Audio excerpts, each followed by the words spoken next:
Penguin Audiobooks presents Assassin's Creed Renaissance by Oliver Bowden, read by Gunnar Corthery. Chapter 1. Torches gleamed and flickered high on the towers of the Palazzo Vecchio and the Bargello, and just a few lanterns shimmered in the cathedral square a little way to the north. Some also illuminated the quays along the banks of the River Arno, where, late as it was for a city where most people retired indoors with the coming of night, a few sailors and stevedores could be seen through the gloom. Some of the sailors, still attending to their ships and boats, hastened to make final repairs to rigging and to coil rope neatly on the dark, scrubbed decks, while the stevedores hurried to haul or carry cargo to the safety of the nearby warehouses. Lights also glimmered in the wine-houses and the brothels, but very few people walked the streets. It had been 7 years since the then 20-year-old Lorenzo de' Medici had been elected to the leadership of the city, bringing with him at least a sense of order and calm to the intense rivalry between the leading international banking and merchant families who had made Florence one of the wealthiest cities in the world. Despite this, the city had never ceased to simmer and occasionally boil over, as each faction strove for control, some of them shifting alliances, some remaining permanent and implacable enemies. Florence, in the year of our Lord 1476, even on a jasmine-sweet evening in spring, when you could almost forget the stench from the Arno if the wind was in the right direction, wasn't the safest place to be out in the open after the sun had gone down. The moon had risen in a now cobalt sky, lording it over a host of attendant stars.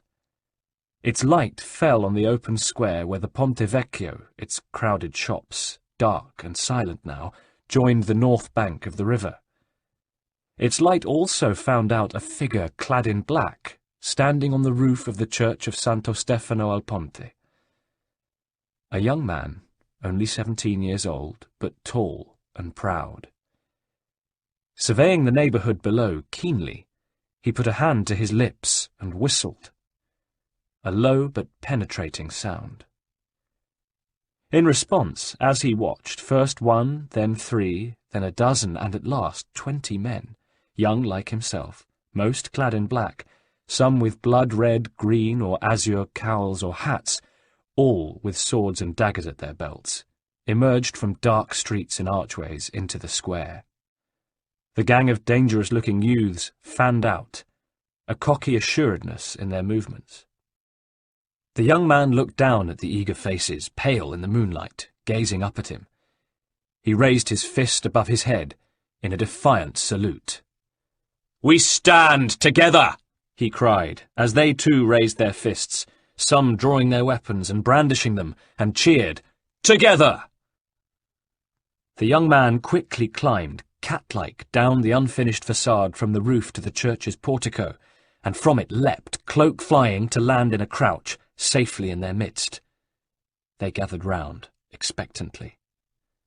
"Silence, my friends!" He held up a hand to arrest a last, lone shout. He smiled grimly. "Do you know why I called you, my closest allies, here tonight? To ask your aid. For too long I have been silent while our enemy, you know who I mean, Vieri de' Pazzi, has gone about this town slandering my family, dragging our name in the mud, and trying in his pathetic way to demean us. Normally I would not stoop to kicking such a mangy cur, but—" He was interrupted as a large, jagged rock, hurled from the direction of the bridge, landed at his feet. "Enough of your nonsense, Grullo!" a voice called. The young man turned as one with his group in the direction of the voice. Already he knew who it belonged to. Crossing the bridge from the south side, another gang of young men was approaching. Its leader swaggered at its head, a red cloak held by a clasp bearing a device of golden dolphins and crosses on a blue ground, over his dark velvet suit, his hand on the pommel of his sword. He was a passably handsome man, his looks marred by a cruel mouth and a weak chin, and though he was a little fat, there was no doubting the power in his arms and legs. "Buona sera, Vieri," the young man said evenly.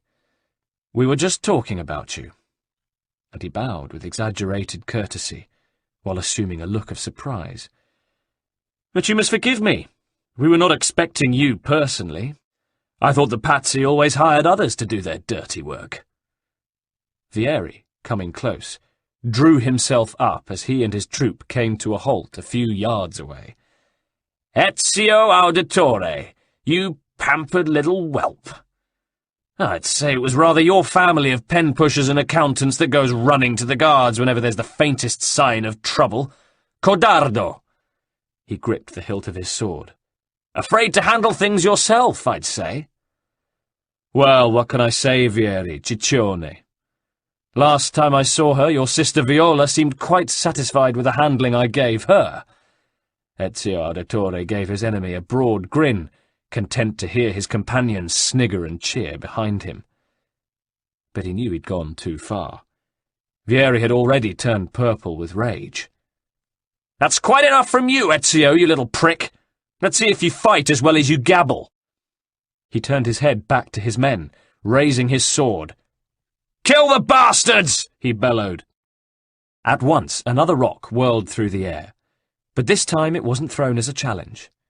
It caught Ezio a glancing blow on the forehead, breaking the skin and drawing blood. Ezio staggered back momentarily as a hail of rocks flew from the hands of Vieri's followers. His own men barely had time to rally before the patsy gang was upon them, rushing over the bridge to Ezio and his men. All at once, the fighting was so close and so fast that there was hardly time at first to draw swords or even daggers, so the two gangs just went at each other with their fists. The battle was hard and grim. Brutal kicks and punches connected with a sickening sound of crunching bone. For a while it could have gone either way. Then Ezio, his vision slightly impaired by the flow of blood from his forehead, saw two of his best men stumble and go down, to be trampled on by patsy thugs. Vieri laughed and, close to Ezio, swung another blow at his head, his hand grasping a heavy stone. Ezio dropped to his haunches, and the blow went wide, but it had been too close for comfort, and now the Auditore faction was getting the worst of it.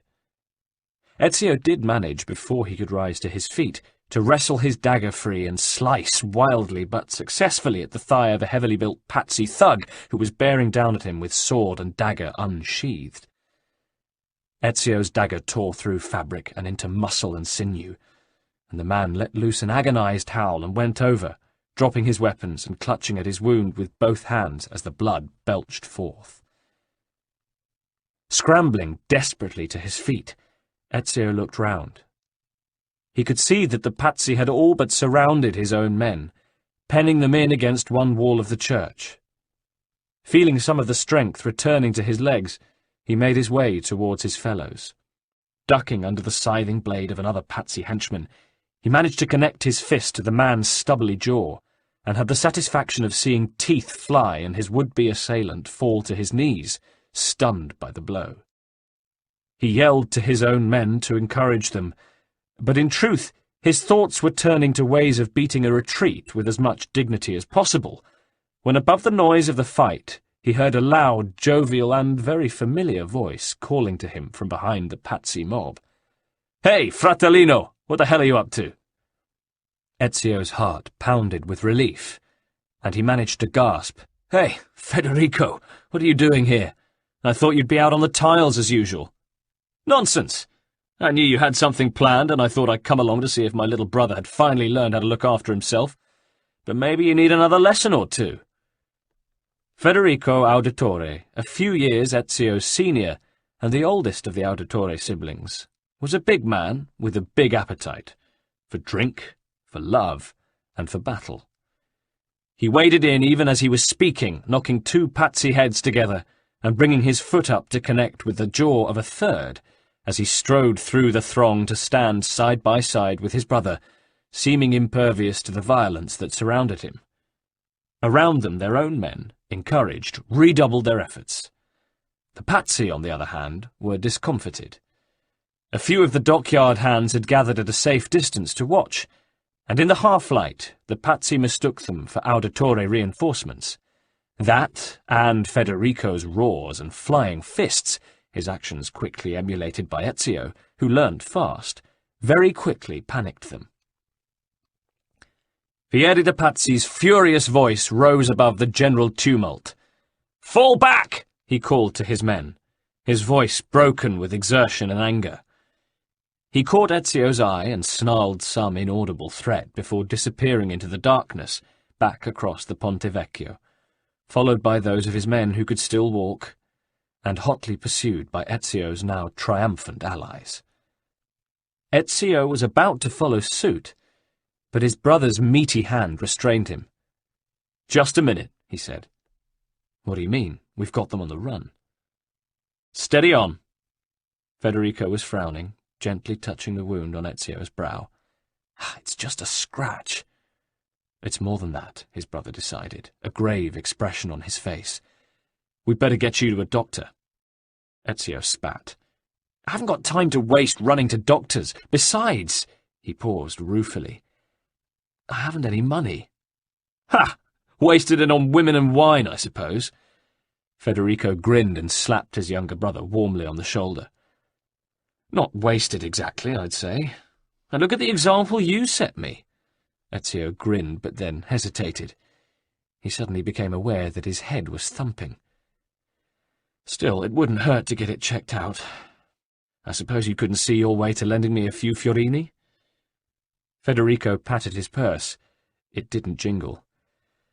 "Fact is, I'm a bit short myself just now," he said. Ezio grinned at his brother's sheepishness. "And what have you wasted yours on? Masses and indulgences, I suppose?" Federico laughed. "All right, I take your point."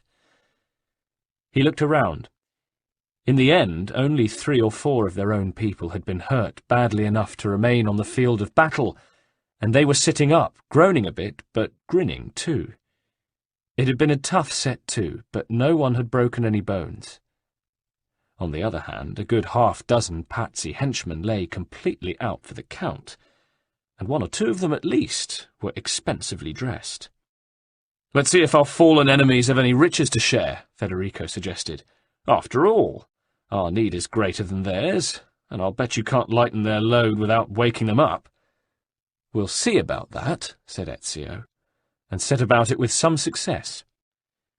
Before a few minutes had elapsed, he'd harvested enough gold coins to fill both their own purses. Ezio looked over to his brother triumphantly, and jingled his newly claimed wealth to emphasize the point. "Enough!" cried Federico. "Better leave them a bit to limp home. After all, we're not thieves. This is just the spoils of war. And I still don't like the look of that wound. We must get it seen to double quick." Ezio nodded, and turned to survey the field of the Auditore victory one last time. Losing patience, Federico rested a hand on his younger brother's shoulder. "Come on," he said, and without more ado he set off at such a pace that the battle-weary Ezio found it hard to keep up, though when he fell too far behind, or took a wrong turn down an alley, Federico would hold up, or hurry back to put him right. "I'm sorry, Ezio. I just want us to get to the medico as soon as we can." And indeed it wasn't far, but Ezio was tiring by the minute. Finally they reached the shadowy room, festooned with mysterious instruments and files of brass and glass, ranged along dark oak tables and hanging from the ceiling along with clusters of dried herbs, where their family doctor had his surgery. It was all Ezio could do to remain on his feet. Dottore Ceresa was not best pleased at being roused in the middle of the night, but his manner changed to one of concern as soon as he had brought a candle close enough to inspect Ezio's wound in detail. He said gravely. "You've made quite a mess of yourself this time, young man. Can't you people think of anything better to do than go around beating each other up?" "It was a question of honour, good doctor," put in Federico. "I see," said the doctor evenly. "It's really nothing," said Ezio, though he felt faint. Federico, as usual hiding concern behind humour, said, "Do patch him up as best you can, friend. That pretty little face of his is his only asset." "Hey, fottiti!" Ezio hit back, giving his brother the finger. The doctor ignored them, washed his hands, probed the wound gently, and poured some clear fluid from one of his many bottles onto a piece of linen.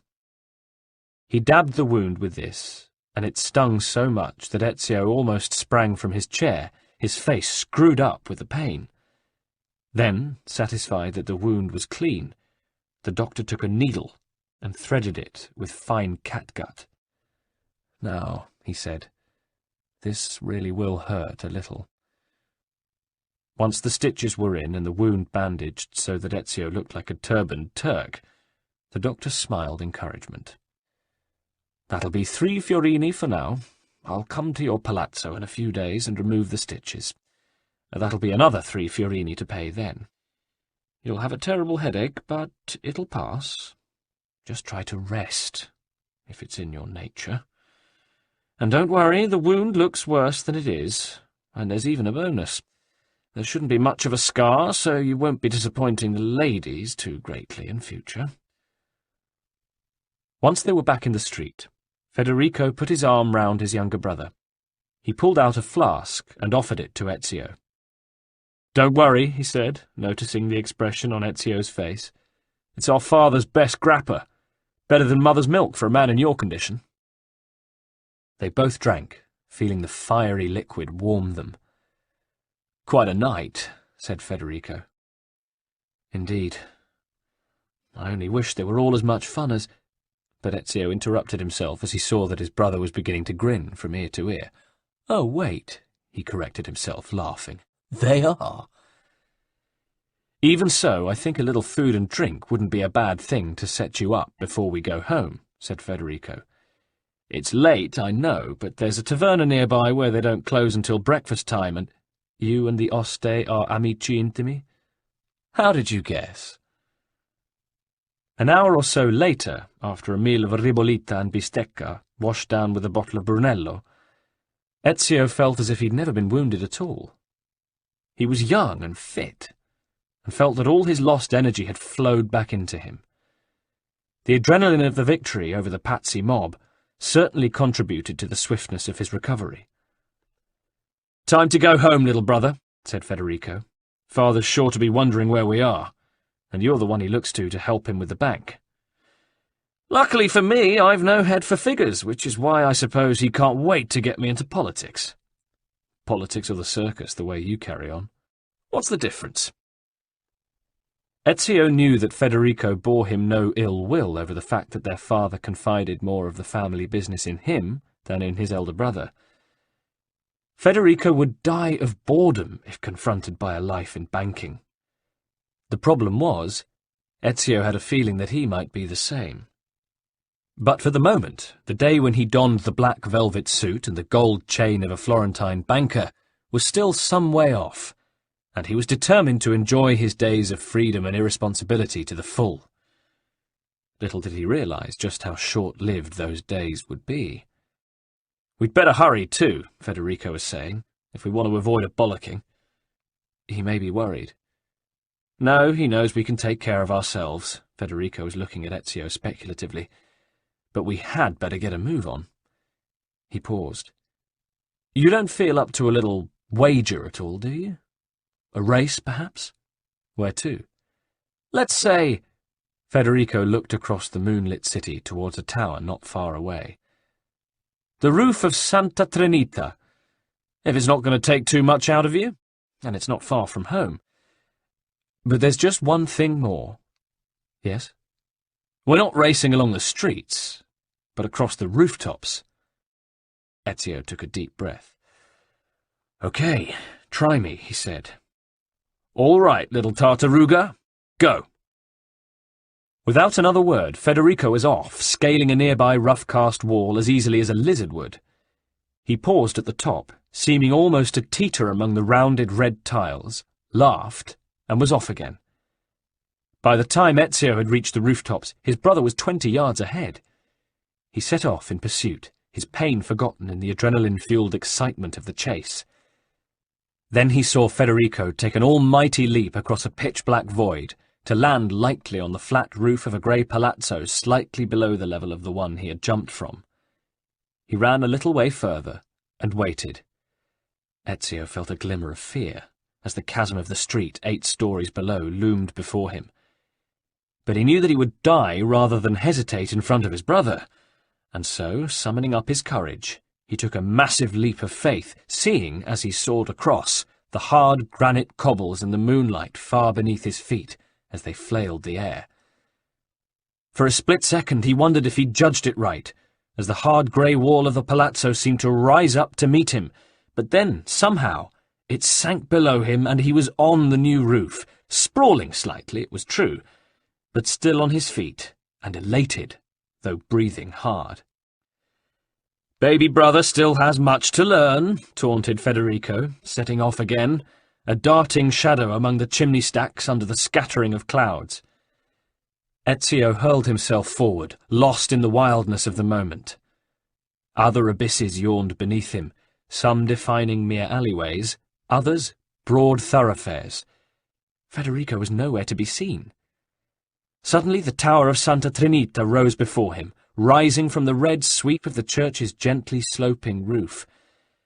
But as he approached, he remembered that the church stood in the centre of a square, and that the distance between its roof and those of the surrounding buildings was far greater than any he had yet leapt. He dared not hesitate or lose speed now. His only hope was that the church roof was lower than the one he would have to jump from. If he could throw himself forward with enough force and truly launch himself into the air, gravity would do the rest. For 1 or 2 seconds he would fly like a bird. He forced any thought of the consequences of failure out of his mind. The edge of the roof he was on approached fast, and then nothing. He soared, listening to the air whistle in his ears, bringing tears into his eyes. The church roof seemed an infinite distance away. He would never reach it. He would never laugh or fight or hold a woman in his arms again. He couldn't breathe. He shut his eyes, and then... His body bent double. He was steadying himself with his hands and feet. But they were supported again. He had made it, within inches of the edge, but he had made it onto the church roof. But where was Federico? He clambered up to the base of the tower and turned to look back the way he had come, just in time to see his brother flying through the air himself. Federico landed firmly, but his weight sent 1 or 2 of the red clay tiles slithering out of place, and he almost lost his footing as the tiles slid down the roof and off the edge, shattering a few seconds later on the hard cobbles far below. But Federico had found his balance again, and he stood up, panting for sure, but with a broad, proud smile on his face. "Not such a tartaruga after all," he said, as he came up and clapped Ezio on the shoulder. "You went past me like greased lightning." "I didn't even know that I had," said Ezio briefly, trying to catch his breath. "Well, you won't beat me up to the top of the tower," retorted Federico, pushing Ezio to the side, and he started to clamber up the squat tower, which the city fathers were thinking of replacing with something of a more modern design. This time Federico made it first, and even had to give a hand up to his wounded brother, who was beginning to feel that bed would be no bad thing. They were both out of breath, and stood while they recovered to look out over their city, serene and silent in the oyster light of dawn. "It's a good life we lead, brother," said Federico with uncharacteristic solemnity. "The best," Ezio agreed, "and may it never change." They both paused, neither wishing to break the perfection of the moment.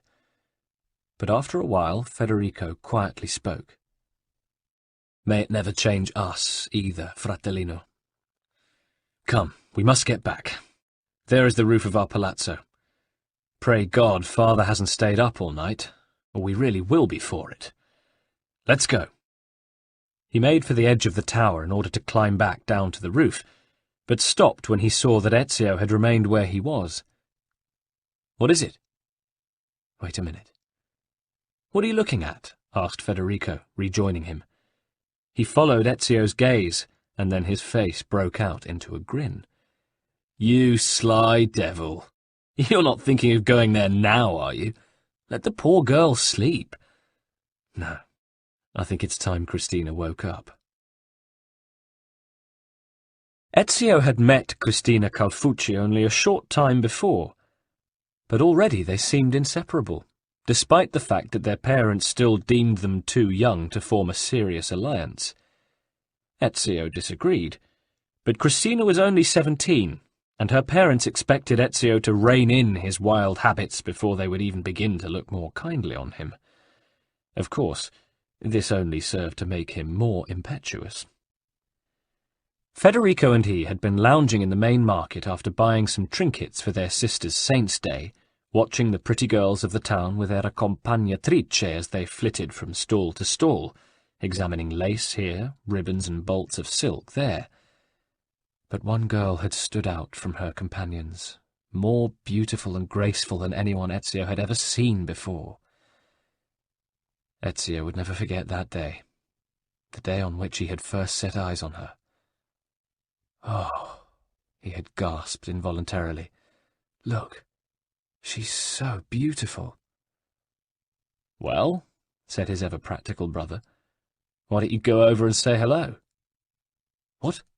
Ezio was shocked. And after I've said hello, what then? Well, you could try talking to her. What you've bought, what she's bought, it doesn't matter. You see, little brother, most men are so afraid of beautiful girls that anyone who actually plucks up the courage to have a chat stands at an immediate advantage. What, you think they don't want to be noticed? They don't want to enjoy a little conversation with a man? Of course they do. Anyway, you're not bad-looking, and you are an auditore, so go for it. And I'll distract the chaperone. Come to think of it, she's not so bad-looking herself. Ezio remembered how, left alone with Cristina, rooted to the spot, at a loss for words, drinking in the beauty of her dark eyes, her long, soft, auburn hair, her tip-tilted nose.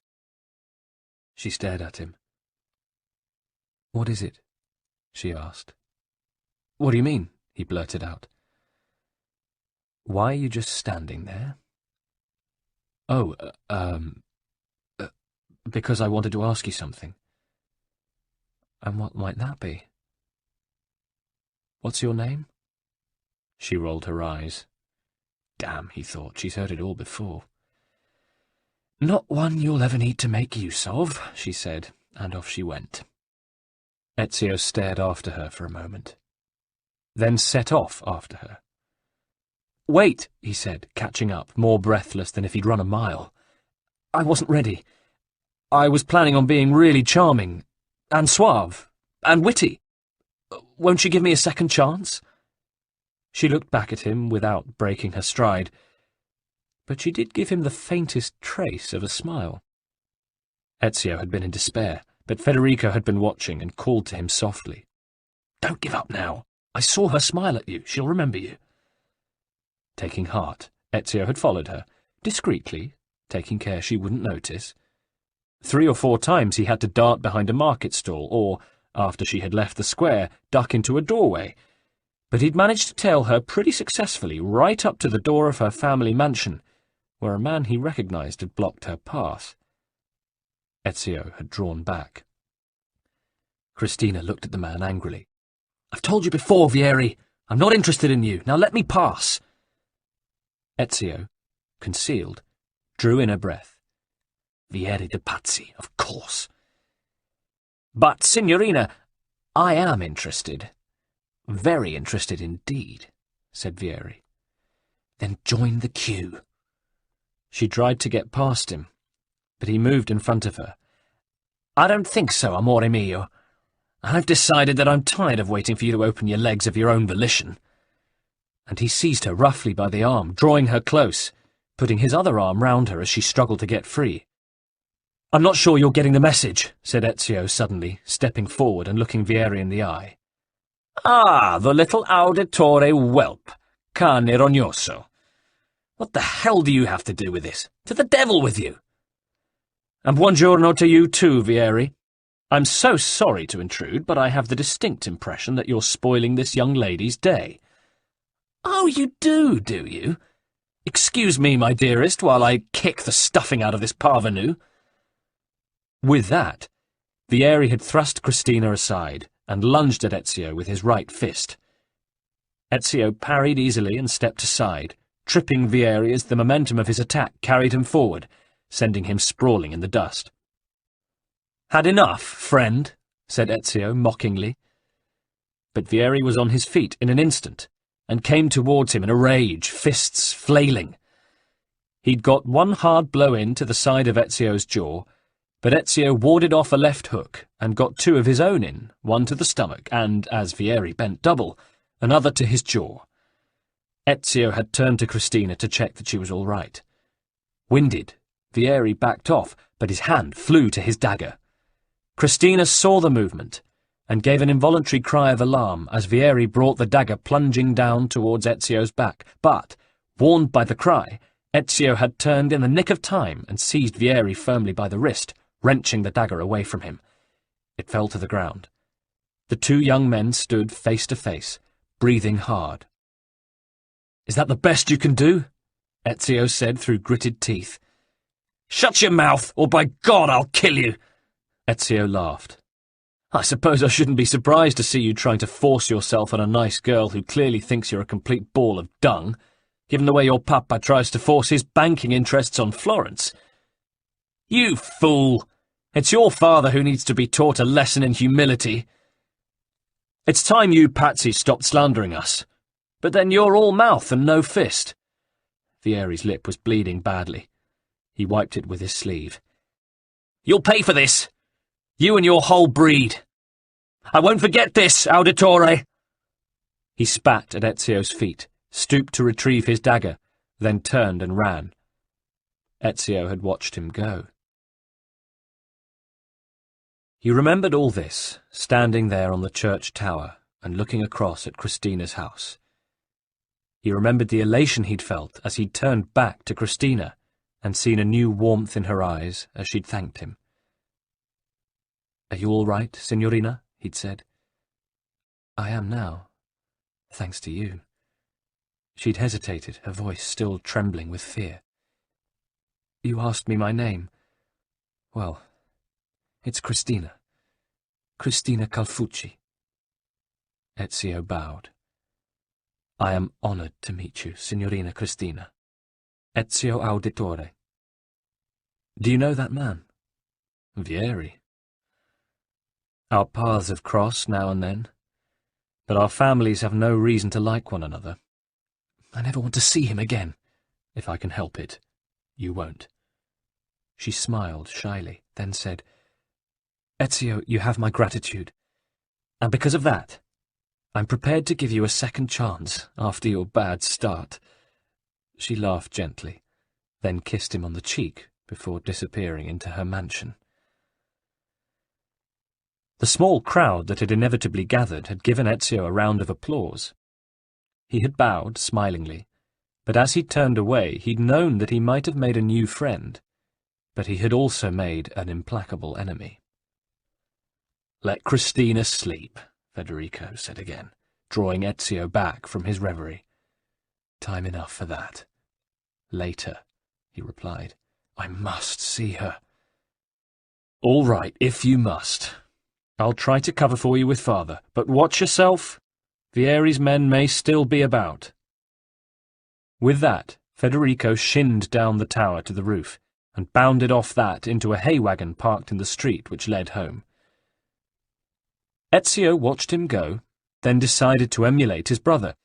The hay wain looked very far below him, but he remembered what he'd been taught, controlled his breathing, calmed himself, and concentrated.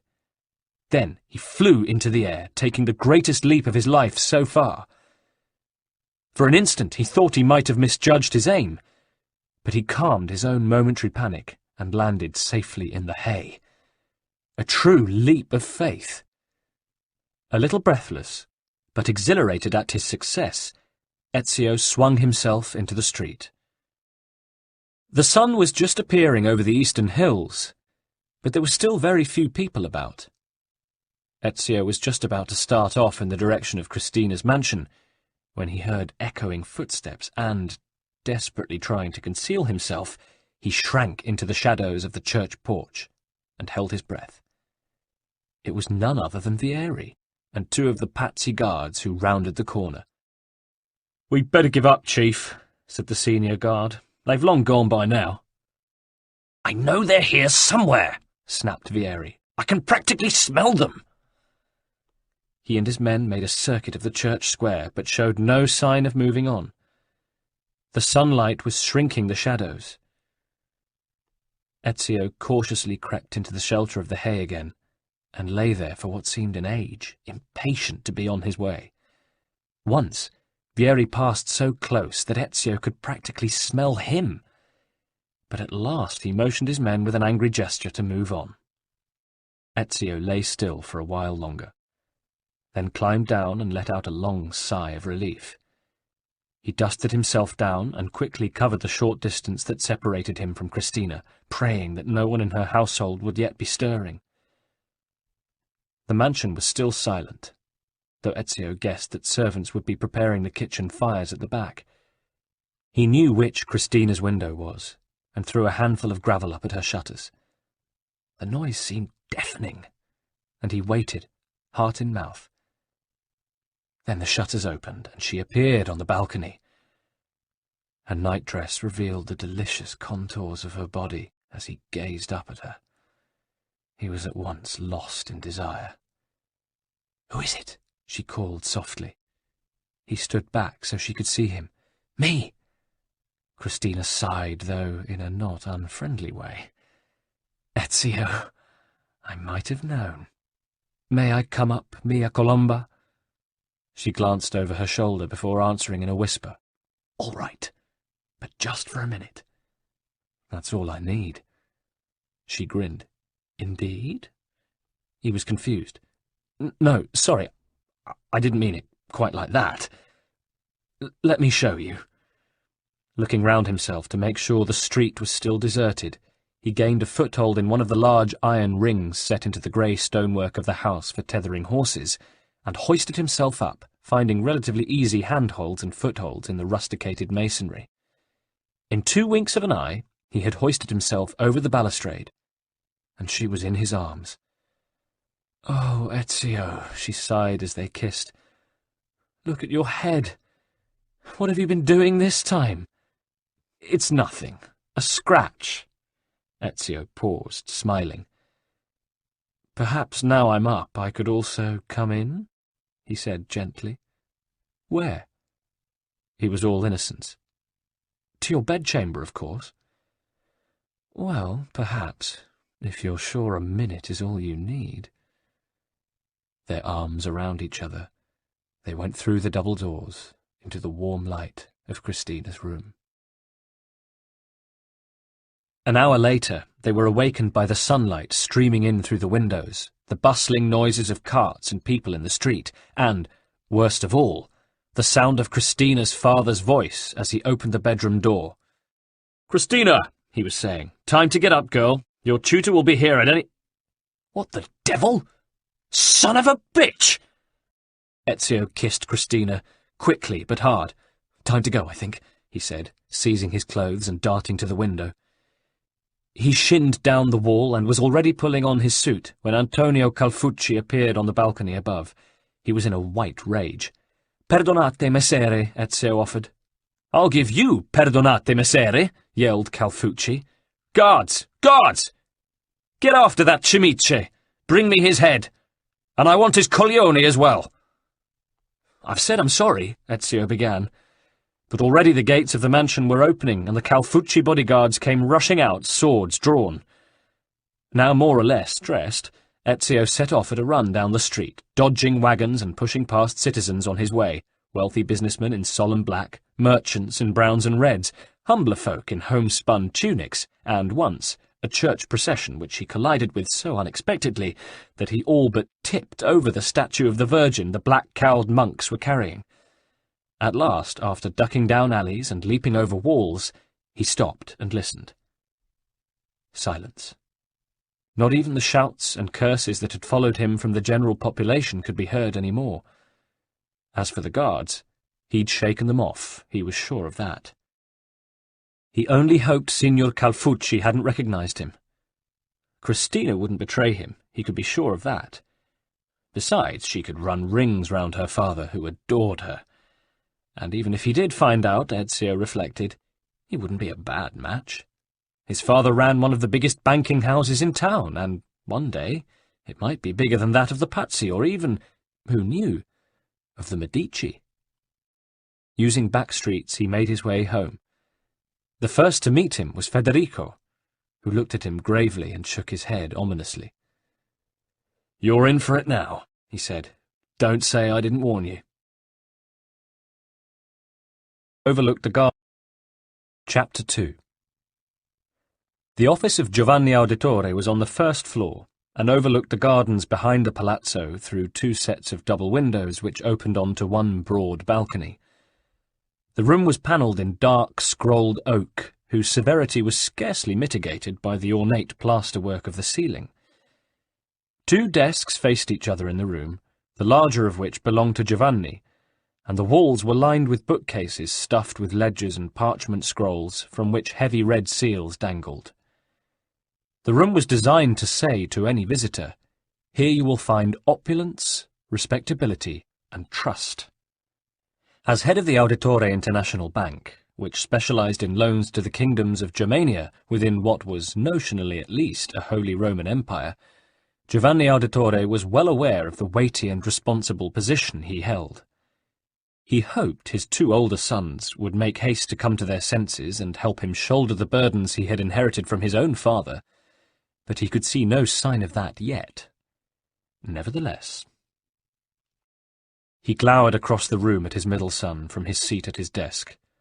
Ezio stood near the other desk, vacated by Giovanni's secretary, to give father and son the privacy they required for what Ezio feared would be a very painful interview. It was now early afternoon. He'd been dreading the summons all morning, though he'd also used the time to snatch a couple of hours of necessary sleep and smarten himself up. He guessed his father had wanted to give him those opportunities before carpeting him. "Do you think me blind and deaf, my son?" Giovanni was thundering. "Do you think I haven't heard all about the fight with Vieri de Pazzi and his lot down by the bridge last night? Sometimes, Ezio, I think you're not much better than he is, and the Pazzi make for dangerous enemies."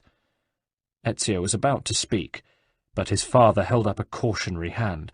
"Kindly allow me to finish." He took a breath. "And as if that weren't bad enough, you take it upon yourself to chase after Cristina Calfucci, the daughter of one of the most successful merchants in all Tuscany, and, not content with that, to tumble her in her own bed. It's intolerable. Don't you consider our family's reputation at all?" He paused, and Ezio was surprised to see the ghost of a twinkle in his eye. "You do realize what all this means, don't you?" continued Giovanni. "You do realize who you remind me of, don't you?" Ezio bowed his head, but then he was surprised when his father got up, crossed the room to him, and put an arm round his shoulder, grinning from ear to ear. "You little devil! You remind me of myself when I was your age." But Giovanni immediately became grave again. "Don't think, however, that I wouldn't punish you without mercy if I didn't have sore need of you here. If I didn't, mark my words, I'd send you off to your Uncle Mario and get him to recruit you into his condottieri squadron. That'd knock some sense into you. But I have to count on you, and although you don't seem to have the brains to see it, we're passing through a crucial time in our city. How's your head feeling? I see you've taken the bandage off." "Much better, father." "So I assume nothing's going to interfere with the work I have lined up for you for the rest of the day?" "I promise you, father." "It's a promise you'd better keep." Giovanni returned to his desk and, from a compartment, drew a letter bearing his own seal and passed it to his son, together with 2 parchment documents in a leather case. "I want you to deliver these to Lorenzo de' Medici at his bank, without any delay." "May I ask what it concerns, father?" "As for the documents, you may not. But it'd be as well for you to know that the letter brings Lorenzo up to date on our dealings with Milan. I spent all this morning preparing it. This must go no farther, but if I don't give you my trust, you'll never learn responsibility. There's a rumour of a plot against Duke Galeazzo. A nasty piece of work, I grant you, but Florence can't afford to have Milan destabilised. Who's involved? Giovanni looked at his son narrowly. They say the principal conspirators are Giovanni Lampugnani, Girolamo Olgiati, and Carlo Visconti. But it looks as if our own dear Francesco de Pazzi is involved as well. And above all, there's a plan afoot which seems to encompass more than just the politics of two city-states. The Gonfalonieri here has taken Francesco into custody for the moment, but the Pazzi won't like that at all. Giovanni stopped himself. There. I've already told you far too much. Make sure this gets to Lorenzo quickly.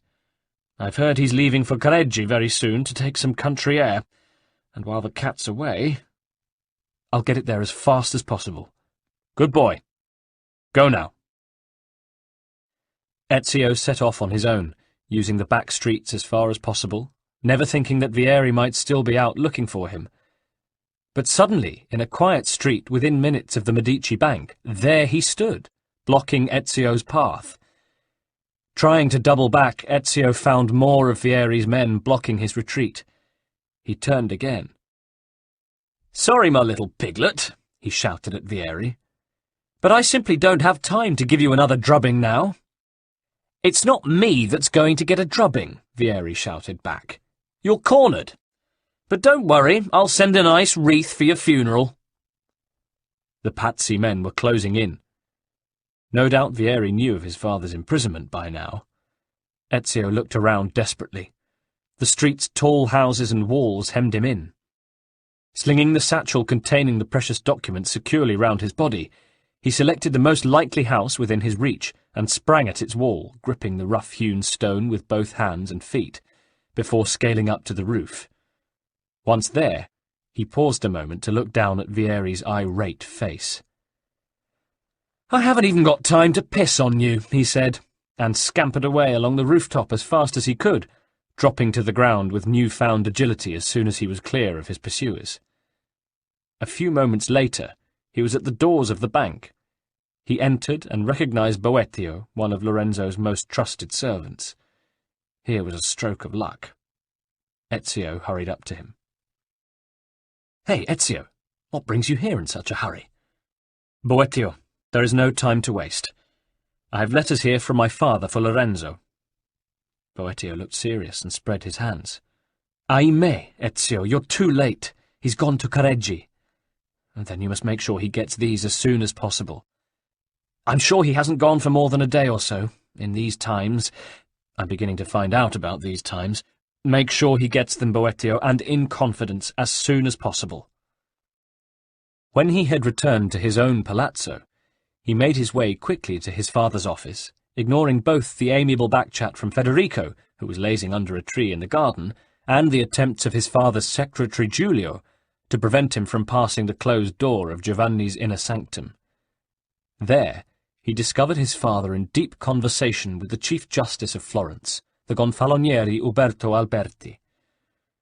No surprise there, for the two men were old friends, and Ezio treated Alberti as he would an uncle. But he'd caught expressions of deep seriousness on their faces. "Ezio, my boy," said Uberto genially. "How are you? Out of breath, as usual, I see." Ezio looked urgently at his father. "I've been trying to calm your father down," continued Uberto.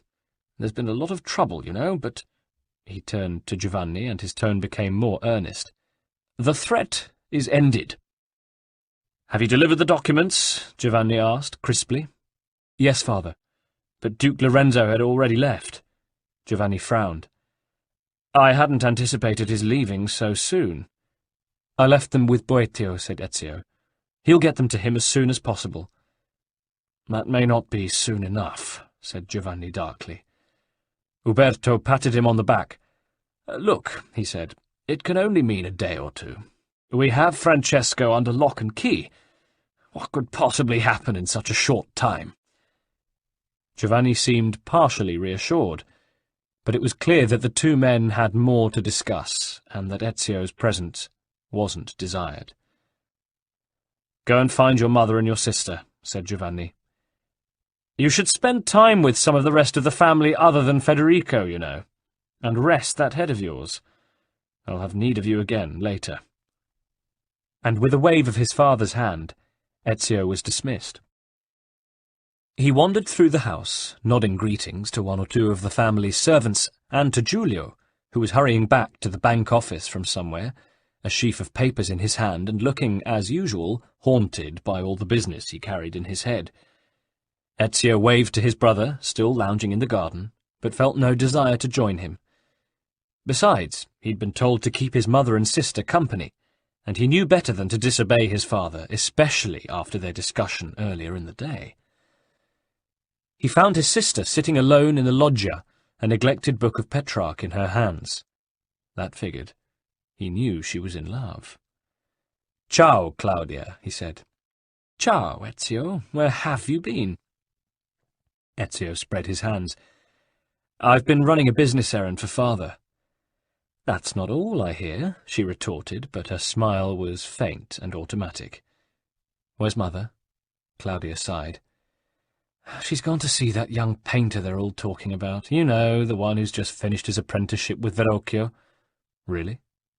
Don't you pay attention to anything that goes on in this house? She's commissioned some paintings from him.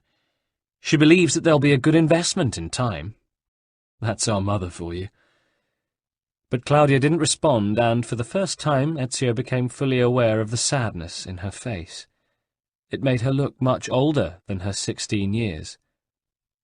"What's the matter, Sorellina?" he asked, sitting on the stone bench beside her. She sighed and looked at him with a rueful smile. "It's Duccio," she said at last. "What about him?" Her eyes filled with tears. "I've found out that he's being unfaithful to me." Ezio frowned. Duccio was practically engaged to Claudia, and even though there hadn't yet been any formal announcement— "Who told you that?" he asked, putting an arm around her. "The other girls." She wiped her eyes and looked at him. "I thought they were my friends, but I think they enjoyed telling me." Ezio stood up angrily. "Then they're little better than harpies. You're better off without them." "But I loved him." Ezio took a moment before replying. "Are you sure? Maybe you only thought you did. How do you feel now?" Claudia's eyes were dry. "I'd like to see him suffer, even if only a little. He's really hurt me, Ezio." Ezio looked at his sister, looked at the sadness in her eyes, a sadness suffused with not a little flare of anger. His heart steeled. "I think I'll pay him a visit." Duccio Dovisi wasn't at home, but the housekeeper told Ezio where to find him. Ezio made his way across the Ponte Vecchio and westward along the south bank of the Arno to the church of San Jacopo Soprano. There were some secluded gardens nearby where lovers occasionally kept their trysts. Ezio, whose blood was boiling on behalf of his sister, yet needed more proof of Duccio's infidelity than hearsay, began to think that he was about to get it. Sure enough, he soon caught sight of the blond young man, dressed to kill, sitting on a bench overlooking the river, his arm round a dark-haired girl he didn't recognize. He made his way forward cautiously. "Darling, it's beautiful," the girl was saying, holding out her hand. Ezio saw the flash of a diamond ring. "Nothing but the best for you, amore," Duccio purred, pulling her towards him for a kiss. But the girl pulled back. "Not so fast. You can't just buy me. We haven't been seeing each other that long, and I've heard you've been promised to Claudia Auditore." Duccio spat. "It's over. Anyway, father says I can do better than an Auditore." He clamped her bottom in his hand. "You, for example." "Birbante! Let's walk a bit." "I could think of something that'd be much more fun," said Duccio, putting his hand between her legs. That was enough for Ezio. "Hey, lurido porco!" he snapped. Duccio was taken completely by surprise and spun round, releasing his hold on the girl. "Hey, Ezio, my friend," he cried, but there was nervousness in his voice. How much had Ezio seen? "I don't think you've met my cousin?" Ezio, enraged at the treachery, stepped forward and punched his former friend full in the face. "Duccio, you should be ashamed of yourself. You insult my sister, parading around with this puttana?" "Who are you calling a puttana?" the girl snarled, but she got to her feet and backed off. "I should have thought even a girl like you could do better than this arsehole," Ezio told her. "Do you really think he's going to make you into a lady?" "Don't you talk to her like that," Duccio hissed. "At least she's more generous with her favours than your tight-arsed little sister. But I guess she's got a hole as dry as a nun's. Pity, I could have taught her a thing or two, but there again." Ezio interrupted him coldly. "You've broken her heart, Duccio." "Have I? What a shame. Which is why I'm going to break your arm." The girl screamed at this and fled. Ezio seized the whining Duccio and forced the young gallant's right arm over the edge of the stone bench on which he'd been sitting with a hard-on only moments before. He pushed the forearm against the stone until Duccio's whining turned to tears. "Stop it, Ezio! I beg you! I'm my father's only son!" Ezio looked at him with contempt and released him.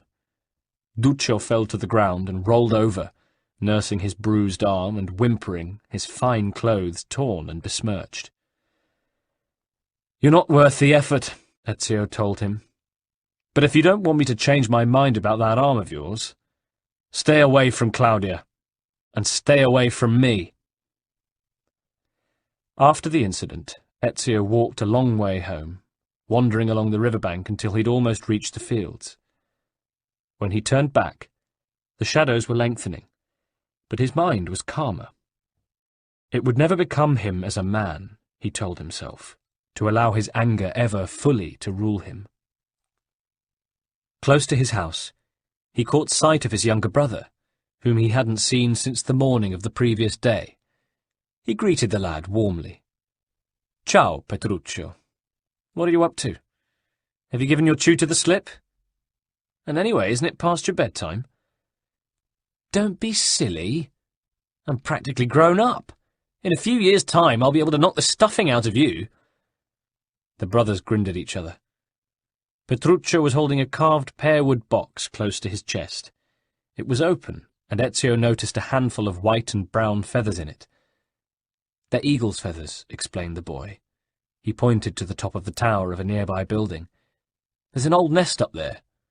The young must have fledged and gone. I can see plenty more feathers caught in the stonework." Petruccio looked at his brother pleadingly. "Ezio, would you mind getting a few more for me?" "Well, what do you want them for?" Petruccio looked down. "It's a secret," he said. "If I get them for you, will you go in? It's late." "Yes. Promise?" "Promise." "All right, then." Ezio thought, well, I've done Claudia a favour today. No reason why I shouldn't do one for Petruccio as well. Climbing the tower was tricky, as its stone was smooth, and he had to concentrate to find grips and toe holds in the joints between its stones. Higher up, ornamental mouldings helped as well. In the end, it took him half an hour, but he managed to gather 15 more feathers, all that he could see, and brought them back to Petruccio. "You missed one," said Petruccio, pointing up. "Bed," growled his brother. Petruccio fled. Ezio hoped their mother would be pleased with the gift. It didn't take much to fathom Petruccio's secrets. He smiled as he entered the house himself. Chapter 3. The following morning Ezio woke late, but found to his relief that his father had no immediate business for him to see to. He wandered into the garden, where he found his mother overseeing work on her cherry trees, from which the blossom was just beginning to fade. She smiled when she saw him and beckoned him over. Maria Auditore was a tall, dignified woman in her early 40s, her long black hair braided under a pure white muslin cap edged with the black and gold colours of the family. "Ezio, buongiorno, madre. How are you?" Better, I hope. Gently she touched the wound on his head. I'm fine. Your father said you should rest as long as you could.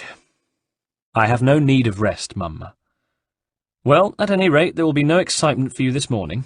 Your father has asked that I take care of you. I know what you've been up to. I don't know what you mean. Don't play games with me, Ezio. I know about your fight with Vieri. He has been spreading foul stories about our family. I could not let that go unpunished. Vieri's under pressure, the more so since his father was arrested. She paused thoughtfully. Francesco de Pazzi may be many things, but I never would have imagined him capable of joining a plot to murder a duke. What will happen to him? There'll be a trial. I imagine your father may be a key witness when our own Duke Lorenzo returns. Ezio looked restless. Don't worry, you've nothing to fear. I'm not going to ask you to do anything you wouldn't like. In fact, I want you to accompany me on an errand I have to run. It won't take long, and I think you may even find it enjoyable. I'll be happy to help you, Mumma. Come then, it's not far. They left the palazzo on foot together, arm in arm, and walked in the direction of the cathedral, to the small quarter near it where many of the artists of Florence had their workshops and studios. Some, like those of Verrocchio and the rising star Alessandro di Moriano Filippepi, who'd already acquired the nickname Botticelli, were large, busy places where assistants and apprentices were busy grinding colours and mixing pigments, others humbler. It was at the door of one of these that Maria halted and knocked.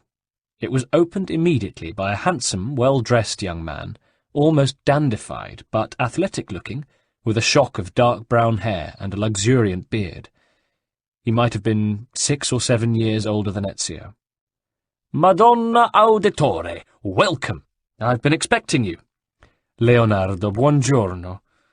The two exchanged formal kisses. This artist must be well in with my mother, thought Ezio. But already he liked the look of the man. This is my son, Ezio, continued Maria. The artist bowed. Leonardo da Vinci, he said. Molto onorato, signore. Maestro? Not quite that, yet, smiled Leonardo. But what am I thinking of? Come in, come in. Wait here, I'll see if my assistants can find some wine for you while I go and get your paintings. The studio was not large, but the clutter in it made it look even smaller than it was. Tables were heaped with the skeletons of birds and small mammals, while jars filled with colourless fluid contained organic objects of one kind or another, though Ezio was hard put to it to recognise any of them. A broad workbench at the back held some curious structures painstakingly crafted in wood, and 2 easels bore unfinished paintings whose tones were darker than usual and whose outlines were less clearly defined. Ezio and Maria made themselves comfortable, and, emerging from an inner room, a handsome youth appeared with a tray bearing wine and small cakes.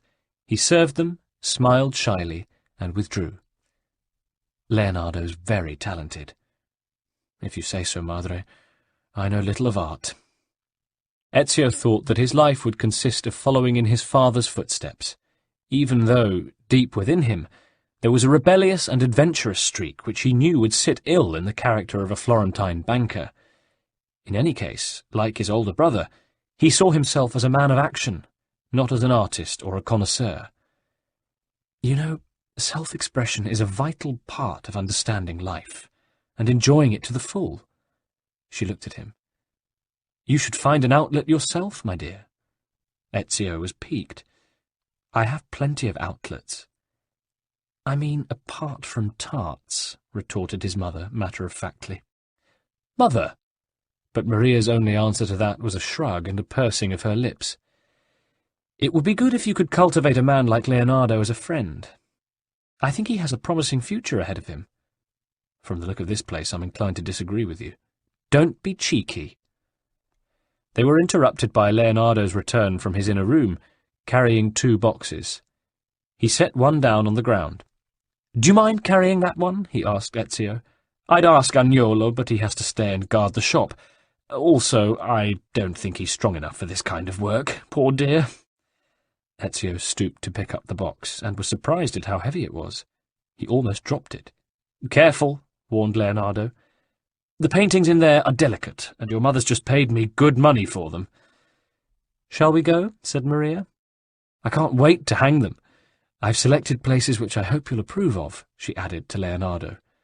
Ezio balked at this a little. Was a fledgling artist really worth such deference? As they walked, Leonardo chatted amiably, and Ezio found that despite himself, he was won over by the other man's charm. And yet there was something about him that he instinctively found disquieting, something he couldn't quite put his finger on. A coolness? A sense of detachment from his fellow beings? Perhaps it was just that he had his head in the clouds like so many other artists, or so Ezio was told. But Ezio felt an instant instinctive respect for the man. "So, Ezio, what do you do?" Leonardo asked him. "He works for his father," Maria replied. "Ah, a financier. Well, you were born in the right city for that." "It's a good city for artists, too," said Ezio. "All those rich patrons." "There are so many of us, though," grumbled Leonardo. "It's hard to attract attention. That's why I'm so indebted to your mother.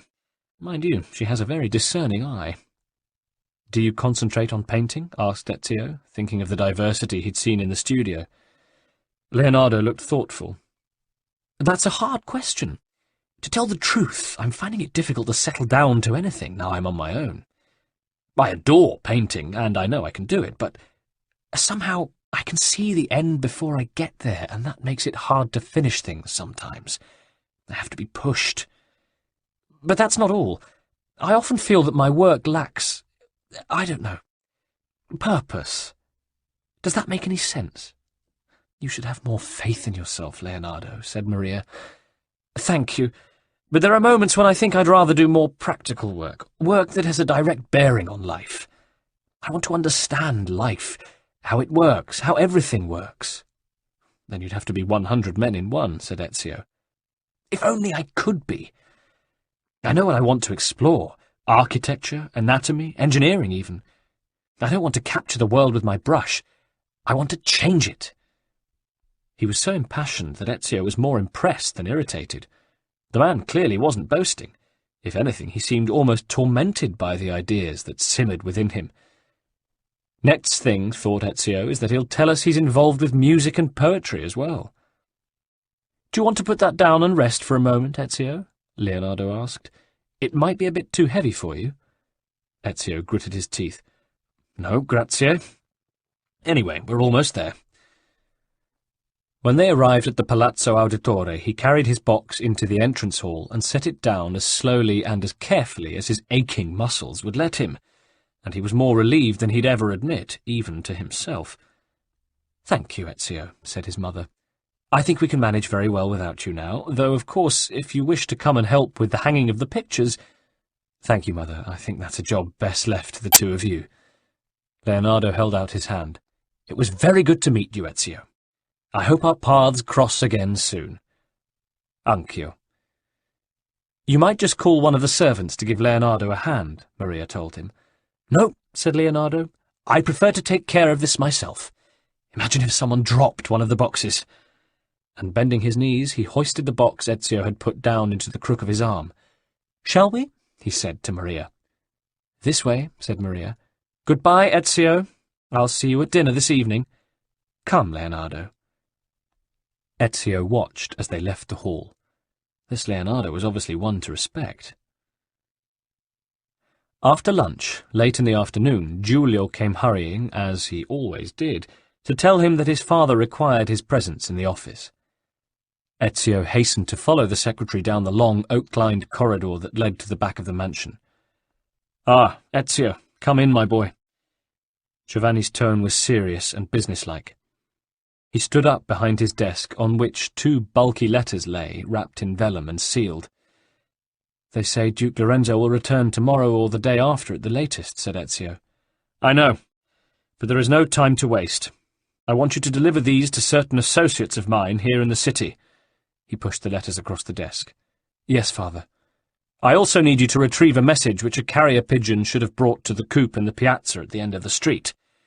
Try to make sure no one sees you fetch it." "I'll see to it." "Good. Come back here immediately you've finished. I have some important things I need to discuss with you." "Sir." "So this time, behave. No scrapping this time. Ezio decided to tackle the pigeon coop first. Dusk was approaching, and he knew there'd be few people out at that time. A little later the square would be thronged with Florentines making their passeggiata. When he reached his goal, he noticed some graffiti on the wall behind and above the coop. He was puzzled. Was it recent, or had he just never been aware of it before? Carefully inscribed was a line he recognized from the book of Ecclesiastes. He that increaseth knowledge increaseth sorrow. A little below this, someone had added in a ruder script, Where is the prophet? But his mind soon returned to his task. He recognized the pigeon he was after instantly. It was the only one with a note attached to its leg. He detached it quickly and gently placed the bird back on its ledge. Then he hesitated. Should he read the note? It wasn't sealed. Quickly he unrolled the little scroll and found it contained nothing but a name, that of Francesco de Pazzi. Ezio shrugged. He supposed that would mean something more to his father than it did to him. Why the name of Vieri's father and one of the possible conspirators in a plot to topple the Duke of Milan, facts already known to Giovanni, should be of further significance was beyond him, unless it signified some kind of confirmation. But he had to hurry on with his work. Stashing the note in his belt pouch, he made his way to the address on the first envelope. Its location surprised him, for it was in the red light district. He'd been there often with Federico, before he had met Christina, that is, but he had never felt comfortable there.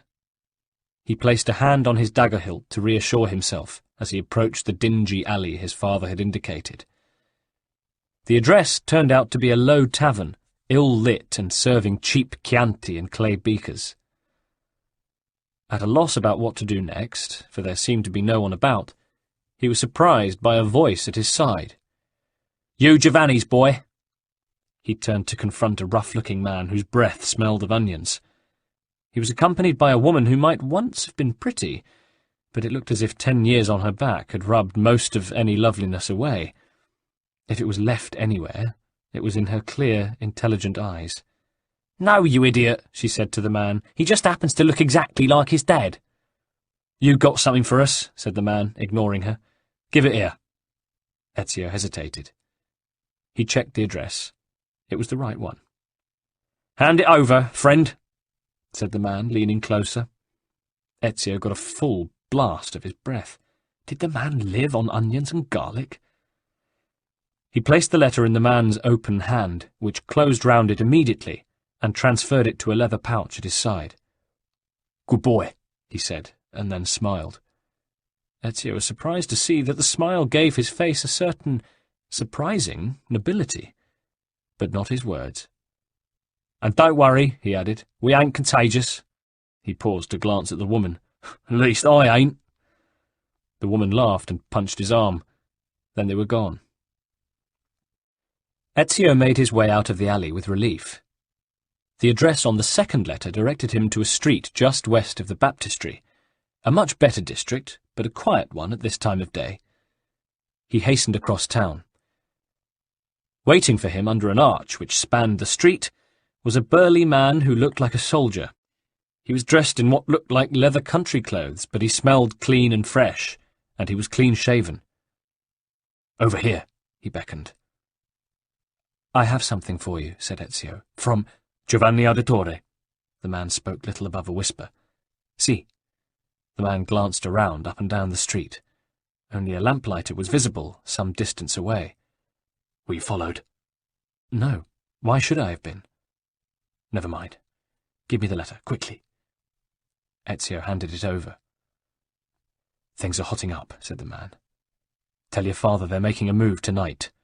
He should make plans to get to safety." Ezio was taken aback. "What? What are you talking about?" "I've already said too much. Hurry home."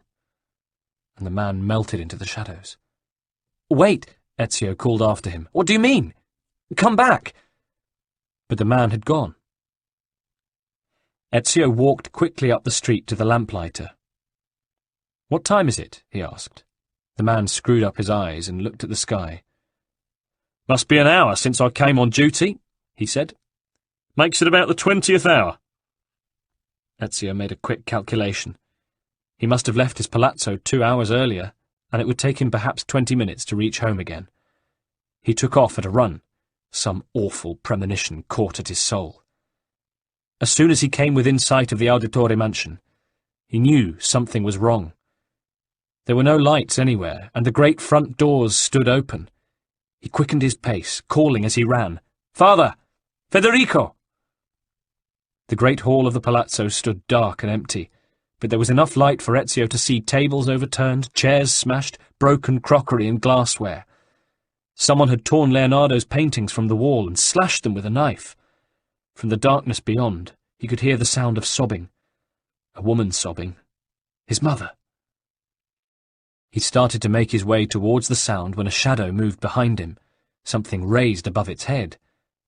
Ezio twisted round and seized a heavy silver candlestick which someone was bringing down on his head. He gave a savage wrench, and his attacker let go of the candlestick with a cry of alarm. He tossed the candlestick away, out of reach, grabbed the arm of his assailant, and pulled the person towards what light there was. There was murder in his heart, and already his dagger was out.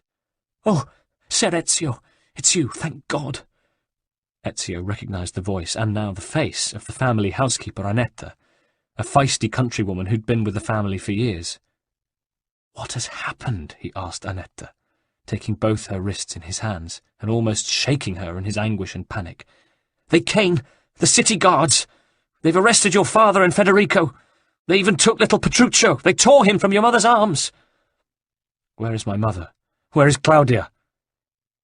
"Here we are," came a shaky voice from the shadows. Claudia emerged, her mother leaning on her arm. Ezio righted a chair for his mother to sit on. In the dim light he could see that Claudia was bleeding, her clothes dirty and torn. Maria did not acknowledge him. She sat on the chair, keening and rocking. In her hands she clutched the little pear-wood box of feathers Petruccio had given her not 2 days, a lifetime, before. "My God, Claudia, are you all right?" He looked at her, and anger flooded through him. "Did they—" "No, I'm all right. They roughed me up a little because they thought I could tell them where you were. But Mother— Oh, Ezio, they've taken Father and Federico and Petruccio to the Palazzo Vecchio." "Your mother's in shock," said Annetta. "When she resisted them, they—" She broke off. "Bastardi!" Ezio thought quickly. "It's not safe here. Is there somewhere you can take them, Annetta?" Yes, to my sister's. They'll be safe there." Annetta barely managed to get the words out, the fear and anguish choking her voice. "We must move fast. The guards will almost certainly come back for me. Claudia, Mother, there's no time to waste. Don't take anything, just go with Annetta, now. Claudia, let Mamma lean on you." He escorted them out of their stricken home, still in shock himself, and helped them on their way before leaving them in the capable hands of the loyal Annetta, who had begun to regain her composure. Ezio's mind raced with all the implications, his world rocked by the terrible turn of events.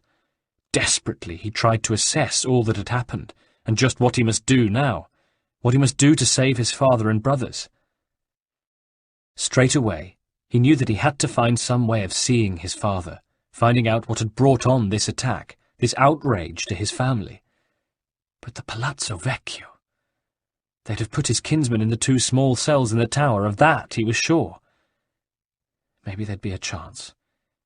But the place was fortified like a castle keep, and there'd be a redoubtable guard placed on it, tonight of all nights. Forcing himself to be calm and to think clearly, he slipped through the streets to the Piazza della Signoria, hugging its walls and looking up. Torches burned from the battlements and from the top of the tower, illuminating the giant red fleur-de-lis that was the city's emblem, and the great clock at the tower's base.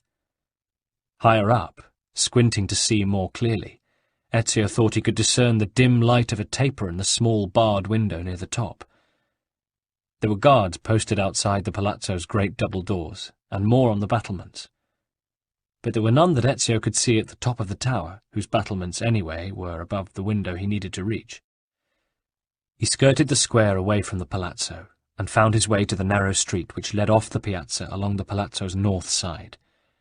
Fortunately, there was still a reasonable number of people about, strolling and enjoying the evening air. It seemed to Ezio that he suddenly existed in another world from theirs, that he had been cut off from the society he had swum in like a fish until only 3 or 4 short hours ago.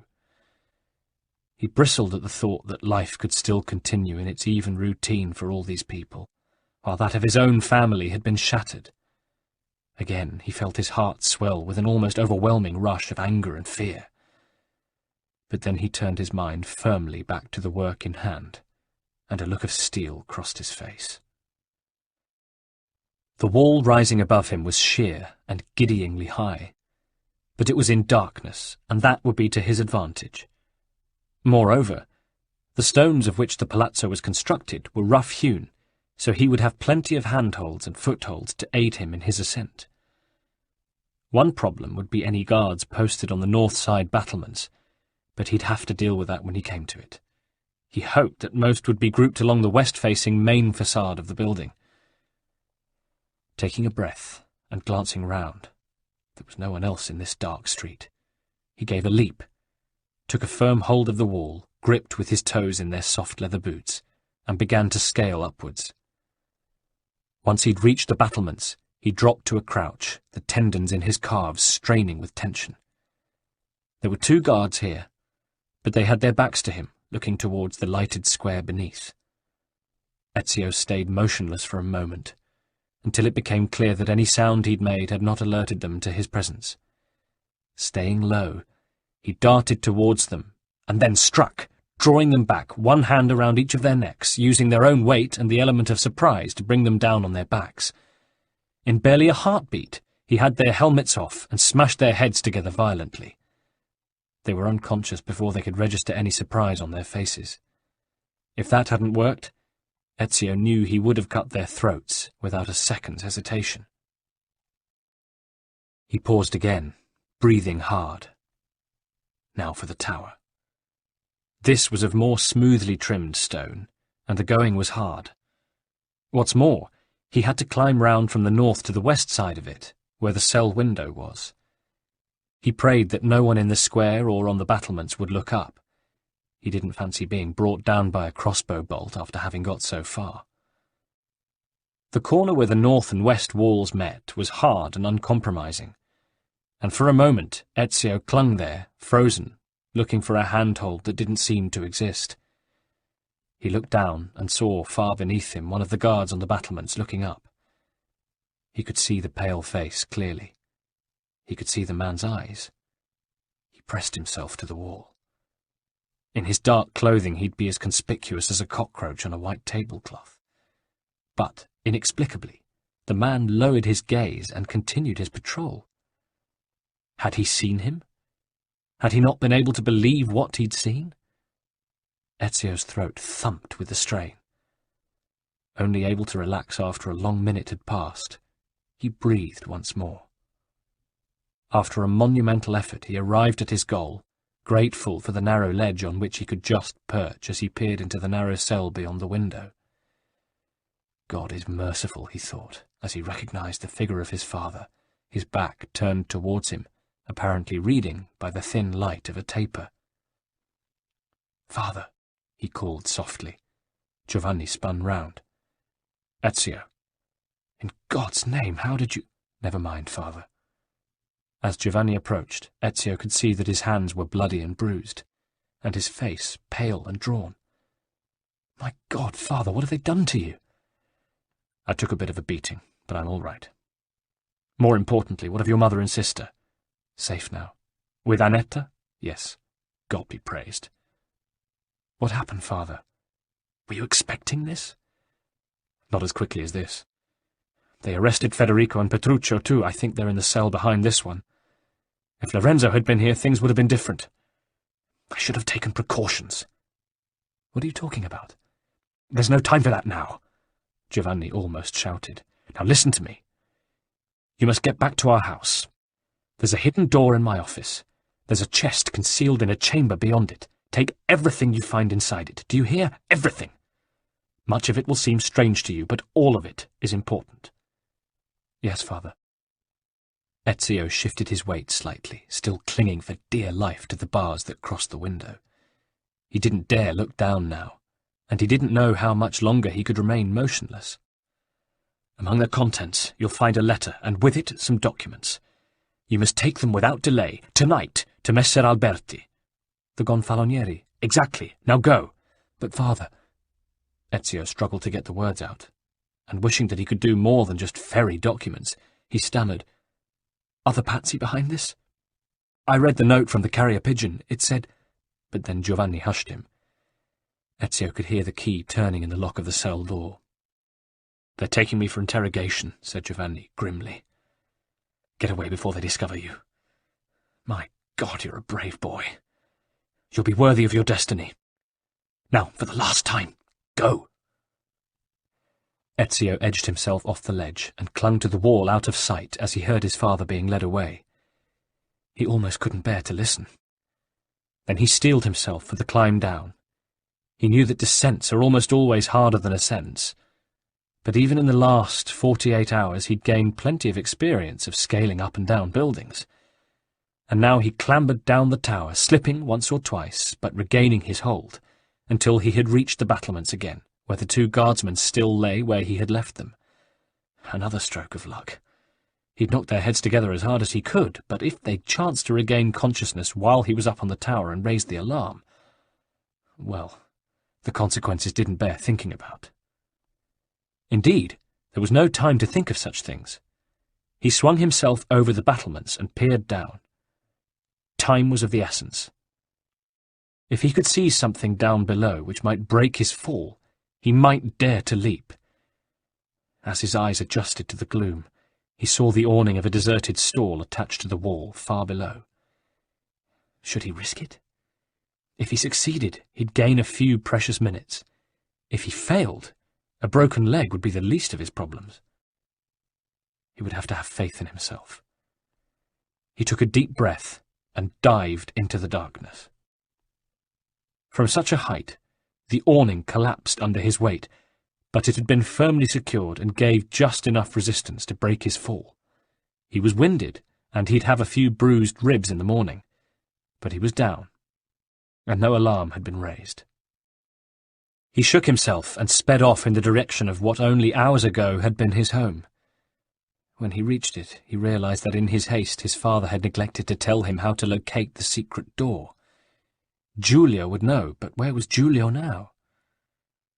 Luckily there had been no guards lurking in the vicinity of the house, and he'd been able to gain access unchallenged. He had stopped for a minute outside the house, almost unable to propel himself in through the darkness of the doorway. It seemed that the house had changed, its sanctity defiled. Again, Ezio had to collect his thoughts, knowing that his actions were critical. His family depended on him now. He pressed on into his family home, into the dark. Shortly afterwards, he stood in the centre of the office, eerily lit by a single candle, and looked about him. The place had been turned over by the guards, who had clearly confiscated a large number of bank documents, and the general chaos of fallen bookcases, overturned chairs, drawers cast to the ground, and scattered papers and books everywhere didn't make Ezio's task any easier. But he knew the office, his eyesight was keen, and he used his wits. The walls were thick, any could have a chamber concealed within them. But he made for the wall into which the large fireplace was set and started his search there, where the walls would be thickest to contain the chimney-piece. Holding the candle close, and looking searchingly while keeping an ear cocked for any sound of returning guards, finally, on the left-hand side of the great moulded mantel, he thought he could discern the faint outline of a door set into the panelling. There had to be a means of opening it nearby. He looked carefully at the carved colossi which held the marble mantelpiece on their shoulders. The nose of the one on the left-hand side looked as if it had once been broken and repaired, for there was a fine crack around its base. He touched the nose and found it to be slightly loose. Heart in mouth, he moved it gently, and the door swung inwards on silent spring-mounted hinges, revealing a stone-floored corridor which led to the left. As he entered, his right foot encountered a flagstone which moved beneath it, and as it did so, oil lamps set into the passageway's walls suddenly flared into life. It ran a short way, sloping slightly downwards, and terminated in a circular chamber decorated more in the style of Syria than Italy. Ezio's mind flashed on a picture which hung in his father's private study of the castle of Masyaf, once the seat of the ancient order of assassins. But he had no time to ponder whether or not this curious decor could be of any special significance. The room was unfurnished, and in its centre stood a large, iron-bound chest, securely sealed with 2 heavy locks. He looked around the room to see if a key might be anywhere, but aside from its ornamentation, it was bare. Ezio was wondering if he'd have to return to the office or make his way to his father's study to search for one there, and if he'd have time to do so, when by chance his hand brushed against one of the locks, and at that it sprang open. The other one opened as easily. Had his father given him some power he did not know of? Were the locks in some way programmed to respond to a certain person's touch? Mystery was piling on mystery. There was no time to dwell on them now. He opened the chest and saw that it contained a white hood, evidently old, and made of some, perhaps, woolen material which he didn't recognize.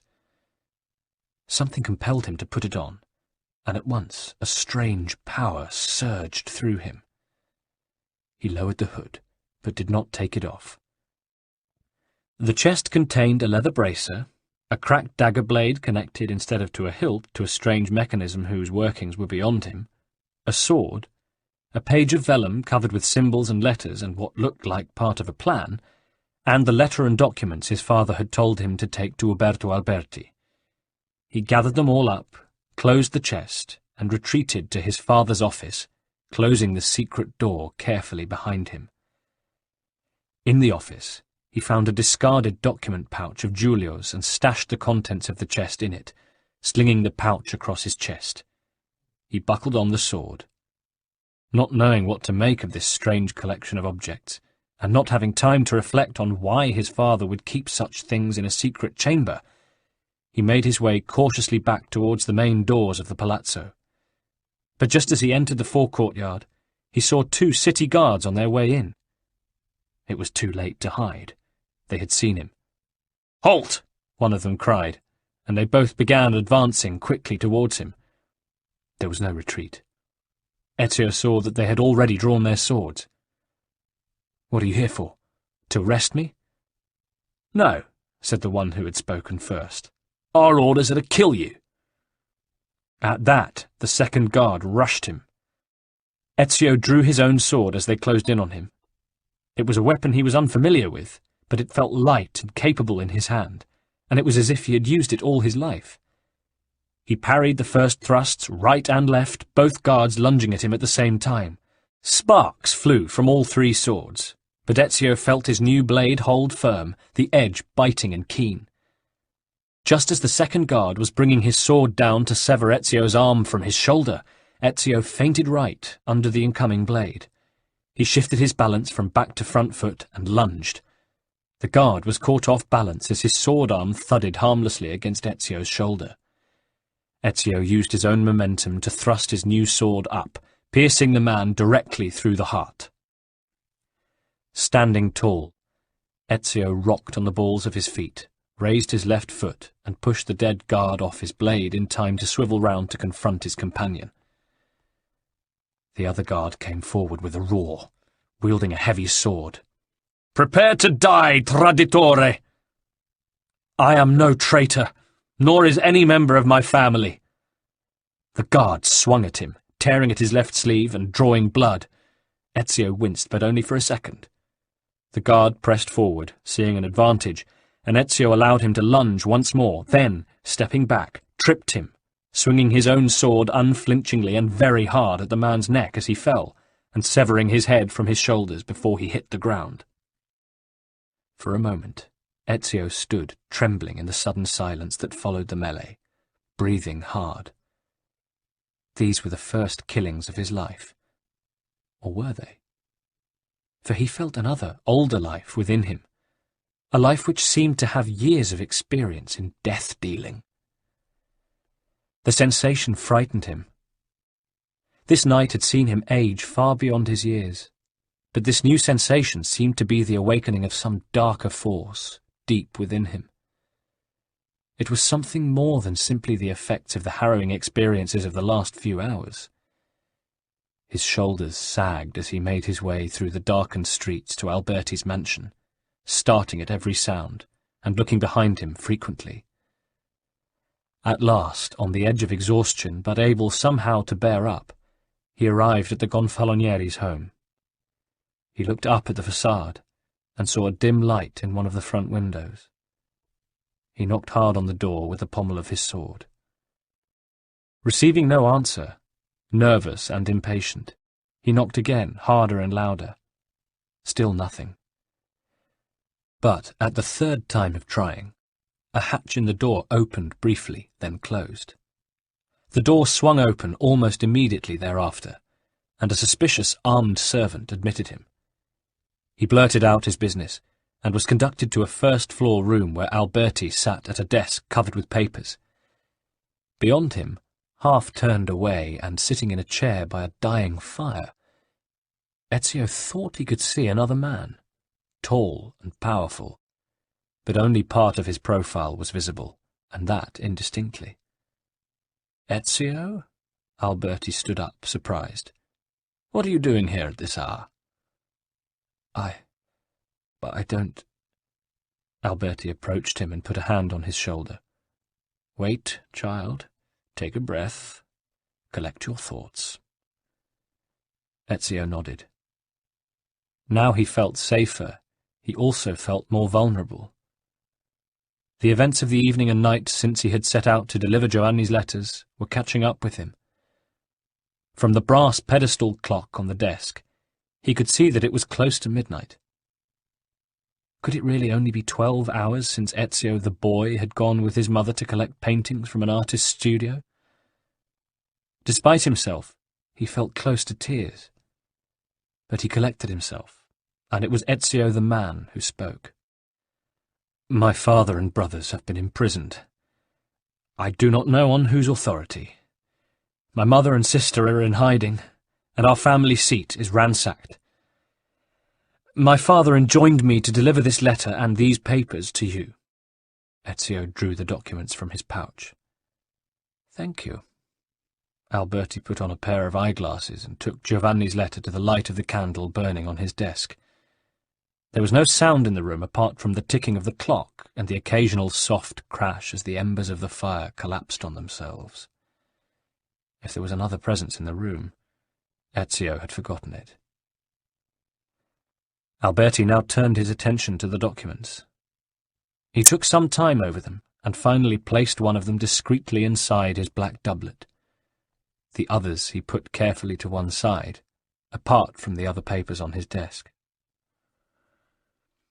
"There's been a terrible misunderstanding, my dear Ezio," he said, taking off his spectacles. "It's true that allegations were laid, serious allegations, and that a trial has been scheduled for tomorrow morning. But it seems that someone may have been, perhaps for reasons of their own, overly zealous. But don't worry, I'll clear everything up." Ezio hardly dared to believe him. "How?" "The documents you've given me contain evidence of a conspiracy against your father and against the city. I'll present these papers at the hearing in the morning, and Giovanni and your brothers will be released. I guarantee it."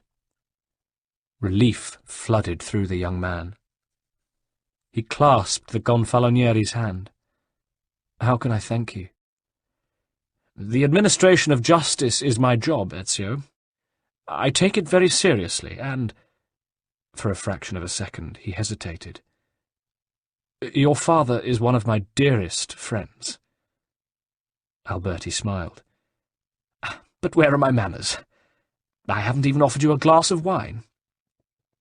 He paused. "And where will you spend the night?" I still have some urgent business to attend to, but my servants will see that you have food and drink and a warm bed." At the time, Ezio didn't know why he refused so kind an offer. It was well after midnight by the time he left the Gonfalonieri's mansion. Pulling up his hood again, he prowled through the streets, trying to arrange his thoughts. Presently, he knew where his feet were taking him. Once there, he climbed to the balcony with greater ease than he'd imagined possible. Perhaps urgency lent strength to his muscles, and knocked gently on her shutters, calling quietly, "Christina, amore, wake up, it's me." He waited, silent as a cat, and listened. He could hear her stirring, rising, and then her voice scared on the other side of the shutters. "Who is it?"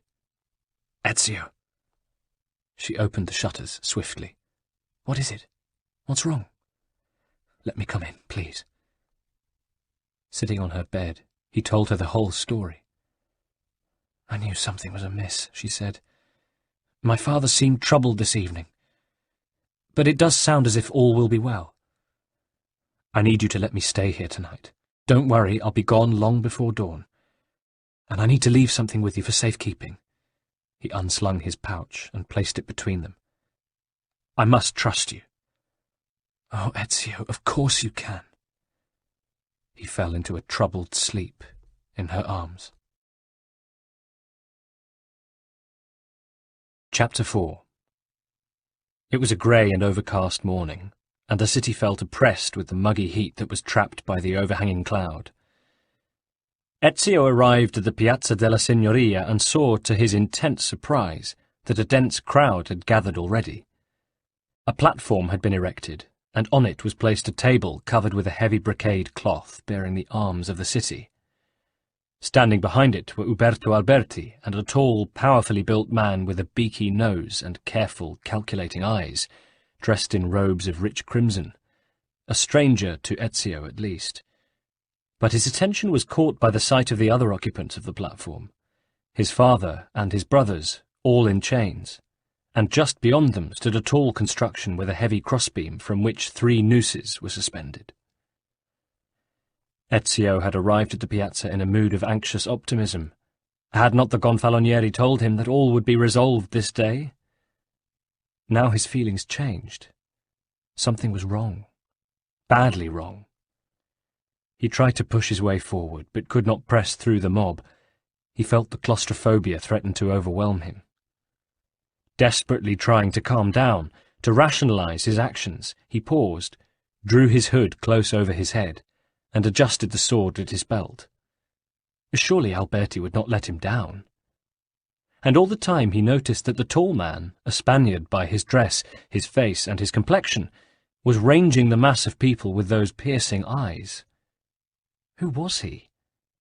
Why did he stir something in Ezio's memory? Had he seen him somewhere before? The Gonfalonieri, resplendent in his robes of office, raised his arms to quieten the people, and instantly a hush fell over them. "Giovanni Auditore," said Alberti in a commanding tone which failed, to Ezio's acute ear, to conceal a note of fear. "You and your accomplices stand accused of the crime of treason. Have you any evidence to counter this charge?" Giovanni looked at once surprised and uneasy. "Yes, you have it all in the documents that were delivered to you last night." But Alberti said, "I know of no such documents, Auditore." Ezio saw at once that this was a show trial, but he couldn't understand what looked like deep treachery on Alberti's part. He shouted, "It's a lie!" But his voice was drowned by the roar of the crowd. He struggled to get closer, shoving angry citizens aside, but there were too many of them, and he was trapped in their midst. Alberti was speaking again. "The evidence against you has been amassed and examined. It is irrefutable. In the absence of any proof to the contrary, I am bound by my office to pronounce you and your accomplices, Federico and Petruccio, and, in absentia, your son Ezio, guilty of the crime you stand accused of." He paused as the crowd once more fell silent. "I hereby sentence you all to death. The sentence to be carried out immediately." The crowd roared again. At a signal from Alberti, the hangman prepared the nooses, while two of his assistants took first little Petruccio, who was fighting back tears, to the gallows. The rope was placed round his neck as he prayed rapidly, and the attendant priest shook holy water onto his head. Then the executioner pulled a lever set into the scaffold, and the boy dangled, kicking the air until he was still. "No," mouthed Ezio, barely able to believe what he was seeing. "No, God, please, no!" But his words were choked in his throat, his loss overcoming all. Federico was next, bellowing his innocence and that of his family, struggling in vain to break loose from the guards who wrestled him towards the gallows. Ezio, now beside himself, striving desperately forward again, saw a solitary tear roll down his father's ashen cheek. Aghast, Ezio watched as his older brother and greatest friend jolted at the rope's end. It took longer for him to leave the world than it had taken Petruccio, but at last he, too, was still, swaying from the gallows. You could hear the wooden crossbeam creak in the silence. Ezio fought with the disbelief within him. Could this really be happening? The crowd began to murmur, but then a firm voice stilled it. Giovanni Auditore was speaking. "It is you who are the traitor, Uberto. You, one of my closest associates and friends, in whom I entrusted my life. And I am a fool. I did not see that you are one of them." Here he raised his voice to a great cry of anguish and of rage. "You may take our lives this day, but mark this, we will have yours in return." He bowed his head and fell silent. A deep silence, interrupted only by the murmured prayers of the priest, followed as Giovanni Auditore walked with dignity to the gallows and commended his soul to the last great adventure it would travel on. Ezio was too shocked to feel grief at first. It was as if a great iron fist had slammed into him. But as the trap opened below Giovanni, he couldn't help himself. "Father!" he cried, his voice cracking. Instantly the Spaniard's eyes were on him. Was there something supernatural about the man's vision, to pick him out in such a throng? As if in slow motion, Ezio saw the Spaniard lean towards Alberti, whisper something, and point. "Guards!" shouted Alberti, pointing as well. "There! That's another one of them! Seize him!" Before the crowd could react and restrain him, Ezio muscled through it to its edge, smashing his fists into anyone who stood barring his way. A guard was already waiting for him. He snatched at Ezio, pulling back his hood. Acting now on some instinctive drive within him, Ezio wrenched free and drew his sword with one hand, grabbing the guard by the throat with the other. Ezio's reaction had been far faster than the guard had anticipated, and before he could bring his arms up to defend himself, Ezio tightened his grip on both throat and sword, and in one swift punching movement ran the guard through, slicing the sword in the body as he drew it out, so that the man's intestines spilled from under his tunic onto the cobblestones. He threw the body aside and turned to the rostrum, fixing Alberti with his eye. "I will kill you for this!" he screamed, his voice straining with hatred and rage. But other guards were closing in. Ezio, his instinct for survival taking over, sped away from them towards the comparative safety of the narrow streets beyond the square. To his dismay, he saw two more guards, swift of foot, rushing to cut him off. They confronted each other at the edge of the square. The two guards faced him, blocking his retreat, the others closing in behind. Ezio fought them both frantically. Then an unlucky parry from one of them knocked his sword out of his hand.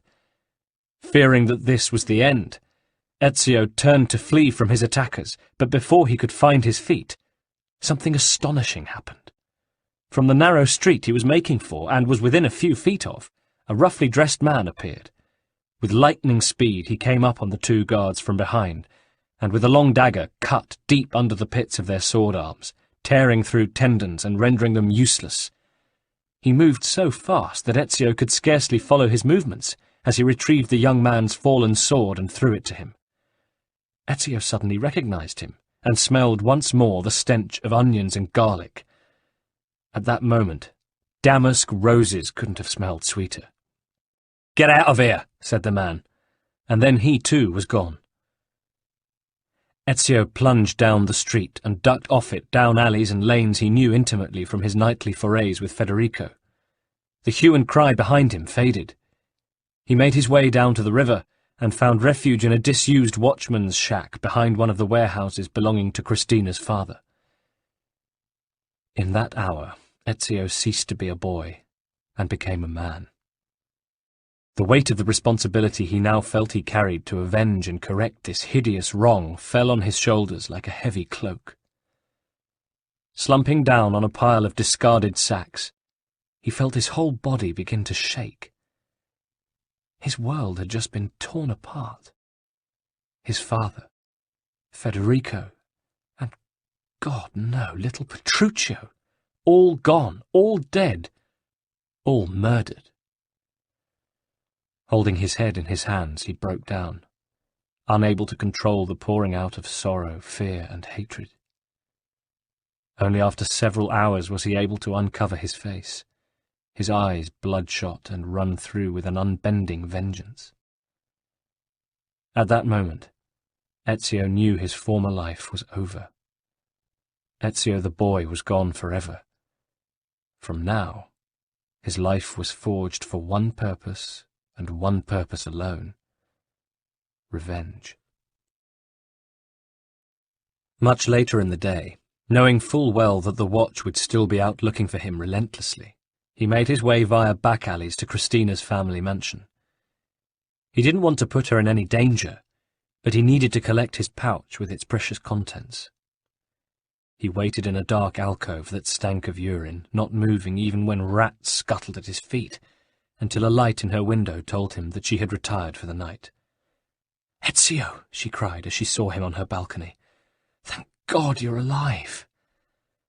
Her face flooded with relief, but that was short-lived, grief taking over. "Your father and brothers—" She couldn't finish the sentence, and her head bowed. Ezio took her in his arms, and for several minutes they just stood holding each other. Finally, she broke away. "You're mad. What are you still doing in Florence?" "I still have matters to attend to," he said grimly. "But I cannot stay here long. It's too big a risk for your family. If they thought you were harbouring me—" Christina was silent. "Give me my satchel and I'll be gone."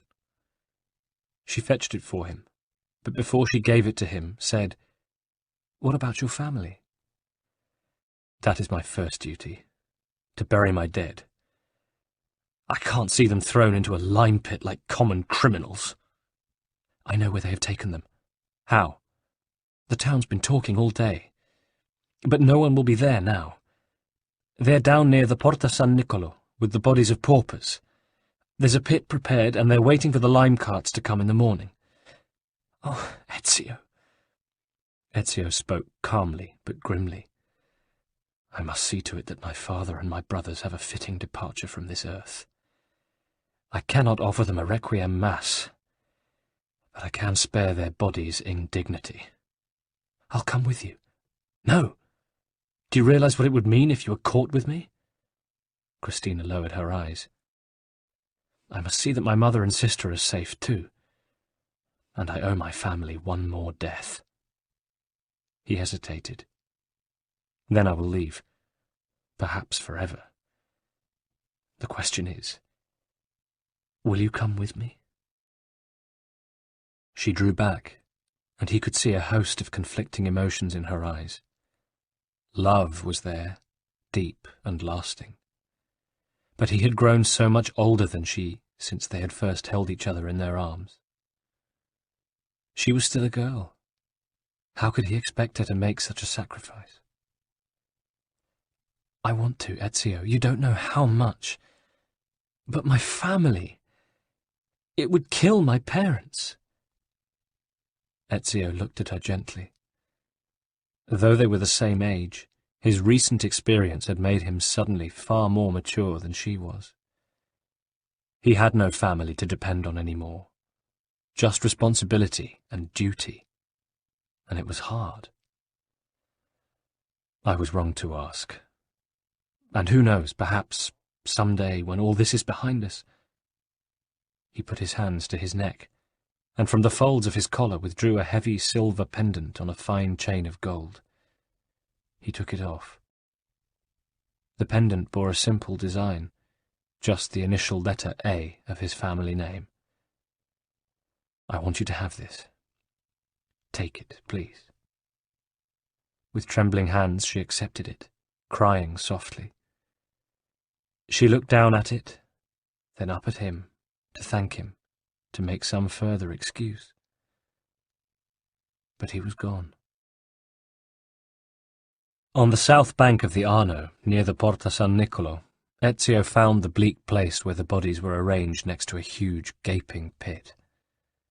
Two sorry-looking guards, raw recruits by the look of them, patrolled nearby, dragging their halberds as much as carrying them. The sight of their uniforms aroused Ezio's anger, and his first instinct was to kill them. But he had seen enough of death that day, and these were just country boys who'd stumbled into uniforms for want of anything better.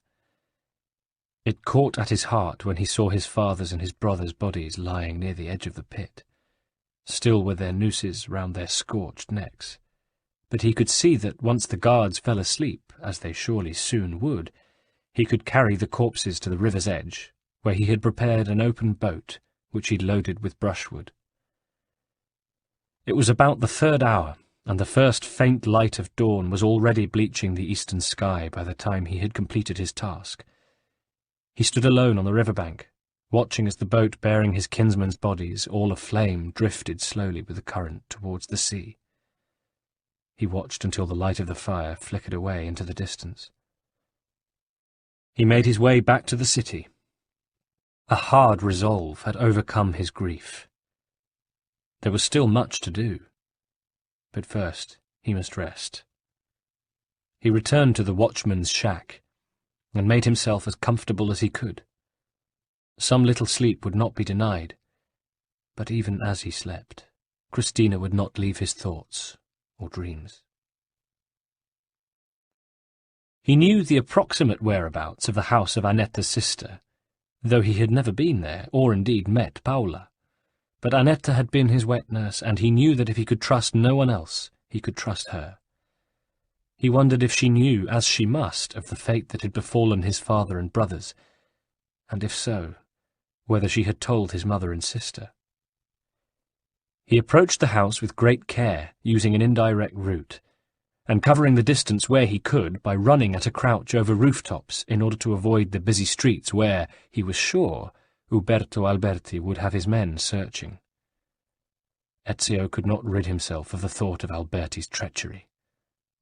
What faction had his father referred to on the gallows? What could induce Alberti to bring about the death of one of his closest allies? Paola's house lay in a street just north of the cathedral, Ezio knew. But when he got there, he didn't know which it was. There were few signs hanging from the fronts of the buildings here to identify them, and he could not afford to loiter in case he was recognized. He was about to depart when he saw Annetta herself, coming from the direction of the Piazza San Lorenzo. Pulling his hood down so that his face was shadowed, he made his way to meet her, making himself walk at a normal pace, trying as best he could to blend in with his fellow citizens as they went about their business. He passed Annetta herself, and was gratified that she did not give any sign that she had noticed him. A few yards on, he doubled back and fell into step just behind her. Annetta. She had the wit not to turn round. "Ezio, you're safe." "I wouldn't say that. And my mother and sister, they are protected." "Oh, Ezio, your poor father, and Federico, and—" She stifled a sob. "Little Petruccio. I've just come from San Lorenzo. I lit a candle to San Antonio for them. They say the Duke will be here soon. Perhaps—" Do my mother and Maria know what has happened? We thought it best to keep that knowledge from them. Ezio thought for a moment. It is best so. I will tell them when the time is right. He paused. Will you take me to them? I couldn't identify your sister's house. I'm on my way there now. Stay close and follow me. He fell back a little, but kept her in sight. The establishment she entered had the grim, fortress-like facade of so many of the grander Florentine buildings, but once inside, Ezio was taken aback. This was not quite what he had expected. He found himself in a richly decorated parlour of great size and high-ceilinged. It was dark, and the air was close. Velvet hangings in dark reds and deep browns covered the walls, interspersed with oriental tapestries depicting scenes of unequivocal luxury and sexual pleasure. The room was illuminated by candlelight, and a smell of incense hung in the air. The furniture mainly consisted of deep-seated daybeds covered with cushions of the costly brocade, and low tables on which there were trays bearing wine in silver carafes, Venetian glasses, and golden bowls of sweetmeats. But what was most surprising were the people in the room. A dozen beautiful girls wearing silks and satins in green and yellow, cut in the Florentine fashion, but with skirts slit to the top of the thigh, and plunging necklines that left nothing to the imagination except the promise of where it should not venture. Around 3 walls of the room, beneath the hangings and tapestries, a number of doors could be seen. Ezio looked round, in a sense, not knowing where to look. "Are you sure this is the right place?" he asked Annetta. "Ma certo, and here is my sister to greet us." An elegant woman who must have been in her late 30s but looked 10 years younger, as beautiful as any principessa and better dressed than most, was coming towards them from the centre of the room. There was a veiled sadness in her eyes, which somehow increased the sexual charge she transmitted, and Ezio, for all else that was on his mind, found himself stirred. She extended her long-fingered, bejewelled hand to him. "It is a pleasure to make your acquaintance, Messer Auditore." She looked at him appraisingly. "Annetta speaks quite highly of you. And now I can see why." Ezio, blushing despite himself, replied, "I appreciate the kind words, Madonna. Please, call me Paola." Ezio bowed. "I cannot sufficiently express my gratitude to you for extending your protection to my mother and sister, Paola. It was the least I could do. Are they here? May I see them?" "They are not here. This would be no place for them, and some of my clients are highly placed in the city's governance." "Is this place, then, forgive me, but is it what I think it is?" Paola laughed. "Of course. But I hope it is rather different from those stews down by the docks. It is really too early for business, but we like to be ready. There's always the chance of the occasional caller on his way to the office. Your timing is perfect." "Where is my mother? Where is Claudia?" "They are safe, Ezio. But it's too risky to take you to see them now, and we mustn't compromise their security." She drew him to a sofa and sat down with him. Annetta, meanwhile, disappeared into the bowels of the house on some business of her own.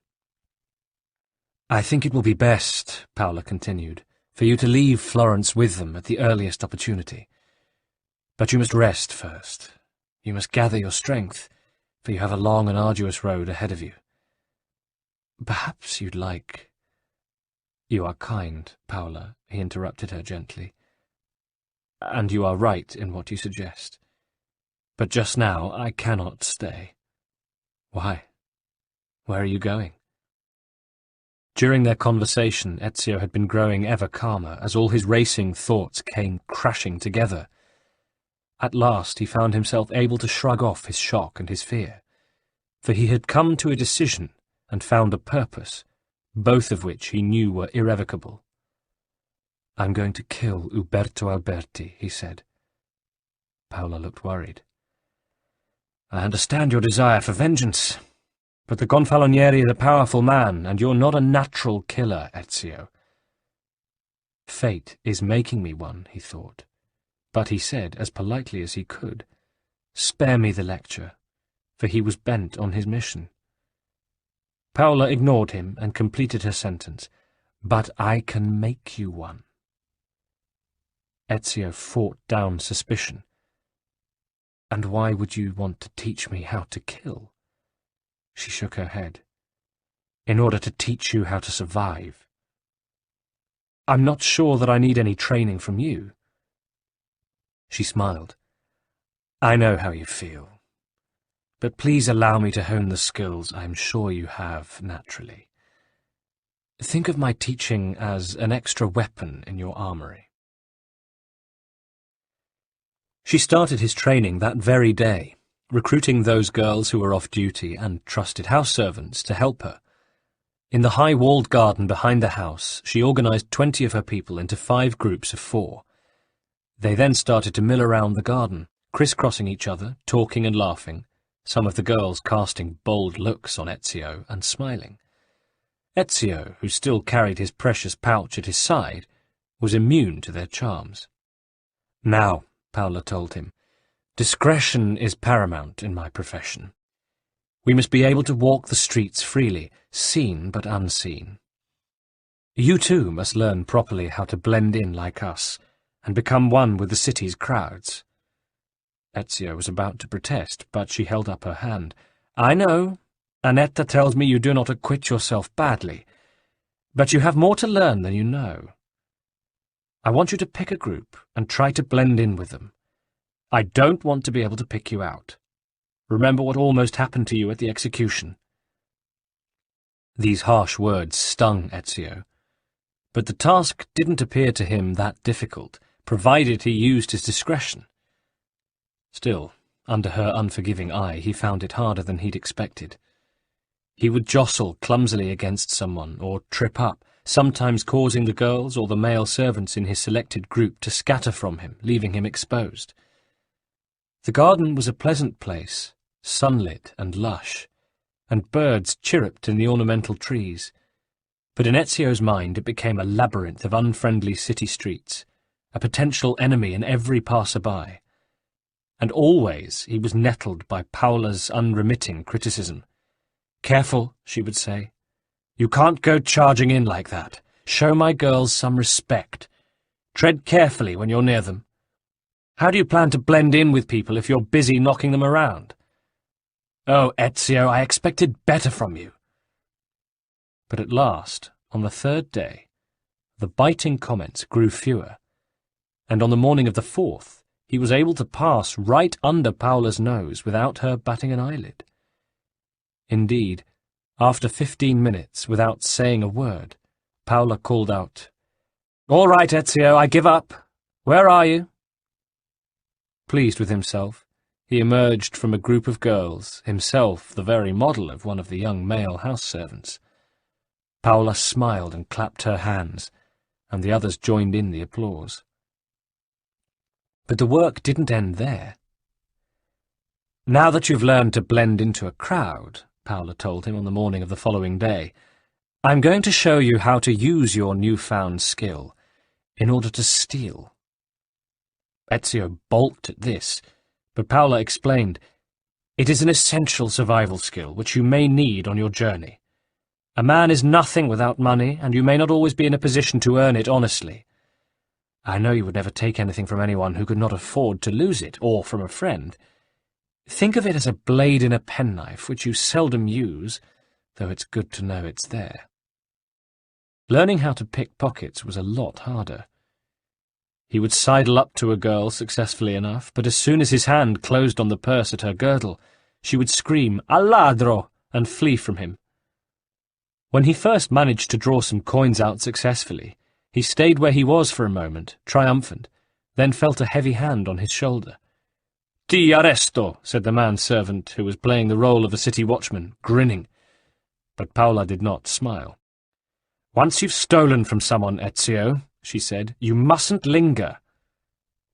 He was learning faster now, though, and was beginning to appreciate the need to acquire the skills he was being taught as necessary for the successful accomplishment of his mission. Once he had successfully fleeced 10 girls, the last 5 without even Paola noticing, she announced that the tutorial was at an end. "Back to work, girls," she said. "Playtime's over." "Do we have to?" the girls murmured reluctantly as they took their leave of Ezio. "He's so cute, so innocent." But Paola was adamant. She walked with him alone in the garden.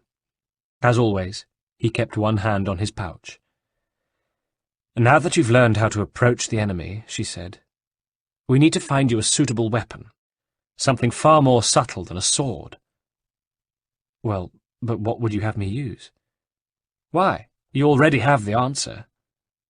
And she produced the broken blade and bracer which Ezio had taken from his father's strongbox, and which even now he believed to be safely stowed in his pouch.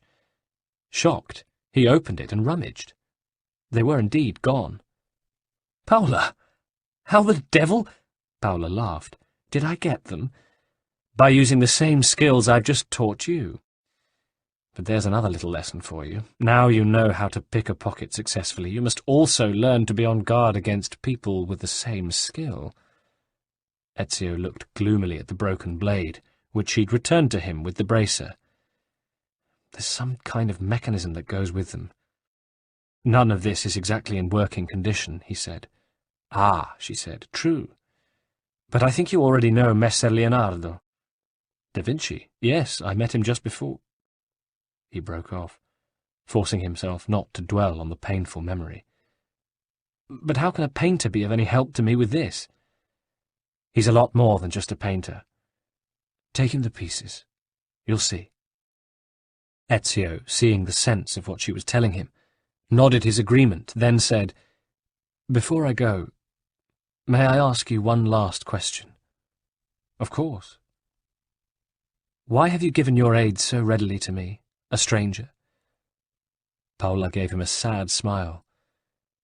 By way of an answer, she drew up one of the sleeves of her robe, revealing a pale, delicate forearm, whose beauty was marred by the ugly, long, dark scars which crisscrossed it. Ezio looked and knew. At some time in her life, this lady had been tortured.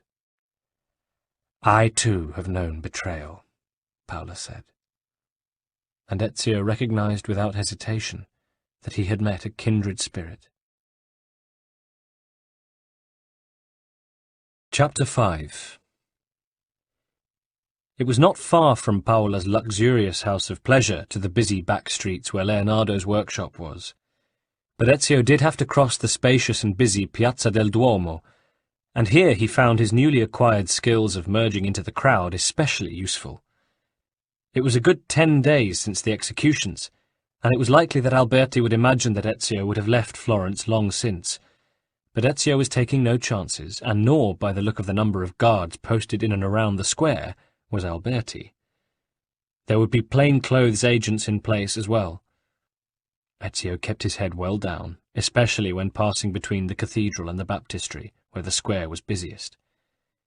He passed by Giotto's Campanile, which had dominated the city for almost 150 years, and the great red mass of Brunelleschi's cathedral dome, completed only 15 years earlier, without seeing them, though he was aware of groups of French and Spanish tourists gazing up in unfeigned amazement and admiration, and a little burst of pride in his city tugged at his heart. But was it his city, really, any more? Suppressing any gloomy thoughts, he quickly made his way from the south of the piazza to Leonardo's workshop. The master was at home, he was told, in the yard at the back. The studio was, if anything, in a greater state of chaos than ever, though there did seem to be some rough method in the madness. The artifacts Ezio had noticed on his earlier visit had been added to, and from the ceiling hung a strange contraption in wood, though it looked like a scaled-up skeleton of a bat. On one of the easels, a large parchment pinned to a board carried a massive and impossibly intricate knot design, and in a corner of it some indecipherable scribbling in Leonardo's hand. Agnolo had been joined by another assistant, Innocento, and the two were trying to impose some order on the studio, cataloguing the stuff in order to keep track of it. "He's in the backyard," Agnolo told Ezio. "Just go through. He won't mind." Ezio found Leonardo engaged in a curious activity. Everywhere in Florence you could buy caged songbirds. People hung them in their windows for pleasure, and when they died, simply replaced them. Leonardo was surrounded by a dozen such cages, and, as Ezio watched, he selected one, opened the little wicker door, held the cage up, and watched as the linnet, in this case, found the entrance, pushed its way through, and flew free. Leonardo watched its departure keenly, and was turning to pick up another cage when he noticed Ezio standing there. He smiled winningly and warmly at the sight of him, and embraced him. Then his face grew grave. "Ezio, my friend, I hardly expected to see you here after what you've been through. But welcome, welcome. Just bear with me 1 minute, this won't take long." Ezio watched as he released one after another of the various thrushes, bullfinches, larks, and far more expensive nightingales into the air, watching each one very carefully. "What are you doing?" asked Ezio, wonderingly. "All life is precious," Leonardo replied simply. "I cannot bear to see my fellow creatures imprisoned like this just because they have fine voices." "Is that the only reason you released them?" Ezio suspected an ulterior motive. Leonardo grinned, but gave no direct answer. "I won't eat meat any more, either. Why should some poor animal die just because it tastes good to us? There'd be no work for farmers else. They could all grow corn. Imagine how boring that'd be. Anyway, there'd be a glut. Ah, I was forgetting that you're a finanziatore. And I'm forgetting my manners. What brings you here?" "I need a favour, Leonardo." "How can I be of service?" "There's something I inherited from my father that I'd like you to repair, if you can." Leonardo's eyes lit up. "Of course. Come this way. We'll use my inner chamber. Those boys are cluttering everything up in the studio as usual. I sometimes wonder why I bother to employ them at all." Ezio smiled. He was beginning to see why, but at the same time sensed that Leonardo's first love was, and would always be, his work. "Come this way." Leonardo's smaller, inner room was even more untidy than the studio, but among the masses of books and specimens, and papers covered with that indecipherable scrawl, the artist, as always, and incongruously, impeccably dressed and scented, carefully piled some stuff on other stuff until a space was cleared on a large drafting table. "Forgive the confusion," he said, "but at last we have an oasis. Let's see what you've got for me. Unless you'd like a glass of wine first?" No. "Good," said Leonardo eagerly. "Let's see it then." Ezio carefully extracted the blade, bracer, and mechanism, which he had previously wrapped in the mysterious vellum page that had accompanied them. Leonardo tried in vain to put the pieces of machinery back together, but failed, and seemed for a moment to despair. "I don't know, Ezio," he said. "This mechanism is old, very old, but it's very sophisticated as well. And its construction is ahead, I would say, even of our time. Fascinating." He looked up. "I've certainly never seen anything like it. But I'm afraid there's little I can do without the original plans." Then he turned his attention to the vellum page, which he had picked up in order to wrap Ezio's pieces back up again.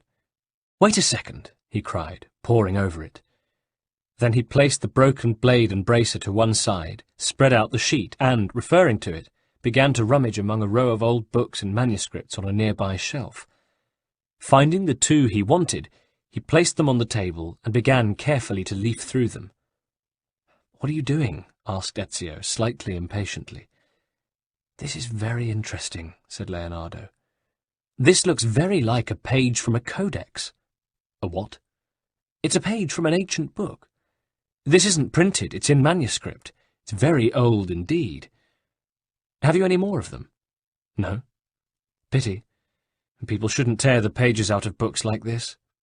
Leonardo paused.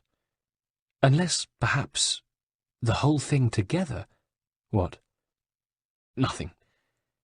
Look, the contents of this page are encrypted, but if my theory is correct, based on these sketches, it may very well be that—" Ezio waited, but Leonardo was lost in a world of his own. He took a seat and waited patiently while Leonardo rummaged through and pored over a number of books and scrolls, making cross-references and notes, all in that curious left-handed mirror writing he used. Ezio wasn't the only one, he supposed, to live his life with one eye looking behind him. From the little he'd seen of what was going on in the studio, if the church got wind of some of the things Leonardo was up to, he didn't doubt that his friend would be for the high jump. At last, Leonardo looked up, but by that time Ezio was beginning to doze. "Remarkable," muttered Leonardo to himself, and then in a louder voice, "Remarkable! If we transpose the letters and then select every third—" He set to work, drawing the blade, bracer, and mechanism towards him. He dug out a toolbox from under the table, set up a vise, and quietly became absorbed in his work. An hour passed. 2. Ezio by now was sleeping peacefully, lulled by the warm fug of the room and the gentle sounds of tapping and scraping as Leonardo worked on. And at last, "Ezio, wake up! Eh? Look!" And Leonardo pointed to the tabletop. The dagger blade, fully restored, had been fitted into the strange mechanism, which in turn was fixed to the bracer. Everything was polished and looked as if it had just been made, but nothing shone. "A matte finish, I decided," said Leonardo. "Like Roman armour. Anything which shines glints in the sun, and that's a dead giveaway." Ezio picked up the weapon and hefted it in his hands. It was light, but the strong blade was perfectly balanced on it. Ezio had never seen anything like it. A spring-loaded dagger that he could conceal above his wrist. All he had to do was flex his hand and the blade would spring out, ready to slash or stab as its user desired. "I thought you were a man of peace," said Ezio, remembering the birds. "Ideas take precedence," said Leonardo with decision, "whatever they are. Now," he added, producing a hammer and chisel from his toolbox, "you're right-handed, aren't you? Good. Then kindly place your right ring finger on this block." "What are you doing?" "I'm sorry, but this is how it must be done. The blade is designed to ensure the total commitment of whoever wields it." "What do you mean?" "It'll only work if we have that finger off." Ezio blinked. His mind flashed on a number of images. He remembered Alberti's supposed friendliness to his father, how Alberti had later reassured him after his father's arrest, the executions, his own pursuit. He clamped his jaw. Do it. Maybe I should use a cleaver. Cleaner cut that way. Leonardo produced one from a drawer in the table. Now, just place your finger. Così. Ezio steeled himself as Leonardo raised the cleaver. He closed his eyes as he heard it brought down, shunk, into the wood of the block. But he'd felt no pain. He opened his eyes. The cleaver was stuck in the block, inches from his hand, which was intact. "You bastard!" Ezio was shocked and furious at this tasteless practical joke. Leonardo raised his hands. "Calm yourself. It was just a bit of fun. Cruel, I admit, but I simply couldn't resist. I wanted to see how determined you were. You see, the use of this machine originally did require such a sacrifice. Something to do with an ancient initiation ceremony, I think. But I've made 1 or 2 adjustments, so you can keep your finger. Look, the blade comes out well clear of them, and I've added a hilt that flips out when the blade's extended. All you have to do is remember to keep them splayed as it's coming out, so you can keep your finger. But you might like to wear gloves when you use it. The blade is keen." Ezio was too fascinated and grateful to be angry for long. "This is extraordinary," he said, opening and closing the dagger several times until he could time its use perfectly. "Incredible." "Isn't it?" agreed Leonardo. "Are you sure you don't have any more pages like this one?" "I'm sorry." "Well, listen, if you do happen across any more, please bring them to me." You have my word. And how much do I owe you for— A pleasure. Most instructive. There is no— They were interrupted by a hammering at the outer door of the studio. Leonardo hurried through to the front of the building as Agnolo and Innocento looked up fearfully. The person on the other side of the door had started to bellow. "Open up! By order of the Florentine Guard!" "Just a moment," Leonardo shouted back, but in a lower voice he said to Ezio, "Stay back there." Then he opened the door and stood in it, blocking the guardsman's way. "You Leonardo da Vinci?" asked the guard in one of those loud, bullying official voices. "What can I do for you?" said Leonardo, moving out into the street, obliging the guard to step back. "I am empowered to ask you certain questions." Leonardo had by now so manoeuvred himself that the guard had his back to the doorway of the studio. "What seems to be the trouble?" "We've had a report that you were seen just now consorting with a known enemy of the city." "What, me? Consorting? Preposterous." "When was the last time you either saw or spoke to Ezio Auditore?" "Who?" "Don't play silly buggers with me. We know you were close to the family, sold the mother a couple of your daubs. Maybe I need to refresh your memory a bit." And the guard hit Leonardo in the stomach with the butt of his halberd. With a sharp cry of pain, Leonardo doubled up and fell to the ground, where the guard kicked him. "Ready to chat now, are we? I don't like artists. Load of puffs." But this had given Ezio enough time to step quietly through the doorway and position himself behind the guard. The street was deserted. The nape of the man's sweaty neck was exposed. It was as good a time as any to give his new toy a trial run. He raised his hand, triggered the release mechanism, and the silent blade shot out. With a deft movement of his now open right hand, Ezio stabbed once into the side of the guard's neck. The recently honed edge of the blade was viciously sharp, and eased through the man's jugular without the slightest resistance. The guard fell, dead before he hit the ground. Ezio helped Leonardo up. "Thank you," said the shaken artist. "I'm sorry. I didn't mean to kill him. There was no time. Sometimes we don't have an alternative. But I should be used to this by now." "What do you mean?" "I was involved in the Saltarelli case." Ezio remembered then.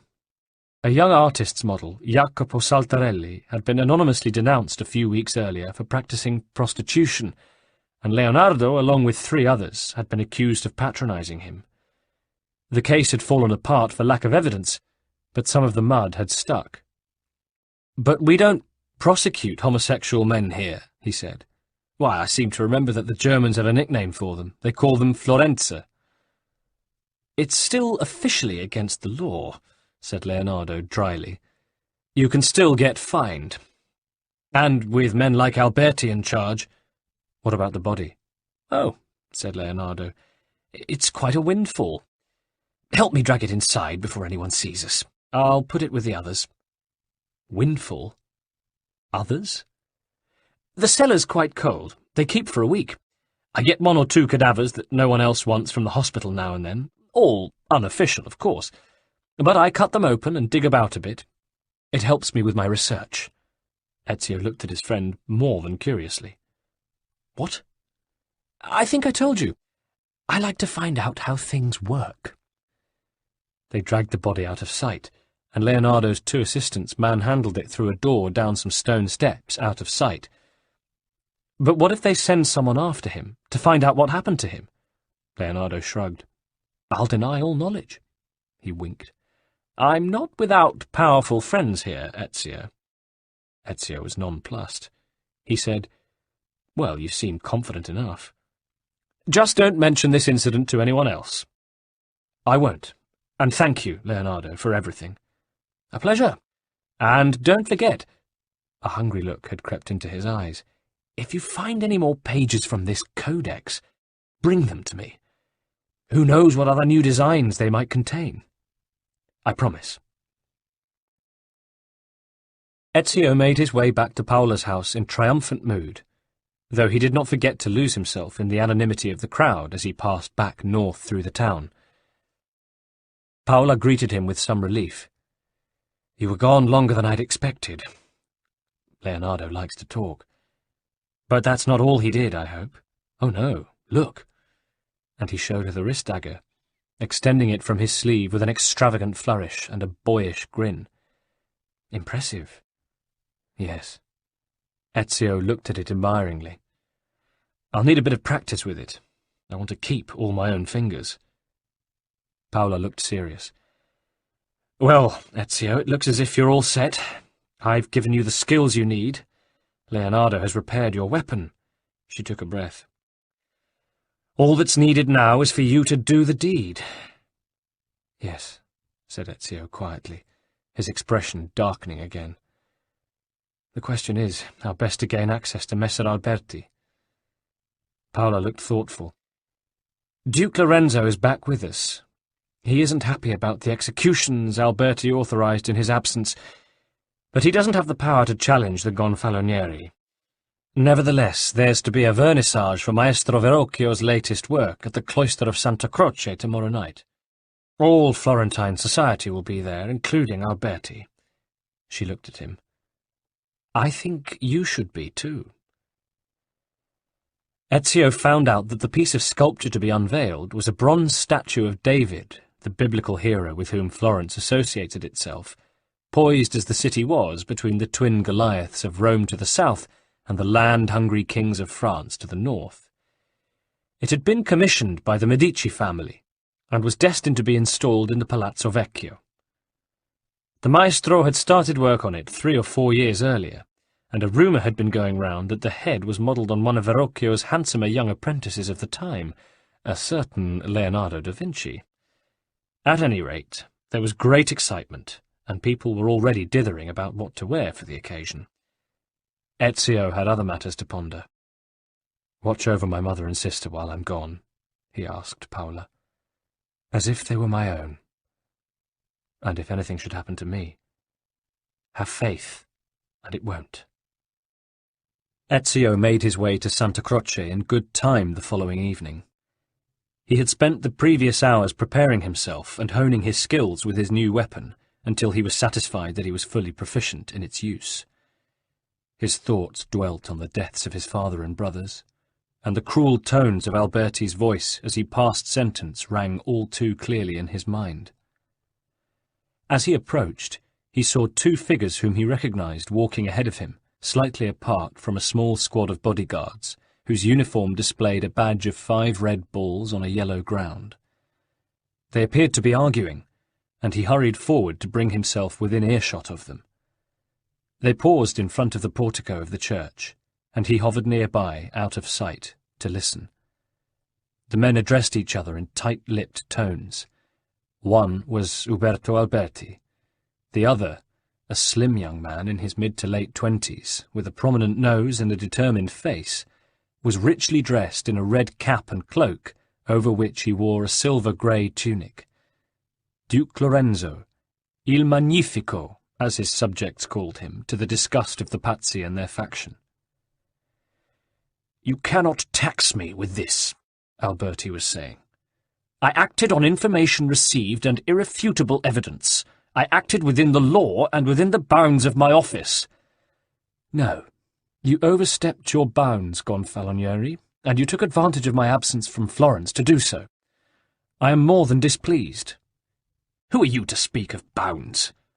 You have seized power over this city, made yourself duke of it, without the formal consent of the Signoria or anyone else." "I have done no such thing." Alberti permitted himself a sardonic laugh. "Of course you'd say that. Ever the innocent. How convenient for you. You surround yourself at Careggi with men most of the rest of us consider dangerous free-thinkers, Ficino, Mirandola, and that creep Poliziano. But at least now we have had a chance to see how far your reach really extends, which is to say, nowhere at all in any practical terms. That has proved a valuable lesson for my allies and me." "Yes, your allies the Pazzi. That's what this is really all about, isn't it?" Alberti studied his fingernails elaborately before replying. "I'd be careful what you say, Duce. You might attract the wrong sort of attention." but he didn't sound completely sure of himself. "You are the one who should watch his mouth, Gonfalonieri, and I suggest you pass that advice on to your associates. Take it as a friendly warning." With that, Lorenzo swept away with his bodyguard in the direction of the cloister. After a moment, muttering some oath under his breath, Alberti followed. It almost sounded to Ezio as if the man were cursing himself.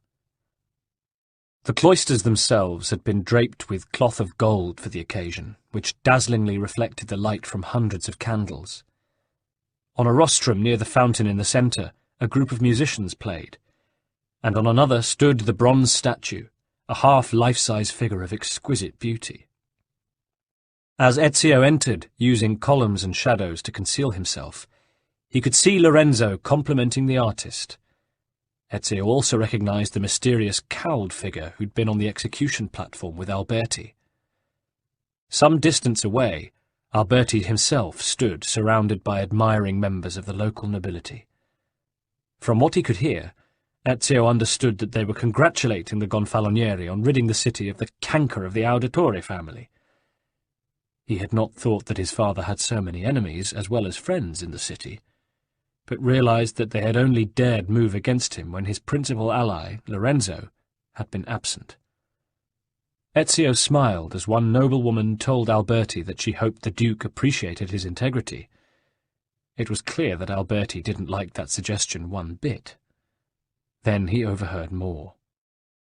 "What of the other son?" a nobleman was asking. "Ezio, wasn't it? Has he escaped for good?" Alberti managed to smile. "The boy poses no danger whatsoever. Soft hands and an even softer head. He'll be caught and executed before the week is out."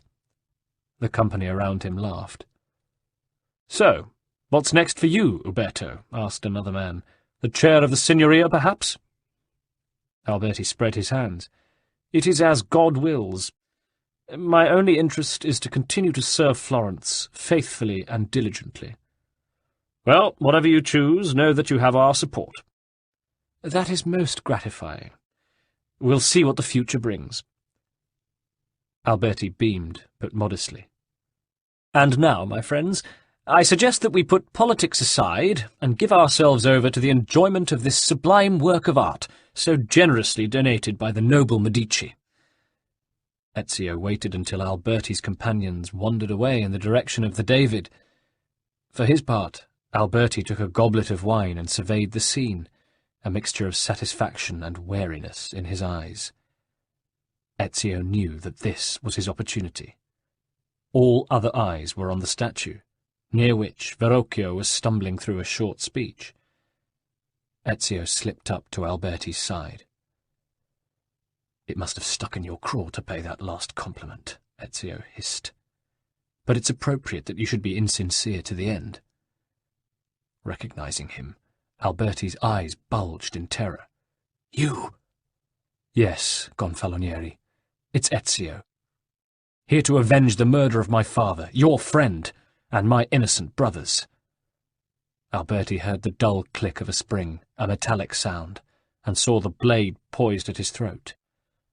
"Goodbye, Gonfalonieri," said Ezio coldly. "Stop!" gasped Alberti. "In my position you would have done the same. To protect the ones you loved. Forgive me, Ezio, I had no choice." Ezio leant close, ignoring his plea. He knew the man had had a choice, an honourable one, and had been too supine to make it. "Do you not think I am not protecting the ones I love? What mercy would you show my mother or my sister if you could lay your hands on them?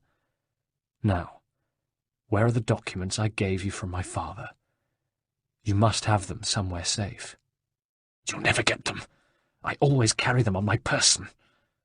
Alberti tried to push Ezio away, and drew in a breath to call for the guards, but Ezio plunged the dagger into his throat and dragged its blade through the man's jugular artery. Unable now even to gurgle, Alberti sank to his knees, his hands instinctively clutching at his neck in a vain attempt to staunch the blood that cascaded down onto the grass. As he fell on his side, Ezio stooped swiftly and cut the man's wallet free of his belt. He glanced inside. Alberti, in his final hubris, had been telling the truth. The documents were indeed there. But now there was silence. Verrocchio's speech had ground to a halt as the guests began to turn and stare, not yet comprehending what had happened. Ezio stood and faced them. "Yes, what you see is real. What you see is vengeance. The Auditore family still lives. I am still here. Ezio Auditore." He caught his breath at the same moment as a woman's voice rang out, "Assassino!" Now chaos reigned. Lorenzo's bodyguard quickly formed up round him, swords drawn. The guests ran hither and yon, some trying to escape, the braver ones going through the motions at least of trying to seize Ezio, though none quite dared make a real attempt. Ezio noticed the cowled figure slipping away into the shadows. Verrocchio stood protectively by his statue. Women screamed, men shouted, and city guards streamed into the cloisters, unsure of whom to pursue. Ezio took advantage of this, climbing up to the roof of the cloister colonnade, and vaulting over it into a courtyard beyond, whose open gate led into the square in front of the church, where a curious crowd was already gathering, attracted by the sound of the commotion within. "What's happening?" someone asked Ezio. "Justice has been done," Ezio replied, before racing northwest across town to the safety of Paola's mansion. He paused on the way to verify the contents of Alberti's wallet. At least the man's last words had been truthful. Everything was there. And there was something else. An undelivered letter in Alberti's hand. Perhaps fresh knowledge for Ezio, who broke the seal and tore the parchment open. But it was a personal note from Alberti to his wife. As he read it, Ezio could at least understand what kind of forces might be brought to bear to break a man's integrity. "My love, I put these thoughts to paper in the hope that I might one day have the courage to share them with you. In time, you'll no doubt learn that I betrayed Giovanni Auditore, labelled him a traitor, and sentenced him to die. History will likely judge this act to have been a matter of politics and greed. But you must understand that it was not fate that forced my hand, but fear. When the Medici robbed our family of all we owned, I found myself afraid. For you, for our son, for the future. What hope is there in this world for a man without proper means? As for the others, they offered me money, land, and title in exchange for my collaboration. And this is how I came to betray my closest friend. However unspeakable the act, it seemed necessary at the time. And even now, looking back, I can see no other way." Ezio folded the letter carefully and replaced it in his wallet. He would reseal it and see that it was delivered. He was determined not to stoop to mean-spiritedness, ever. Chapter 6. "It's done," he told Paola simply. She embraced him briefly, then stood back. "I know. I'm glad to see you safe. I think it's time for me to leave, Florence." "Where will you go?" "My father's brother Mario has an estate near Monteriggioni. We'll go there." "There's a huge hunt on for you already, Ezio. They're putting up wanted posters everywhere with your picture on them, and the public orators are beginning to speak against you." She paused thoughtfully. "I'll get some of my people to go out and tear down as many posters as they can, and the orators can be bribed to speak of other things." Another thought struck her. "And I'd better have travel papers drawn up for the three of you." Ezio shook his head, thinking of Alberti.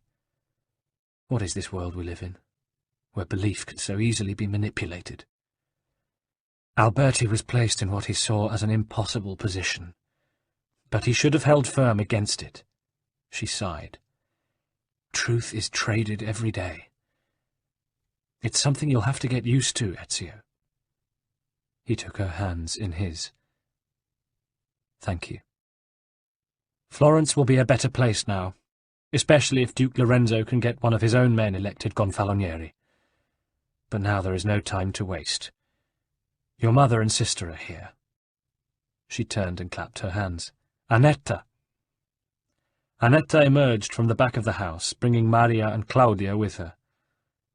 It was an emotional reunion. Ezio saw that his mother was not much recovered, and still clasped Petruccio's little box of feathers in her hand.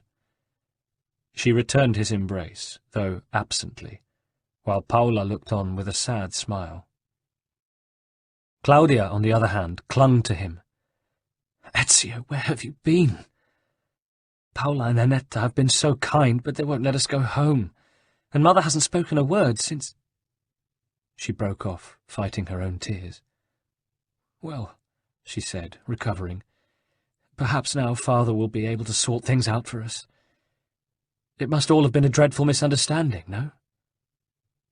Paola looked at him. "This might be the time," she said softly. "They will have to know the truth soon."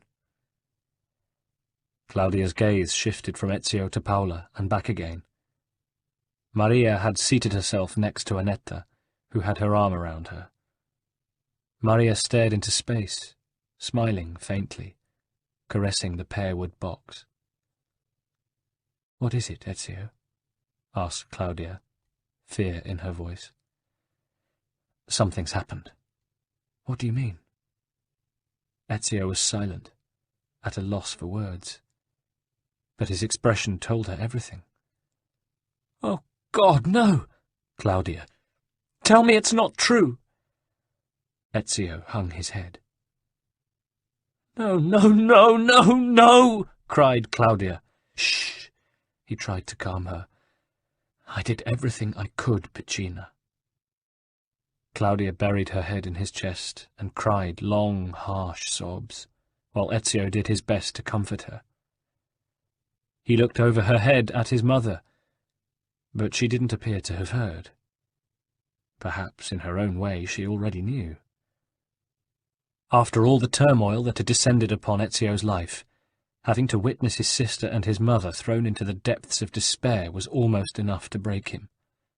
He stood, holding his sister in his arms, for what seemed an eternity, feeling the responsibility of the world on his shoulders. It was up to him to protect his family now. The Auditore name was his to honour. Ezio the boy was no more. He collected his thoughts. "Listen," he said to Claudia, once she had quietened a little. "What matters now is that we get away from here, somewhere safe where you and Mamma can remain in security.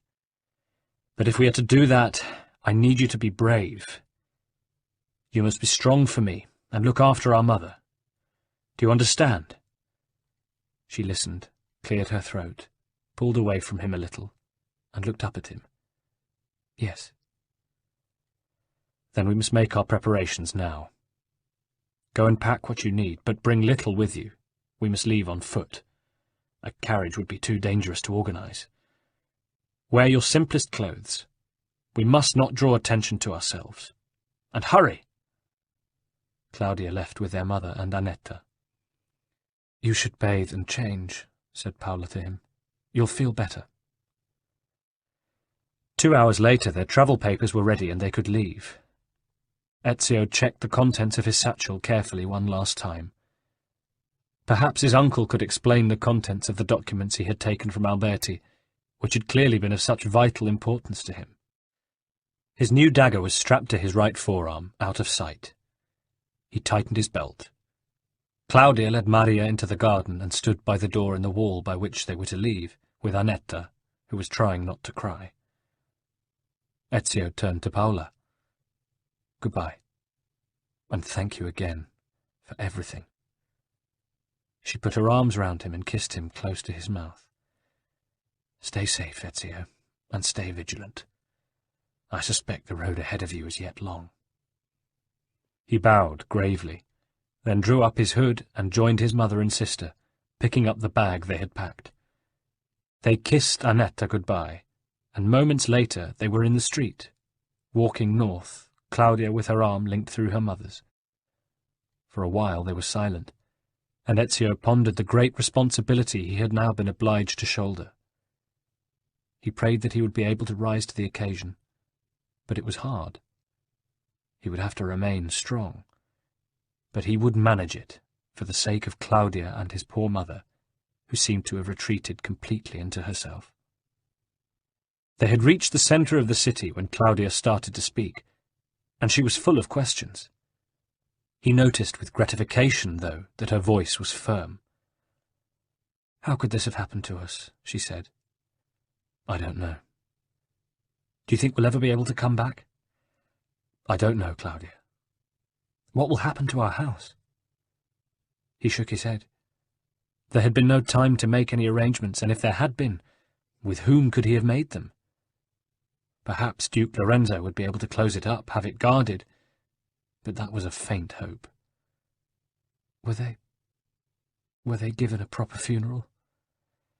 Yes, I arranged it myself. They were crossing the Arno, and Ezio allowed himself a glance downriver. At last they were approaching the southern city gates, and Ezio was grateful that they had got this far undetected. But it was a dangerous moment, for the gates were heavily policed. Thankfully, the documents in false names which Paola had provided them with passed muster, and the guards were on the lookout for a desperate young man on his own, not a modestly dressed little family. They travelled south steadily all that day, pausing only when they were well clear of the city to buy bread, cheese, and wine at a farmhouse, and to rest for an hour under the shade of an oak tree at the edge of a cornfield. Ezio had to rein in his impatience, for it was almost 30 miles to Monteriggioni, and they had to travel at his mother's pace. She was a strong woman at the beginning of her 40s, but the massive shock she had sustained had aged her. He prayed that once they reached Uncle Mario's, she would recover, though he could see that any recovery would be a slow one. He hoped that, barring any setback, they would reach Mario's estate by the afternoon of the following day. That night they spent in a deserted barn, where at least there was clean, warm hay. They dined on the remains of their lunch, and made Maria as comfortable as possible. She made no complaint. Indeed, she seemed completely unaware of her surroundings. But when Claudia tried to take Petruccio's box from her when getting her ready for bed, she protested violently and pushed her daughter away, swearing at her like a fishwife. Brother and sister were shocked at that. But she slept peacefully, and seemed refreshed the next morning. They washed themselves in a brook, drank some of its clear water in lieu of breakfast, and continued on their way. It was a bright day, pleasantly warm, but with a cooling breeze, and they made good progress, passing only a handful of wagons on the road, and seeing no one except the odd group of labourers in the fields and orchards they walked by. Ezio was able to buy some fruit, enough at least for Claudia and his mother, but he wasn't hungry anyway. He was too nervous to eat. At last, in mid-afternoon, he was heartened to see the little walled town of Monteriggioni bathed in sunshine on its hill in the distance. Mario effectively ruled the district. Another mile or two and they would be within his territory. Heartened, the little group quickened their pace. "Nearly there," he told Claudia with a smile. "Grazie a Dio," she replied, returning it. They'd just started to relax when, at a turn in the road, a familiar figure, accompanied by a dozen men in blue and gold liveries, blocked their way. One of the guards carried a standard bearing the hated familiar emblem of golden dolphins and crosses on a blue ground. "Ezio," the figure greeted him. "Buongiorno! And your family, or at least what's left of it. What a pleasant surprise." He nodded to his men, who fanned out across the road, halberds at the ready. "Vieri." "The same. As soon as they released my father from custody, he was more than happy to finance this little hunting party for me. I was hurt. After all, how could you think of leaving Florence without saying a proper goodbye?" Ezio advanced a pace, ushering Claudia and his mother behind him. "What do you want, Vieri?" "I should have thought you'd be satisfied with what the Pazzi have managed to achieve." Vieri spread his hands. "What do I want? Well, it's hard to know where to begin. So many things. Let's see. Well, I'd like a larger palazzo, a prettier wife, much more money, and... what else? Oh, yes, your head! He drew his sword, motioning his guards to stay ready, and advanced on Ezio himself. I'm surprised, Vieri. Are you really going to take me on all alone? But of course, your bully boys are right behind you. I don't think you're worthy of my sword, retorted Vieri, sheathing it again. I think I'll just finish you off with my fists. Sorry if this distresses you, Tesora, he added to Claudia. But don't worry, it won't take long. Then I'll see what I can do to comfort you. And who knows, maybe your little mamma as well.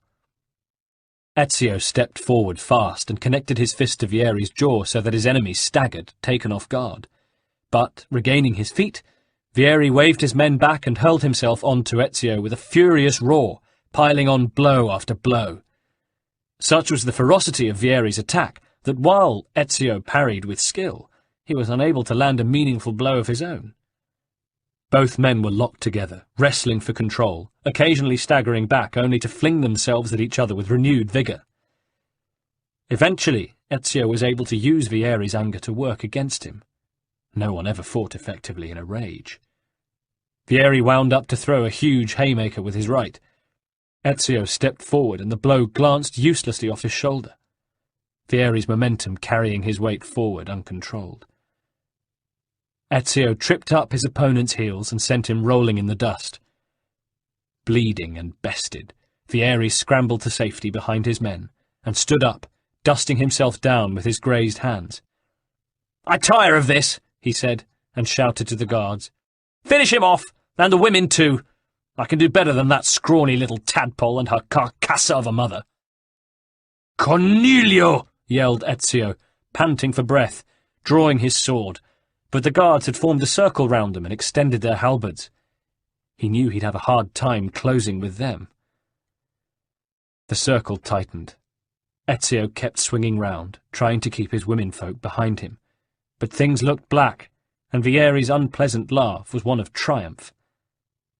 Suddenly there was a sharp, almost ethereal whistling noise, and two of the guards to Ezio's left crumpled to their knees and fell forward, dropping their weapons as they did so. From each of their backs projected a throwing knife, buried to the hilt and clearly aimed with deadly accuracy. Blood billowed out from their shirts, like crimson flowers. The others drew back in alarm, but not before one more of their number had fallen to the ground, a knife in his back.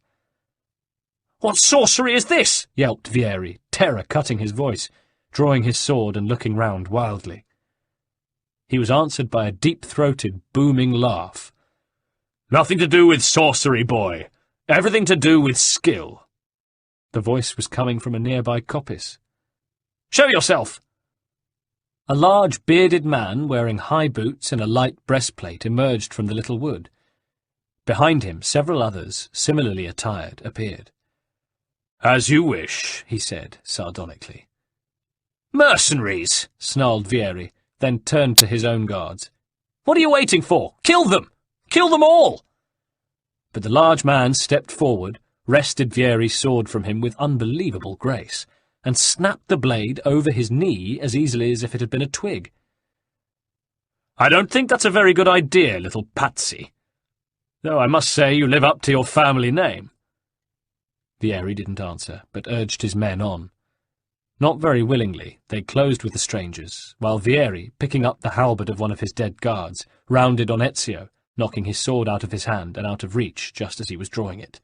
"Here, Ezio, use this," said the large man, throwing him another sword, which flew through the air to land on its point, quivering in the ground at his feet. In a flash, he'd picked it up.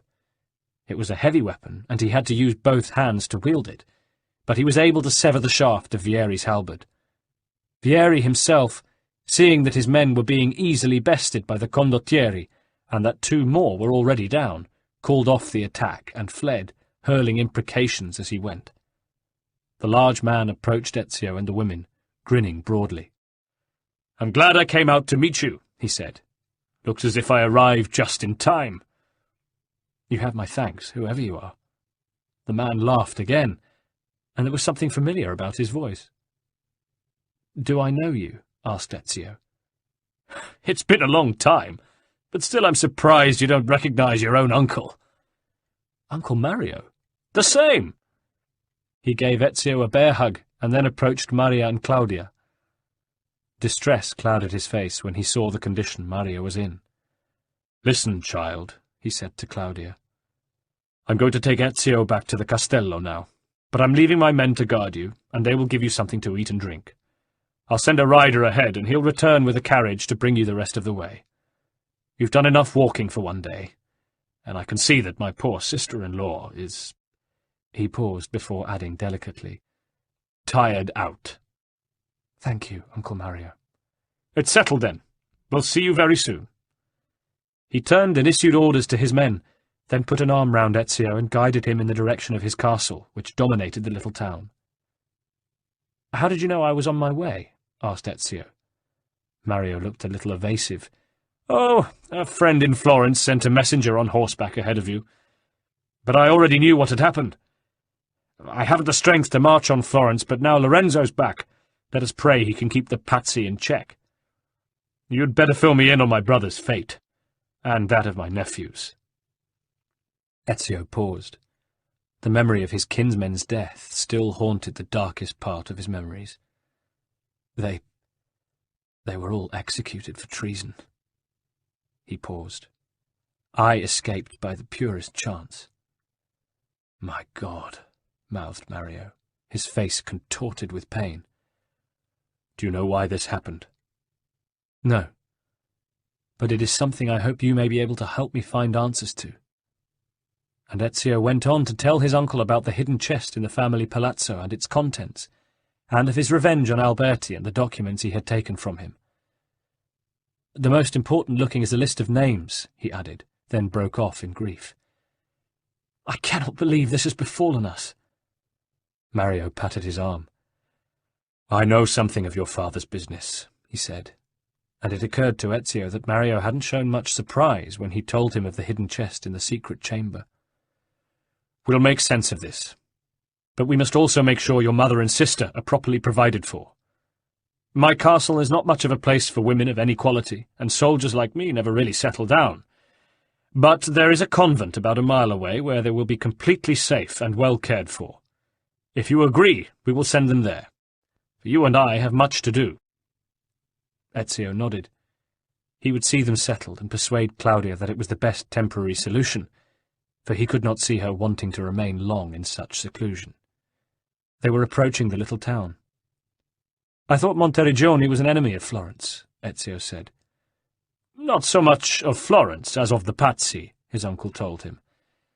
"But you are old enough to know about alliances between city-states, whether they are big ones or small ones.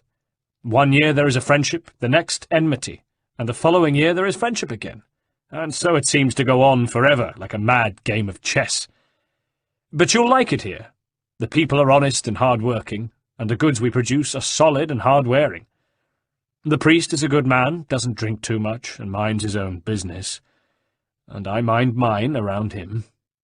But I've never been a very devoted son of the church myself. Best of all is the wine. The best Chianti you will ever taste comes from my own vineyards. Come, just a little further and we'll be there." Mario's castle was the ancient seat of the Auditori and had been built in the 1250s, though the site had originally been occupied by a much more ancient construction. Mario had refined and added to the building, which nowadays had more of the appearance of an opulent villa, though its walls were high, many feet in thickness, and well fortified. Before it, and in place of a garden, was a large practice field, where Ezio could see a couple of dozen young armed men engaged in various exercises to improve their fighting technique. "Casa, dolce casa," said Mario. "You haven't been here since you were a little boy. Been some changes since then. What do you think?" "It's most impressive, Uncle." The rest of the day was filled with activity. Mario showed Ezio around the castle, organised his accommodation, and made sure that Claudia and Maria had been safely housed in the nearby convent, whose abbess was an old and dear friend, and, it was rumoured, long ago a mistress of Mario. But the following morning he was summoned early to his uncle's workroom, a large, high-ceilinged place, whose walls were festooned with maps, armour, and weapons, and furnished with a heavy oak table and chairs.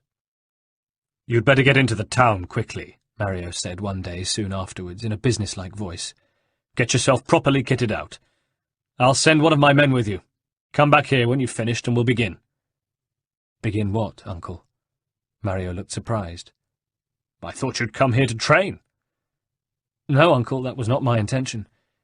This was the first place of safety I could think of once we had to flee Florence. But my intention is to take my mother and sister further still." Mario looked grave. "But what about your father? Don't you think he'd want you to finish his work?" "What, as a banker? The family business is over. The House of Auditore is no more, unless Duke Lorenzo has managed to keep it out of patsy hands." "I wasn't thinking of that," began Mario, and then interrupted himself. "Do you mean to say Giovanni never told you?" "I'm sorry, Uncle, but I have no idea what you're talking about." Mario shook his head. "I don't know what your father must have been thinking of. Perhaps he judged the time not to be right, but events have overtaken any such consideration now." He looked hard at Ezio. "We must talk, long and hard. Leave me the documents you have in your pouch. I must study them while you go into the town and get yourself equipped. Here's a list of what you'll need, and money to pay for it."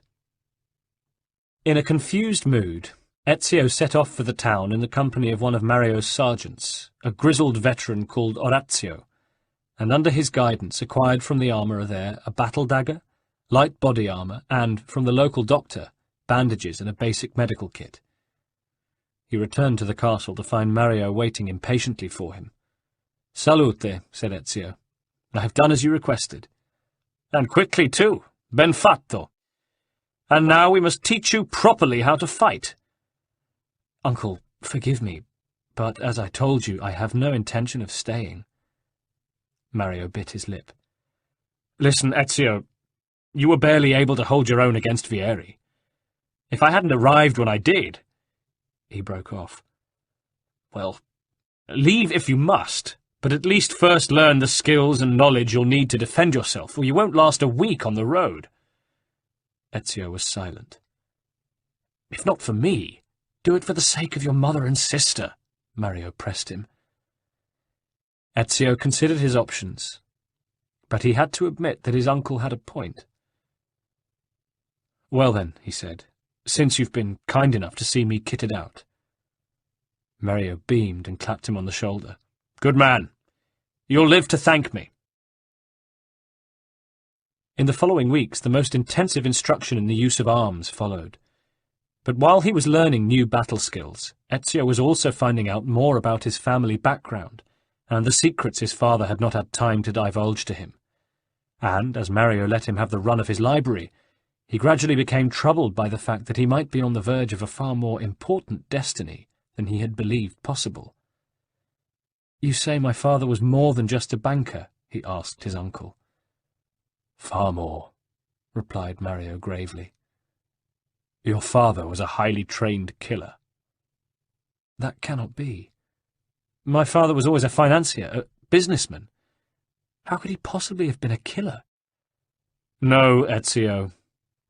He was much more than that. He was born and bred to kill. He was a senior member of the Order of Assassins." Mario hesitated. "I know you must have found out something more about all this in the library. We must discuss the documents that were entrusted to you, and which you, thank God, had the wit to retrieve from Alberti. That list of names, it isn't a catalogue of debtors, you know. It carries the names of all those responsible for your father's murder, and they are men who form part of a still greater conspiracy." Ezio struggled to take it all in. Everything he thought he knew about his father, his family. It all now seemed to be a half-truth. How could his father have kept this from him? It was all so inconceivable, so alien. Ezio chose his words with care. His father must have had a reason for this secrecy. "I accept that there was more to my father than I ever knew, and forgive me for doubting your word. But why is the need for secrecy so great?"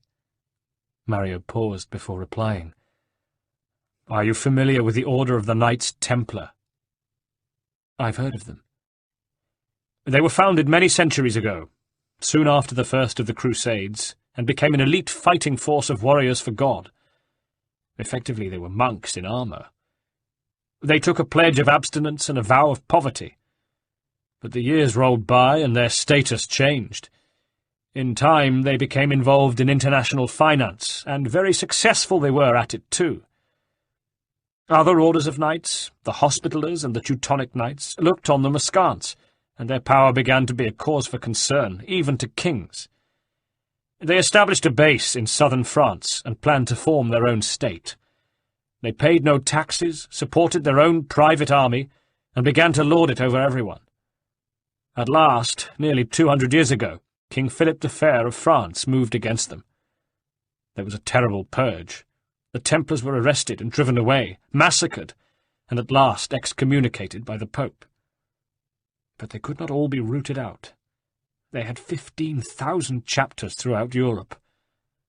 Nevertheless, with their estates and properties annexed, the Templars seemed to disappear, their power apparently broken. What happened to them? Mario shook his head. Of course, it was a ruse to ensure their own survival. They went underground, hoarding the riches they had salvaged, maintaining their organization, and bent more than ever now on their true goal. And what was that? What is that, you mean? Mario's eyes blazed. Their intention is nothing less than world domination. And only one organization is devoted to thwarting them. The Order of the Assassins, to which your father and I have the honor to belong. Ezio needed a moment to take this in. And was Alberti one of the Templars? Mario nodded solemnly. Yes. As are all the others on your father's list. And Vieri? He is one as well, and his father Francesco, and all the Pazzi clan. Ezio pondered this. That explains much, he said. There is something I haven't shown you yet. He rolled up his sleeve to reveal his secret dagger. Ah, said Mario. You were wise not to reveal that until you were sure you could trust even me completely. I was wondering what had become of it. And I see that you have had it repaired. It was your father's, given to him by our father, and to him by his. It was broken in a confrontation your father was involved in many years ago. But he could never find a craftsman skilled or trustworthy enough to restore it.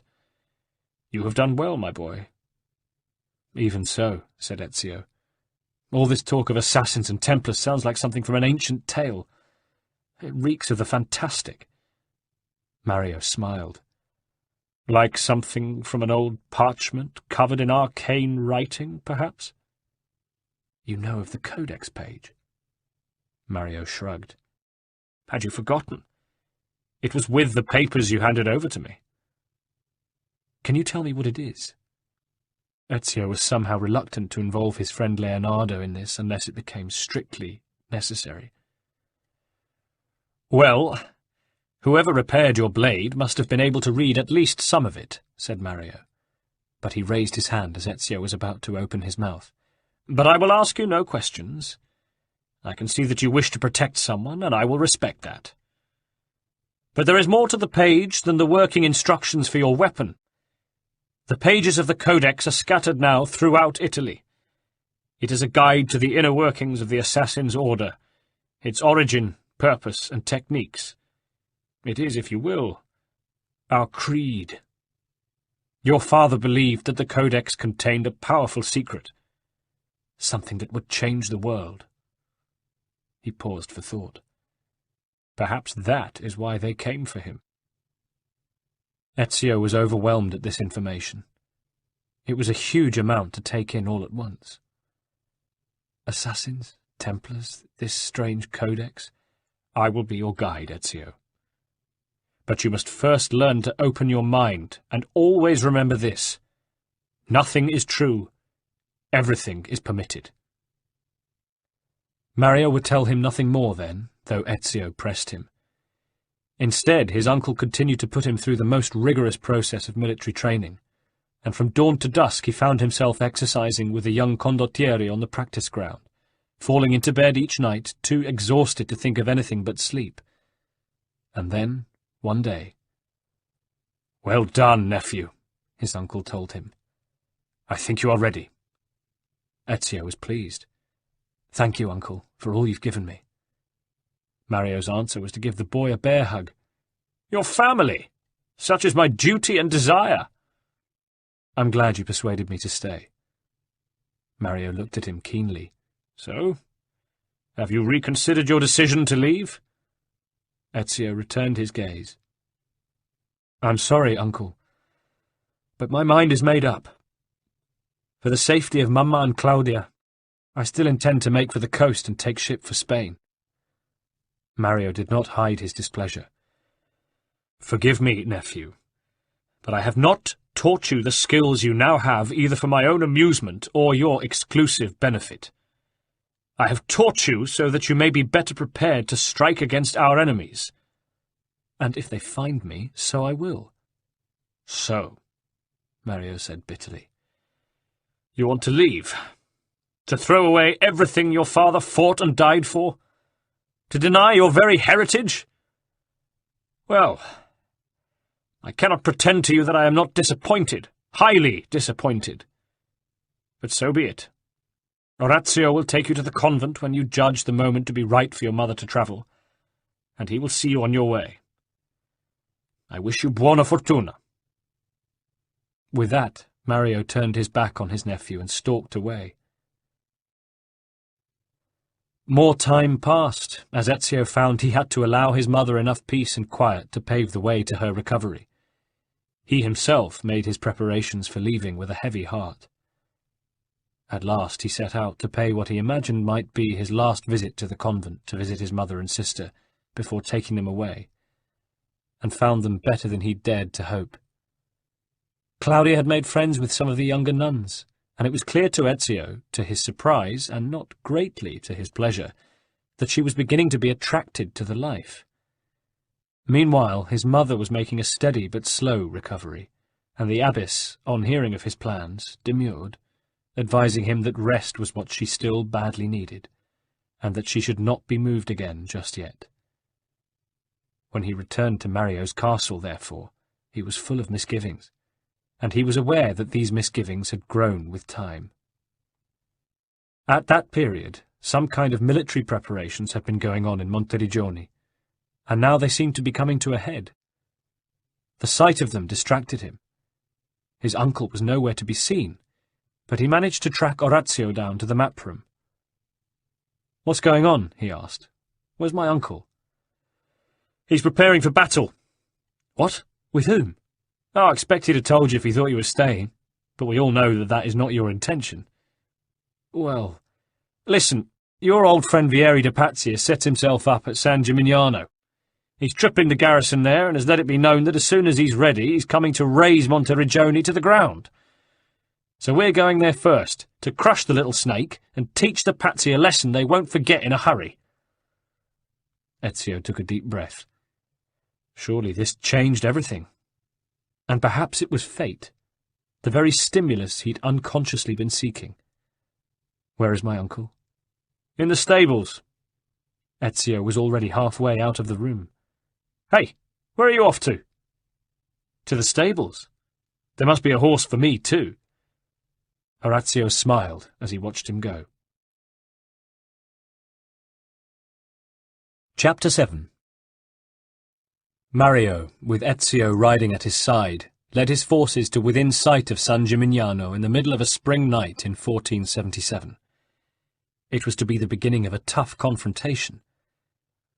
"Tell me again what made you change your mind," said Mario, still much pleased by his nephew's change of heart. "You just like to hear it." "What if I do? Anyway, I knew it'd take Maria a good while to recover, and they're safe enough where they are, as you well know." Ezio smiled. "As I've already told you, I wanted to take responsibility.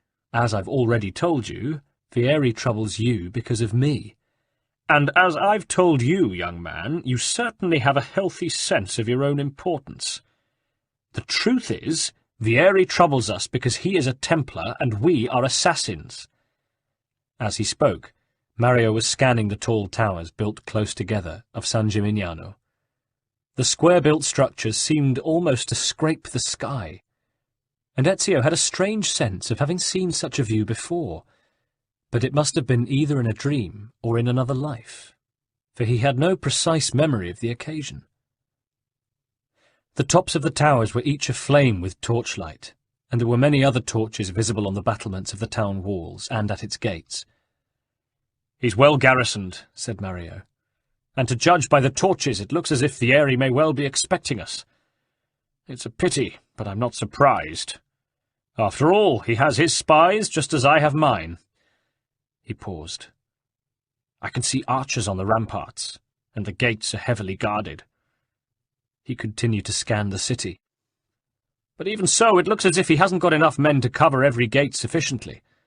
The one on the south side looks less well defended. It must be the place he expects an attack to be least likely. So that is where we'll strike." He raised an arm and kicked his horse's flanks. His force moved forward behind him. Ezio rode beside him. "This is what we'll do," said Mario, his voice urgent. "My men and I will engage the guards at the gate, while you must find a way over the wall and get the gate open from the inside. We must be silent and swift." He unslung a bandolier of throwing knives and handed it to Ezio. "Take these. Use them to dispatch the archers." As soon as they were close enough, they dismounted. Mario led a group of his best soldiers towards the cohort of guards posted at the southern entrance to the town. Ezio left them and hurried the last 100 yards on foot, using the cover of bushes and shrubs to conceal his progress until he found himself at the foot of the wall. He had his hood up, and by the light of the torches at the gate he could see that the shadow cast by his hood on the wall bore a strange resemblance to an eagle's head. He looked up. The wall rose sheer above him, 50 feet or more. He couldn't see if anyone was on the battlements above. Slinging his bandolier securely, he began to climb. It was hard, as the walls were of dressed stone and gave few opportunities for footholds, but embrasures near the top allowed him to gain a firm place to lodge himself while he peered warily over the battlement's edge. Along the rampart to his left, 2 archers, their backs to him, were leaning over the wall, bows drawn. They had seen Mario's attack begin, and were preparing to fire down on the assassin Condottieri. Ezio did not hesitate. It was their lives or those of his friends, and now he appreciated the new skills his uncle had insisted on teaching him. Quickly, concentrating his mind and his eye in the flickering semi-darkness, he drew 2 knives and threw them, one after the other, with deadly accuracy. The first struck an archer in the nape of the neck, the blow fatal in an instant. The man slumped over the crenellations without a whisper. The next knife flew a little lower, catching the second man full in the back, with such force that with a hollow cry he pitched forward into the blackness beneath. Below him, at the foot of a narrow stone stairway, lay the gate, but now he appreciated that Vieri's force was not enough to guard the city with absolute efficiency, for there were no soldiers posted on its interior side. He bounded down the steps, 3 at a time, seeming almost to fly, and soon located the lever that operated the heavy iron bolts which locked the solid 10-foot-high oak doors. He pulled it, needing all his strength to do so, for it was not designed to yield to the force of just one man. But at last the job was done, and he hauled on one of the massive rings which were set into the doors at shoulder height. It gave, and the gate began to swing open, revealing as it did so that Mario and his men were just completing their bloody task. 2 assassin men lay dead, but 20 of Vieri's force had been sent to their maker. "Well done, Ezio," Mario cried softly. So far, no alarm seemed to have been raised, but it would only be a matter of time. "Come on," said Mario. "Silently now."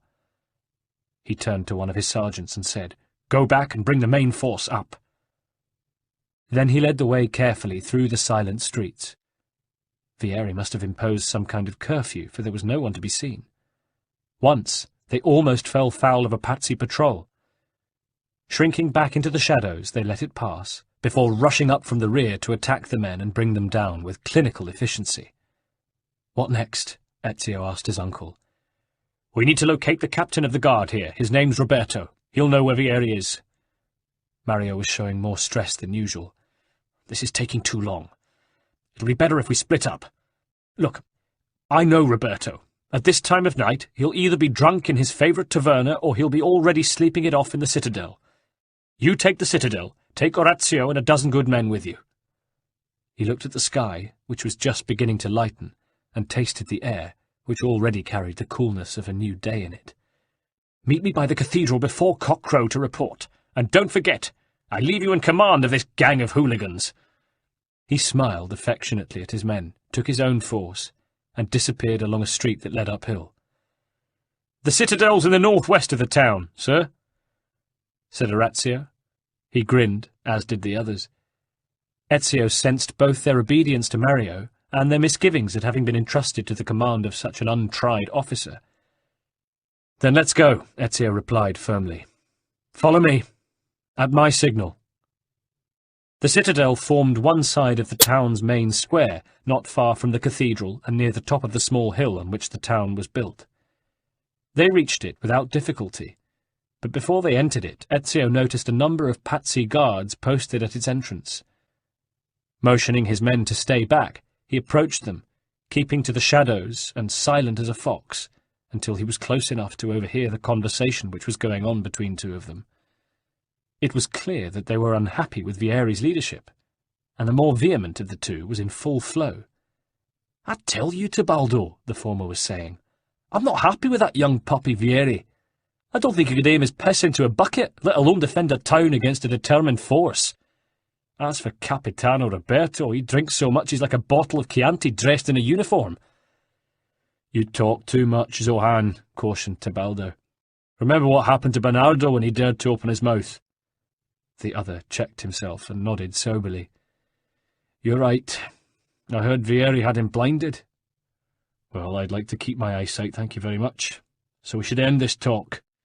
We don't know how many of our comrades feel like us, and Vieri has spies everywhere." Satisfied, Ezio made his way back to his own troop. An unhappy garrison is rarely an efficient one, but there was no guarantee that Vieri did not command a strong, loyal corps of patsy adherents. As for the rest of Vieri's men, Ezio had learned for himself how strong a commander fear itself can be. But the task now was to gain access to the citadel. Ezio scanned the square. Apart from the small force of patsy guards, it was dark and empty. "Orazio." "Yes, sir." "Will you engage these men and finish them off, quickly and silently? I'm going to try to get up on the roof and see whether they've got any more people posted in the courtyard." "It's what we came here to do, sir."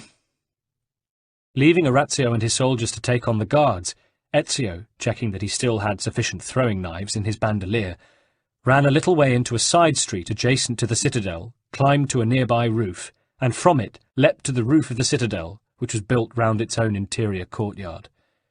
He thanked God that Vieri had evidently neglected to post men in the high towers of the houses of the dominant local families which punctuated the town, since from that vantage point they could have surveyed everything that was going on. But he also knew that gaining control of those towers would be the first objective of Mario's main force. From the roof of the citadel, he could see that the courtyard was deserted, leapt down to the top of its colonnade, and from there dropped to the ground. It was an easy manoeuvre to open the gates and to position his men, who had dragged the bodies of the defeated patsy patrol out of sight in the shadows of the colonnade. To avoid suspicion, they had reclosed the citadel gates behind them.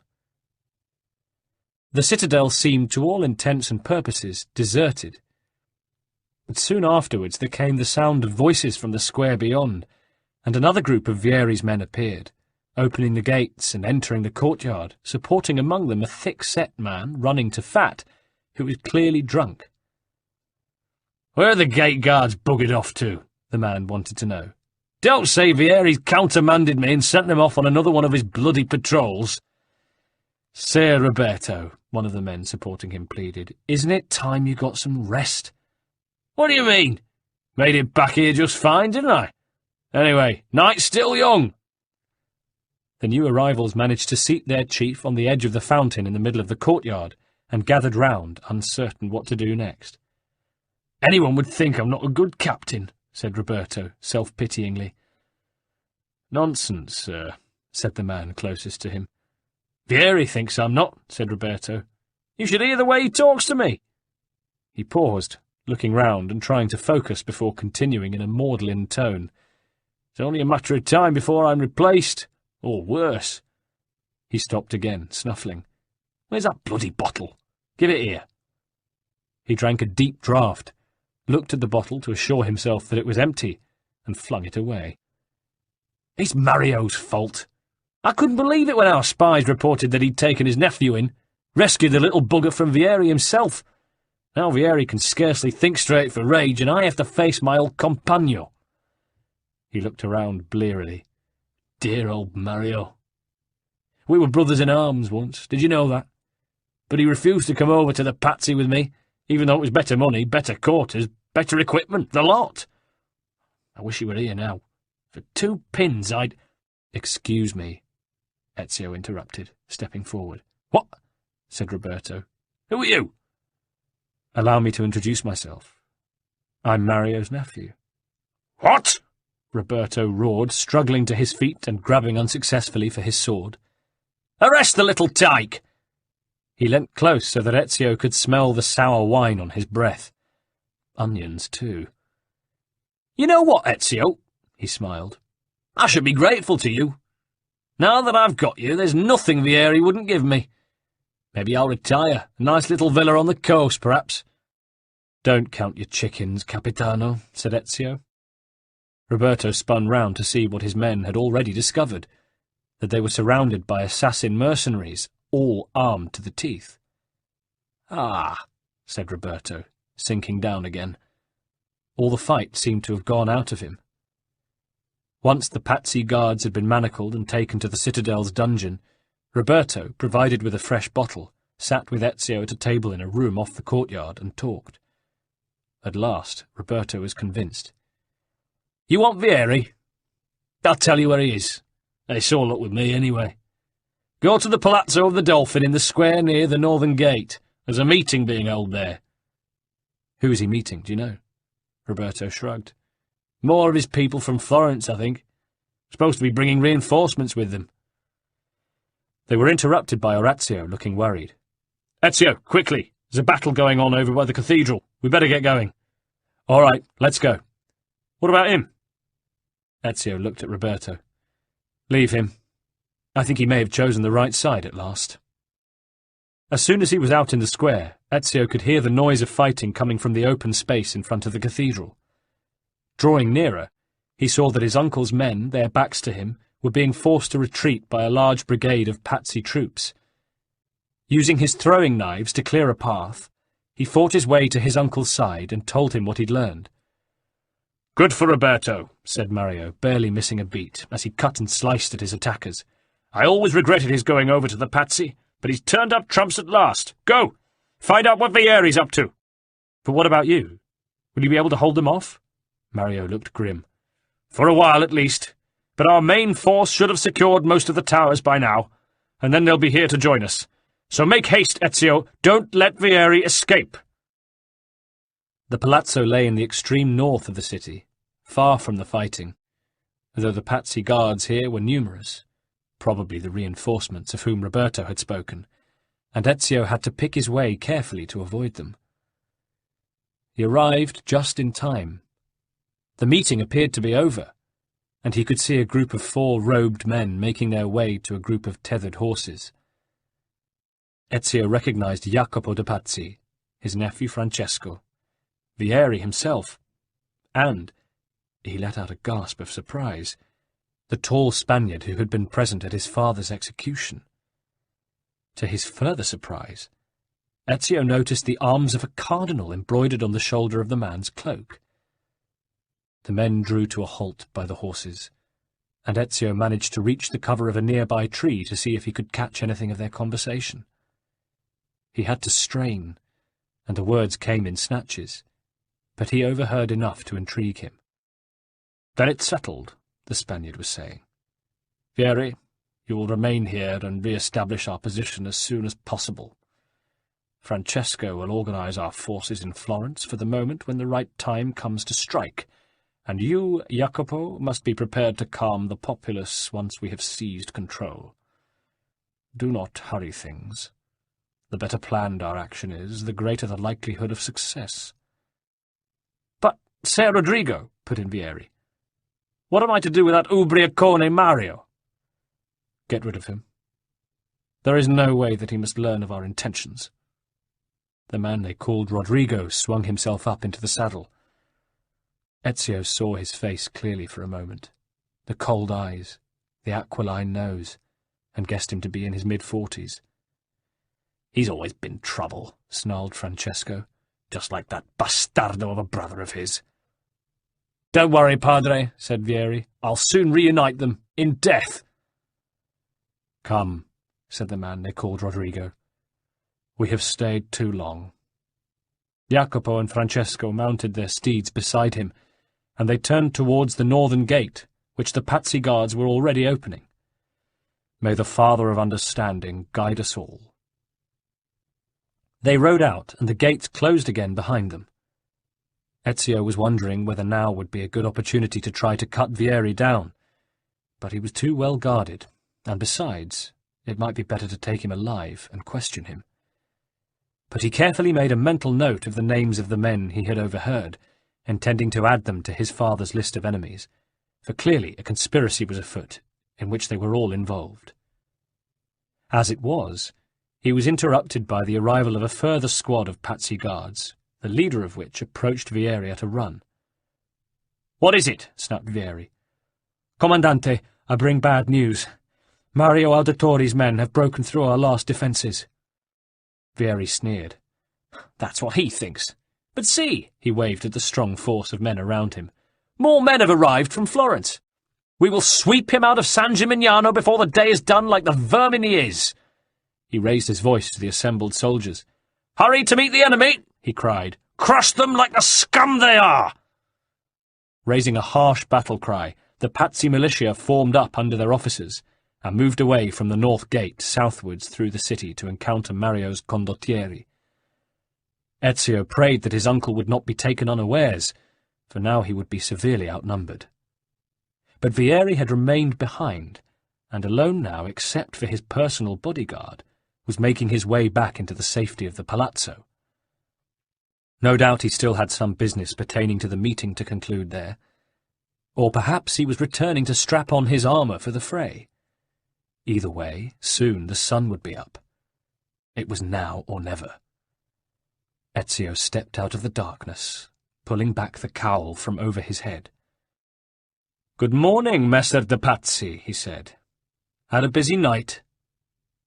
Vieri rounded on him, a combination of shock and terror flickering across his face for an instant. He regained his composure and blustered. "I might have known you'd turn up again. Make your peace with God, Ezio. I've more important things than you to deal with now. You're just a pawn to be swept off the board." His guards rushed Ezio, but he was ready for them. He brought down the first of them with his last throwing knife, the small blade scything through the air with a devilish zinging sound. Then he drew his sword and battle-dagger and closed with the rest of the guards. He cut and thrust like a madman in a swirl of blood, his movement economical and lethal, until the last, badly wounded, limped away to safety. But now Vieri was on him, wielding a cruel-looking battle-axe he'd seized from the saddle of his horse, which still stood where the others had been tethered. Ezio swerved to avoid his deadly aim, but the blow, though it glanced off his body armour, still sent him reeling, and he fell, letting his sword drop. In a moment, Vieri stood over him, kicking the sword out of reach, the axe raised above his head. Summoning his remaining strength, Ezio aimed a kick at his opponent's groin, but Vieri saw it coming and jumped back. As Ezio took the chance to regain his feet, Vieri threw his axe at his left wrist, knocking the battle-dagger out of it and cutting a deep wound in the back of his left hand. Vieri drew his own sword and dagger. "If you want a job doing well, do it yourself," Vieri said. Sometimes I wonder what I pay these so-called bodyguards for. Goodbye, Ezio. And he closed on his enemy. The heat of pain had seared through the young man's body as the axe had slashed his hand, making his head swim and his vision white out. But now he remembered all that he had been taught, instinct taking over. He shook himself, and in the moment when Vieri poised himself to deliver the fatal blow on his supposedly unarmed opponent, Ezio flexed his right hand, spreading his fingers up and open. Instantaneously, the mechanism of his father's concealed dagger clicked, the blade shooting out from under his fingers, extending to its full and lethal length, the dull metal belying the vicious edge. Vieri's arm was raised. His flank was open.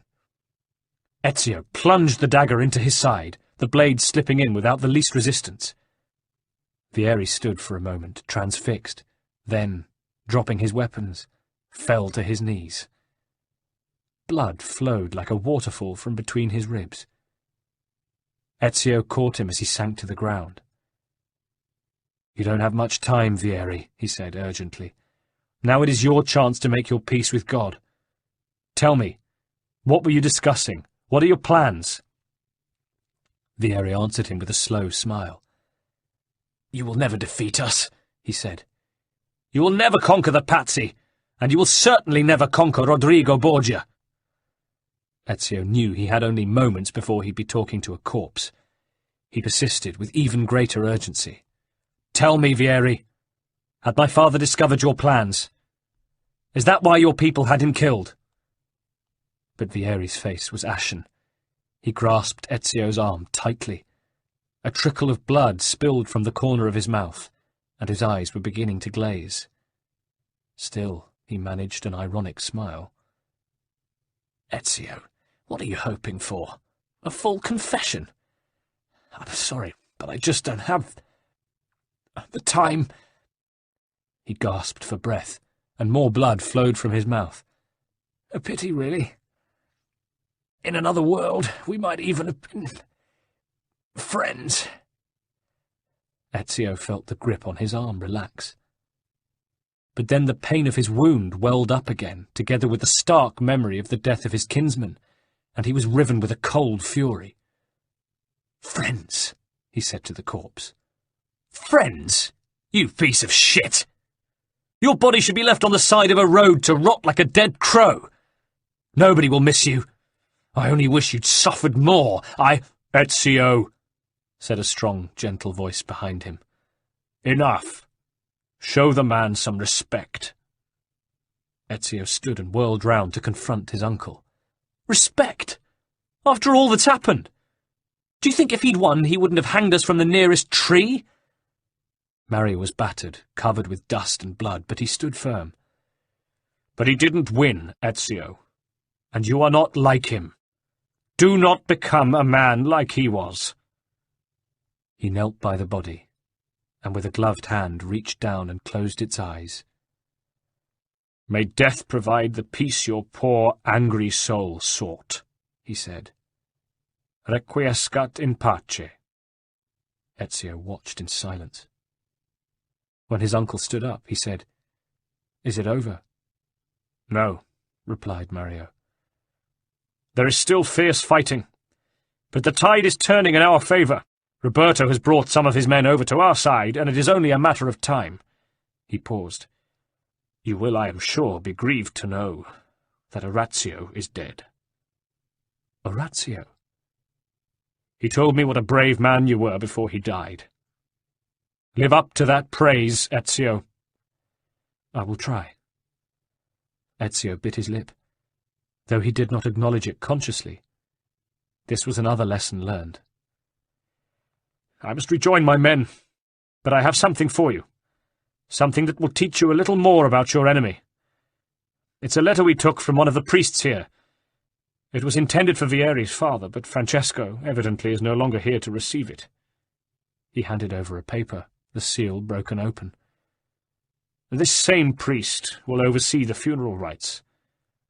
I'll get one of my sergeants to make the arrangements."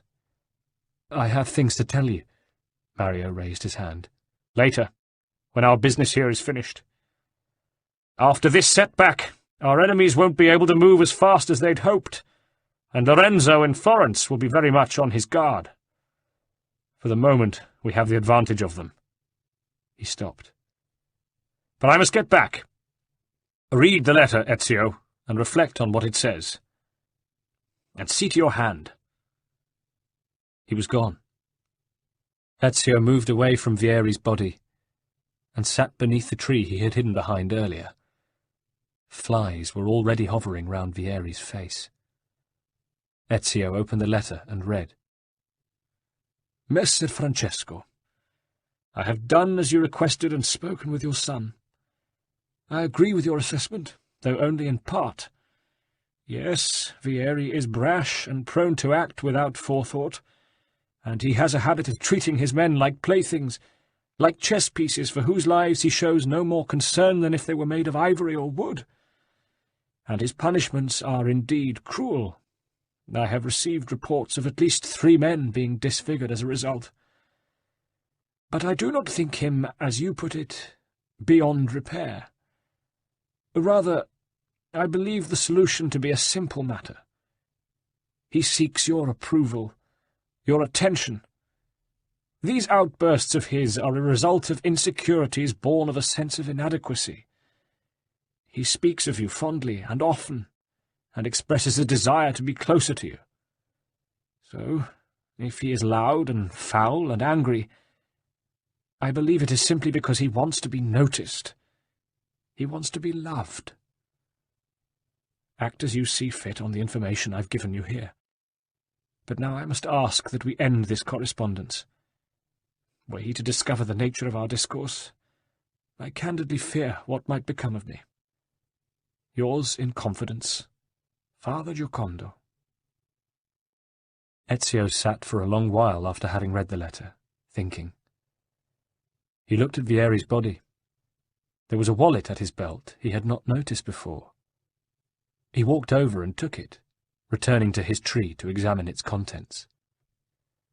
There was a miniature picture of a woman, some florins in a pouch, a little notebook that had not been used, and, carefully rolled, a piece of vellum. With trembling hands, Ezio opened it, and immediately recognized what it was. A page of the Codex. The sun rose higher, and a group of monks appeared with a wooden stretcher on which they laid Vieri's body, and carried it away. As spring turned to summer again, and the mimosa and azaleas had given way to lilies and roses, an uneasy peace returned to Tuscany. Ezio was content to see that his mother continued in her recovery, though her nerves had been so shattered by the tragedy that had struck her, that now it seemed to him she might never leave the peaceful calm of the convent. Claudia was considering taking the first vows that would lead to her novitiate, a prospect that pleased him less, but he knew that she had been born with as stubborn a streak as his own, and that to try to thwart her would merely strengthen her resolve. Mario had spent the time ensuring that San Gimignano, now under the sober and reformed control of his old comrade Roberto, and its territory, no longer posed a threat, and that the last pockets of Pazzi resistance had been weeded out. Monteregione was safe, and after the victory celebrations had been concluded, Mario's condottieri were allowed a well-earned furlough, using it according to their tastes by spending time with their families, or drinking, or whoring, but never neglecting their training. And their squires kept their weapons sharp and their armour free from rust, as the masons and carpenters ensured that the fortifications of both town and castle were well maintained.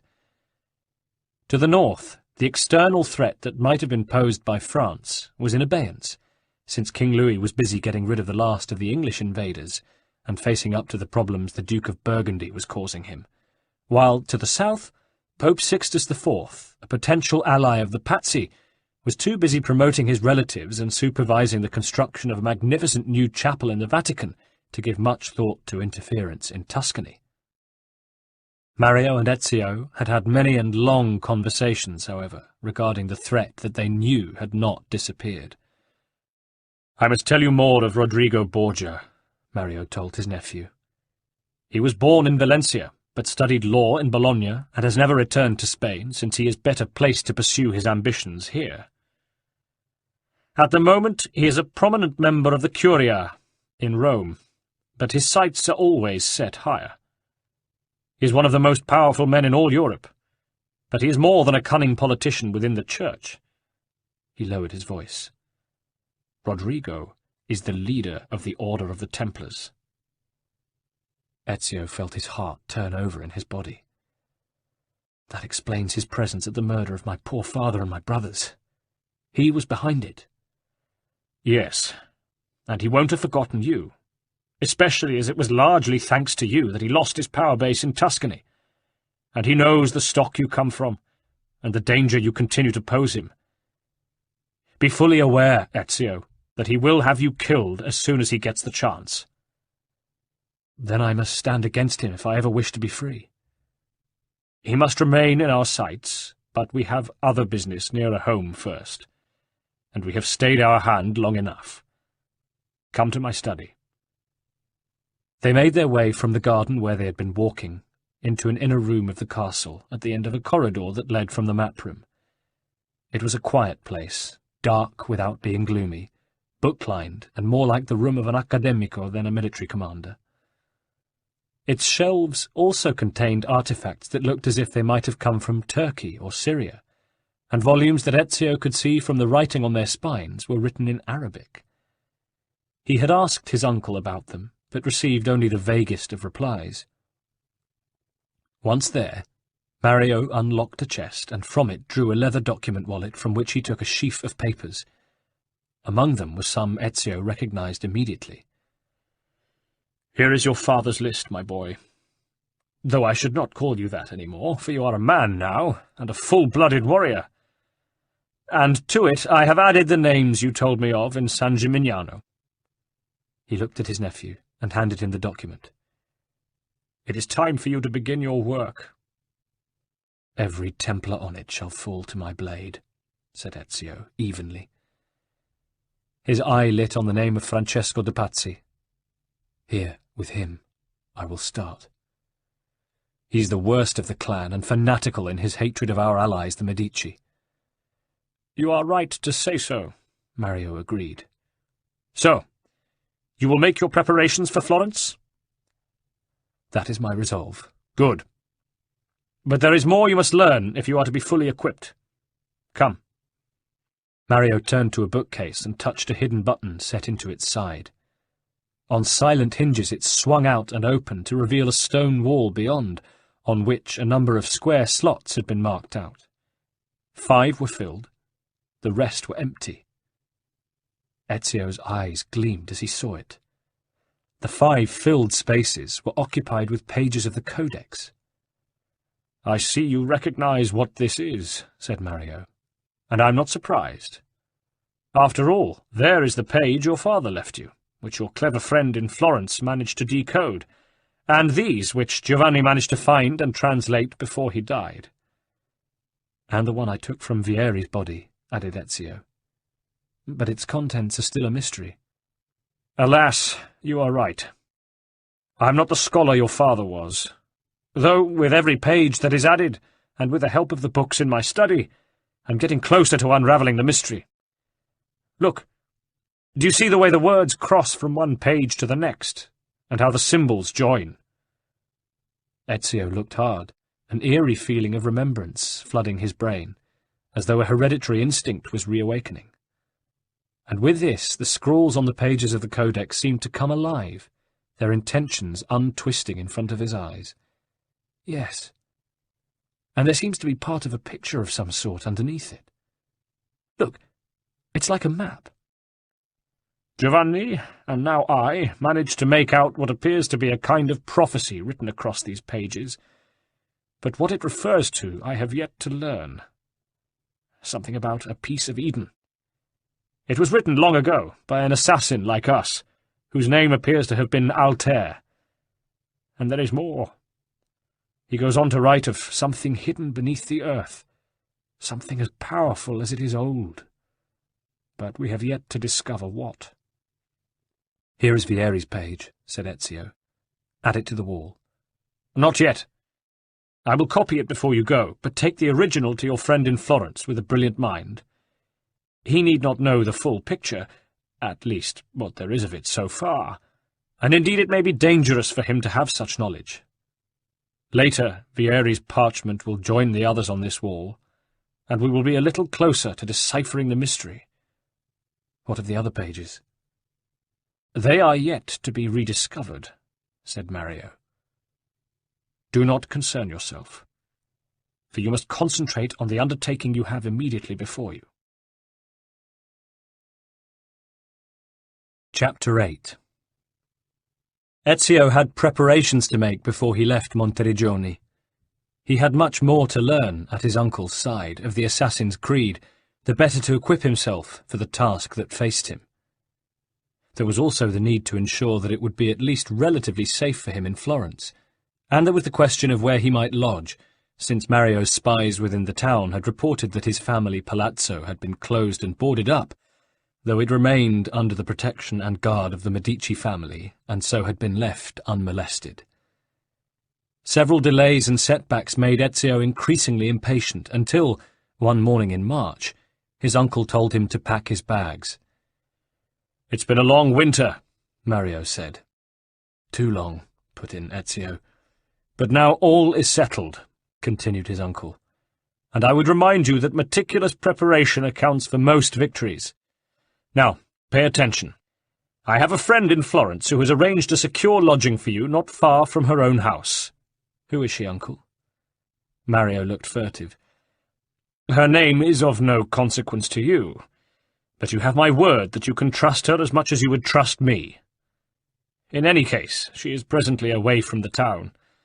If you have need of help, get in touch with your old housekeeper, Annetta, whose address has not changed and who now works for the Medici, but it would be best if as few people as possible in Florence knew of your presence there. There is, however, one person you must contact, though he isn't easy to reach. I've written his name down here. You must ask around for him discreetly. Try asking your scientific friend while you're showing him the codex page, but don't let him know too much, for his own good. And here, by the way, is the address of your lodgings." He handed Ezio 2 slips of paper and a bulging leather pouch. "And 100 florins to get you started, and your travelling papers, which you will find in order. The best news of all is that you may set off tomorrow." Ezio used the short time left to ride to the convent to take his leave of his mother and sister, to pack all his essential clothing and equipment, and to say goodbye to his uncle and the men and women of the town who had been his companions and allies for so long. But it was with a joyful and determined heart that he saddled his horse and rode forth from the castle gates at dawn the following morning. It was a long but uneventful day's ride, and by dinner-time he was settled in his new quarters and ready to reacquaint himself with the city which had been his home all his life, but which he had not seen for so long. But this wasn't a sentimental return, and once he had found his feet again and permitted himself one sad walk past the facade of his old family home, he made his way straight to Leonardo da Vinci's workshop, not forgetting to take Vieri de Pazzi's page of the Codex with him. Leonardo had expanded into the property to the left of his own since Ezio had gone away, a vast warehouse with ample room for the physical results of the artist's imaginings to take shape. 2 long trestle tables ran from one end of the place to the other, lit by oil lamps and by windows set high in the walls. Leonardo had no need of prying eyes. On the tables hanging from the walls, and scattered, partly assembled, in the middle of the room, were a confusing number of devices, machines, and bits of engineering equipment, and pinned to the walls were hundreds of drawings and sketches. Among this pandemonium of creativity, 6 assistants busied and scuttled, overseen by the slightly older, but no less attractive, Agnolo and Innocento. Here there was a model of a wagon, except that it was round, bristled with weapons, and was covered with an armoured canopy in the shape of a raised cooking-pot lid, at the top of which was a hole through which a man might stick his head to ascertain what direction the machine was going in. There, the drawing of a boat in the shape of a shark, but with an odd tower on its back. More oddly still, it looked from the drawing as if the boat was sailing under water. Maps, anatomical sketches showing everything from the working of the eye to coitus to the embryo in the womb, and many others which it was beyond Ezio's imagination to decipher, crowded all available wall space, and the samples and clutter piled on the tables reminded Ezio of the organised chaos he remembered from his last visit here, but multiplied 100-fold. There were precisely figured images of animals, from the familiar to the supernatural, and designs for everything from water pumps to defensive walls. But what caught Ezio's eye most was hanging low from the ceiling. He had seen a version of it before, he remembered, as a smallish model, but this looked like a half-scale mock-up of what might one day be a real machine. It still looked like the skeleton of a bat, and some kind of durable animal skin had been stretched tightly over the frames of 2 wooden projections. Nearby was an easel with some paperwork attached to it. Among the notes and calculations, Ezio read, "Spring of horn or of steel fastened upon wood of willow encased in reed. The impetus maintains the birds in their flying course during such time as the wings do not press the air, and they even rise upwards. If a man weighed 200 pounds and is at point N, and raises the wing with his block, which is 150 pounds, with power amounting to 300 pounds, he would raise himself with 2 wings. It was all Greek to Ezio, but at least he could read it. Agnolo must have transcribed it from Leonardo's impenetrable scrawl. In that moment, he saw Agnolo looking at him, and hastily turned his attention elsewhere. He knew how secretive Leonardo liked to be. Presently, Leonardo himself arrived from the direction of the old studio and bustled up to Ezio, embracing him warmly. "My dear Ezio, you're back. I'm so glad to see you. After all that's happened, we thought—" But he let the sentence hang there and looked troubled. Ezio tried to lighten his mood again. "Look at this place. Of course I can't make head or tail of any of it, but I suppose you know what you're doing. Have you given up painting?" "No," said Leonardo, "just following up on other things that have caught my attention." "So I see. And you've expanded. You must be prospering.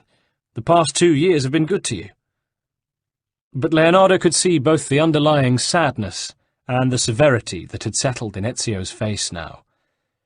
"Perhaps," said Leonardo. "They leave me alone. I imagine they think I'll be useful to whoever wins absolute control one day. And not that I imagine anyone ever will." He changed. "But what of you, my friend?" Ezio looked at him. "There will be time, I hope, one day to sit down and talk over all that has happened since we last met. But now I need your help again." Leonardo spread his hands. "Anything for you. I have something to show you which I think will interest you."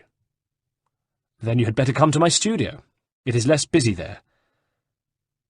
Once back in Leonardo's old quarters, Ezio produced the codex page from his wallet and spread it on the table before them. Leonardo's eyes widened with excitement. "You remember the first one?" asked Ezio. "How could I forget?" The artist gazed at the page. "This is most exciting. May I?" "Of course." Leonardo studied the page carefully, running his fingers over the parchment. Then, drawing paper and pens towards him, he began to copy the words and symbols down. Almost immediately, he was darting to and fro, consulting books and manuscripts, absorbed. Ezio watched him work with gratitude and patience.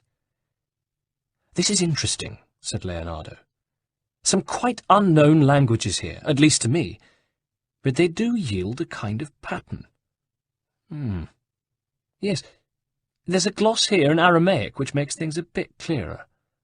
He looked up. "You know, taking this with the other page, you'd almost think they were part of a guide, on one level, at least, a guide to various forms of assassination. But of course there's far more to it than that, though I have no idea what. I just know that we're only scratching the surface of what this may have to reveal. We'd need to have the whole thing complete. But you've no idea where the other pages are?" "None." "Or how many in the complete volume?" "It is possible that may be known." "Aha," said Leonardo. Secrets. Well, I must respect them. But then his attention was caught by something else. But look at this. Ezio looked over his shoulder, but could see nothing but a succession of closely grouped, wedge-shaped symbols. What is it? I can't quite make it out, but if I'm right, this section contains a formula for a metal or an alloy that we know nothing of, and that, logically, should possibly exist. Is there anything else? Yes, the easiest bit to decipher. It's basically the blueprint for another weapon, and it seems to complement the one you already have.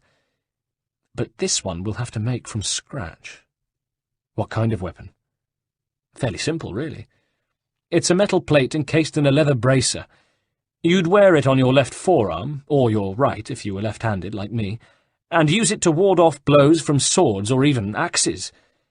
The extraordinary thing is that, although it's evidently very strong, the metal we're going to have to cast is also incredibly light.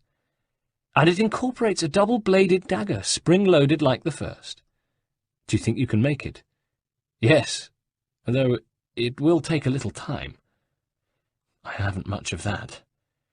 Leonardo pondered. I think I have all I need here, and my men are skilled enough to forge this. He thought for a moment, his lips moving as he made calculations. It will take 2 days, he decided. Come back then and we'll see if it works. Ezio bowed. Leonardo, I am most grateful, and I can pay you. I am grateful to you. This codex of yours expands my knowledge. I fancied myself an innovator, but I find much in these ancient pages to intrigue me. He smiled and murmured almost to himself. And you, Ezio, cannot guess how indebted I am to you for showing them to me. Let me see any more that you may find. Where they come from is your business. I am only interested in what they contain, and that no one else outside your inner circle, apart from me, should know about them. That is all the recompense I require. That is indeed a promise. Grazie. Until Friday, then, at sunset? Until Friday. Leonardo and his assistants discharged their commission well. The new weapon, though it was defensive in application, was extraordinarily useful. Leonardo's younger assistants mock-attacked Ezio, but using real weapons, including double-handed swords and battle-axes, and the wristplate, light as it was and easy to wield, easily deflected the heaviest blows. This is an amazing armament, Leonardo. Indeed. And it may well save my life. Let's hope you get no more scars like the one across the back of your left hand, said Leonardo. That is a last souvenir from an old friend, said Ezio. But now I need one more piece of advice from you. Leonardo shrugged. If I can help you, I will. Ezio glanced over at Leonardo's assistants. Perhaps in private? Follow me. Back in the studio, Ezio unwrapped the slip of paper Mario had given him and handed it to Leonardo. This is the person my uncle told me to meet. He told me it would be no good to try to find him directly. But Leonardo was staring at the name on the paper. When he looked up, his face was filled with anxiety. Do you know who this is? I read the name. La Volpe? I guess it's a nickname. The Fox, yes. But do not speak it aloud or in public. He is a man whose eyes are everywhere, but who himself is never seen. Where might I find him?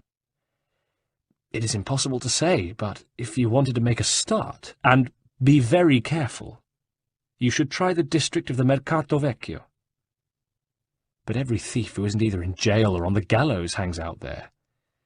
I told you you'd need to be careful. Leonardo looked round as if he were being overheard.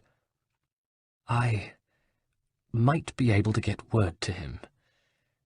Go and look for him tomorrow after Vespers. Perhaps you will be fortunate. Perhaps not. Despite his uncle's warning, there was one person in Florence whom Ezio was determined to see again. In all the time of his absence, she had never been far from his heart, and now the pangs of love had increased with the knowledge that she was not far away. He could not take too many risks in the city. His face had changed, become more angular, as he had grown both in experience and years, but he was still recognizable as Ezio. His hood helped, allowing him to disappear in a crowd, and he wore it low.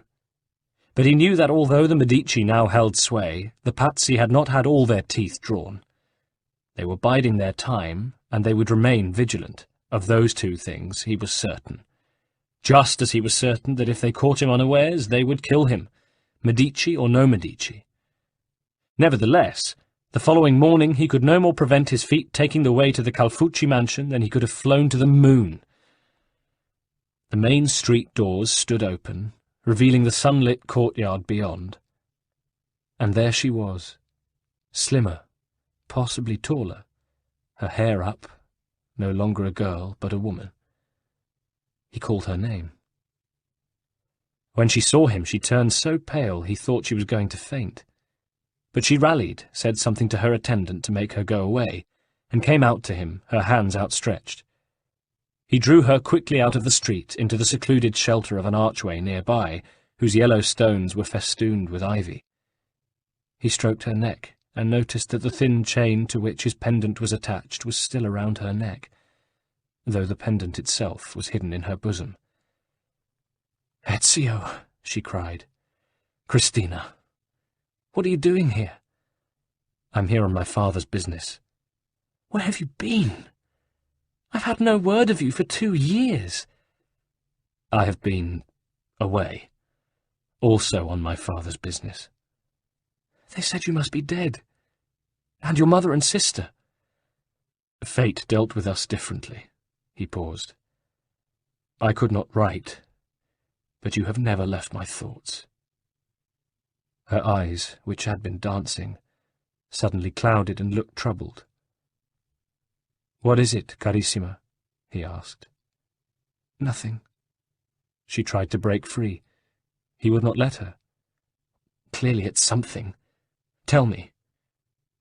She met his eyes, and her own filled with tears. "Oh, Ezio, I'm engaged to be married." Ezio was too taken aback to answer. He let go of her arms, realizing that he was holding her too tightly, hurting her. He saw the lonely furrow he had to plough, stretching ahead of him. "It was my father," she said. "He kept on and on at me to choose. You were gone. I thought you were dead. Then my parents began to entertain visits from Manfredo Tarzenta. You know, the son of the bullion people. They moved here from Lucca soon after you left Florence. Oh God, Ezio, they kept asking me not to let the family down, to make a good match while I still could. I thought I'd never see you again, and now—" She was interrupted by a girl's voice crying out in panic at the end of the street, where there was a little square. Christina became instantly tense. "That's Ginetta. Do you remember her?" They could hear more screams and yells now, and Ginetta called out a name. "Manfredo!" "We'd better see what's going on," said Ezio, making his way down the street in the direction of the fracas. In the square, they found Christina's friend Ginetta, another girl whom Ezio did not recognize, and an elderly man who, he remembered, had worked as Christina's father's head clerk. "What's going on?" said Ezio. "It's Manfredo!" cried Ginetta. "Gambling debts again. This time they're going to kill him for sure." "What?" cried Christina. "I'm so sorry, Signorina," said the clerk. "2 men to whom he owes money. They've dragged him off to the foot of the new bridge. They said they were going to beat the debt out of him. I'm so sorry, Signorina. I could do nothing." "That's all right, Sandeo. Go and call the house guards. I'd better go and—" "Wait a minute," put in Ezio. "Who the devil is Manfredo?" Christina looked at him as if from the inner side of prison bars. "My fidanzato," she said. "Let me see what I can do," said Ezio, and rushed away down the street that led in the direction of the bridge. A minute later he stood at the top of the embankment, looking down at the narrow strip of land near the first arch of the bridge, close to the heavy, slow-moving, yellow waters of the Arno. There, a young man clad in elegant black and silver was on his knees. 2 more young men were sweating and grunting as they kicked him hard, or bent down to pummel him with their fists. "I'll pay it back, I swear," groaned the young man in black and silver. "We've had enough of your excuses," said one of his tormentors. "You've made us look very foolish, so now we're going to make an example of you." And he raised his boot to the young man's neck, pushing him face down in the mud while his companion kicked him in the ribs. The first attacker was about to stamp on the young man's kidneys when he felt himself grabbed by the scruff of the neck and his coat-tails. Someone was lifting him high up, and the next thing he knew, he was flying through the air, landing seconds later in the water among the sewage and debris that had washed up around the foot of the first pier of the bridge. He was too busy choking on the disgusting water that had poured into his mouth to notice that his companion had by now suffered the same fate. Ezio reached a hand down to the mud-spattered young man and hauled him to his feet. "Grazie, signore. I think they really would have killed me this time, but they'd have been fools if they had. I could have paid them, honestly." "Aren't you afraid they'll come after you again?" "Not now they think I've got a bodyguard like you." "I haven't introduced myself. Ezio de Castronovo." "Manfredo d'Arcenta, at your service." "I'm not your bodyguard, Manfredo." "It doesn't matter. You got those clowns off my back, and I'm grateful. You don't know how much. In fact, you must let me reward you. But first, let me get cleaned up and take you for a drink. There's a little gaming house just off the Via Fiordaliso." "Now, just a minute," said Ezio, aware that Christina and her companions were approaching. "What is it? Do you do a lot of gambling?" "Why not? It's the best way I know of passing the time." "Do you love her?" Ezio cut in. "What do you mean?" "Your fidanzata, Christina. Do you love her?" Manfredo looked alarmed at his rescuer's sudden vehemence. "Of course I do, if it's any of your business. Kill me here and I'd die, still loving her." Ezio hesitated. It sounded as though the man was telling the truth. "Then listen. You're never going to gamble again. Do you hear?" "Yes." Manfredo was frightened. "Swear." "I do." "You do not know how lucky a man you are. I want you to promise me to be a good husband to her. If I hear that you are not, I will hunt you down and kill you myself." Manfredo could see that his rescuer meant every word he had said. He looked into the cold grey eyes, and something in his memory stirred. "Do I not know you?" he said. "There's something about you. You seem familiar." "We have never met before," said Ezio, "and we need never meet again unless—" He broke off. Christina was waiting at the end of the bridge, looking down. "Go to her, and keep your promise." "I will." Manfredo hesitated. I really do love her, you know. Perhaps I really have learned something today. And I will do everything in my power to make her happy. I need no threat to my life to make me promise that." "I hope so. Now go." Ezio watched Manfredo climb the embankment for a moment, feeling his eyes irresistibly drawn to Christina's. Their gaze met for a moment, and he half raised a hand in farewell. Then he turned and walked away. Not since the deaths of his kinsmen had his heart been so heavy. Saturday evening found him still cast in deep gloom. At the darkest moments it seemed to him that he had lost everything: father, brothers, home, status, career, and now wife. But then he reminded himself of the kindness and protection Mario had afforded him, and of his mother and sister, whom he had been able to save and protect. As for future and career, he still had both, except that they were running in a very different direction from that in which he had hitherto imagined they would run. He had a job to do, and no pining over Christina would help him finish it. It would be impossible for him ever to cut her out of his heart, but he would have to accept the lonely destiny fate had accorded him. Perhaps that was the way of the assassin. Perhaps that was what adherence to the creed involved. He made his way to the Mercato Vecchio in a sombre mood.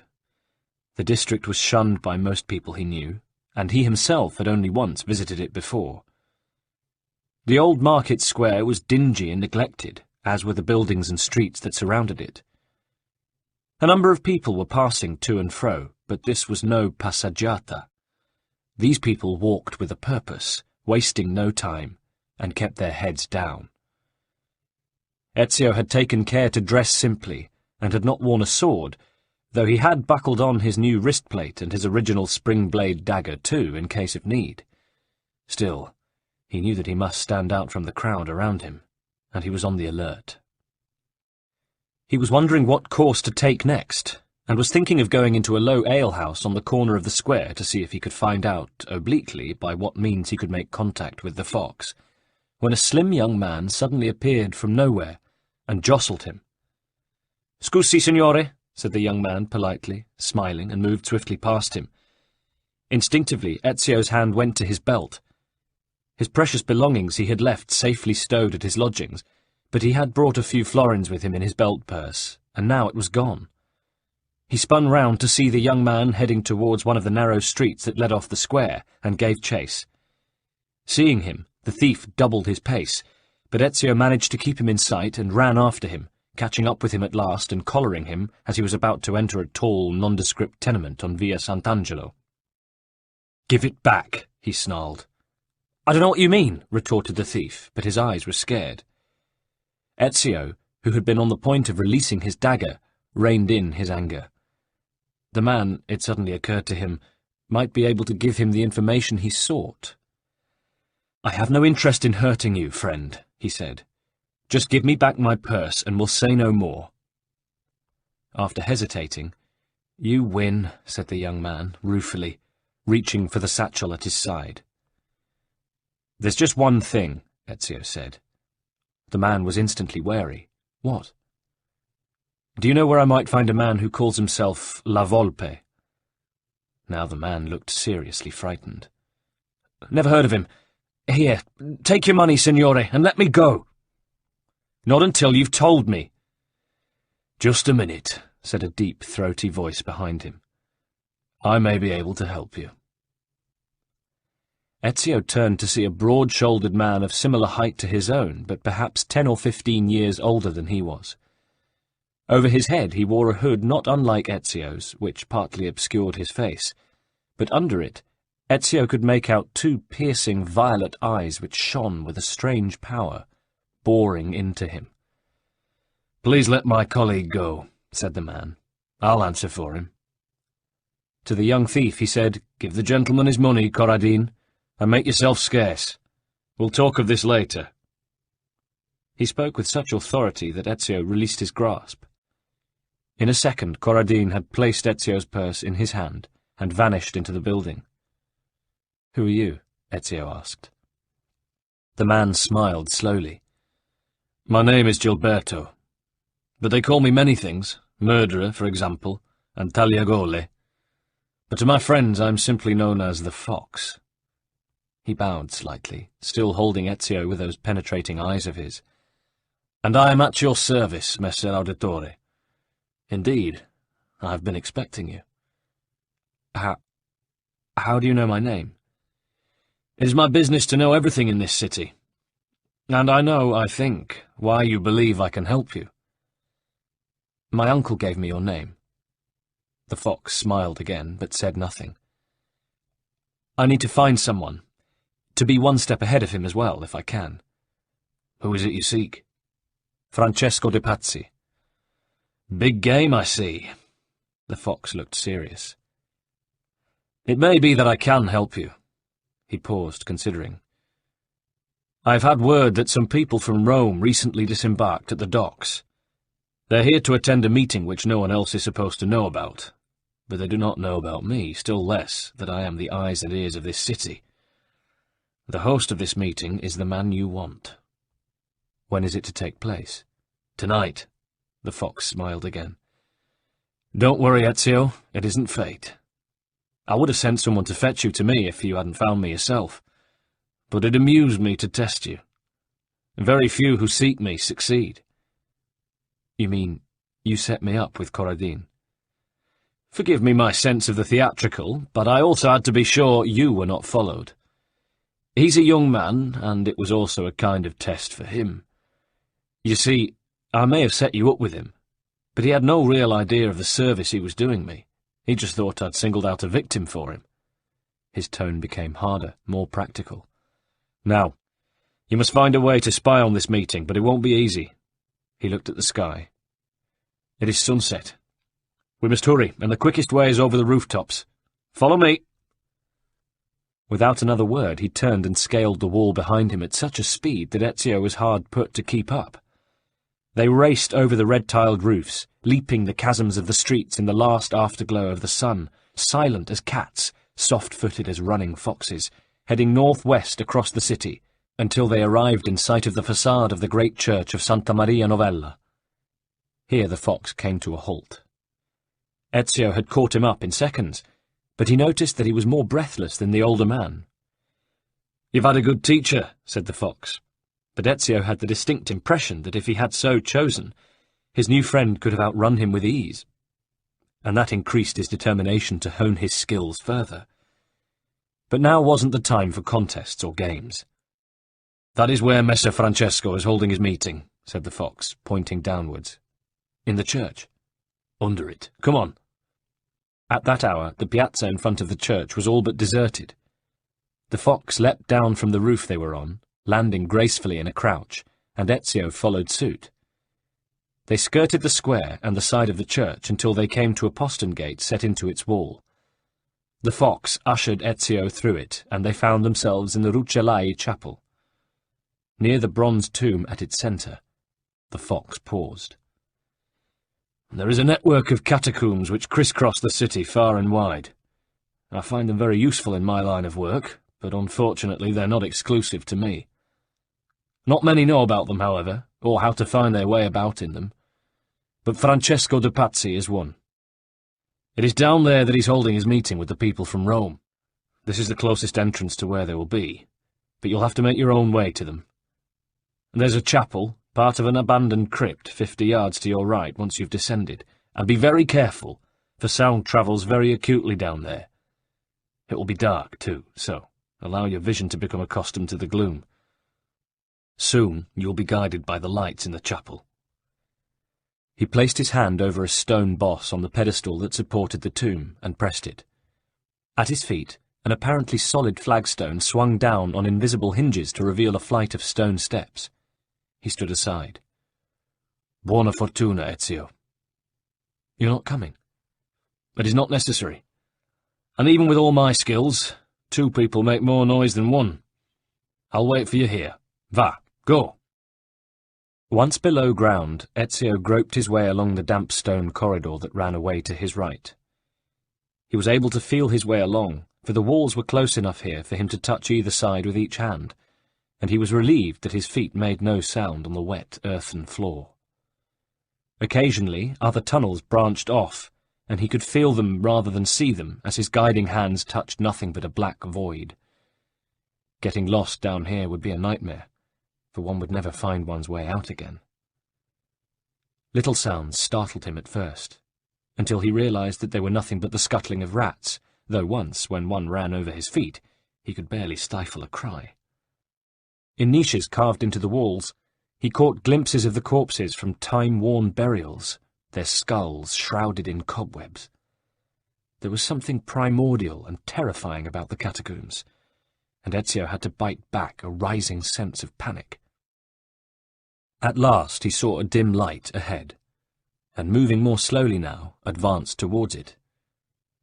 He stayed in the shadows as he came within earshot of the 5 men he could see ahead, silhouetted in the lamplight of a cramped and very ancient chapel. He recognized Francesco immediately, a small, wiry, intense creature who, as Ezio arrived, was bowed before 2 tonsured priests he did not recognize. The older of the 2 was giving the blessing in a clear, nasal voice. Et benedictio Dei omnipotentis, Patris et Filii et Spiritus Sancti, descendat super vos et maneat semper. As his face caught the light, Ezio recognized him. He was Stefano da Bagnoni, secretary to Francesco's uncle Jacopo. Jacopo himself stood near him. "Thank you, Padre," said Francesco when the blessing was concluded. He straightened himself and addressed a fourth man who was standing beside the priests. "Bernardo, give us your report." "Everything is in readiness. We have a full armoury of swords, staves, axes, bows, and crossbows." "A simple dagger would be best for the job," put in the younger of the two priests. "It depends on the circumstances, Antonio," said Francesco. "Or poison," continued the younger priest. "But it doesn't matter, as long as he dies. I will not easily forgive him for bringing down Volterra, my birthplace and my only true home." "Calm yourself," said the man called Bernardo. "We all have motive enough. Now, thanks to Pope Sixtus, we also have the means." "Indeed, Messer Baroncelli," replied Antonio. "But do we have his blessing?" A voice came from the deep shadows beneath the lamplight at the rear of the chapel. "He gives his blessing to our operation, provided that nobody is killed." The owner of the voice emerged into the lamplight, and Ezio drew in his breath as he recognized the cowled figure in crimson, though all of his face but the sneer on his lips was covered by the shadow of his hood. So this was the principal visitor from Rome, Rodrigo Borgia, il Spagnolo. The conspirators all shared his knowing smile. They all knew where the Pope's loyalty lay, and that it was the cardinal who stood before them who controlled him. But naturally the Supreme Pontiff could not openly condone the spilling of blood. "It's good that the job can be done at last," said Francesco. "We've had enough setbacks. As it is, killing them in the cathedral will draw heavy criticism on us." "It is our last and only option," said Rodrigo with authority. "And as we are doing God's work in ridding Florence of such scum, the setting is appropriate. Besides, once we control the city, let the people murmur against us, if they dare." "Still, they keep changing their plans," said Bernardo Baroncelli. "I'm even going to have someone call on his younger brother Giuliano to make sure he's up in time for High Mass." All the men laughed at that, except Jacopo and the Spaniard, who had noticed his sober expression. "What is it, Jacopo?" Rodrigo asked the older Pazzi. "Do you think they suspect something?" Before Jacopo could speak, his nephew waded in impatiently. "It's impossible. The Medici are too arrogant or too stupid even to notice." "Do not underestimate our enemies," Jacopo chided him. "Don't you see that it was Medici money that funded the campaign against us at San Gimignano?" "There will be no such problems this time," snarled his nephew, bridling at having been corrected in front of his peers, and with the memory of his son Vieri's death still green in his mind. In the silence that followed, Bernardo turned to Stefano de Bagnoni. "I'll need to borrow a set of your priestly robes for tomorrow morning, Padre. The more they think they're surrounded by clerics, the safer they'll feel." "Who will strike?" asked Rodrigo. "I," said Francesco. "And I," chimed in Stefano, Antonio, and Bernardo. "Good." Rodrigo paused. "I think on the whole daggers would be best. So much easier to conceal, and very handy when close work is involved. But it's still good to have the Pope's armoury as well. I don't doubt but there'll be a few loose ends to clear up once the Medici brothers are no more." He raised his hand and made the sign of the cross over his fellow conspirators. "Dominus vobiscum, gentlemen," he said, "and may the Father of Understanding guide us." He looked around. "Well, I think that concludes our business. You must forgive me if I take my leave of you now. There are several things I need to do before I return to Rome, and I must be on my way before dawn. It wouldn't do at all for me to be seen in Florence on the day the House of Medici crumbled to dust." Ezio waited, pressed against a wall in the shadows until the 6 men had departed, leaving him in darkness. Only when he was quite sure that he was fully alone did he produce his own lamp and strike a tinder to its wick. He made his way back the way he had come.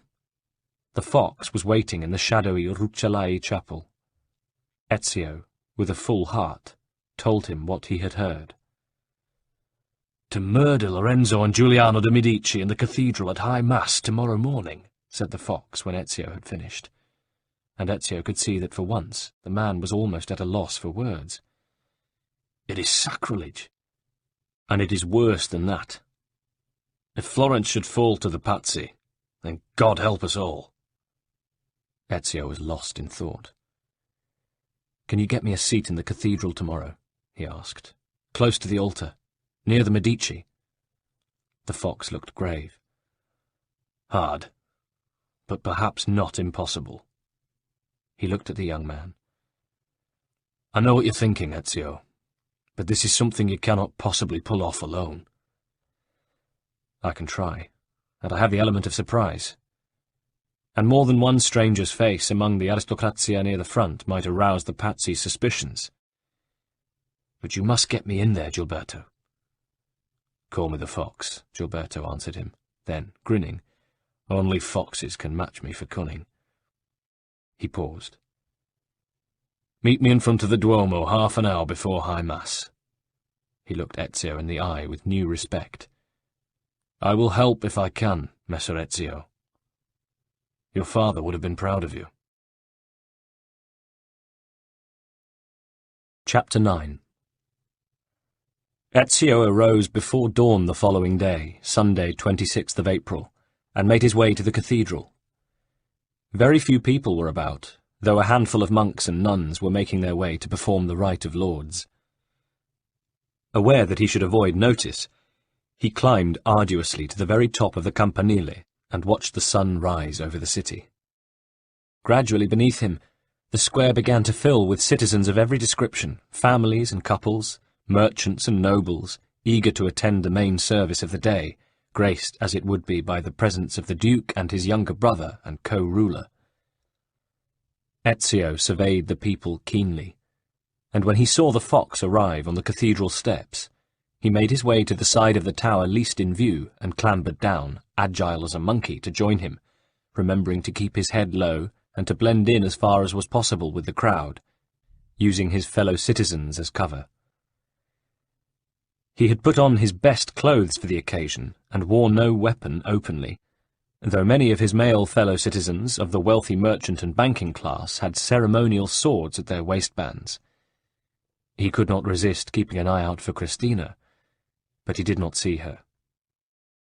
"Here you are," said the fox, as Ezio joined him. "All the arrangements have been made, and a place reserved for you on the aisle in the third row." As he spoke, the crowd on the steps parted, and a row of heralds raised trumpets to their lips and blew a fanfare. "They're coming," he added. Entering the square from the baptistry side, Lorenzo de' Medici appeared first with his wife Clarice at his side. She held little Lucrezia, their oldest, by the hand, and 5-year-old Piero marched proudly on his father's right. Behind them, accompanied by her nurse, came 3-year-old Maddalena, while baby Leo, swaddled in white satin, was carried by his. They were followed by Giuliano and his heavily pregnant mistress, Fioretta. The mass of people in the square bowed low as they passed, to be met at the entrance to the Duomo by 2 of the attendant priests, whom Ezio recognized with a thrill of horror, Stefano da Bagnoni and the one from Volterra, whose full name, as the fox told him, was Antonio Maffei. The Medici family entered the cathedral, followed by the priests, and they were followed by the citizens of Florence in order of rank. The fox nudged Ezio and pointed. Among the throng he had spotted Francesco de' Pazzi and his fellow conspirator, Bernardo Baroncelli, disguised as a deacon. "Go now," he hissed urgently to Ezio. "Keep close to them." More and more people crowded into the cathedral until it could hold no more, so that those who had hoped for a place had to be content to remain outside. 10,000 people had gathered in all, and the fox had never seen such a great assembly in Florence in all his life. He prayed silently for Ezio's success. Inside, the crowd settled in the stifling heat. Ezio had not been able to get as close to Francesco and the others as he had wished, but kept them under close eye, calculating what he would have to do to reach them as soon as they started their attack. The Bishop of Florence, meanwhile, had taken his place before the high altar, and the Mass began. It was at the point when the bishop was blessing the bread and wine that Ezio noticed Francesco and Bernardo exchange glances. The Medici family was seated just in front of them. At the same moment, the priests Bagnone and Maffei on the lower steps of the altar, and closest to Lorenzo and Giuliano, looked round surreptitiously. The bishop turned to face the congregation, raised aloft the golden goblet, and started to speak. "The blood of Christ." Then everything happened at once.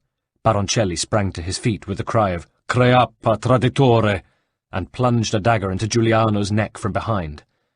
A fountain of blood spewed from the wound, showering Fioretta, who fell screaming to her knees. "Let me finish the bastard," yelled Francesco, elbowing Baroncelli aside and throwing Giuliano, who was trying to staunch his wound with his hands, to the floor. Francesco knelt astride him and plunged his dagger over and over again into his victim's body, in such a frenzy that once, without seeming to notice, he drove his weapon into his own thigh. Giuliano was long dead before Francesco had struck him the 19th and last blow. Meanwhile, Lorenzo, with a cry of alarm, had spun round to face his brother's attackers, while Clarice and the nurses bundled the children and Fioretta to safety. There was confusion everywhere. Lorenzo had spurned the idea of having his bodyguards close. A murderous attack in a church was a thing all but unheard of. But now they struggled to reach him through the mass of confused and panic-stricken worshippers, jostling and trampling each other in order to get away from the scene of butchery. But the situation was made far worse by the heat, and the fact that there was scarcely any room to move at all. Except for the area immediately in front of the altar. The bishop and his attendant priests stood aghast, rooted to the spot, but Bagnone and Maffei, seeing Lorenzo's back turned to them, seized their opportunity, and, drawing daggers from their robes, fell on him from behind. Priests are rarely experienced killers, and however noble they believed their cause to be, the two managed only to give Lorenzo flesh wounds before he shook them off. But in the struggle, they got the better of him again, and now Francesco, limping from his self-inflicted wound, but empowered by all the hatred that was boiling within him, was closing in too, roaring imprecations as he came, raising his dagger. Bagnone and Maffei, unmanned by what they had done, turned and fled in the direction of the apse. But Lorenzo was staggering, blood pouring from him, and a cut high on the right shoulder had made his sword arm useless. "Your day is done, Lorenzo," Francesco screamed. "Your entire misbegotten family dies by my sword." "Infame," returned Lorenzo. "I'll kill you now." "With that arm," sneered Francesco, and raised his dagger to strike. As his fist plunged down, a strong hand caught his wrist and arrested its motion before flinging him round. Francesco found himself looking into the face of another sworn enemy. "Ezio," he growled. "You, here!" "It's your day that is done, Francesco." The crowd was clearing, and Lorenzo's guards were pushing closer. Baroncelli had arrived at Francesco's side. "Come, we must fly. It's over," he shouted. "I'll deal with these curs first," said Francesco, but his face was drawn. His own wound was bleeding hard. "No, we must retreat." Francesco looked furious, but there was agreement in his face. "This isn't over," he told Ezio. "No, it isn't. Wherever you go, I will follow, Francesco, until I have cut you down." Glaring, Francesco turned and followed Baroncelli, who was already vanishing behind the high altar. There had to be a door out of the cathedral in the apse. Ezio prepared to follow. "Wait," a broken voice behind him said. "Let them go. They won't get far. I need you here. I need your help." Ezio turned to see the Duke sprawled on the ground between two overturned chairs. Not far away, his family huddled and wept.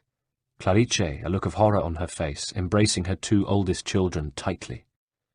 Fioretta was staring dully in the direction of Giuliano's twisted and mangled corpse. Lorenzo's guards had arrived. "Look after my family," he told them. "The city will be in uproar over this. Get them to the palazzo and bar the doors." He turned to Ezio. "You saved my life." "I did my duty. Now the Pazzi must pay the full price." Ezio helped Lorenzo up and placed him gently on a chair. Looking up, he saw that the bishop and the other priests were nowhere to be seen.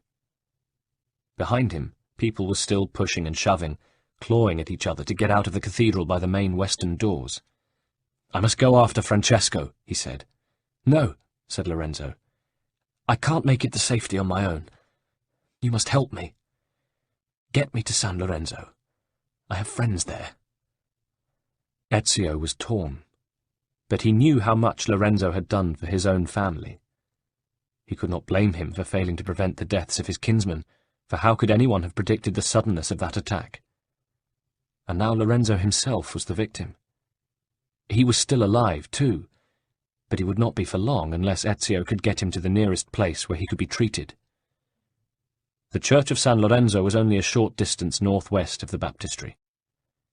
He bound Lorenzo's wounds as best he could, with strips torn from his own shirt. Then he lifted him gently to his feet. "Put your left arm round my shoulder. Good.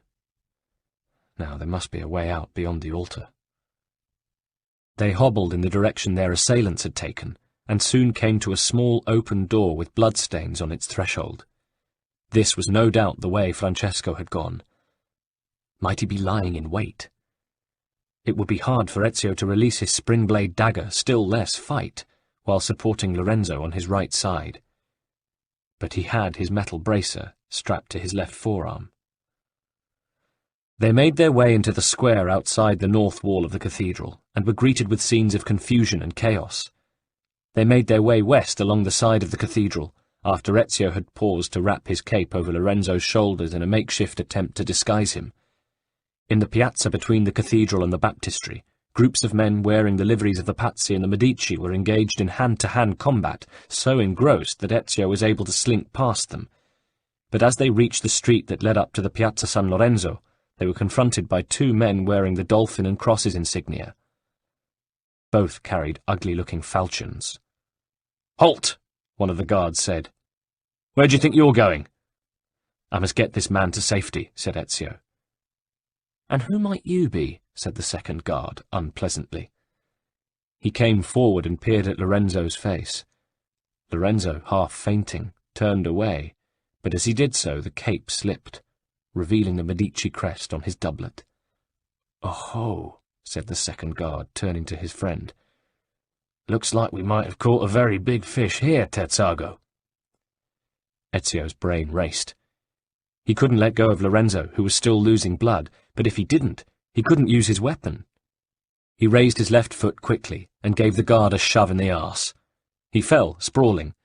In seconds his mate came for them, falchion raised. As the blade came down, Ezio parried and, using his wrist guard, deflected the blow. As he did so, he swung his left arm, forcing the sword away, cutting at the man with the double-bladed dagger attached to the wrist guard, though he could not get enough purchase to kill the man with it. And now the second guard was on his feet again, coming to the aid of his comrade, who in turn had staggered back, surprised that he had not cut Ezio's forearm off.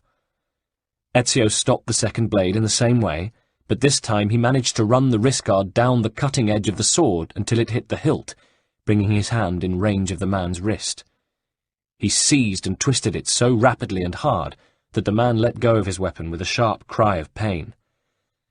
Stooping quickly, Ezio grabbed the falchion almost before it had hit the ground. It was hard, working with his left hand and encumbered by Lorenzo's weight, but he slashed it round and cut halfway through the guard's neck before he could recover. The second guard was coming at him again now, bellowing with anger. Ezio parried with his falchion, and he and the guard cut and thrust at each other several times. But the guard, unaware still of the concealed metal bracer on Ezio's left arm, aimed blow after useless blow at it. Ezio's arm ached, and he could barely keep on his feet, but at last he saw an opportunity. The man's helmet had worked loose, but the man was unaware of this, and was looking down at Ezio's forearm, preparing to aim another blow at it. Swiftly, Ezio flicked his own blade up, feinting as though he had missed, but actually he succeeded in knocking the helmet off the man's head. Then, before he could react, Ezio slammed the heavy falchion down on the man's skull and split it in two. The falchion stuck there, and Ezio was unable to work it loose. The man stood stock still for a moment, his eyes still wide with surprise, before crumpling to the dust. Looking quickly around, Ezio hauled Lorenzo up the street. "Not much farther, Altezza." They reached the church without further annoyance, but the doors were firmly shut against them. Ezio, looking back, saw at the end of the street that the bodies of the guards he'd killed had been discovered by a group of their comrades, who were now looking in their direction. He hammered on the doors, and a spy hole opened in it, revealing an eye and part of a suspicious face. "Lorenzo's been wounded," Ezio gasped. "They're coming for us. Open the door." "I need the password," said the man within. Ezio was at a loss, but Lorenzo had heard the sound of the man's voice and, recognizing it, he rallied. "Angelo," he said loudly, "it's Lorenzo. Open the fucking door." "By the thrice greatest," said the man within. "We thought you must be dead." He turned and yelled at someone unseen. "Get this thing unbolted, and fast!" The spy hole closed, and there was a sound of bolts quickly being drawn. Meanwhile, the Patsy guardsmen, making their way up the street, had broken into a run. Just in time, one of the heavy doors swung open to admit Ezio and Lorenzo, and as quickly slammed shut behind them, the bolts shot back into place by the keepers in charge of them. There was a terrible noise of battle outside. Ezio found himself looking into the calm green eyes of a refined man of perhaps 24. "Angelo Poliziano," the man introduced himself. "I sent some of our men round the back way to intercept those Patsy rats. They shouldn't give us any more trouble." Ezio Auditore. "Ah, Lorenzo has spoken of you," he interrupted himself. "But we can talk later. Let me help you get him to a bench. We can take a look at his wounds there." "He's safe now," said Ezio, handing Lorenzo over to two attendants who gently guided him to a bench set against the north wall of the church. "We'll patch him up, staunch the blood, and as soon as he's recovered enough, we'll get him back to his palazzo. Don't worry, Ezio. He is indeed safe now, and we will not forget what you have done." But Ezio was already thinking of Francesco de Pazzi. The man had had more than enough time to make good his escape.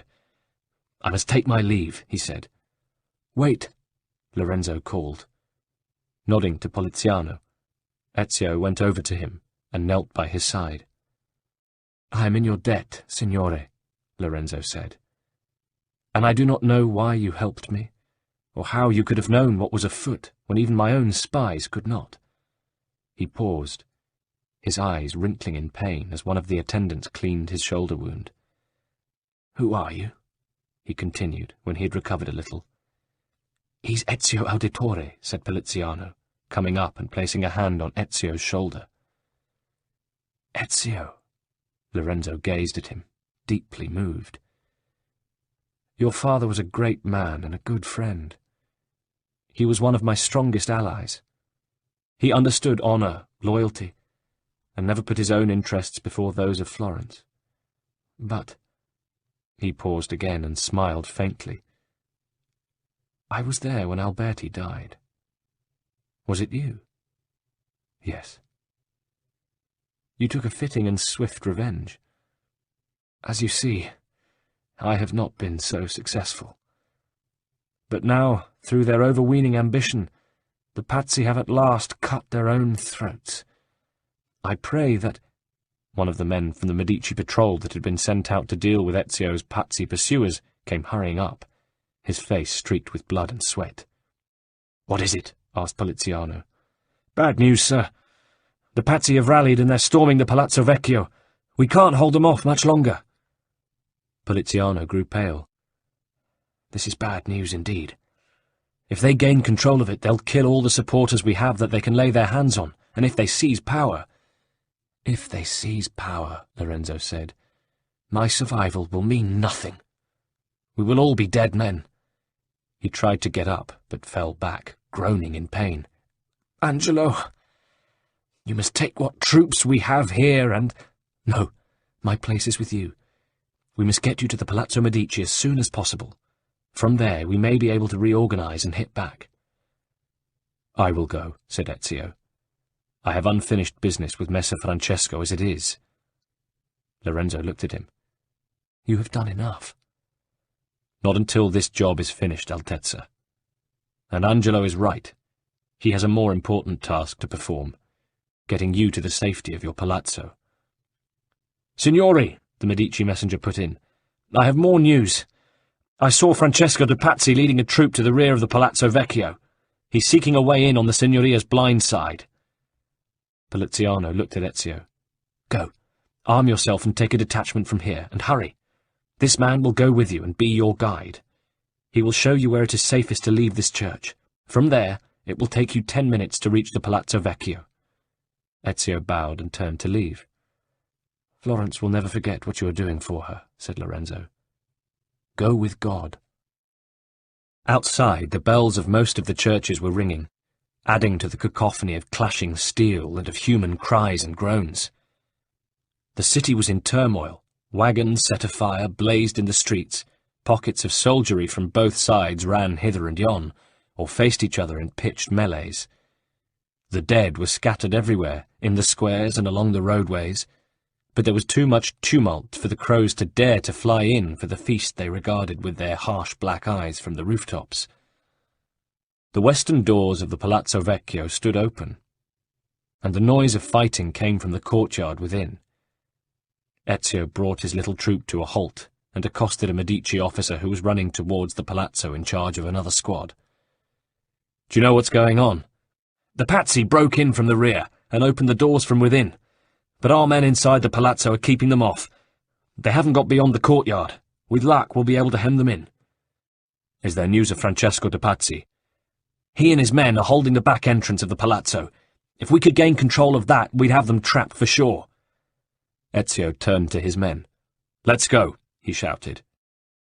They rushed across the square and down the narrow street which ran along the north wall of the palazzo, where a very different Ezio had climbed to his father's cell window long ago, and taking the first right from it, quickly encountered the Pazzi troop under Francesco guarding the rear entrance. They were immediately on their guard, and when Francesco recognized Ezio, he cried, "You again? Why aren't you dead yet? You murdered my son." "He tried to murder me." "Kill him! Kill him now!" The two sides engaged fiercely, hacking and cutting at each other in near desperate fury, for the Pazzi knew full well how important it was to protect their line of retreat. Ezio, cold rage in his heart, muscled his way towards Francesco, who took a stand with his back to the palazzo door. The sword Ezio had taken from the Medici armory was well balanced, and its blade was of Toledo steel, but the weapon was unfamiliar to him, and, as a consequence, his blows were a fraction less effective than he'd normally inflict. He had maimed rather than killed the men who had stood in his way. This Francesco had noticed. "You think yourself a master swordsman now, do you, boy? You can't even make a clean kill. Let me give you a demonstration." They fell on each other then, sparks flying from their blades as they clashed. But Francesco had less room to maneuver than Ezio, and, 20 years his senior, was beginning to tire, even though he had seen less action that day than his opponent. "Guards!" he cried at last. "To me!" But his men had fallen back before the Medici onslaught. He and Ezio now faced each other alone.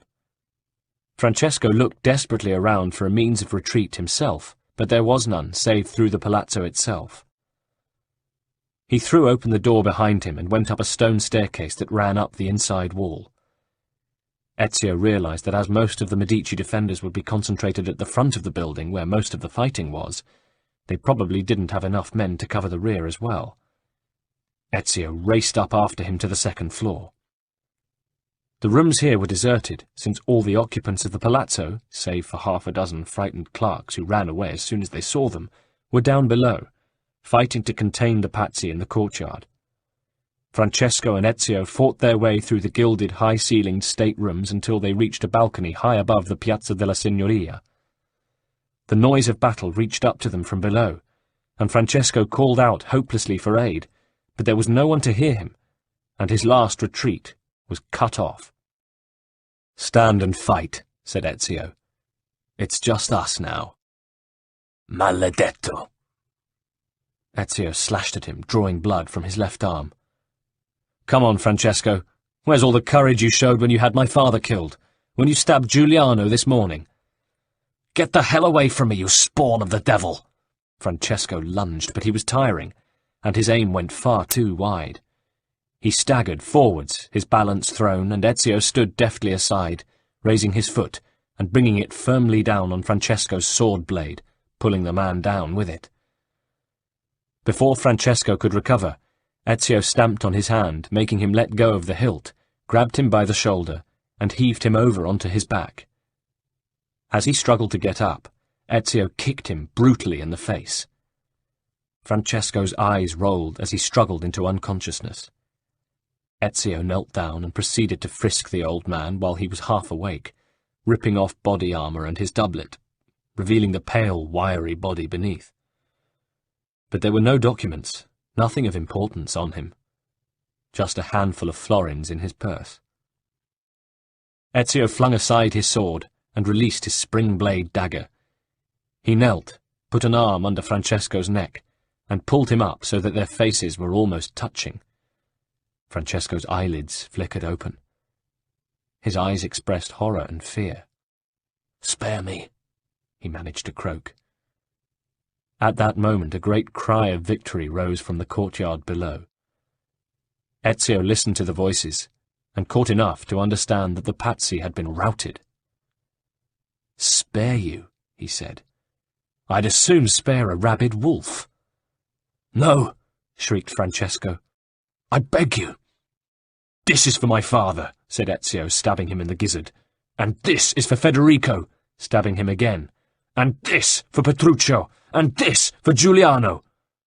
Blood spurted and streamed from Francesco's wounds, and Ezio was covered in it. But he would have gone on stabbing the dying man if Mario's words had not then come back to him. "Do not become the man he was." He sank back onto his heels. Francesco's eyes still glittered, though their light was fading. He was muttering something. Ezio leaned low to listen. "A priest! A priest! Oh, for pity's sake, fetch me a priest!" Ezio was deeply shocked, now that the fury within him had abated, at the savagery with which he had killed. This was not in accordance with the creed. "There is no time," he said. "I will have a mass said for your soul." Francesco's throat was rattling now. Then his limbs stiffened and shook as he reached his death throes, his head arching back, his mouth open wide as he fought the last impossible battle with the invincible foe, whom we all have to face one day. And he sank down, an empty bag, a slight, shrunken, pallid thing. "Requiescat in pace," murmured Ezio. Then a new roar arose from the square. Across from the southwest corner, 50 or 60 men came running, led by a man Ezio recognized, Francesco's uncle, Jacopo. They bore the Pazzi banner aloft. "Libertà! Libertà! Popolo e libertà!" they shouted as they came. At the same time, the Medici forces streamed out of the palazzo to meet them, but they were tired and, as Ezio could see, outnumbered. He turned back to the body. "Well, Francesco," he said, "I think I have found one way in which you can repay your debt, even now." Quickly, he reached under the corpse's shoulders, hoisted it up, it was surprisingly light, and carried it to the balcony. Here, finding a lanyard from which a banner hung, he used the length of rope to fasten around the old man's lifeless neck. He quickly attached the other end to a sturdy stone column, and summoning up all his strength, raised it high, then tossed it over the parapet. The rope paid out, but suddenly jerked taut with a snap. Francesco's limp body hung, toes pointing listlessly at the ground far below. Ezio hid himself behind the column. "Jacopo!" he called in a voice of thunder. "Jacopo de Pazzi! Look! Your leader is dead! Your cause is finished! Below he could see Jacopo look up and falter. Behind him his men, too, hesitated. The Medici troops had followed his gaze, and now, cheering, they were closing in. But the Pazzi had already broken ranks, and were fleeing.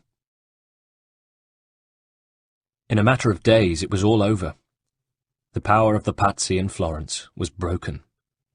Their goods and property were seized, their coats of arms torn down and trampled.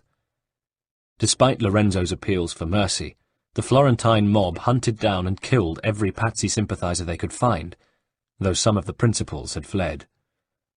Only one who was captured obtained clemency, Raffaele Riario, a nephew of the Pope, whom Lorenzo considered to be too credulous and ingenuous to have had any serious involvement, though many of the Duke's advisers thought that Lorenzo was showing more humanity than political astuteness in his decision. Sixtus IV was furious nevertheless, and placed Florence under an interdict, but he was powerless otherwise, and the Florentines shrugged him off. As for Ezio, he was one of the first to be summoned to the Duke's presence. He found Lorenzo standing on a balcony overlooking the Arno, watching the water. His wounds were still bandaged, but they were healing, and the pallor had left his cheeks. He stood proud and tall, and fully the man who had earned the sobriquet Florence had bestowed on him, Il Magnifico. After they had greeted one another, Lorenzo gestured towards the river. "Do you know, Ezio, when I was 6 years old, I fell into the Arno. I soon found myself drifting down and into darkness, certain that my life was at an end. Instead, I woke to the sound of my mother weeping. At her side stood a stranger, soaking wet and smiling. She explained to me that he had saved my life. That stranger's name was Auditore, and so began a long and prosperous relationship between our two families." He turned to look at Ezio solemnly. "I am sorry that I could not save your kinsman." Ezio found it hard to find words. The cold world of politics, where distinctions between right and wrong are too often blurred, was one he understood but rejected. "I know you would have saved them if it had been within your power," he said. "Your family house at least is safe and under the city's protection. I have put your old housekeeper, Annetta, in charge of it, and it is staffed and guarded at my expense. Whatever happens, it will be waiting for you whenever you wish to return to it." "You are gracious, Altezza." Ezio paused. He was thinking of Christina. Might it not be too late to persuade her to break her engagement, marry him, and help him bring the Auditore family back to life? But 2 short years had changed him beyond recognition, and he had another duty now, a duty to the Creed. "We have won a great victory," he said at last, "but the war is not won. Many of our enemies have escaped. But the safety of Florence is assured. Pope Sixtus wanted to persuade Naples to move against us, but I have persuaded Ferdinando not to do so, and neither will Bologna or Milan." Ezio could not tell the Duke of the greater battle he was engaged in, for he could not be sure if Lorenzo was privy to the secrets of the assassins. "For the sake of our greater security," he said, "I need your permission to go and seek out Jacopo de' Pazzi." A cloud crossed Lorenzo's face. "That coward," he said angrily. "He fled before we could lay hands on him." "Do we have any idea where he might have gone?" Lorenzo shook his head. "No.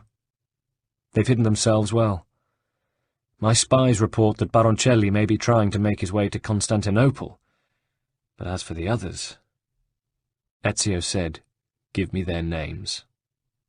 And there was something in the firmness of his voice that told Lorenzo that here was a man it might be fatal to cross. "How could I ever forget the names of my brother's murderers? And if you seek and find them, I shall be forever in your debt. They are the priests Antonio Maffei and Stefano da Bagnoni. Bernardo Baroncelli I have mentioned. And there is another, not directly involved in the killings, but a dangerous ally of our enemies. He is the Archbishop of Pisa, Francesco Salviati, another of the Riario family, the Pope's hunting dogs. I showed his cousin clemency. I try not to be a man like they are. I wonder sometimes how wise I am in that. I have a list, said Ezio. Their names will be added to it. He prepared to take his leave. Where will you go now? Asked Lorenzo. Back to my Uncle Mario in Monteriggioni. That will be my base. Then go with God, friend Ezio. But before you do, I have something that may interest you. Lorenzo opened a leather wallet at his belt, and from it extracted a sheet of vellum. Almost before he'd unrolled it, Ezio knew what it was. I remember years ago talking to your father about ancient documents, said Lorenzo quietly. It was a shared interest that we had. I know he'd translated some. Here, take this. I found it among Francesco de Pazzi's papers, and as he no longer needs it, I thought you might like it, as it reminded me of your father. Perhaps you might like to add it to his collection? I am indeed grateful for this, Altezza. I thought you might be, said Lorenzo, in such a way as to make Ezio wonder how much he actually knew. I hope you find it useful. Before he packed and made ready for his journey, Ezio hastened, with the fresh codex page Lorenzo had given him, to visit his friend Leonardo da Vinci. Despite the events of the last week, the workshop was carrying on as if nothing had happened. I'm glad to see you safe and sound, Ezio, Leonardo greeted him. I see that you came through the troubles unscathed, too, replied Ezio. I told you, they leave me alone. They must think me either too mad, or too bad, or too dangerous to touch. But do have some wine, and there are some cakes somewhere, if they haven't gone stale. My housekeeper's useless. And tell me what's on your mind. I'm leaving Florence. So soon? But they tell me you're the hero of the hour. Why not sit back and enjoy it? I have no time. Still got enemies to pursue? How do you know? Leonardo smiled. Thank you for coming to say goodbye, he said. Before I go, said Ezio, I have another page of the codex for you. That is indeed good news. May I see it? Of course. Leonardo perused the new document carefully. I'm beginning to get the hang of this, he said. I still can't quite see what the general diagram in the background is, but the writing is becoming familiar. It looks like the description of another weapon. He rose and brought a handful of old and fragile-looking books to the table. Let's see. I must say, whoever the inventor was who wrote all this, he must have been a very long way ahead of his time. The mechanics alone— He trailed off, lost in thought. Aha! I see. Ezio, it's a design for another blade, one that will fit into the mechanism you attach to your arm if you need to use this one in place of the first. What's the difference? If I'm right, this one's quite nasty.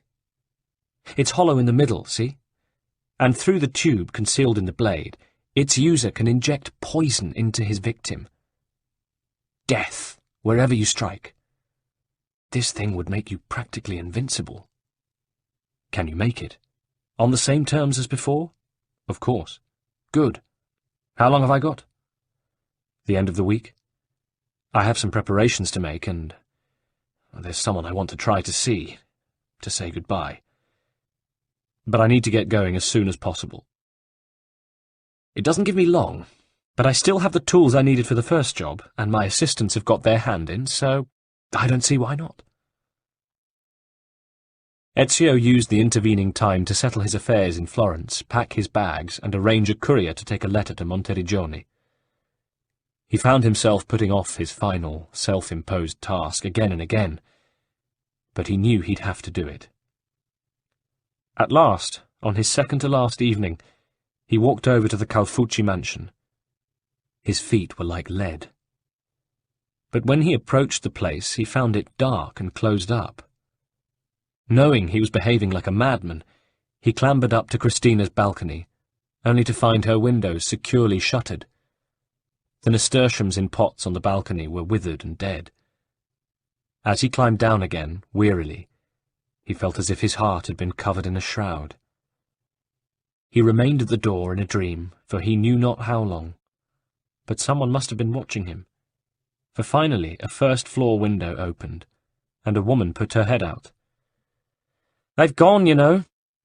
Signor Calfucci saw the trouble coming and cleared the family out to Lucca. That's where his daughter's fiancé comes from." "Lucca?" "Yes. The families have got quite close, I hear." "When will they be back?" "No idea." The woman looked at him. "Don't I know you from somewhere?" "I don't think so," said Ezio.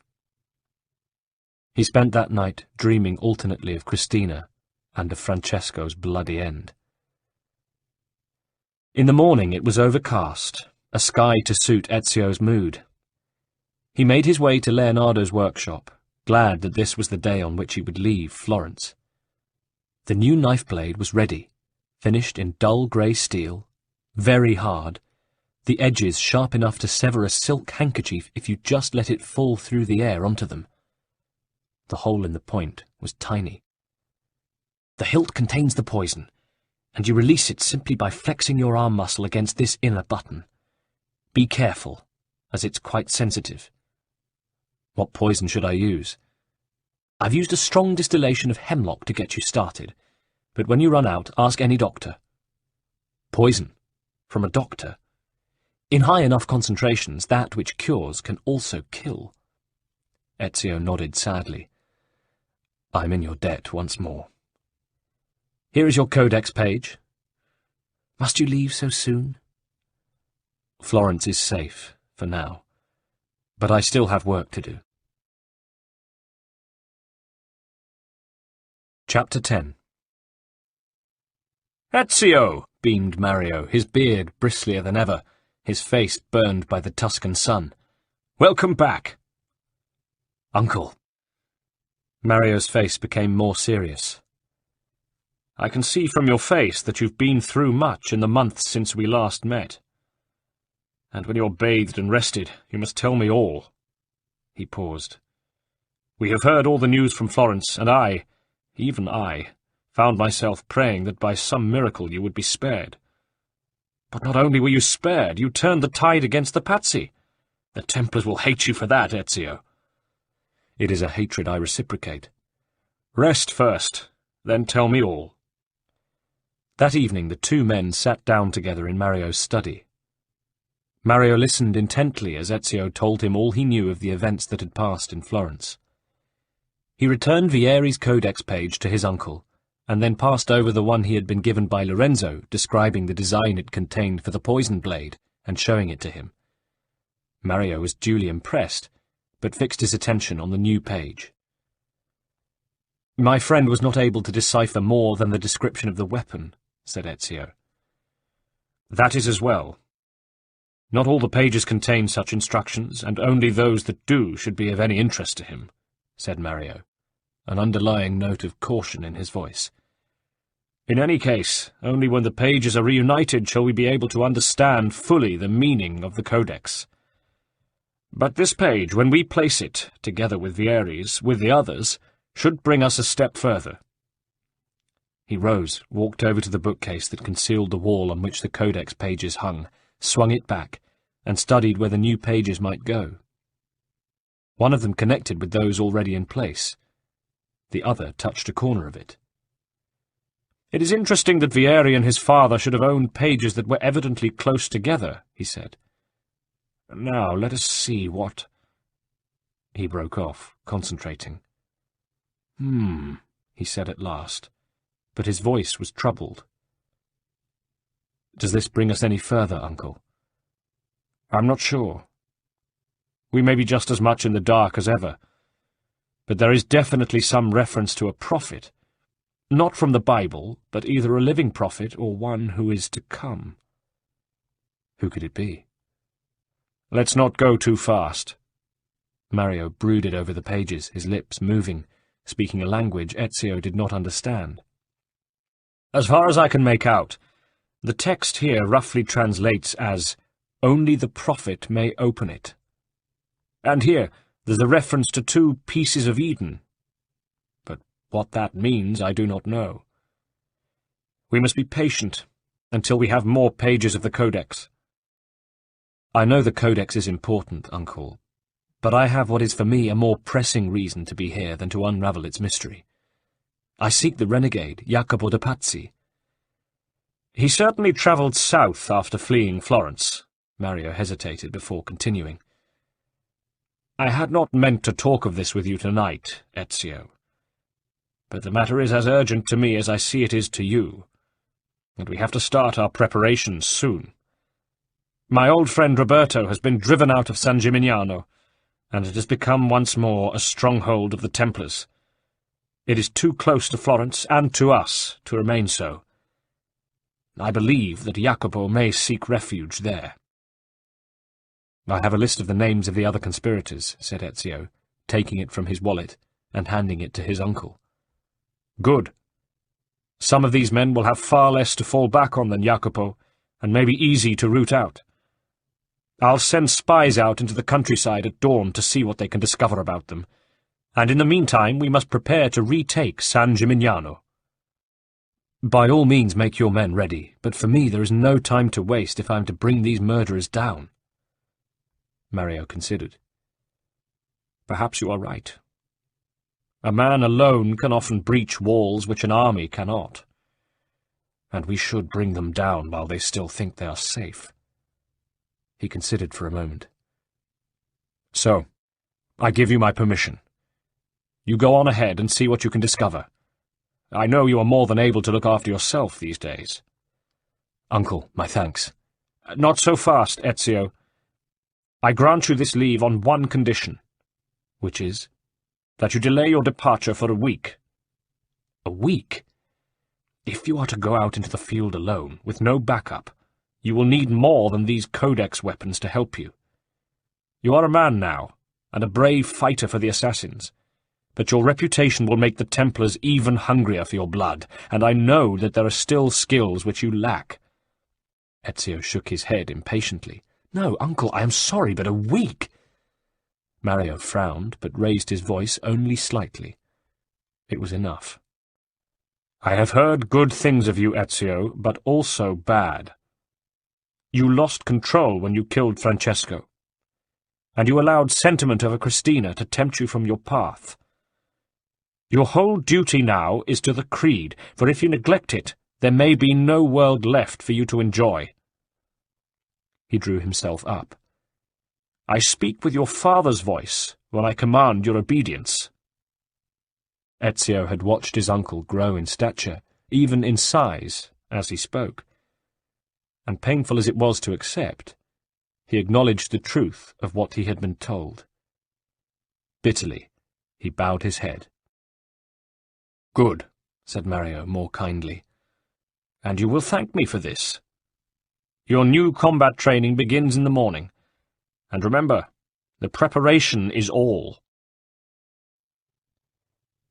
A week later, armed and ready, Ezio rode out for San Gimignano.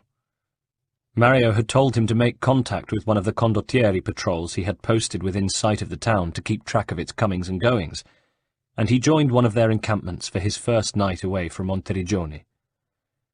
The sergeant in command, a tough, battle-scarred man of 25, whose name was Gambalto, gave him a slab of bread with pecorino and a mug of heavy vernaccia, and while he was eating and drinking, told him the news.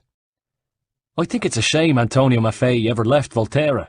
He's got a bee in his bonnet about Lorenzo and thinks the Duke crushed his hometown, whereas all he did was bring it under the wing of Florence. Now Maffei's gone mad.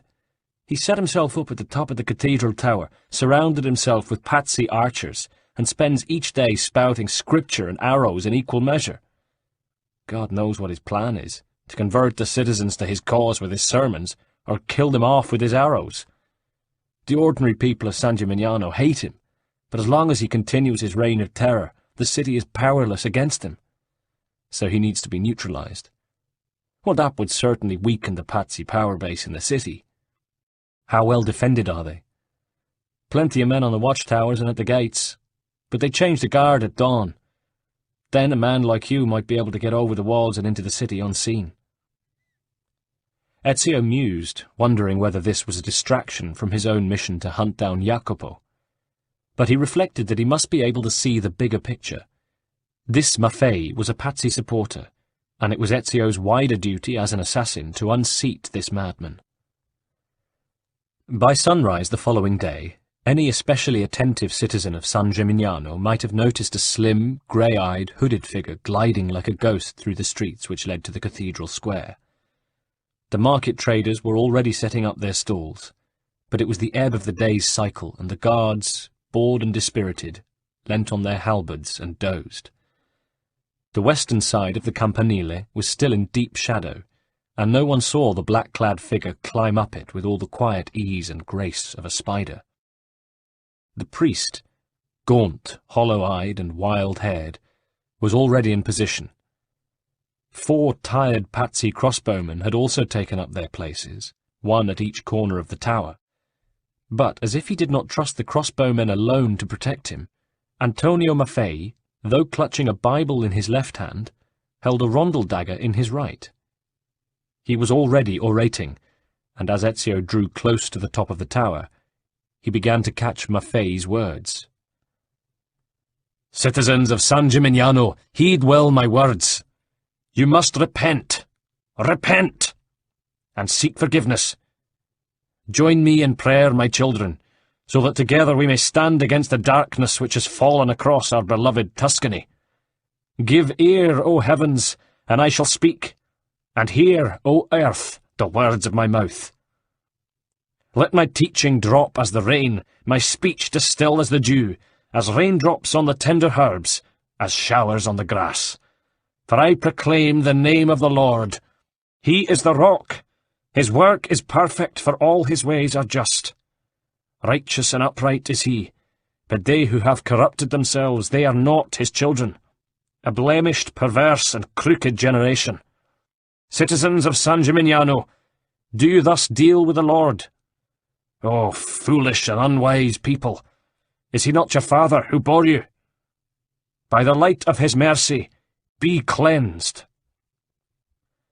Ezio leapt lightly over the parapet of the tower and took up a position near the trapdoor which opened onto the stairway that led below. The bowmen struggled to bring their crossbows to bear on him, but the range was short, and he had the element of surprise. He crouched and grasped the heels of one, toppling him over the parapet, howling to his death on the cobblestones 200 feet below. Before the others could react, he had rounded on a second, stabbing him in the arm. The man looked astonished at the small wound, but then turned grey and collapsed, the life draining from him in an instant.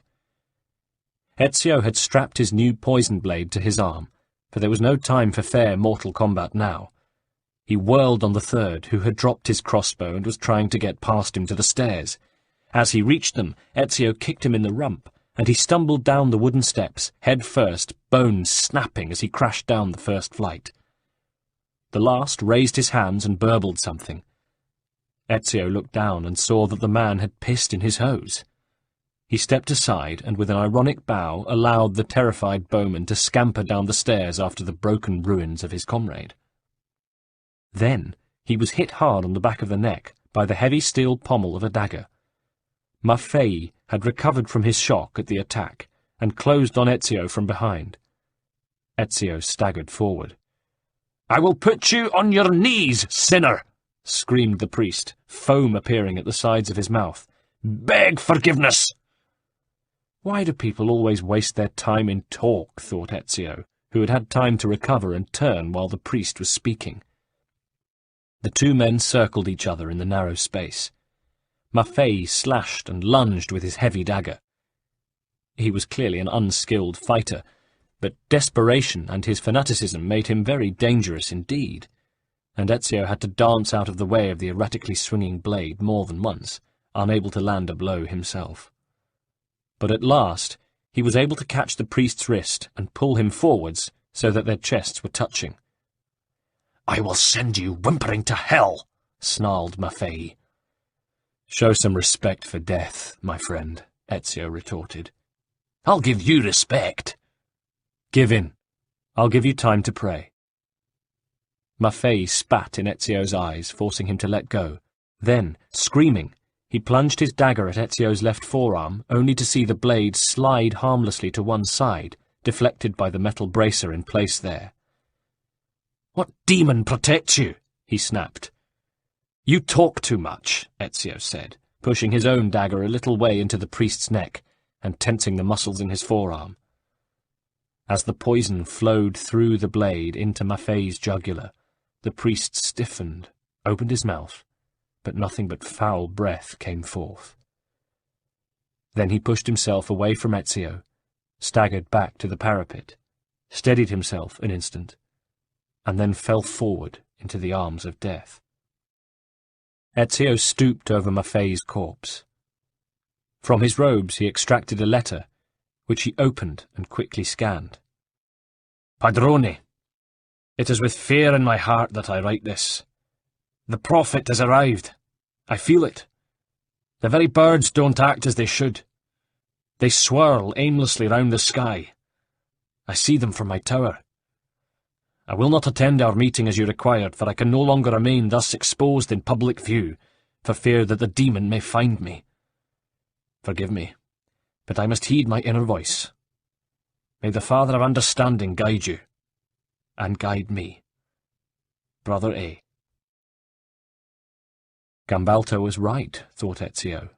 The man had lost his mind. Somberly, remembering his uncle's admonition, he closed the priest's eyes, saying as he did so, "Requiescat in pace." Aware that the archer to whom he'd shown mercy might have raised the alarm, he looked down over the tower's parapet at the town below, but could see no activity to worry him. The Patsy guards still lounged at their posts, and the market had opened, doing a thin trade. No doubt the crossbowman was by now halfway across the countryside, making his way home, finding desertion preferable to a court-martial and possibly torture. He pushed his blade back into its mechanism, hidden on his forearm, taking care to touch it only with a gloved hand, and picked his way down the stairs of the tower. The sun was up, and it would make him too easily visible if he were to climb down the outside of the campanile. When he rejoined Mario's troop of mercenaries, Gambalto greeted him in an excited mood. "Your presence brings us good fortune," he said. "Our scouts have tracked down Archbishop Salviati." "Where?" "Not far from here. Do you see that mansion on the hill over there?" "Yes, he's there." Gambalto remembered himself. "But first, I must ask you, Capitano, how you fared in the city." "There will be no more sermons of hatred from that tower." "The people will bless you, Capitano." "I am no captain." "To us you are," said Gambalto simply. "Take a detachment of men from here. Salviati is heavily guarded, and the mansion is an old, fortified building." "Very well," said Ezio. "It is good that the eggs are close together, almost in one nest." "The others cannot be far away, Ezio. We will endeavour to find them during your absence." Ezio selected a dozen of Gambalto's best hand-to-hand combat fighters, and led them on foot across the fields that separated them from the mansion where Salviati had taken refuge. He had his men fanned out, but within calling distance of one another, and the Patsy outposts Salviati had put into position were easily either avoided or neutralized. But Ezio lost 2 of his own men in the approach. Ezio had hoped to take the mansion by surprise before its occupants were aware of his attack, but when he came close to the solid main gates, a figure appeared on the walls above them, dressed in the robes of an archbishop, gripping the battlements with claw-like hands. A vulturine face peered down, and was quickly withdrawn. "It's Salviati," Ezio said to himself. There were no other guards posted outside the gates. Ezio beckoned to his men to come up close to the walls, so that archers would not have enough of an angle to fire down at them. There was no doubt that Salviati would have concentrated what remained of his bodyguard inside the walls, which were high and thick enough to seem unbreachable. Ezio was wondering whether he should once again attempt climbing up and over the walls, and open the gates from the inside to admit his troops, but he knew that the Patsy guards inside would be alerted to his presence. Motioning to his men to stay out of sight, huddled against the walls, he crouched low, and made his way back through the tall grass the short distance to where the body of one of their enemies lay. Quickly, he stripped and donned the man's uniform, bundling his own clothes under his arm. He rejoined his men, who at first bristled at the sight of a supposed patsy approaching, and handed his clothes over to one of them. Then he banged on the gates with the pommel of his sword. "Open!" he cried. "In the name of the Father of Understanding!" A tense minute passed. Ezio stood back so that he could be seen from the walls, and then he heard the sound of heavy bolts being drawn. As soon as the gates began to open, Ezio and his men stormed them, heaving them back and scattering the guards within. They found themselves in a courtyard, around which the mansion formed itself in 3 wings. Salviati himself stood at the top of a flight of stairs in the middle of the main wing. A dozen burly men, fully armed, stood between him and Ezio. More occupied the courtyard. "Filthy treachery!" cried the archbishop. "But you will not get out again as easily as you have got in." He raised his voice to a commanding roar. "Kill them! Kill them all!" The Pazzi troops closed in, all but surrounding Ezio's men. But the Pazzi had not trained under such a man as Mario Auditore, and despite the odds against them, Ezio's condottieri engaged successfully with their opponents in the courtyard, while Ezio sprang towards the stairs. He released his poison blade and slashed at the men surrounding Salviati. It didn't matter where he hit. Every time he struck and drew blood, be it only at a man's cheek, that man died in a heartbeat. "You are indeed a demon, from the 4th ring of the 9th circle," Salviati spoke in a shuddering voice, as at last he and Ezio confronted one another. Ezio retracted the poison blade, but drew his battle dagger. He grasped Salviati by the scruff of his cope, and held the blade to the archbishop's neck. "The Templars lost their Christianity when they discovered banking," he said evenly. "Do you not know your own gospel? Thou canst not serve God and Mammon? But now is your chance to redeem yourself.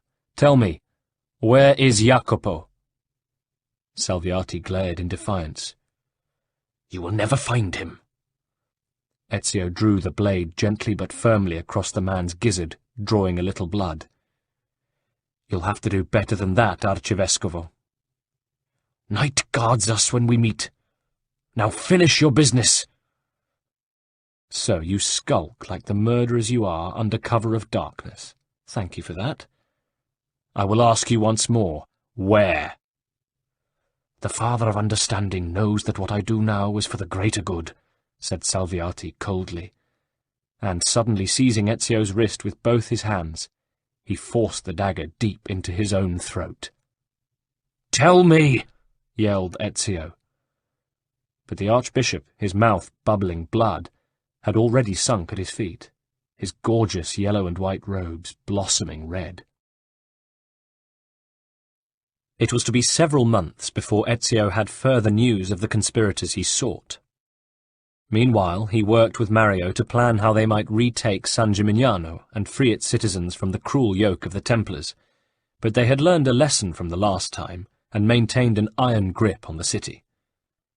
Knowing that the Templars would also be searching for the still missing pages of the Codex, Ezio roamed far and wide in quest of them himself, but to no avail. The pages already in the possession of the assassins remained concealed under Mario's strict guard, for without them the secret of the creed would never yield to the Templars. Then, one day, a courier from Florence rode up to Monteriggioni, bearing a letter from Leonardo for Ezio. Quickly he reached for a mirror, for he knew his friend's habit, being left-handed, of writing backwards, though the spidery scrawl would have been difficult for the most talented reader, unfamiliar with it, to decipher in any circumstances. Ezio broke the seal and read eagerly, his heart lifting at every line. "Gentile Ezio, Duke Lorenzo has asked me to send you news of Bernardo Baroncelli. It seems that the man managed to take ship for Venice, and from thence secretly made his way incognito to the court of the Ottoman Sultan at Constantinople, planning to seek refuge there. But he spent no time in Venice, and did not learn that the Venetians had recently signed a peace with the Turks. They have even sent their second-best painter, Gentile Bellini, to make a portrait of Sultan Mehmet. So that when he arrived, and his true identity became known, he was arrested. Of course, then you can imagine the letters that flew between the Sublime Porte and Venice. But the Venetians are our allies too, at least for now, and Duke Lorenzo is nothing if not a master diplomat. Baroncelli was sent in chains back to Florence, and once here, he was put to the question. But he was stubborn, or foolish, or brave, I know not which.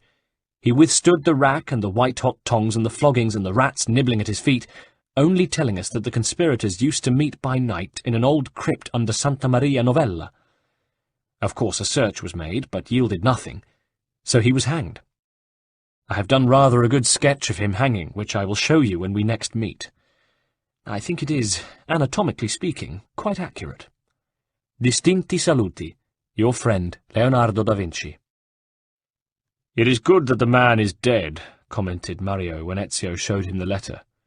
"He was the type who would steal straw from his mother's kennel.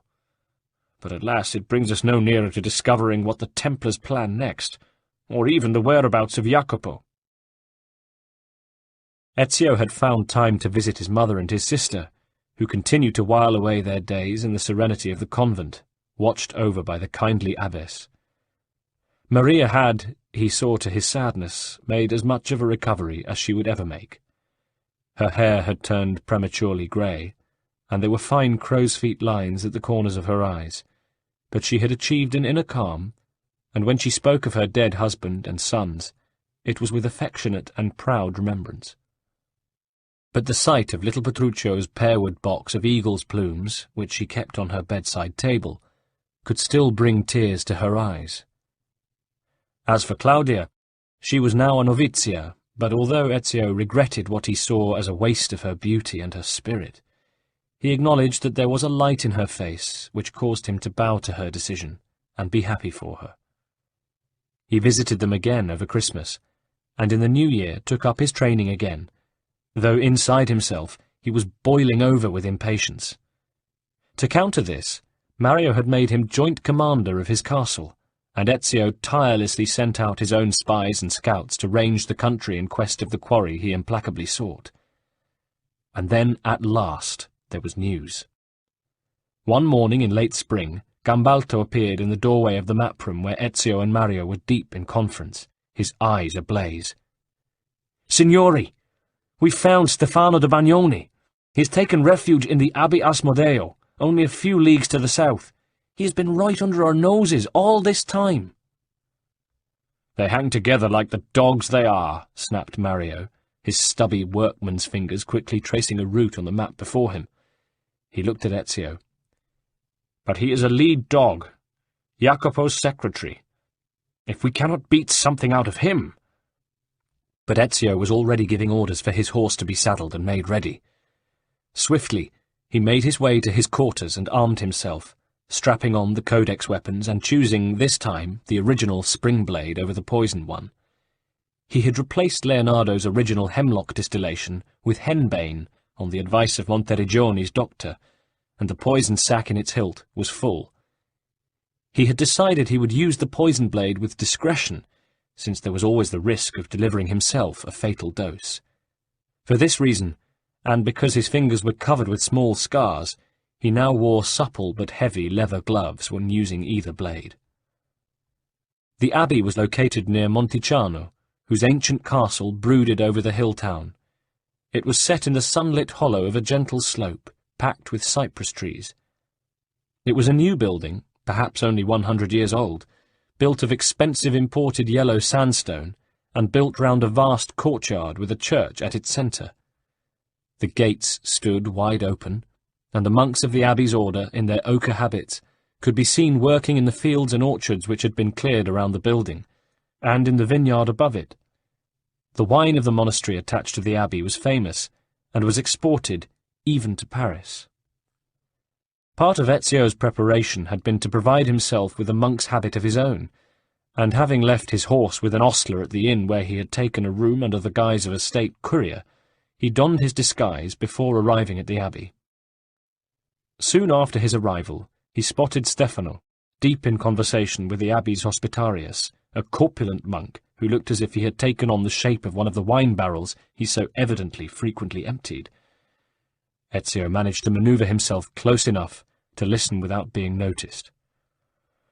"Let us pray, brother," said the monk. "Pray," said Stefano, whose black garb contrasted with all the sunny colours around him. He looked like a spider on a pancake. "For what?" he added sardonically. The monk looked surprised. "For the Lord's protection." "If you think the Lord has any interest in our affairs, Brother Girolamo, you have another think coming. But please, by all means, continue to delude yourself if it helps you to pass the time." Brother Girolamo was shocked. "What you speak is blasphemy." "No, I speak truth." "But to deny his most exalted presence is the only rational response when faced with the declaration that there exists some invisible madman in the sky. And believe me, if our precious Bible is anything to go by, he's completely lost his mind." "How can you say such things? You are yourself a priest." "I am an administrator. I use these clerical robes to bring me closer to the accursed Medici so that I may chop them off at the knees in the service of my true master. But first there is still the business of this assassin, Ezio. For too long he has been a thorn in our side, and we must pluck him out." "There you speak truth. That unholy demon." "Well," said Stefano with a crooked smile, "at least we agree on something." Girolamo lowered his voice. "They say the devil has given him unnatural speed and strength." Stefano looked at him. "The devil? No, my friend, these are gifts he gave himself through rigorous training over years." He paused, his scrawny body bent at a pensive angle. "You know, Girolamo, I find it disturbing that you are so unwilling to credit people for their own circumstances. I think you'd make victims out of the entire world if you could." "I forgive your lack of faith and your forked tongue," replied Girolamo piously. "You are still one of God's children." "I told you," Stefano began with some asperity, but then spread his hands and gave it up. What's the use? Enough of this. It's like speaking to the wind." "I will pray for you." "As you wish, but do so quietly. I must keep watch. Until we have this assassin dead and buried, no Templar can drop his guard for an instant." The monk withdrew with a bow, and Stefano was left alone in the courtyard. The bell for first and second Kauma had sounded, and all the community were in the abbey church. Ezio emerged from the shadows like a wraith. The sun shone with the silent heaviness of midday. Stefano, crow-like, stalked up and down by the north wall, restless, impatient, possessed. When he saw Ezio, he showed no surprise at all. "I am unarmed," he said. "I fight with the mind." "To use that, you must remain alive. Can you defend yourself?" "Would you kill me in cold blood?" "I will kill you because it is necessary that you die." "A good answer. But do you not think I may have secrets that would be useful to you?" "I can see that you would not bow under any torture." Stefano looked at him appraisingly. "I will take that as a compliment, though I am not so sure myself. However, it is of merely academic significance." He paused before continuing in his thin voice.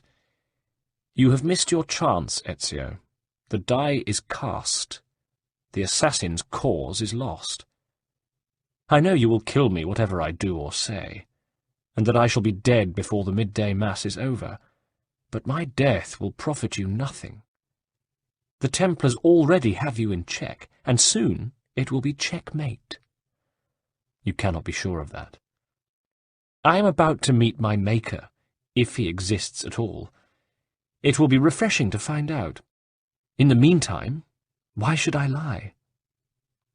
Ezio released his dagger. "How clever," commented Stefano. "What will they think of next?" "Redeem yourself," said Ezio. "Tell me what you know."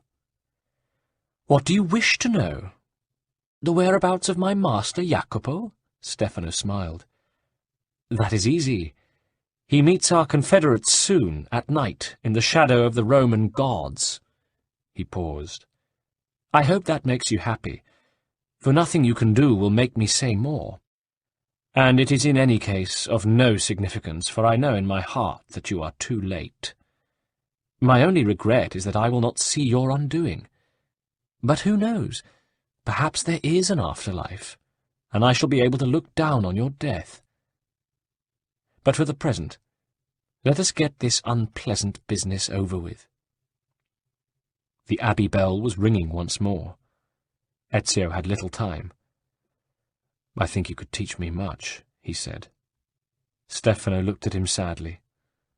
Not in this world, he said. He opened the neck of his gown. But do me the favour of sending me quickly into the night. Ezio stabbed once, deeply, and with deadly accuracy.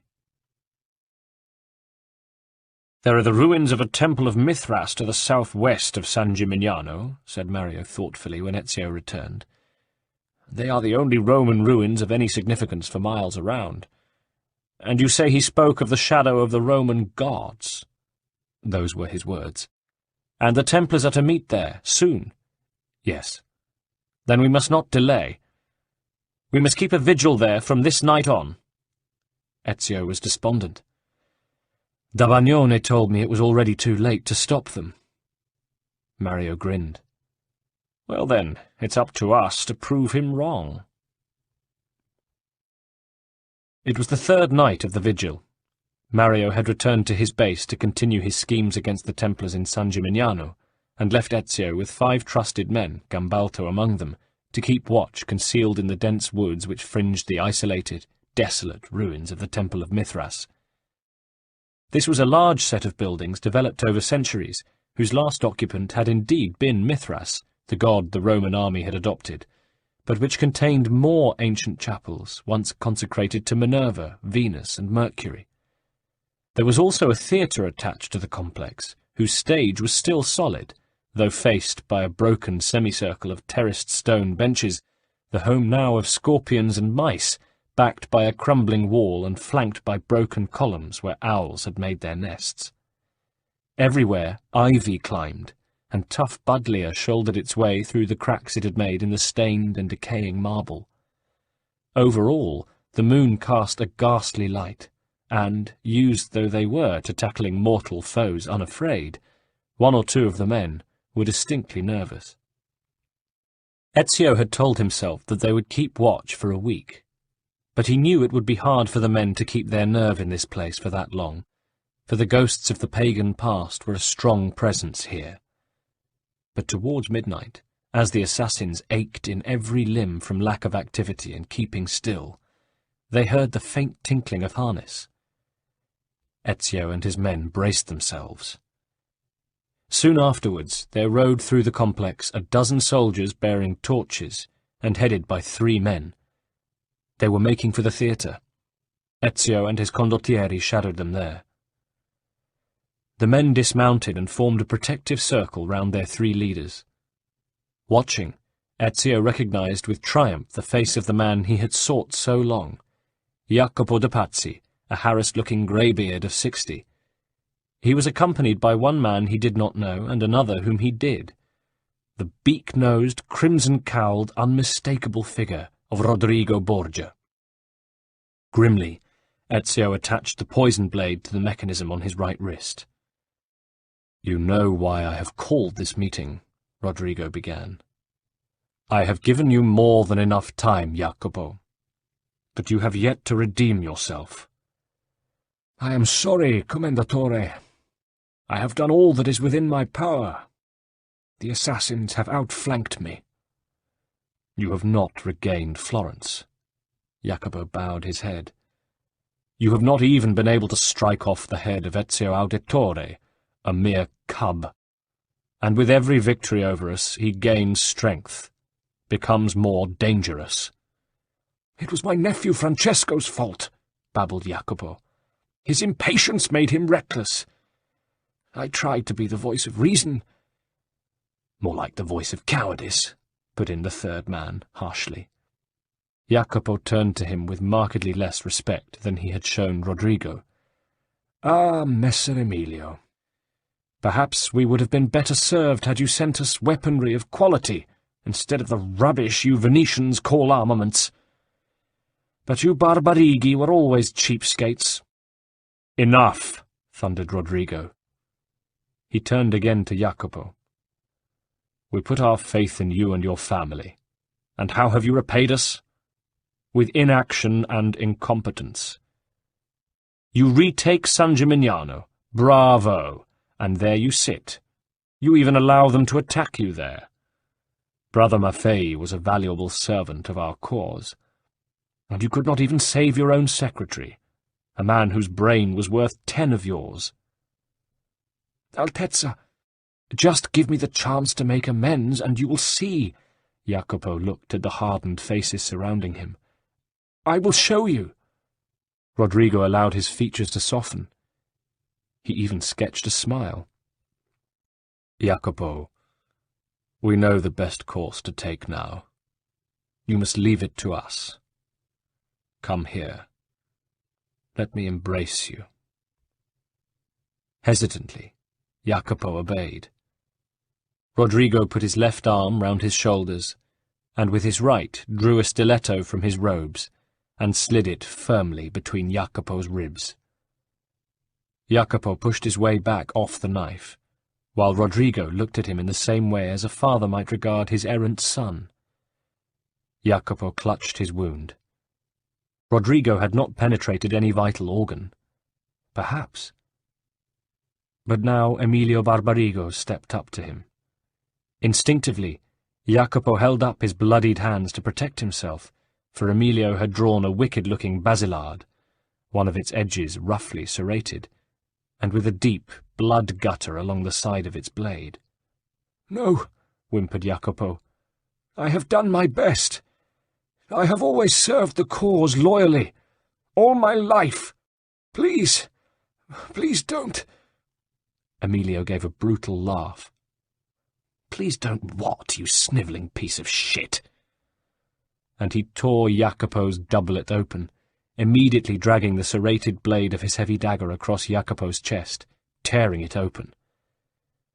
Jacopo screamed and fell first to his knees and then onto his side, writhing in blood. He looked up to see Rodrigo Borgia standing over him, a narrow sword in his hand. "Master, have pity," Jacopo managed to say. "It is not too late. Give me one last chance to put matters right." Then he choked on his own blood. "Oh, Jacopo," said Rodrigo gently, "how you have disappointed me." He raised his blade and thrust it through Jacopo's neck with such force that the point emerged at the nape, seeming to sever the spinal cord. He twisted it in the wound before drawing it out, slowly. Jacopo raised himself, his mouth full of blood, but he was already dead, and sank back, twitching, until he was at last still. Rodrigo wiped his sword on the dead man's clothes, and drawing his cloak aside, sheathed it. "What a mess," he murmured. Then he turned, looked directly in Ezio's direction, grinned and shouted, "You can come out now, assassin. My apologies for having robbed you of your prize." Before he could react, Ezio found himself grabbed by 2 guards whose tunics bore a red cross within a yellow shield, the coat of arms of his arch-enemy. He called to Gambalto, but there was no answer from any of his men. He was dragged onto the stage of the ancient theatre. "Greetings, Ezio," said Rodrigo. "I'm sorry about your men, but did you really think I didn't expect to find you here? That I didn't plan for you to come? Do you think Stefano da Bagnoni all but told you the exact time and place of this meeting without my knowledge and approval? Of course, we had to make it seem difficult, or you might have sensed a trap." He laughed. "Poor Ezio. You see, we've been at this game a lot longer than you have. I had my guards hidden in the woods here long before you even arrived, and I'm afraid your men were taken as much by surprise as you were. But I wanted to see you again alive before you leave us. Call it a whim. And now I am satisfied." Rodrigo smiled and addressed the guards holding Ezio's arms. "Thank you. You may kill him now." Together with Emilio Barbarigo, he mounted his horse and rode away, together with the guards who had accompanied him there. Ezio watched him go. He thought fast. There were the 2 burly men holding him, and how many others still concealed in the woods? How many men had Borgia set in place to ambush his own troop? "Say your prayers, boy," one of his captors told him. "Look," said Ezio, "I know you're only obeying orders. So if you release me, I'll spare your lives. How about that?" The guard who had spoken looked amused. "Well, listen to you. I don't think I've ever come across anyone able to keep their sense of humour like you at a moment like—" But he didn't get to finish his sentence. Ezio sprang out his hidden blade and, taking advantage of their surprise, cut at the man holding him on his right. The poison did its work, and the man staggered back, falling not far away. Before the other guard could react, Ezio had thrust his blade deep into his armpit, the one spot armour could not cover. Free, he leapt into the shadows at the edge of the stage and waited.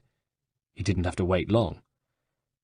From out of the woods, the other 10 guards Rodrigo had hidden there emerged, some warily scanning the fringes of the theatre, others bending over their fallen comrades.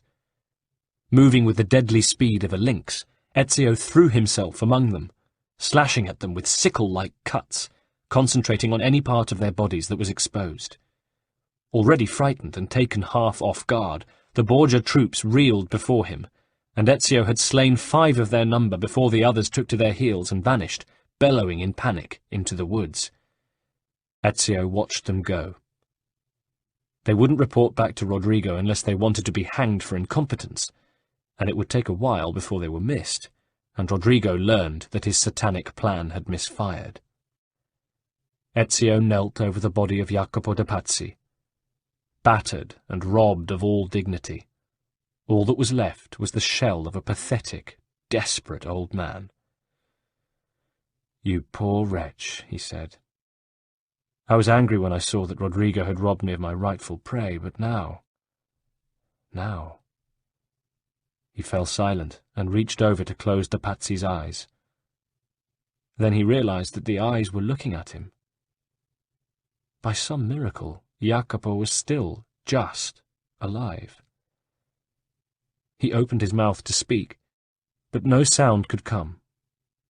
It was clear that he was in the last extremes of agony. Ezio's first thought was to leave him to a lingering death, but the eyes pleaded with him. Show mercy, he remembered, even when you yourself have been shown none. That, too, was part of the creed. God give you peace, he said, kissing Jacopo's forehead as he pushed his dagger firmly into his old adversary's heart. Chapter 11. When Ezio returned to Florence and broke the news to Duke Lorenzo of the death of the last of the Pazzi, Lorenzo was delighted, but saddened that the security of Florence and of the Medici had to be bought at the cost of so much blood. Lorenzo preferred to find diplomatic solutions to differences, but that desire made him an exception among his peers, the rulers of the other city-states of Italy. He rewarded Ezio with a ceremonial cape which conferred on him the freedom of the city of Florence. "This is a most gracious gift, Altezza," Ezio told him, "but I fear I will have little leisure to enjoy the benefits it confers on me." Lorenzo was surprised. "What? Do you intend to leave again soon? I had hoped that you would stay, reopen your family palazzo, and take up a position in the city's administration, working with me." Ezio bowed, but said, "I'm sorry to say that it is my belief that our troubles have not come to an end with the fall of the Pazzi. They were but one tentacle of a greater beast. My intention now is to go to Venice." "Venice?" "Yes. The man who was with Rodrigo Borgia at the meeting with Francesco is a member of the Barbarigo family, one of the most powerful families in La Serenissima. Are you saying this man is dangerous? He is allied to Rodrigo. Lorenzo considered for a moment, then spread his hands. I let you go with the utmost regret, Ezio, but I know that I shall never be out of your debt, which means, in turn, that I have no power to command you. Besides, I have a feeling that the work you are engaged on will in the long run be of benefit to our city, even though I may not live to see it. Don't say that, Altezza. Lorenzo smiled. I hope I am wrong, but living in this country at this time is like living on the rim of Vesuvius, dangerous and uncertain. Before leaving, Ezio brought news and gifts to Annetta, though it was painful to him to visit his former family home, and he would not enter it. He also studiously avoided the Calfucci mansion, but he did call on Paola, and found her gracious but distracted, as if her mind were somewhere else. His last port of call was at his friend Leonardo's workshop, but when he got there he found only Agnolo and Innocento about, and the place had the look of being closed up. There was no sign of Leonardo. Agnolo smiled and greeted him as he arrived. Ciao, Ezio, it's been a long time. Too long. Ezio looked about him questioningly. You're wondering where Leonardo is? Has he left? Yes, but not forever. He's taken some of his material with him, but he couldn't take it all, so Innocento and I are looking after it while he's away. And where has he gone? It's funny. The maestro was in negotiations with the Sforza in Milan, but then the Conte de Pexaro invited him to spend some time in Venice. He's to complete a set of 5 family portraits. Agnolo smiled knowingly. As if that'll ever happen. But it seems that the Council of Venice is interested in his engineering work, and they're providing him with a workshop, staff, the lot. So, dear Ezio, if you need him, that is where you'll need to go. But that is exactly where I'm going, cried Ezio. This is splendid news. When did he leave? 2 days ago. But you'll have no difficulty catching up with him. He's got a huge wagon absolutely loaded with his stuff, and a couple of oxen to draw it. Any of his people with him? Just the wagoners and a couple of outriders in case of trouble. They've taken the Ravenna road. Ezio took with him only what he could pack into his saddlebags, and, travelling alone, had been riding only a day and a half when, at a bend in the road, he came upon a heavy ox-drawn cart equipped with a canvas canopy, beneath which any amount of machinery and models was carefully stowed. The wagoners stood at the side of the road, scratching their heads and looking hot and bothered, while the outriders, 2 slightly built boys armed with crossbows and lances, kept watch from a nearby knoll. Leonardo was nearby, apparently setting up some kind of leverage system, when he looked up and saw Ezio. "Hello, Ezio, what luck!" "Leonardo, what's going on?" "I seem to have run into a bit of trouble. One of the cart wheels—" he pointed to where one of the rear wheels had worked its way off the axle. "The problem is that we need the wagon lifted clear so that we can refit the wheel, but we just don't have the manpower to do it, and this lever I've botched together isn't going to lift it high enough. So, do you think—" "Of course."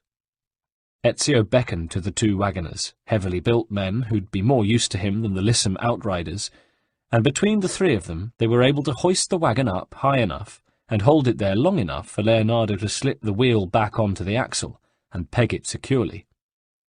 While he was doing this, Ezio, straining with the others to keep the wagon up, looked in at its contents. Among them, unmistakably, was the bat-like structure he'd seen before.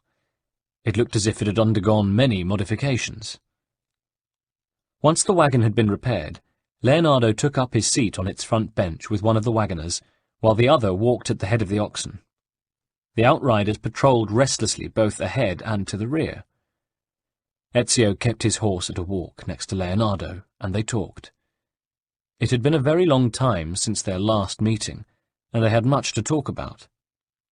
Ezio was able to bring Leonardo up to date, and Leonardo talked of his new commissions, and of his excitement at the prospect of seeing Venice.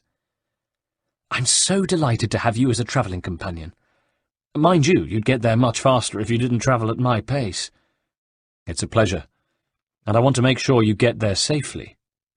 I have my outriders.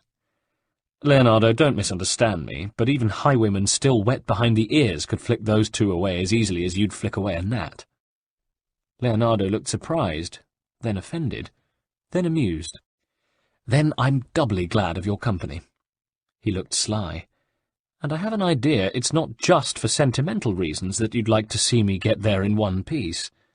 Ezio smiled, but did not reply. Instead, he said, I notice you're still working on that bat contraption. Eh? You know what I mean. Oh, that. It's nothing. Just something I've been tinkering away at. But I couldn't leave it behind. What is it? Leonardo was reluctant. I don't really like to talk about things before they're ready. Leonardo, you can trust me, surely. Ezio lowered his voice. After all, I've trusted you with secrets. Leonardo struggled with himself, then relaxed. All right, but you must tell no one else. Promesso. Anyone would think you mad if you did tell them, Leonardo continued, but his voice was excited. Listen. I think I have found a way to make a man fly. Ezio looked at him and laughed in total disbelief. I can see a time coming when you might want to wipe that smile off your face, said Leonardo good-naturedly. He changed the subject then and started to talk about Venice, La Serenissima, aloof from the rest of Italy and often looking eastwards more than westwards, both for trade and in trepidation, for the Ottoman Turks held sway as far as halfway up the northern Adriatic coast these days. He talked of the beauty and the treachery of Venice, of the city's dedication to money-making, of its richesse, its weird construction, a city of canals rising out of fenland and built on a foundation of hundreds of thousands of huge wooden stakes, its ferocious independence, and its political power. Not 300 years earlier, the Doge of Venice had diverted an entire crusade from the Holy Land to serve his own purposes, to destroy all commercial and military competition and opposition to his city-state, and to bring the Byzantine Empire to its knees. He talked of the secret, ink-dark backwaters, the towering candle-lit palazzi, the curious dialect of Italian they spoke, the silence that hovered, the gaudy splendour of their dress, their magnificent painters, of whom the prince was Giovanni Bellini, whom Leonardo was eager to meet, of their music, their masked festivals, their flashy ability to show off, their mastery of the art of poisoning. And all this, he concluded, I know just from books. Imagine what the real thing will be like. It will be dirty and human, thought Ezio coldly, like everywhere else. But he showed his friend an agreeable smile. Leonardo was a dreamer. Dreamers should be allowed to dream. They had entered a gorge, and their voices echoed off its rocky sides. Ezio, scanning the almost invisible crests of the cliffs that hemmed them in on both sides, was suddenly tense. The outriders had gone on ahead, but he ought to have been able in this confined space to hear the clatter of their horses. However, no sound came. A light mist had sprung up, together with a sudden chill, neither of which did anything to reassure him. Leonardo was oblivious, but Ezio could see that the wagoners had become tense too, and were looking warily about them. Suddenly, a scattering of small pebbles came clattering down the rocky side of the gorge, causing Ezio's horse to shy. He looked up, squinting against the indifferent sun, high above, against which he could see an eagle soar. Now even Leonardo was aware. "What's wrong?" he asked. "We're not alone," said Ezio. "There may be enemy archers up on the cliffs above us." But then he heard the thundering hooves of horses, several horses, approaching them from behind. Ezio wheeled his horse to see half a dozen cavalry approaching. The banner they bore was a red cross on a yellow shield. "Borgia," he muttered, drawing his sword as a crossbow bolt hammered into the side of the wagon. The wagoners themselves were already fleeing up the road ahead, and even the oxen were affected, for they lumbered slowly forward of their own volition. "Take the reins and keep them going," Ezio cried to Leonardo. "It's me they're after, not you. Just keep going, whatever happens." Leonardo hastened to obey as Ezio rode back to meet the horseman. His sword, one of Mario's, was well balanced by its pommel, and his horse was lighter and more manoeuvrable than those of his adversaries. But they were well armoured, and there would be no chance to use his codex blades. Ezio dug his heels into the flanks of his horse, spurring it on into the thick of the enemy. Ducking low in the saddle, Ezio smashed into the group, the force of his charge causing two of their horses to rear violently. Then the swordplay began in earnest. The protective brace he wore on his left forearm deflected many blows, however, and he was able to take advantage of the surprise of a foeman when he saw that his blow did not land, to get in a meaningful blow of his own. It was not long before he had unseated 4 of the men, leaving the 2 survivors to wheel round and gallop back the way they had come. This time, however, he knew that he must allow no one even the chance of getting back to Rodrigo. He galloped after them, cutting first one and then the other down off his horse as he caught up with them. He searched the bodies swiftly, but neither yielded anything of note. Then he dragged them to the roadside and covered them with rocks and stones. He remounted and rode back, pausing only to clear the road of the other corpses and give them a rudimentary burial, at least enough to conceal them, with the stones and brushwood he had at hand. There was nothing he could do about their horses, which by now had run away. Ezio had escaped Rodrigo's vengeance once more, but he knew the Borgia cardinal would not give up until he was assured of his death. He dug his heels into his horse's flanks and rode to rejoin Leonardo. When he caught up, they looked for the wagoners and called their names in vain. "I paid them a huge deposit on this wagon and oxen," grumbled Leonardo. "I don't suppose I'll ever see it again." "Sell them in Venice." "Don't they use gondolas there?" "Plenty of farms on the mainland." Leonardo looked at him. "By God, Ezio, I like a practical man." Their long cross-country journey continued, past the ancient town of Forli, now a small city-state in its own right, and on to Ravenna and its port on the coast a few miles beyond. There they took ship, a coastal galley on its way from Ancona to Venice, and once he had ascertained that no one else on board presented any danger, Ezio managed to relax a little. But he was aware that even on a relatively small ship like this, it would not be too difficult to slit someone's throat at night and cast their body into the blue-black waters, and he watched alertly the comings and goings at every little harbour they put into. However, they arrived several days later at the Venice dockyards without incident. Only here did Ezio encounter his next setback, and that was from an unexpected source. They had disembarked and were waiting now for the local ferry, which would take them to the island city. It duly arrived, and sailors helped Leonardo move his wagon onto the boat, which wallowed alarmingly under its weight. The ferry captain told Leonardo that some of the Conte da Pexaro's staff would be waiting on the quay to conduct him to his new quarters, and with a bow and a smile handed him on board. "You have your pass, of course, signore?" "Of course," said Leonardo, handing the man a paper. "And you, sir?" inquired the captain politely, turning to Ezio. Ezio was taken aback. He had arrived without an invitation, unaware of this local law. "But I have no pass," he said. "It's all right," put in Leonardo, speaking to the captain. "He is with me. I can vouch for him, and I am sure that the Conte—" But the captain held up a hand. "I regret, signore. The rules of the council are explicit. No one may enter the city of Venice without a pass." Leonardo was about to remonstrate, but Ezio stopped him. "Don't worry, Leonardo. I'll find a way round this." "I wish I could help you, sir," said the captain, "but I have my orders." In a louder voice, directed at the crowd of passengers in general, he announced, "Attention, please! Attention, please! The ferry will depart at the stroke of 10. Ezio knew that gave him a little time.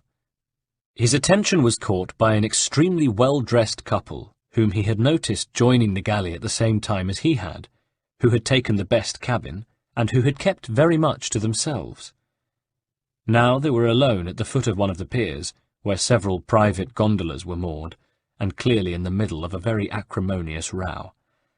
"My beloved, please," the man was saying, a weak-looking type, and 20 years older than his companion, a spirited redhead with fiery eyes. "Girolamo, you are nothing but a fool. God knows why I ever married you, but he also knows how much I've suffered as a result. You never cease to find fault, you keep me cooped up like a chicken in your horrible little provincial town, and now, you can't even organise a gondola to get us to Venice. And when I think your uncle's the bloody Pope, no less. You'd think you'd be able to exert some influence. But look at you. You've got about as much backbone as a slug. Caterina. Don't you Caterina me, you toad. Just get the men to deal with the luggage, and for God's sake get me to Venice. I need a bath, and I need wine." Girolamo bridled. "I've a good mind to leave you here and go on to Pordenone without you." "We should have gone by land in any case." "It's too dangerous, travelling by road." "Yes, for a spineless creature like you." Girolamo was silent as Ezio continued to watch. Then he said, cunningly, "Why don't you step into this gondola here?" He indicated one. "And I will find a pair of gondoliers immediately." Talking sense at last," she growled, and allowed him to hand her into the boat. But once she was settled, Girolamo quickly cast off its painter and gave the prow a mighty shove, sending the gondola off into the lagoon. "Buon viaggio," he shouted nastily. "Bastardo," she flung back. Then, realizing her predicament, she began to shout, "Aiuto! Aiuto!" But Girolamo was walking back to where a knot of servants hovered uncertainly round a stack of luggage and started giving them orders. Presently he moved off with them and the baggage to another part of the dock, where he started organising a private ferry for himself. Meanwhile, Ezio had watched the plight of the woman, Caterina, half amused, certainly, but also half concerned. She fixed him with her eye. "Hey, you! Don't just stand there. I need help." Ezio unbuckled his sword, slipped off his shoes and doublet, and dived in. Back on the quay, a smiling Caterina gave a dripping Ezio her hand. "My hero," she said. It was nothing. "I might have drowned, for all that porco cares." She looked at Ezio appreciatively. "But you, my goodness, you must be strong. I couldn't believe how you managed to swim back, pulling the gondola by its rope with me in it." "As light as a feather," said Ezio. "Flatterer." "I mean, those boats are so well balanced." Caterina frowned. "It was an honour to serve you, Signora," Ezio finished, lamely. "I must return the favour some day," she said, her eyes full of the meaning behind her words. "What is your name?" "Auditore, Ezio." "I'm Caterina," she paused. "Where are you bound?" "I was going to Venice, but I have no pass, so the ferry—" "Basta," she interrupted him. "So this little official wouldn't let you on, is that it?" "Yes." "We'll see about that." She stormed off down the jetty without waiting for Ezio to put on his shoes and doublet. By the time he caught up with her, she had reached the ferry and was already, from what he could gather, giving the quaking man an earful. All he could hear as he arrived was the captain burbling in the most servile way. "Yes, Altezza, of course, Altezza. Whatever you say, Altezza." "It had better be as I say, unless you want your head on a spike. Here he is. Go and fetch his horse and his things yourself. Go on, and treat him well. I'll know about it if you don't." The captain hurried away. Caterina turned to Ezio. "There, you see? Settled." "Thank you, Madonna." "One good turn."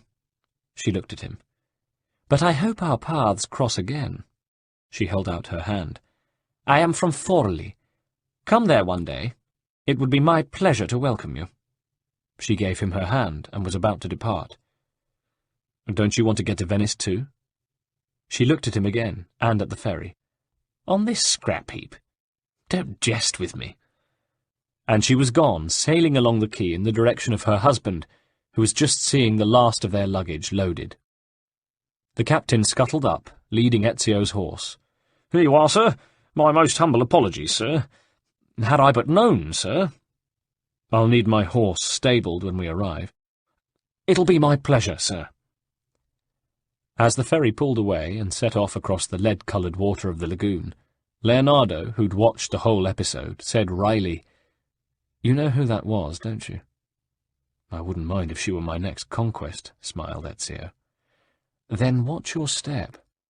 That's Caterina Sforza, the daughter of the Duke of Milan, and her husband's the Duke of Forli, and a nephew of the Pope. What's his name? Girolamo Riario. Ezio was silent. The surname rang a bell. Then he said, "Well, he married a fireball." "As I say," replied Leonardo, "watch your step." Chapter 12. Venice, in 1481, under the steady rule of Doge Giovanni Mocenigo, was on the whole a good place to be. There was peace with the Turks, the city prospered, the trade routes by sea and land were secure, interest rates were admittedly high, but investors were bullish and savers content. The church was wealthy too, and artists flourished under the dual patronage of their spiritual and temporal patrons. The city, rich from the wholesale looting of Constantinople after the Fourth Crusade, diverted by Doge Dandolo from its true object, had brought Byzantium to its knees, displayed the booty unashamedly. The 4 bronze horses ranged along the upper façade of St. Mark's Basilica, being the most obvious. But Leonardo and Ezio, arriving at the Molo on that early summer morning, had no idea of the city's debased, treacherous, and pilfering past. They only saw the glory of the pink marble and brickwork of the Palazzo Ducale, the broad square reaching forwards and to the left, the brick campanile of astonishing height, and the slightly built Venetians themselves, in their dark clothes flitting like shadows along the terraferma, or navigating their labyrinthine, malodorous canals in a variety of boats, from elegant gondolas to ungainly barges, the latter laden with all sorts of produce, from fruit to bricks. The Conte da Pexaro's servants took charge of Leonardo's effects, and at his suggestion also took charge of Ezio's horse, and further promised to arrange suitable lodgings for the young banker's son from Florence. They then dispersed, leaving one behind, a fat, sallow young man with bulging eyes, whose shirt was damp with sweat, and whose smile would have made syrup hang its head in shame.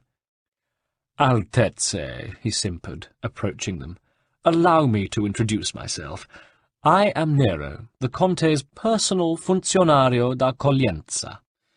It will be my duty and my pleasure to offer you a short guided introduction to our proud city before the Conte receives you." Here Nero looked nervously between Leonardo and Ezio, trying to decide which of the two was the commissioned artist, and luckily for him settled on Leonardo, the one who looked less like a man of action. "Messer Leonardo, for a glass of Veneto before dinner, which meal Messer will be pleased to take in the upper servants' hall."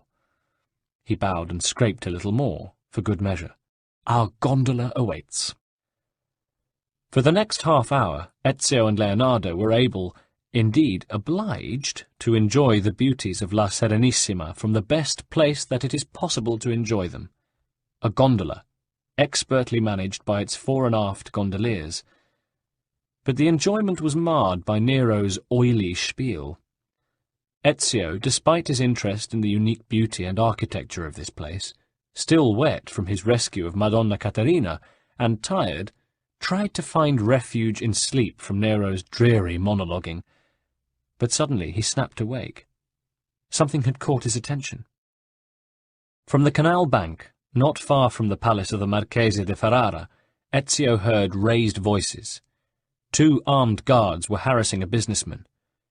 "You were told to stay at home, sir," said one of the uniforms. "But the rent is paid. I have every right to sell my wares here." "Sorry, sir, but it's in contravention of Messer Emilio's new rules. I'm afraid you're in rather a serious situation, sir." "I'll appeal to the Council of 10. "No time for that, sir," said the second uniform, kicking down the awning of the businessman's stall. The man was selling leather goods, and the uniforms between them, while pocketing the best, threw most of his wares into the canal. "Now, let's not have any more of this nonsense, sir," said one of the uniforms as they swaggered off unhurriedly. "What's going on?" Ezio asked Nero. "Nothing, Altezza. A little local difficulty. I beg you to ignore. And now we are about to pass under the famous wooden bridge of the Rialto, the only bridge over the Grand Canal, famed in all history for—" Ezio was happy to let the poor bugger ramble on, but what he had seen had disturbed him, and he had heard the name Emilio. A common enough Christian name, but Emilio Barbarigo? Not long afterwards, Leonardo insisted that they stop so that he could look at a market with stands selling children's toys. He went up to the one that had caught his eye immediately. "Look, Ezio," he cried. "What have you found?" "It's a lay figure. A little articulated mannequin we artists use as models. I could do with a couple. Would you be so kind? I seem to have sent my purse with my bags to my new workshop." But as Ezio was reaching for his own purse, a bunch of young people pushed past them, and one of them tried to cut his purse from his belt. "Hey!" yelled Ezio. "Coglione! Stop!" And he raced after them. The one he'd marked as his attacker turned for an instant, pushing a tress of auburn hair clear of the face. A woman's face. But then she was gone, vanishing into the crowd with her companions. They resumed their tour in silence, Leonardo, however, now contentedly clutching his two lay figures. Ezio was impatient to be rid of the buffoon who was their guide, and even of Leonardo. He needed time alone, time to think. "And now we approach the famous Palazzo Seta," Nero droned on, "home of Sua Altezza Emilio Barbarigo. Messer Barbarigo is famous at present for his attempts to unify the merchants of the city under his guiding control, a laudable undertaking which has, alas, encountered some resistance from the more radical elements in the city." A grim fortified building stood back from the canal, allowing for a flagstone space in front of it, at whose quay 3 gondolas were moored. As their own gondola passed, Ezio noticed the same businessman he had seen harassed earlier try to enter the building.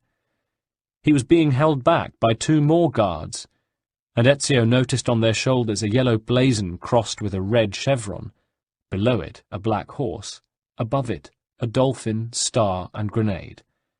Barbarigo men, of course. "My stall has been destroyed, my goods ruined. I demand compensation," the businessman was saying in an angry tone. "Sorry, sir, we're closed," said one of the uniforms, poking the poor man with his halberd. "I haven't finished with you. I'll report you to the council." "Much good may it do you," snapped the older, second uniform. But now an officer and 3 more men appeared. "Causing an affray, are we, sir?" "No, "Arrest this man!" barked the officer. "What are you doing?" said the businessman, frightened. Ezio watched, powerless and in growing anger, but he had marked the place in his mind. The businessman was dragged off in the direction of the building, where a small ironclad door opened to admit him, and immediately closed behind him. "You haven't chosen the best of places, though it may be the prettiest," Ezio told Leonardo. "I'm beginning to wish that I'd plumped for Milan after all," replied Leonardo. "But a job is a job." Chapter 13.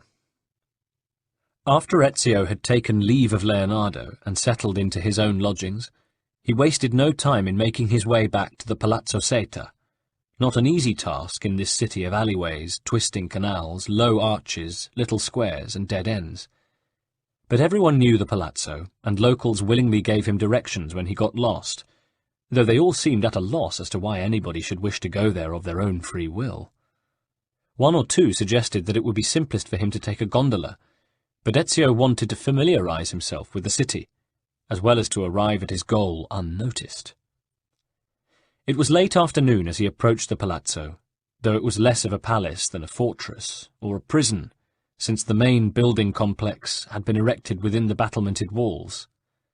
On either side it was hemmed in by other buildings which were separated from it by narrow streets, but to its rear was what looked like a sizable garden surrounded by another high wall, and at the front, facing the canal, was the wide, open area Ezio had seen earlier.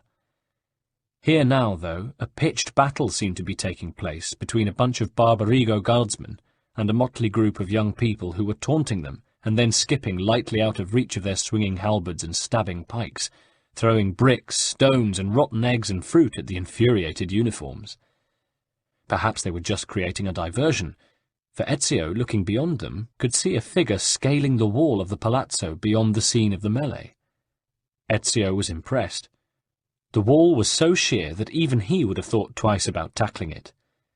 But whoever it was reached the battlements without detection or difficulty, and then, astoundingly, leapt up from them to land on the roof of one of the watchtowers. Ezio could see that the person was planning to jump again from there to the roof of the palace itself, and try to gain access to the interior from there, and he made a note of the tactic should he ever need, or be able, to use it himself. But the guards in the watchtower had heard the person land, and called a warning to their fellows on guard in the palace proper. A bowman appeared at a window in the eaves of the palace roof, and fired. The figure jumped gracefully, and the arrow went wide, clattering off the tiles, but the second time the archer fired, his aim was true, and with a faint cry the figure staggered, clutching a wounded thigh.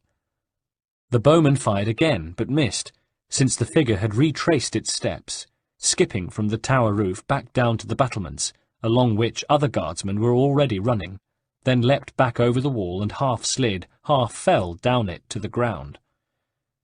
On the other side of the open space in front of the palazzo, the Barbarigo guards were pushing their attackers back into the alleyways beyond, down which they were beginning to pursue them. Ezio took this opportunity to catch up with the figure, which was beginning to limp away to safety in the opposite direction. When he caught up, he was struck by the person's light, boy-like but athletic shape. As he was about to offer his assistance, the person turned towards him and he recognized the face of the girl who tried to cut his purse in the market earlier. He found himself surprised, confused, and, curiously, smitten. "Give me your arm," said the girl urgently. "Don't you remember me?" "Should I?"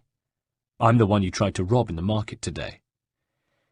"I'm sorry, but this is no time for comfortable reminiscences. If we don't get out of sight fast, we'll be dead meat." As if to illustrate her point, an arrow whizzed past between them. Ezio put her arm round his shoulders and his round her waist, supporting her as he had once supported Lorenzo. "Where to?" "The canal." "Of course," he said sarcastically. "There's only one in Venice, isn't there?" "You're damned cocky for a newcomer." "This way, I'll show you, but be quick. Look, they're after us already."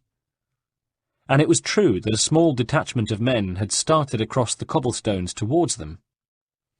One hand gripping her wounded thigh, and tense with pain, she guided Ezio down an alley, which led to another, and another, and another, until Ezio had lost all sense of the compass points. Behind them, the voices of the men pursuing them gradually receded, and then were lost. "Hirelings brought in from the mainland," said the girl in tones of great contempt. "Don't stand a chance in this city against us locals. Get lost too easily. Come on." They had arrived at a jetty on the Canale della Misericordia. A nondescript boat was tied up there with 2 men in it. On seeing Ezio and the girl, one immediately started to unloop the mooring rope, while the other helped them in. "Who's he?" the second man asked the girl. "No idea, but he was in the right place at the right time, and apparently he's no friend of Emilio's." But she was close to fainting now. "Wounded in the thigh," said Ezio. "I can't take that out now," said the man, looking at the bolt where it had lodged. "I haven't got any balsam or bandages here. We must get her back, fast, and before those sewer rats of Emilio's catch up with us." He looked at Ezio. "Who are you, anyway?" "My name is Auditore, Ezio, from Florence." "Mine's Ugo. She's Rosa, and the guy up there with the paddle is Paganino. We don't like strangers much." "Who are you?" Ezio replied, ignoring the last remark. "Professional liberators of other people's property," said Ugo. "Thieves," explained Paganino with a laugh. "You take the poetry out of everything," said Ugo, sadly. And then he suddenly became alert. "Watch out!" he yelled, as one arrow, then another, thudded into the hull of the boat from somewhere above. Looking up, they could see 2 Barbarigo bowmen on a nearby rooftop, fitting fresh arrows to their longbows. Ugo scrabbled in the well of the boat and came up with a businesslike, stubby crossbow which he quickly loaded, aimed and fired, while at the same time Ezio flung 2 throwing knives in quick succession at the other archer. Both bowmen plunged screaming into the canal below. "That bastard's got goons everywhere," said Ugo to Paganino in a conversational tone. They were both short, broad-shouldered, tough-looking men in their 20s. They handled a boat skillfully and evidently knew the canal system like the backs of their hands, for more than once Ezio was convinced they had turned into the aquatic version of a blind alley, only to find that it ended not in a brick wall, but a low arch under which the boat could just pass if they all bent low. "What were you doing attacking the Palazzo Seta?" Ezio asked. "What's it to you?" answered Ugo. "Emilio Barbarigo is no friend of mine. Perhaps we can help each other." "What makes you think we need your help?" retorted Ugo. "Come on, Ugo," said Rosa. "Look what he's just done. And you're also overlooking the fact that he saved my life. I'm the best climber of the lot of us. Without me, we'll never get inside that viper's nest." She turned her face to Ezio. "Emilio is trying to get a monopoly on trade within the city. He's a powerful man, and he has several councillors in his pocket. It's getting to the stage when any businessman who defies him and tries to maintain his independence is simply silenced." "But you aren't merchants. You're thieves." "Professional thieves," she corrected him. "Individual businesses, individual shops, individual people, they all make for easier pickings than any corporate monopoly. Anyway, they have insurance, and the insurance companies pay up after fleecing their customers of giant premiums, so everyone's happy. Emilio would turn Venice into a desert for the likes of us. Not to mention that he's a piece of shit who wants to take over not just local business, but the city itself," put in Ugo. "But Antonio will explain." "Antonio? Who's he?" "You'll find out soon enough, Mr. Florentine." At last they reached another jetty and tied up, moving quickly, since Rosa's wound needed to be cleaned and treated if she were not to die. Leaving Paganino with the boat, Ugo and Ezio between them half-dragged, half-carried Rosa, who had by now all but lost consciousness from loss of blood, the short distance down yet another twisting lane of dark red brick and wood to a small square, a well, and a tree at its centre, and surrounded by dirty-looking buildings, from which the stucco had long since peeled. They made their way to the dirty crimson door of one of the buildings, and Ugo rapped a complex pattern of knocks on it. A peephole opened and shut, and the door was swiftly opened and as swiftly closed. Whatever else had been neglected, Ezio noticed, hinges and locks and bolts were well oiled and free of rust. He found himself in a shabby courtyard surrounded by high, streaky grey walls, which were punctuated by windows. 2 wooden staircases ran up on either side to join wooden galleries that ran all round the walls at first and second floor level, and from which a number of doorways led.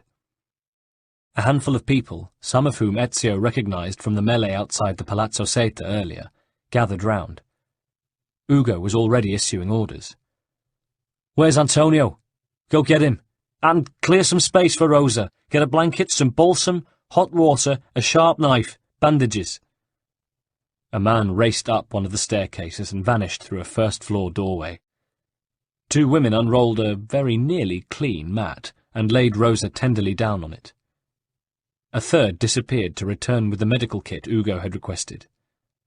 Rosa recovered consciousness, saw Ezio, and reached a hand out to him. He took her hand and knelt down by her. "Where are we?" "I think this must be your people's headquarters. In any case, you're safe."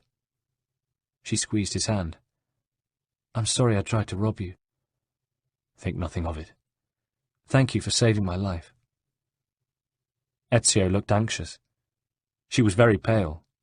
They would have to work fast if they were indeed going to save her. "Don't worry, Antonio will know what to do," Ugo told him as he stood up again.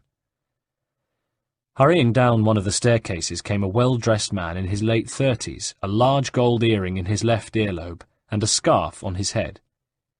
He made straight for Rosa and knelt by her, snapping his fingers for the medical kit. "Antonio," she said. "What's happened to you, my little darling?" he said in the harsh accent of the born Venetian.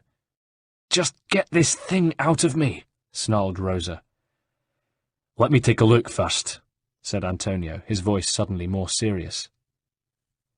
He examined the wound carefully. "Clean entry and exit through your thigh, missed the bone. Lucky it wasn't a crossbow bolt." Rosa gritted her teeth. "Just get it out." "Give her something to bite on," said Antonio. He snapped off the arrow's fletching, wrapped a cloth round the head, soaked the points of entry and exit with balsam, and pulled. Rosa spat out the wadding they'd placed between her teeth and screamed. "I'm sorry, Piccola," said Antonio, keeping his hands pressed on both points of the wound. "Go fuck yourself with your apologies, Antonio," yelped Rosa, as the women held her down. Antonio looked up to one of his entourage. "Michele, go and fetch Bianca." He cast a sharp eye on Ezio. "And you, help me with this. Take those compresses and hold them on the wounds as soon as I remove my hands, then we can bandage her properly." Ezio hastened to obey. He felt the warmth of Rosa's upper thigh under his hands, felt the reaction of her body to them, and tried not to meet her eyes. Meanwhile, Antonio worked quickly, elbowing Ezio aside at last, and finally gently articulating Rosa's immaculately bandaged leg. "Good," he said. "It'll be a while before we have you scaling any battlements again, but I think you'll make a full recovery. Just be patient. I know you." "Did you have to hurt me so much, you clumsy idiota?" she flared at him. "I hope you catch the plague, you bastard. You and your whore of a mother." "Take her inside," said Antonio, smiling. "Ugo, go with her. Make sure she gets some rest." 4 of the women picked up the corners of the mat and carried the still protesting Rosa through one of the ground-floor doors. Antonio watched them go, then turned again to Ezio. "Thank you," he said. "That little bitch is most dear to me. If I had lost her—" Ezio shrugged. "I've always had a soft spot for damsels in distress." "I'm glad Rosa didn't hear you say that, Ezio Auditore. But your reputation goes before you." "I didn't hear Ugo tell you my name," said Ezio, on his guard. "He didn't. But we know all about your work in Florence and San Gimignano. Good work, too, if a little unrefined." "Who are you people?" Antonio spread his hands. "Welcome to the headquarters of the Guild of Professional Thieves and Whoremongers of Venice," he said. "I am Demigianis, Antonio, the amministratore."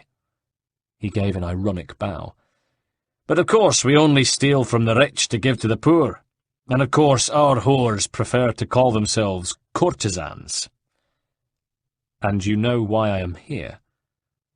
Antonio smiled. "I have an idea, but it's not one I've shared with any of my employees.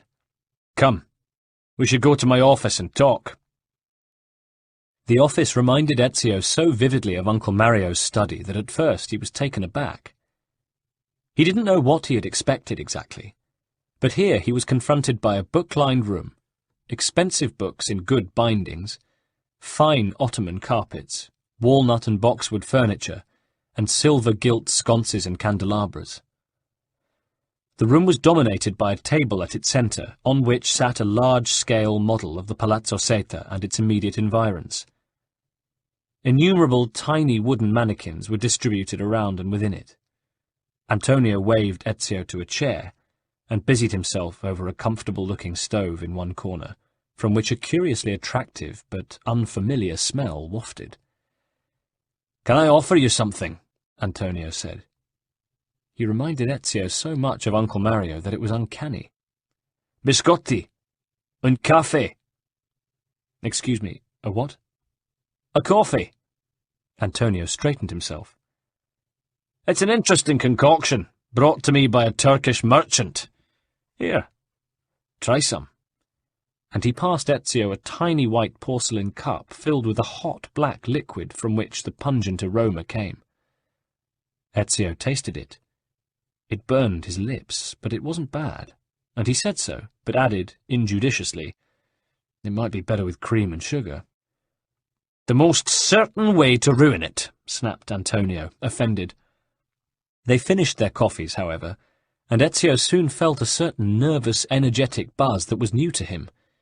He would have to tell Leonardo about this drink when he next saw him. As for now, Antonio was pointing at the model of the Palazzo Seta. These were the positions we had planned if Rosa had succeeded in getting in and opening one of the postern gates. But as you know, she was seen and shot, and we had to withdraw. Now we will have to regroup, and in the meantime Emilio will have time to strengthen his defences. Worse than that, this operation was costly. I'm almost down to my last soldo. Emilio must be loaded, said Ezio. Why not attack again now and relieve him of his money? Don't you listen? Our resources are under strain, and he is on the alert. We could never overcome him without the element of surprise. Besides, he has two powerful cousins, the brothers Marco and Agostino, to back him up, though I believe Agostino at least to be a good man. As for Mocenigo, well, the Doge is a good man, but he is unworldly and leaves matters of business to others who are already in Emilio's pocket. He looked hard at Ezio. We need help to fill our coffers again.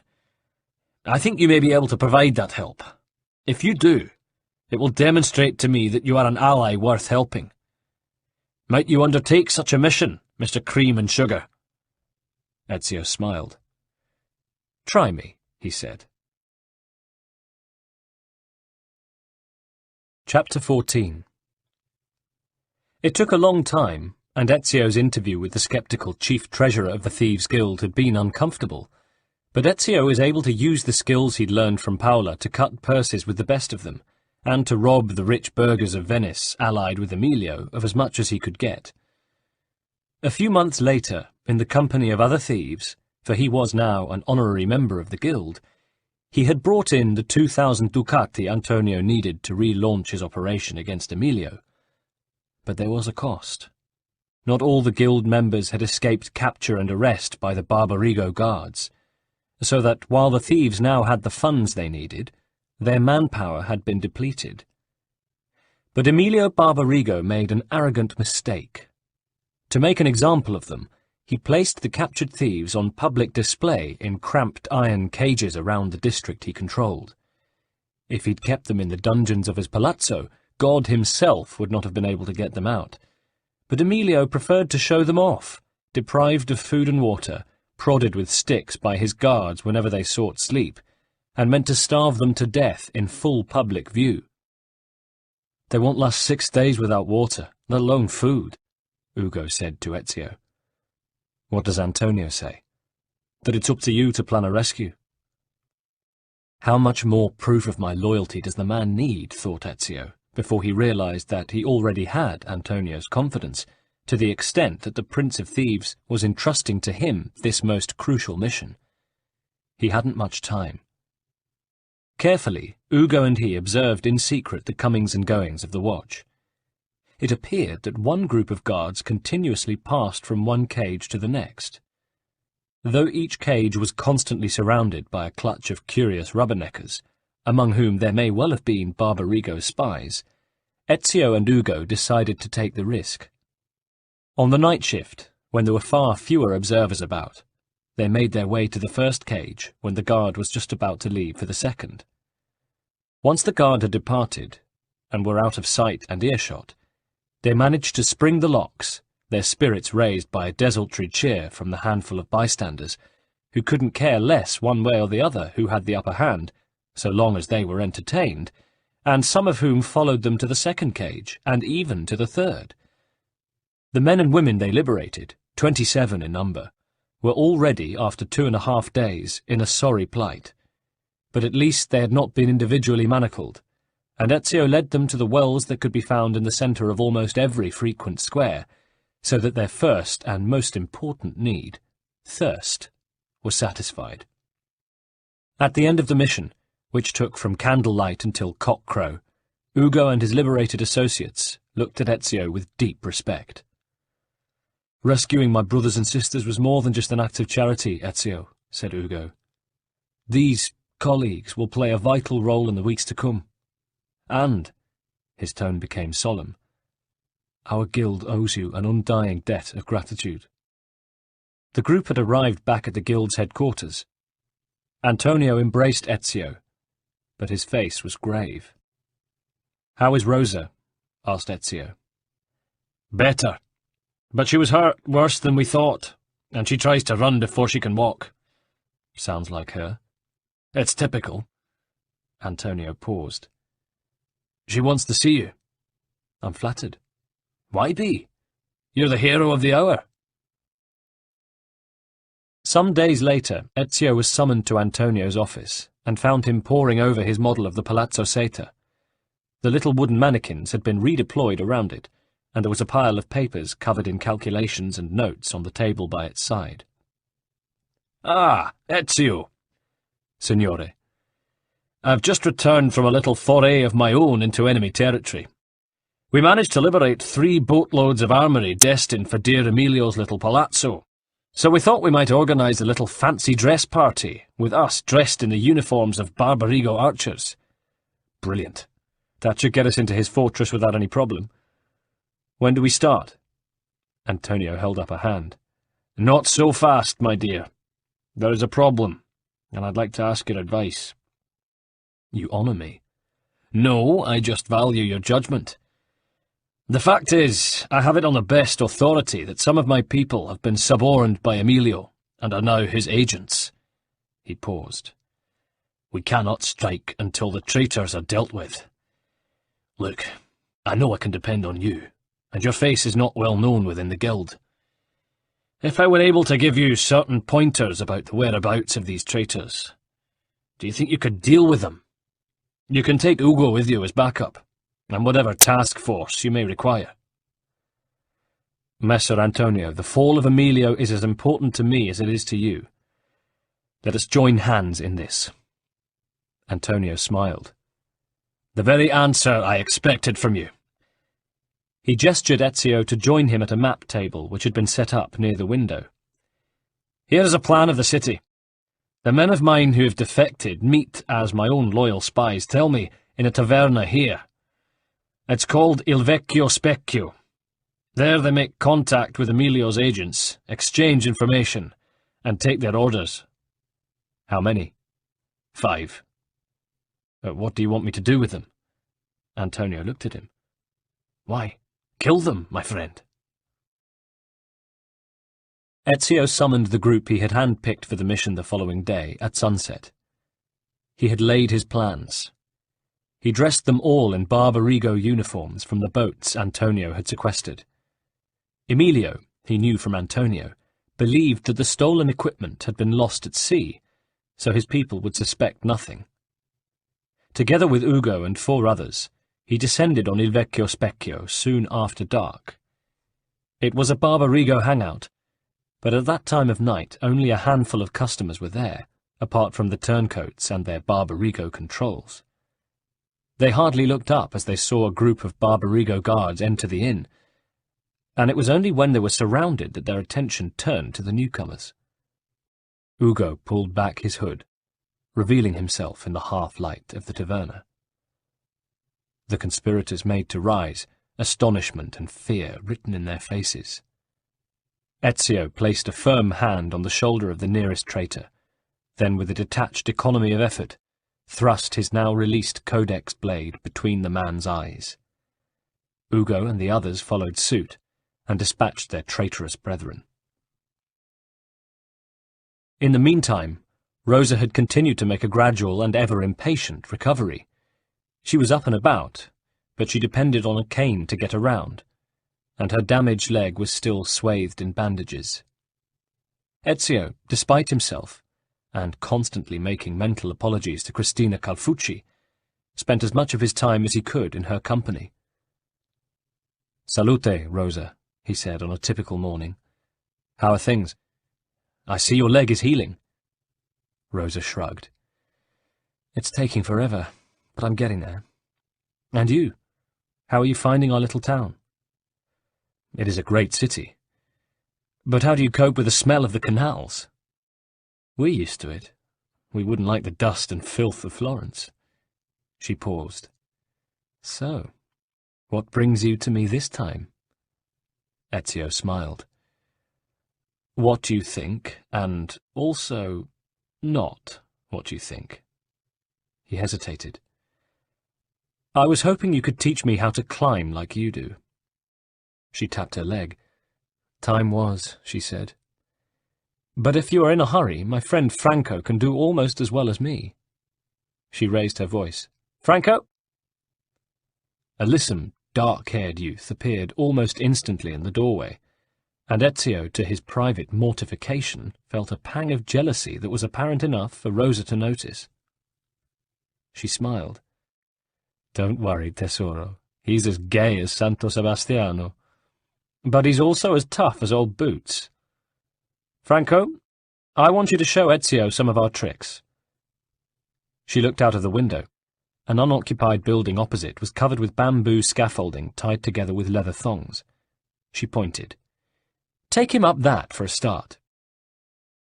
Ezio spent the rest of the morning, 3 hours, chasing after Franco under Rosa's strident direction. At the end of it, he could clamber up to a giddying height with almost all the speed and address of his mentor, and had learned how to jump upwards from one handhold to the next, though he doubted if he'd ever reach Rosa's own standard. "Lunch likely," Rosa said, sparing him any praise. "We haven't finished for the day." In the afternoon, in the hours of the siesta, she took him to the square of the massive red-brick Frari church. Together they looked up at its bulk. "Climb that," Rosa said. "Up to the very top, and I want you back down here before I've counted 300. Ezio sweated and strained, his head swimming with the effort. 439, announced Rosa when he rejoined her. Again. At the end of the 5th attempt, an exhausted and sweating Ezio felt that all he wanted to do now was smash Rosa in the face, but that desire melted when she smiled at him and said, 293. You'll just about do. The small crowd that had gathered applauded. Chapter 15. Over the following months, the Thieves' Guild tackled the tasks of reorganizing and refitting. Then, one morning, Ugo arrived at Ezio's lodgings to invite him to a meeting. Ezio packed his codex weapons in a satchel and followed Ugo to the headquarters, where they found Antonio in an ebullient mood, once again moving the little wooden mannequins around the model of the Palazzo Seta. Ezio wondered if the man wasn't a little obsessed. Rosa, Franco, and 2 or 3 of the other senior members of the guild were also present. "Ah, Ezio," he smiled. "Thanks to your recent successes, we are now in a position to counterattack. Our target is Emilio's warehouse, not far from his palazzo. This is the plan. Look." He tapped the model and indicated lines of little blue wooden soldiers ranged around the perimeters of the warehouse. "These are Emilio's archers. They represent our greatest danger. Under cover of night, I intend to send you and a couple of others up to the roofs of the buildings adjoining the warehouse, and I know that you are up to this task, thanks to Rosa's recent training, to drop down on the archers and dispose of them, quietly. As you do so, our men, dressed in the Barbarigo uniforms we've captured, will move in from the alleyways around and take their places." Ezio pointed to the red mannequins within the warehouse walls. "What about the guards inside?" "When you've dealt with the archers, we'll gather here." Antonio pointed to a piazza nearby, which Ezio recognized as the one where Leonardo had his new workshop. He wondered briefly how his friend was progressing with his commissions, "and discuss the next steps." "When do we make our move?" asked Ezio. "Tonight." "Excellent. Let me have a couple of good men. Ugo, Franco, are you with me?" The 2 nodded, grinning. "We'll take care of the archers and meet you as you suggest. With our men in place of their archers, they won't suspect a thing." "And the next move?" "Once we've secured the warehouse, we'll launch an attack on the palazzo itself. But remember, be stealthy.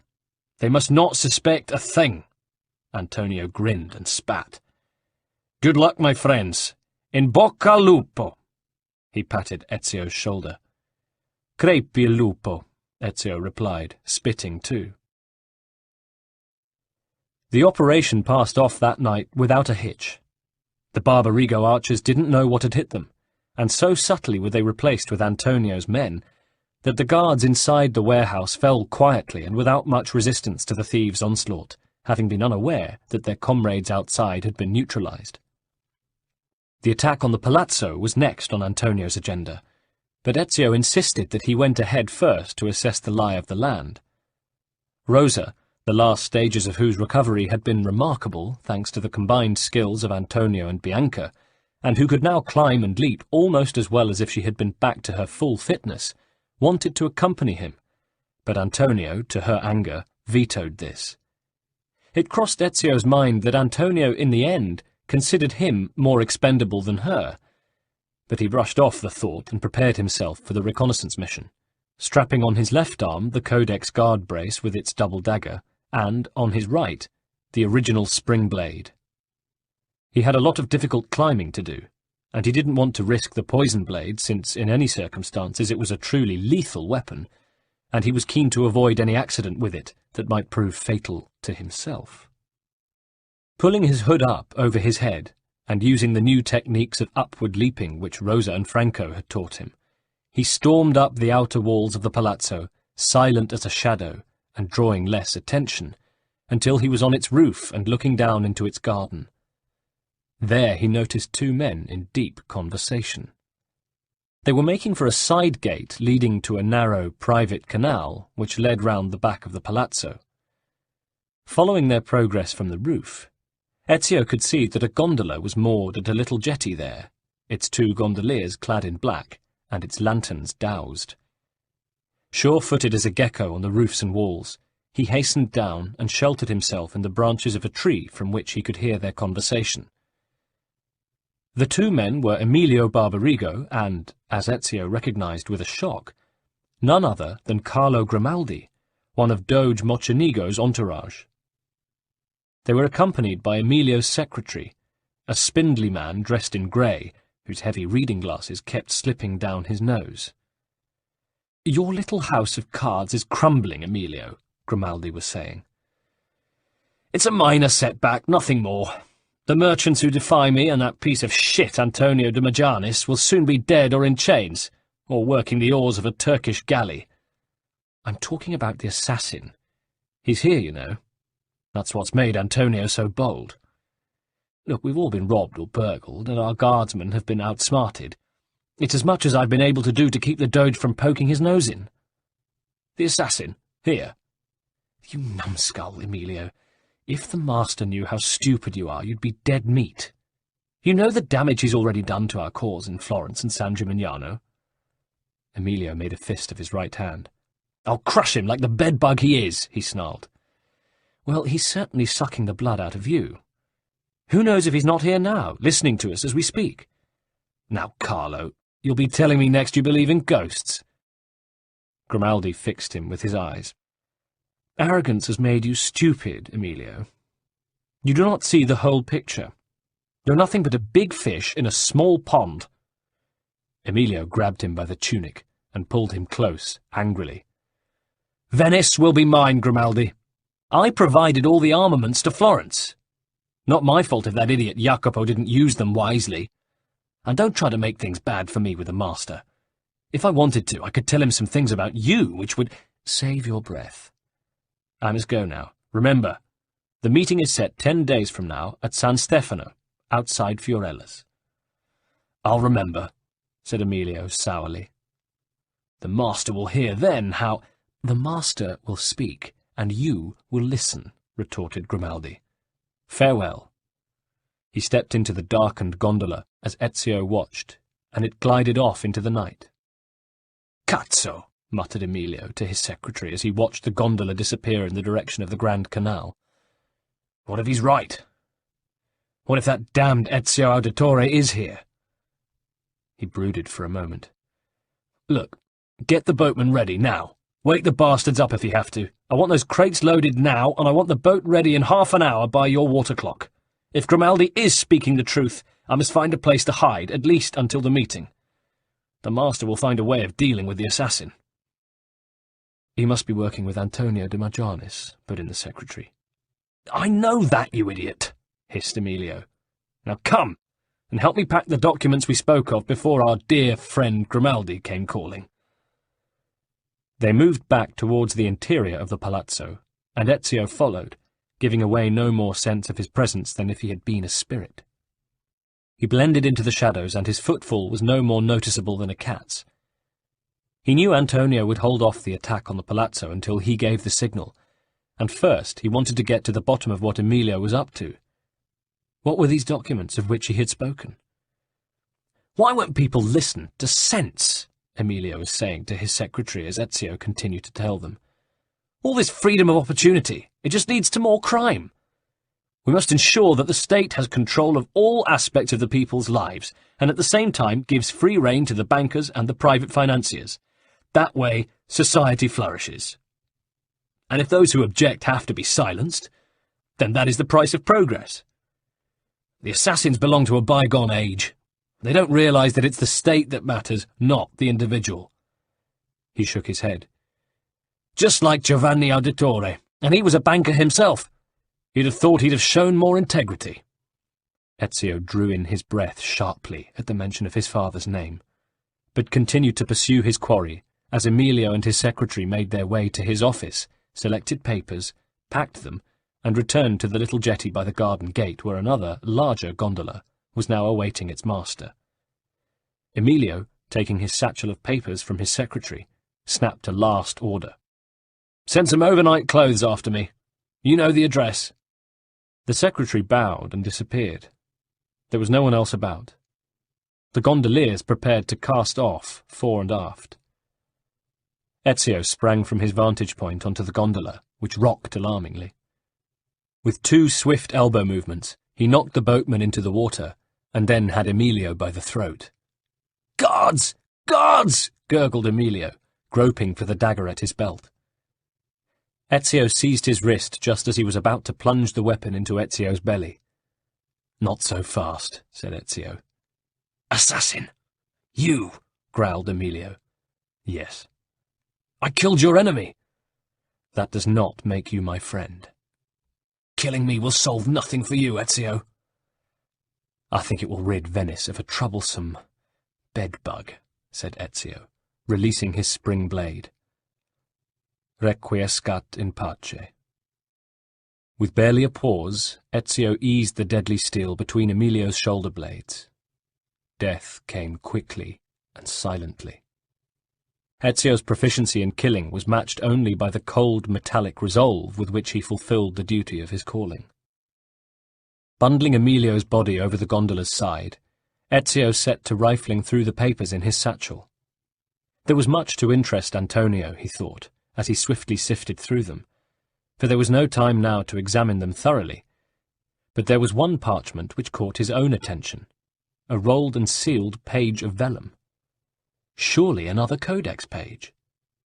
As he was about to break the seal, shoof! An arrow rattled and clanged into the baseboard of the gondola between his legs. Instantly alert, Ezio crouched, peering up in the direction the missile had come from. High above him on the ramparts of the palazzo, a vast number of Barbarigo archers was ranged.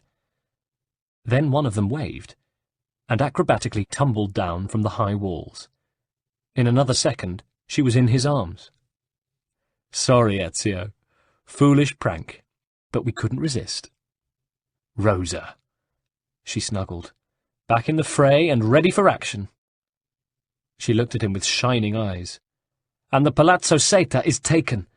We have freed the merchants who opposed Emilio, and we now control the district. Now come, Antonio is planning a celebration, and Emilio's wine cellars are legendary." Time passed, and Venice seemed to be at peace. No one mourned Emilio's disappearance. Indeed, many believed him still to be alive, and some assumed he had just gone on a journey abroad to look after his business interests in the Kingdom of Naples. Antonio made sure that the Palazzo Seta still ran like clockwork, and as long as the mercantile interests of Venice as a whole were not affected, nobody really cared about the fate of one businessman, however ambitious or successful he may have been. Ezio and Rosa had grown closer, but a fierce rivalry still existed between them. Now she was healed, she wanted to prove herself, and one morning she came to his rooms and said, "Listen, Ezio, I think you need a retune. I want to see if you're still as good as you became when Franco and I first trained you. So, how about a race?" "A race? Yes." Where? From here to the Punta della Dogana. Starting now!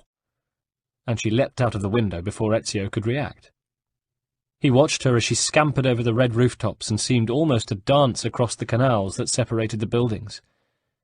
Throwing off his tunic, he raced after her.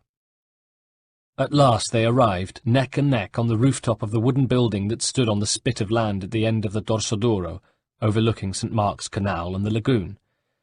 Across the water stood the low buildings of the monastery of San Giorgio Maggiore, and opposite, the shimmering pink stone edifice, which was the Palazzo Ducale. "Looks like I won," said Ezio. She frowned. "Nonsense. Anyway, even by saying that, you show yourself to be no gentleman, and certainly no Venetian. But what can one expect of a Florentine?" She paused. "In any case, you're a liar. I won." Ezio shrugged and smiled. "Whatever you say, carissima."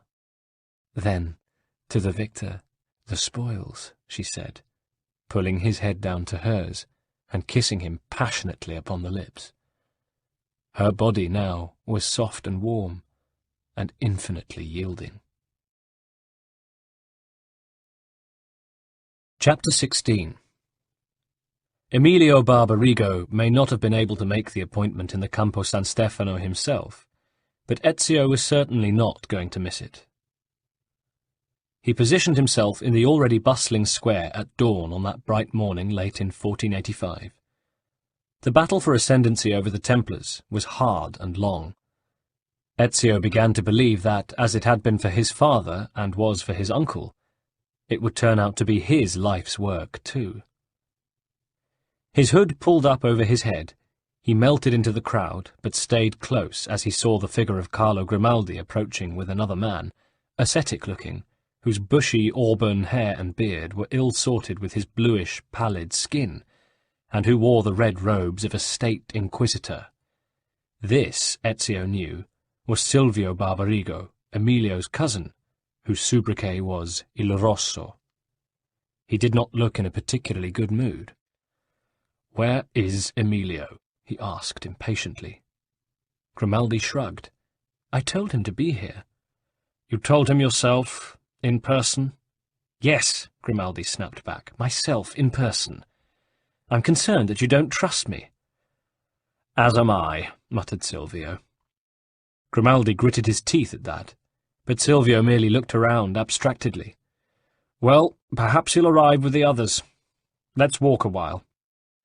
They proceeded to stroll around the large rectangular campo, past the church of San Vidal and the palaces at the Grand Canal end, up to San Stefano at the other, pausing from time to time to look at the wares the stall-holders were setting out at the beginning of the day's trading. Ezio shadowed them, but it was difficult. Grimaldi was on edge, and kept turning round suspiciously.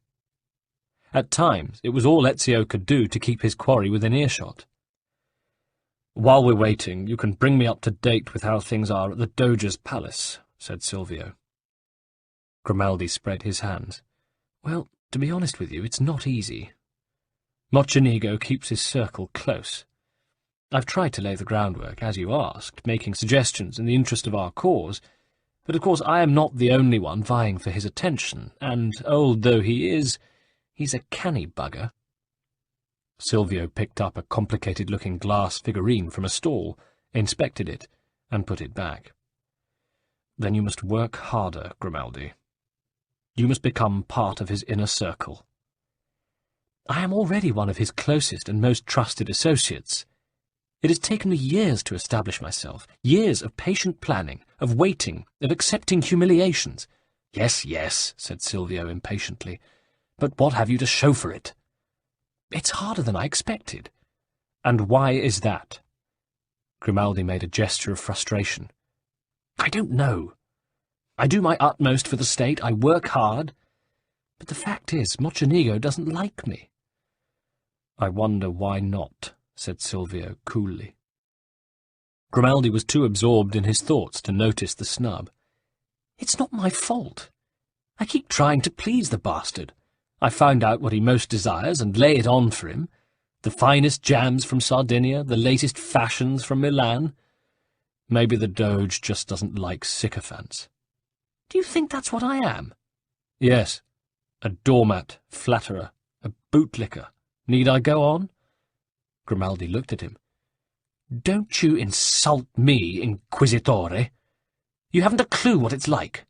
You don't understand the pressure in the— Oh, I don't understand pressure. No, you have no idea. You may be a state official, but I am 2 steps from the Doge almost every waking hour of the day. You wish you could be in my shoes because you think you could do better, but— Have you finished? No, just listen. I am close to the man. I have dedicated my life to establishing myself in this position, and I tell you I am convinced I can recruit Mocenigo to our cause. Grimaldi paused. I just need a little more time.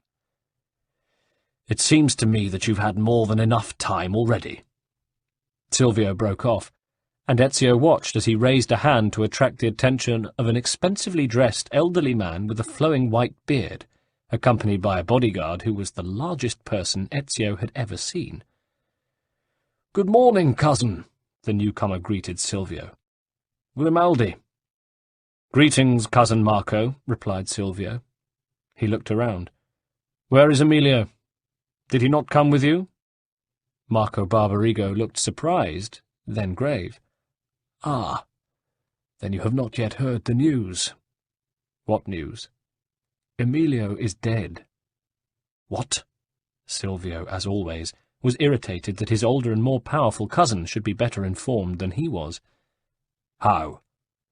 "I can guess," said Grimaldi bitterly. "The assassino." Marco looked at him sharply. "It is so. They pulled his body out of one of the canals late last night. It must have been in there for long enough. They say he'd swollen up to twice his usual size. That's why he floated to the surface." "Where can the assassin be hiding?" Grimaldi said. "We must find him and kill him before he does any more damage." "He could be anywhere," said Marco. "That is why I take Dante here everywhere with me. I wouldn't feel safe without him." He broke off. "Why, he could be here, even now, for all we know." "We must act fast," said Silvio. "You're right," said Marco. "But, Marco, I'm so close. I feel it. Just give me a few more days," Grimaldi pleaded. "No, Carlo, you've had quite enough time. We no longer have the leisure for subtlety. If Mocenigo will not join us, we must remove him and replace him with one of our own, and we must do it this very week." The giant bodyguard, Dante, whose eyes had not ceased to scan the crowd from the moment he and Marco Barbarigo had arrived, now spoke. "We should keep moving, signore." "Yes," agreed Marco, "and the master will be waiting. Come." Ezio moved like a shade among the crowds and the stalls, striving to keep the men within earshot as they crossed the square and made off down the street which led in the general direction of St. Mark's Square. "Will the master agree to our new strategy?" asked Silvio. "He'd be a fool not to."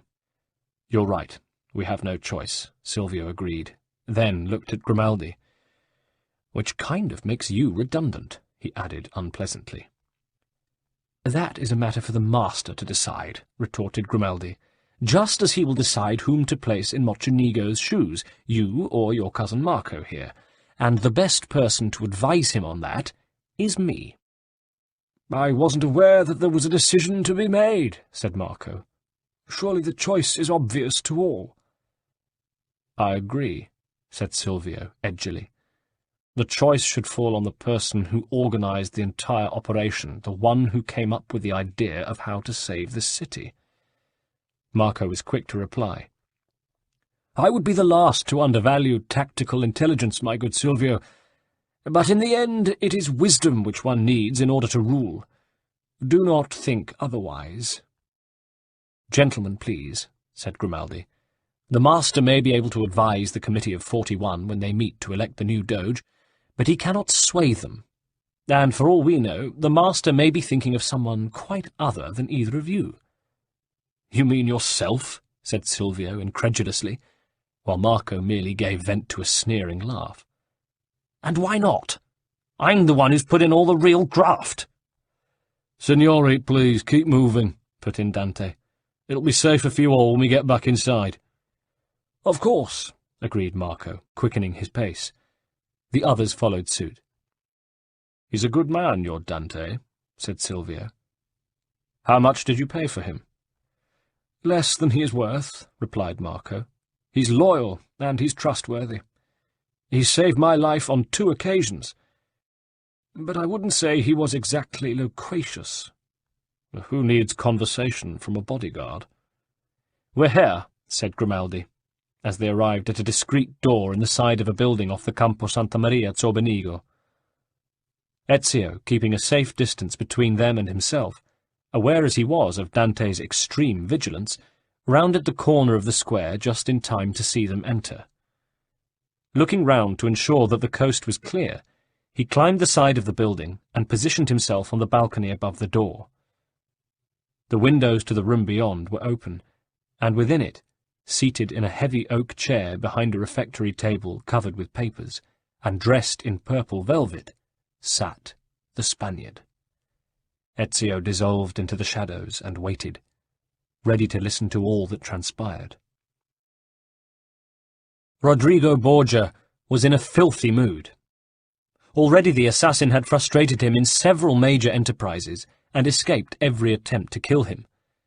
Now he was in Venice, and had eliminated one of the cardinal's principal allies there, and as if that wasn't enough, Rodrigo had had to spend the first 15 minutes of this meeting listening to the parcel of fools left in his service, bickering about which of them should be the next doge.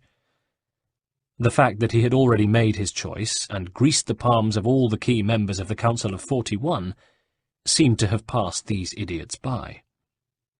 And his choice had fallen on the oldest, vainest, and most pliable of the 3. "Shut up, the lot of you," he finally spat out. "What I need from you is discipline and unwavering dedication to the cause, not this pusillanimous quest for self-advancement. This is my decision, and it will be carried out. Marco Barbarigo will be the next doge, and he will be elected next week, following the death of Giovanni Mocenigo, which, given that the man is 76 years old, will hardly raise an eyebrow, but which nevertheless must look natural. Do you think you are capable of arranging that, Grimaldi?" Grimaldi cast a glance at the Barbarigo cousins. Marco was preening, and Silvio was trying to look dignified in his disappointment. What fools they were, he thought. Doge or no doge, they were still the puppets of the master, and the master was now conferring the real responsibility on him. Grimaldi allowed himself to dream of better things as he replied, "Of course, master." "When are you closest to him?" Grimaldi reflected. "I have the run of the Palazzo Ducale. Mocenigo may not like me much, but I do have his full confidence, and I'm at his beck and call most of the time." "Good.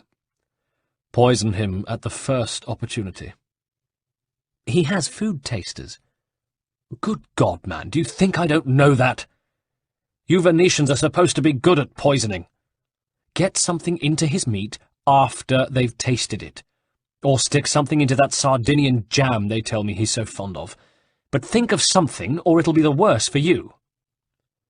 "Leave it to me, Sua Altezza." Rodrigo turned his irritable gaze on Marco. "I take it you can lay your hands on a suitable product for our purpose?" Marco smiled deprecatingly. "That is rather my cousin's area of expertise." "I should be able to lay my hands on enough cantarella for our purposes," said Silvio. "And what is that?" "It's a most effective form of arsenic, and it is very difficult to trace." "Good. See to it." "I must say, Maestro," said Marco, "we are lost in admiration that you should associate yourself personally so closely with this enterprise. Is that not dangerous for you?" "The assassin will not dare come after me. He is clever, but he will never outwit me. In any case, I feel inclined to involve myself more directly. The Pazzi disappointed us in Florence. I hope sincerely that the Barbarighi will not do the same." He glowered at them. Silvio snickered. The Pazzi were a bunch of amateur— The Pazzi, Rodrigo interrupted him, were a potent and venerable family, and they were brought to their knees by one young assassin. Do not underestimate this troublesome foe, or he will bring the Barbarighi down too. He paused to let that sink in. Now go, and get this done. We cannot afford another failure. What are your own plans, master? I return to Rome. Time is of the essence. Rodrigo rose abruptly and left the room. From his vantage point, hidden on the balcony, Ezio watched him leave alone and cross the square, causing a flock of pigeons to scatter as he strode in the direction of the Molo. The other men soon followed him, separating and taking their own paths out of the square. When all was silent, he leapt down to the flagstones beneath, and hurried off in the direction of Antonio's headquarters. Once there, he was met by Rosa, who greeted him with a lingering kiss. "Put your dagger back in its sheath," she smiled as their bodies pressed together. "You're the one who made me draw it. And you're the one," he added knowingly, "with its sheath." She took his hand. "Come on, then." "No, Rosa. Mi dispiace veramente, but I can't."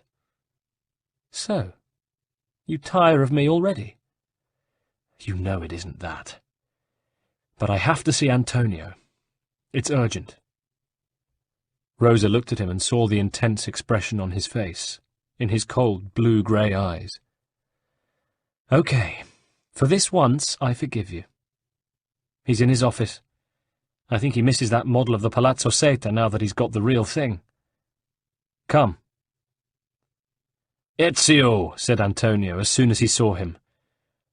"I don't like that look. Is everything all right?" "I wish it was. I've just discovered that Carlo Grimaldi and the two Barbarighi cousins, Silvio and Marco, are in league with a man I know too well, whom people call the Spaniard. They plan to murder Doge Mocenigo and replace him with one of their own." "That is terrible news.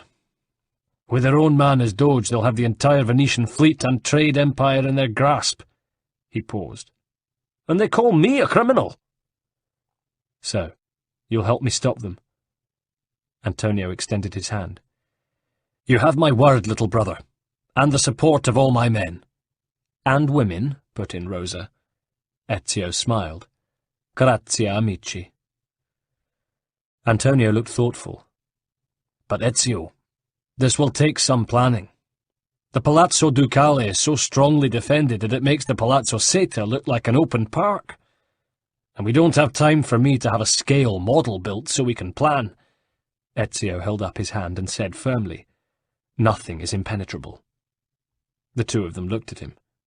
Then Antonio laughed, and Rosa smiled naughtily. "Nothing is impenetrable? No wonder we like you, Ezio." Late in the day, when there were fewer people about, Antonio and Ezio made their way to the Doge's palace. "Treachery like this no longer surprises me," Antonio was saying as they went. "Doge Mocenigo is a good man, and I'm surprised he's lasted so long. As for me, when I was a child we were taught that the nobles were just and kind. I believed it too. And though my father was a cobbler and my mother a scullery maid, I aspired to be much more. I studied hard, I persevered, but I could never make myself one of the ruling class. If you aren't born into it, acceptance is impossible. So, I ask you, Ezio, who are the true nobles of Venice? Men like Grimaldi or Marco and Silvio Barbarigo? No, we are. The thieves and the mercenaries and the whores. We keep this place going, and each one of us has more honour in his little finger than the whole pack of our so-called rulers. We love Venice. The others merely see it as a means of enriching themselves." Ezio kept his counsel, for he could not see Antonio, good as the man was, ever wearing the corno ducale. In due course they arrived at St. Mark's Square, making their way round it to the Pink Palace.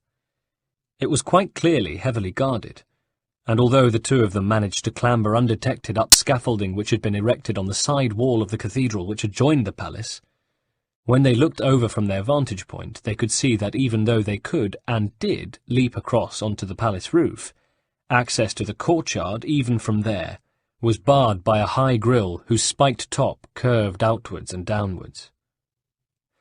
Below them in the courtyard they could see the Doge himself, Giovanni Mocenigo, a dignified old man who nevertheless seemed like a shriveled husk, inhabiting the gorgeous robes and corno of the leader of the city and the state, in conversation with his appointed murderer, Carlo Grimaldi. Ezio listened intently. "Don't you understand what I'm offering you, Altezza?" Carlo was saying. "Listen to me, please, for this is your last chance." "How dare you speak to me like that? How dare you threaten me?" retorted the Doge. Carlo was immediately apologetic. "Forgive me, sir. I meant nothing by it. But please believe that your safety is my principal concern." With that, the pair moved into the building and out of sight.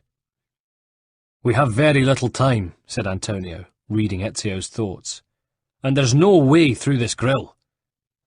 Even if there were, look at the number of guards around. Diavolo!" He swiped the air in frustration, causing a cluster of pigeons to take to the air. "Look at them, the birds! How easy it might be for us if we could only fly." Suddenly, Ezio grinned to himself. It was high time he looked up his friend Leonardo da Vinci.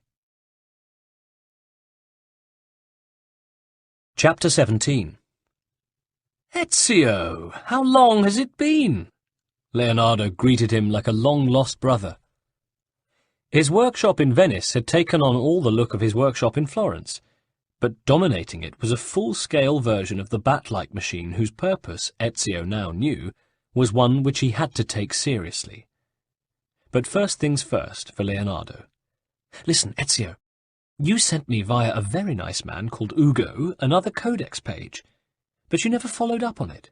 Have you been that busy?"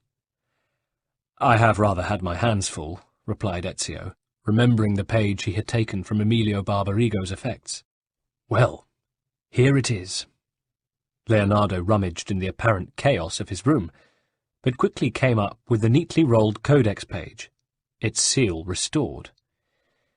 "There's no new weapon design on this one, but from the look of the symbols and the manuscript writing on it, which I believe to be Aramaic or even Babylonian, it will be a significant page in whatever jigsaw puzzle you are assembling.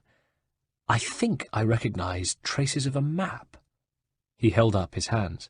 "But tell me nothing. I am only interested in the inventions these pages you bring me reveal. More than that I do not care to know. A man like me is only immune from danger according to his usefulness. But if it were discovered that he knew too much—" and Leonardo expressively slit his throat with his finger. "Well, that's that," he continued. "I know you by now, Ezio. Your visits are never simply social. Have a glass of this rather awful Veneto. Give me Chianti any day. And there are some fish cakes somewhere or other, if you're hungry." "Have you completed your commission?" "The Conte is a patient man. Salute." Leonardo raised his glass. "Leo, does this machine of yours actually work?" asked Ezio. "You mean, does it fly?" "Yes." Leonardo rubbed his chin. "Well, it's still in the early stages.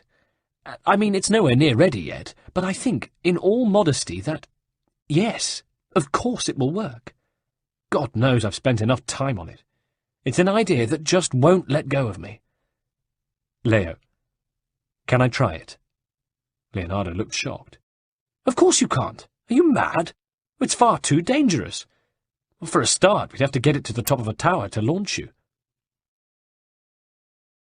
The following day, before dawn, but just as the first streaks of greyish-pink were colouring the eastern horizon, Leonardo and his assistants, having dismantled the flying machine in order to transport it, had reconstructed it on the flat, high roof of the Ca' Pexaro, the family mansion of Leonardo's unsuspecting employer. Ezio was with them. Beneath them, the city slept. There were not even any guards on the roofs of the Palazzo Ducale, for this was the hour of the wolf, when vampires and spectres were most powerful. No one but madmen and scientists would venture forth at such a time. "It's ready," said Leonardo. "And thank God the coast is clear. If anyone saw this thing, they'd never believe their eyes, and if they knew it was my invention, I'd be finished in this town." "I'll be quick," said Ezio. "Try not to break it," said Leonardo. "This is a test flight," said Ezio. "I'll go easy. Just tell me again how this bambina works." "Have you ever watched a bird in flight?" asked Leonardo. "It's not about being lighter than air. It's about grace and balance. You must simply use your body weight to control your elevation and direction, and the wings will carry you." Leonardo's face was very serious. He squeezed Ezio's arm. "Buona fortuna, my friend. You are, I hope, about to make history." Leonardo's assistant strapped Ezio carefully into position below the machine. The bat-like wings stretched out above him. He was secured face forwards in a tight leather cradle, though his arms and legs were free, and before him was a horizontal crossbar of wood attached to the main wooden frame which held the wings aloft. "Remember what I told you? Side to side controls the rudder, to and fro controls the angle of the wings," Leonardo explained earnestly. "Thank you," said Ezio, breathing hard. He knew that if this didn't work, in a moment he'd be taking the last leap of his life. "Go with God," said Leonardo. "See you later," said Ezio with a confidence he didn't really feel. He balanced the contraption over him, settled, and took a run off the edge of the roof. His stomach left him first, and then there was a feeling of wonderful exhilaration. Venice reeled beneath him as he tumbled and rolled, but then the machine started to tremble and fall down the sky. It was only by keeping his head and remembering Leonardo's instructions regarding the use of the joystick that Ezio was able to right the craft and guide it back, just, to the Pesaro Palace roof. He landed the strange craft at a running pace, using all his strength and agility to keep it stable. "Christ almighty! It worked!" yelled Leonardo, careless of security for a moment, unravelling Ezio from the machine and hugging him frantically. "You wonderful man! You flew!" "Yes, by God, so I did," said Ezio, breathless. "But not as far as I need to go." And his eyes sought out the Doge's palace and a courtyard that was his goal. He was also thinking of how little time he had, if the murder of Mocenigo was to be averted. Later, back in Leonardo's workshop, Ezio and the artist-inventor gave the machine a careful overhaul. Leonardo had his blueprints laid out on a large trestle table.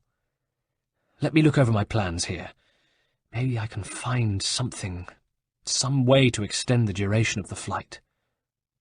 They were interrupted by the hasty arrival of Antonio. "Ezio, I'm so sorry to disturb you, but this is important. My spies tell me that Silvio has obtained the poison they need, and he's handed it over to Grimaldi." But just then Leonardo shouted in despair. "It's no good! I've been over it, and it just won't work. I don't know how to extend the flight. Oh, bugger it." He swept papers angrily off the table. Some of them wafted into the large fireplace nearby, and as they burned, rose. Leonardo watched, his expression clearing, and at last a broad smile cleared the anger from his face. "My God," he cried. "Eureka! Of course! Genius!" He snatched the papers that weren't already burnt out of the fire, and stamped the flames out. "Never give in to your temper," he advised them. "It can be terribly counterproductive." "So what's cured yours?" asked Antonio. "Look," Leonardo said. "Did you not see the ashes rise? Heat lifts things up. How often have I seen eagles high in the air, not flapping their wings at all, and yet staying aloft? The principle is simple. All we have to do is apply it." He reached for a map of Venice and spread it out on the table. Leaning over it with a pencil, he marked out the distance between the Palazzo Pesaro and the Palazzo Ducale, putting crosses at key points between the two buildings. "Antonio," he cried, "can you get your people to build bonfires at each of the places I've marked, and light them in a close sequence?" Antonio studied the map. "I think we could arrange that. But why?" "Do you not see? This is Ezio's flight path. The fires will carry my flying machine and him all the way to his target. Heat rises." "What about the guards?" said Ezio. Antonio looked at him. "You'll be flying that thing. For once leave the guards to us. In any case," he added, "some of them at least will be busy elsewhere. My spies tell me there's a curious shipment of coloured powder in little tubes which has just arrived from a country far away to the east called China. God knows what it is, but it must be valuable. They're taking such good care of it." "Fireworks," said Leonardo to himself. "What?" "Nothing." Antonio's men had the fires Leonardo had ordered built and ready by dusk. They had also cleared the areas around them of any watchmen or idle bystanders who might be inclined to warn the authorities of what was afoot. Leonardo's assistants had meanwhile transported the flying machine to the Pexaro roof once more, and Ezio, armed with his spring blade and arm guard, had taken up his position in it. Antonio stood nearby. "Rather you than me," he said. "It's the only way to get into the palace. You said so yourself." "I never dreamed this could actually happen, though. I still find it almost impossible to believe. If God had meant us to fly—" "Are you ready to give the signal to your men, Antonio?" asked Leonardo. "Absolutely." "Then do so now, and we'll get Ezio airborne." Antonio walked to the edge of the roof and looked down. Then he took out a large red handkerchief and waved it. Far below they could see first 1, then 2, 3, 4, and 5 huge bonfires leap into flame. "Excellent, Antonio! My congratulations!" Leonardo turned to Ezio. "Now remember what I told you. You must fly from fire to fire. The heat of each one, as you pass over it, should keep you in the air all the way to the ducal palace." "And be careful," said Antonio. "There are archers posted on the roofs, and they'll certainly shoot as soon as they see you. They'll think you're some demon from hell." "I wish there was some way I could use my sword at the same time as flying this thing." "Your feet are free," said Leonardo thoughtfully. "If you manage to steer close enough to the archers and avoid their arrows, you might be able to kick them off the rooftops." "I'll bear that in mind. And now you must go. Good luck." Ezio sailed off the roof into the night sky, setting a course for the first fire. He was beginning to lose height as he approached, but then, as he reached it, he felt the machine lift again. Leonardo's theory worked. On he flew, and he could see the thieves tending the bonfires look up and cheer. But the thieves were not the only ones aware of him. Ezio could see Barbarigo archers posted on the cathedral roof and on the other buildings near the Doge's palace. He managed to maneuver the flying machine out of the way of most of the arrows, though 1 or 2 thudded into its wooden frame, and he also managed to swoop low enough to knock a handful of bowmen off their perches. But as he approached the palace itself, the Doge's own guards opened fire, and they were using fire arrows. One caught in the starboard wing of the machine, and it immediately burst into flames. It was all Ezio could do to keep on course, and he was losing height fast. He saw a pretty young noblewoman looking up and screaming something about the devil having come to claim her, but then he was past.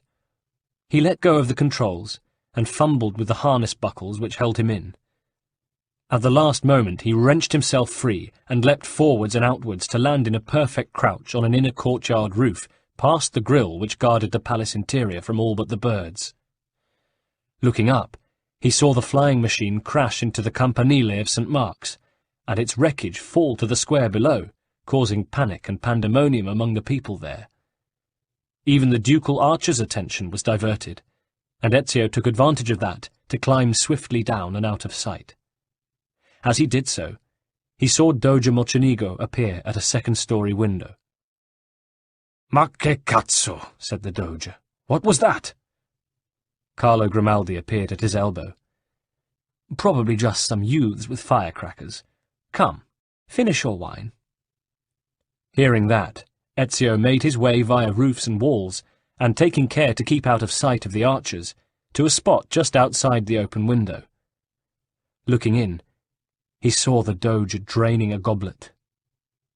He threw himself over the sill and into the room, exclaiming, "Stop, Altezza! Don't drink!" The Doge looked at him in astonishment, as Ezio realized he had arrived a moment too late. Grimaldi smiled wanly. "Not quite your usual accursed good timing, young assassin. Messer Mocenigo will be leaving us shortly. He's drunk enough poison to fell a bull." Mocenigo rounded on him. "What? What have you done?"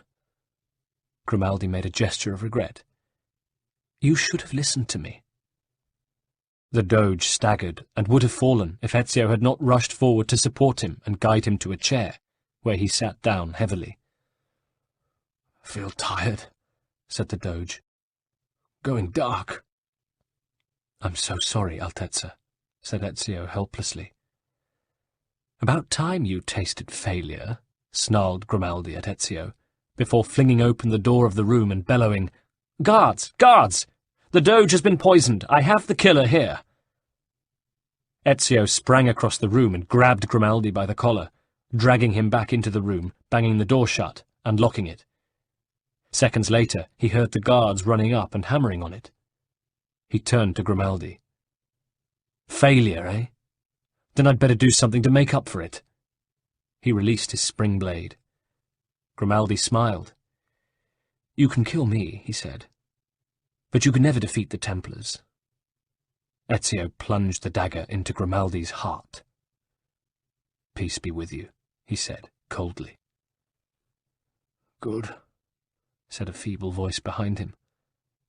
Looking round, Ezio saw that the Doge, though deadly pale, was still alive. "I'll fetch help. A doctor," he said. "No, it's too late for that. But I shall die happier for seeing my assassin go before me into the dark. Thank you." Mocenigo was struggling for breath. "I'd long suspected he was a Templar, but I was too weak, too trusting. But look in his wallet. Take his papers. I don't doubt that you'll find something among them to help your own cause and avenge my death." Mocenigo was smiling as he spoke. Ezio watched as the smile froze on his lips, his eyes glazed, and his head lolled sideways. Ezio put a hand on the side of the Doge's neck to ascertain that he was dead, that there was no pulse. Ezio drew his fingers over the dead man's face to close his eyelids, muttered a few words of blessing, and hastily took and opened Grimaldi's wallet. There, among a small sheaf of other documents, was another codex page. The guards continued to hammer at the door, and now it was beginning to give. Ezio ran to the window and looked down. The courtyard was alive with guards.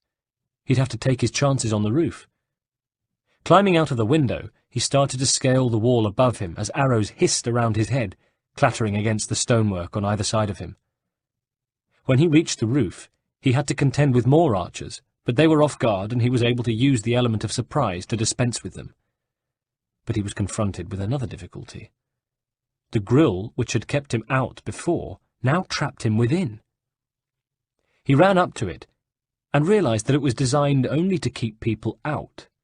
Its spiked top curved outwards and downwards. If he could climb to the top, he could leap clear. Already he could hear the footfalls of many guards thundering up the stairs to the roof. Summoning all the strength his desperation could give him, he took a running jump and clambered to the top of the grille. The next moment, he was safely on the other side of it, and it was the guards who were trapped by it. They were too heavily armed to be able to scale it, and Ezio knew that in any case, they lacked his agility. Running to the edge of the roof, he looked down, leapt across to the scaffolding erected along the cathedral wall, and shinned down it.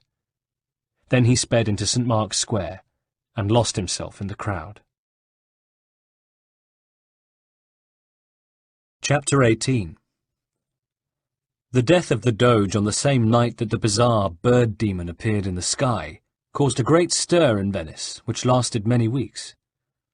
Leonardo's flying machine had crashed into St. Mark's Square, already a conflagration, and had burnt to ashes, as no one would dare approach the strange contraption.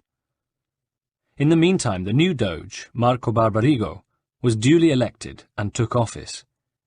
He swore a solemn public oath to track down the young assassin who had avoided capture and arrest by the skin of his teeth, and who had murdered that noble servant of the state, Carlo Grimaldi, and probably the old Doge too. Barbarigo and ducal guards were to be seen at every street corner, and they also patrolled the canals day and night. Ezio, on Antonio's advice, lay low at his headquarters, but he was boiling with a frustration that wasn't helped by the fact that Leonardo had temporarily left town in the entourage of his patron, the Conte de Paxaro. Even Rosa lacked the means to distract him. But soon, one day not far into the new year, Antonio called him to his office, greeting him with a broad smile. "Ezio, I've two pieces of good news for you. First of all, your friend Leonardo has returned. Secondly, it's Carnevale. Nearly everyone is wearing a mask, and so you—" But Ezio was already halfway out of the room. "Hey, where are you off to?" "To see Leonardo." "Well, come back soon. There's someone I want you to meet." "Who is it?" "Her name's Sister Theodora." "A nun?" "You'll see." Ezio made his way through the streets with his hood up over his head, making his way unobtrusively between the groups of extravagantly dressed and masked men and women who thronged the streets and the canals. He was keenly aware of the clusters of guards on duty as well. Marco Barbarigo was no more concerned about Grimaldi's death than he was about the death of his predecessor, which he had helped to plan. And now that he had made a pious show of seeking out a culprit, he could let the matter drop with a good public conscience and appear to scale down the costly public operation. But Ezio also knew that if the Doge could secretly trap and kill him, he would. As long as he was alive and could be a thorn in the Templars' side, they would count him among their bitterest enemies. He would have to remain constantly on the lookout. He made his way to Leonardo's workshop successfully, however, and entered it unseen. "It's good to see you again," Leonardo greeted him. "This time I thought you were dead for sure. I heard no more of you. Then there was all that business over Mocenigo and Grimaldi. Then my patron took it into his head to travel and insisted I went with him, to Milan, as it happens, and I never have the leisure to rebuild my flying machine because the Venetian Navy finally want me to start designing stuff for them. It's all very vexing." Then he smiled. "But the main thing is, you are alive and well." "And the most wanted man in Venice." "Yes, a double murderer, and of two of the state's most prominent citizens." "You know better than to believe that." "You wouldn't be here if I did. You know you can trust me, Ezio, as you can everybody here. After all, we're the ones who flew you into the Palazzo Ducale." Leonardo clapped his hands, and an assistant appeared with wine. "Luca, can you find a carnival mask for our friend here? Something tells me it might come in handy." "Grazie, amico mio. And I have something for you." Ezio handed over the new codex page. "Excellent," said Leonardo, recognizing it immediately. He cleared some space on the table near him, unrolled the parchment, and started to examine it. He said, frowning in concentration. "This one does have the design for a new weapon, and it's quite complex. It looks as if it'll attach to your wrist once again, but this is no dagger." He pored over the manuscript some more. "I know what this is. It's a firearm, but on a miniature scale. As small as a hummingbird, in fact." "That doesn't sound possible," said Ezio. "Only one way to find out, and that's to make it," said Leonardo. "Luckily, these Venetian assistants of mine are expert engineers. We'll get down to it straight away." "What about your other work?" "Oh, that'll keep," said Leonardo airily. "They all think I'm a genius, and it does no harm to let them. In fact, it means they tend to leave me in peace." In a matter of days, the gun was ready for Ezio to test. For its size, its range and power turned out to be quite extraordinary. Like the blades, it was designed to attach to the spring mechanism, which strapped to Ezio's arm, and could be pushed back to conceal it, shooting out in an instant when required for use. "How can it be that I never thought of something like this myself?" Leonardo said. "The bigger question," Ezio replied wonderingly, "is how the idea could have come to a man who lived hundreds of years ago." "Well, however it came about, it's a magnificent piece of machinery, and I hope it serves you well." "I think this new toy comes at a most timely moment," said Ezio, earnestly. "I see," said Leonardo. "Well, the less I know about it, the better, though I can hazard a guess that it may have something to do with the new Doge. I'm not much of a politician, but sometimes even I can smell skullduggery." Ezio nodded meaningfully. "Well, that's something you'd better talk to Antonio about. And you'd better hang on to that mask. As long as it's Carnevale, you should be safe on the streets. But remember, no weapons out there. Just keep it up your sleeve." "I'm going to see Antonio now," Ezio told him. "There's someone he wants me to meet, some nun called Sister Theodora over in Dorsoduro." "Ah, Sister Theodora," smiled Leonardo. "Do you know her?" "She's a mutual friend of Antonio's and mine. You'll like her." "Who is she exactly?" "You'll find out," grinned Leonardo. Ezio made his way to the address Antonio had given him. The building certainly didn't look like a convent. Once he'd knocked and been admitted, he was convinced that he'd come to the wrong place, for the room he found himself in reminded him more than anything of Paola's salon in Florence. And the elegant young women who came and went were certainly no nuns. He was about to put his mask back on and go when he heard Antonio's voice, and moments later the man himself appeared, leading on his arm an elegant and beautiful woman with full lips and sultry eyes, who was indeed dressed as a nun. "Ezio, there you are," said Antonio. He was slightly drunk.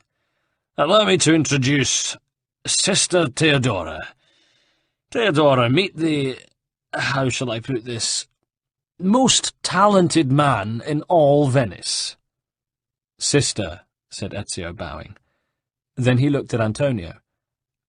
"Am I missing something here? I've never really seen you as the religious type." Antonio laughed, but Sister Theodora, when she spoke, was surprisingly serious. "It all depends on how you view religion, Ezio. It's not men's souls alone that require solace." "Have a drink, Ezio," said Antonio.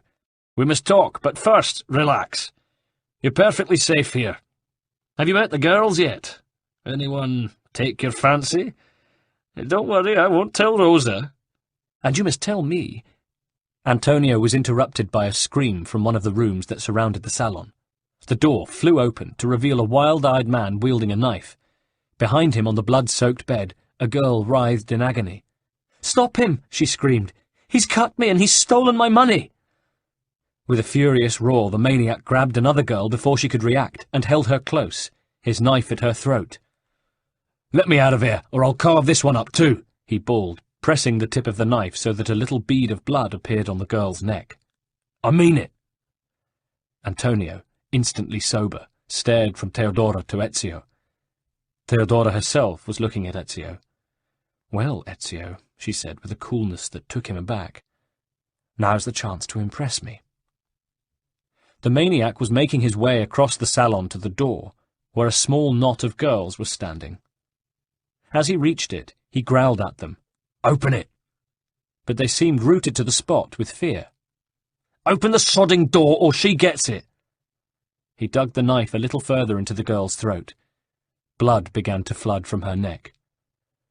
"Let her go," commanded Ezio. The man swung round to face him, an ugly expression on his face. "And who are you? Some kind of benefatore del cazzo? Don't make me finish her off." Ezio looked from the man to the door. The girl in his arms had fainted, a dead weight. Ezio could see the man hesitate, but any moment now he would have to let her go. He readied himself. It would be hard. The other women were close. He'd have to pick the precise moment and then act fast, and he knew he had very little experience of his new weapon. "Open the door," he said firmly to one of the terrified prostitutes in the group. As she turned to do so, the madman let the bleeding girl fall to the ground.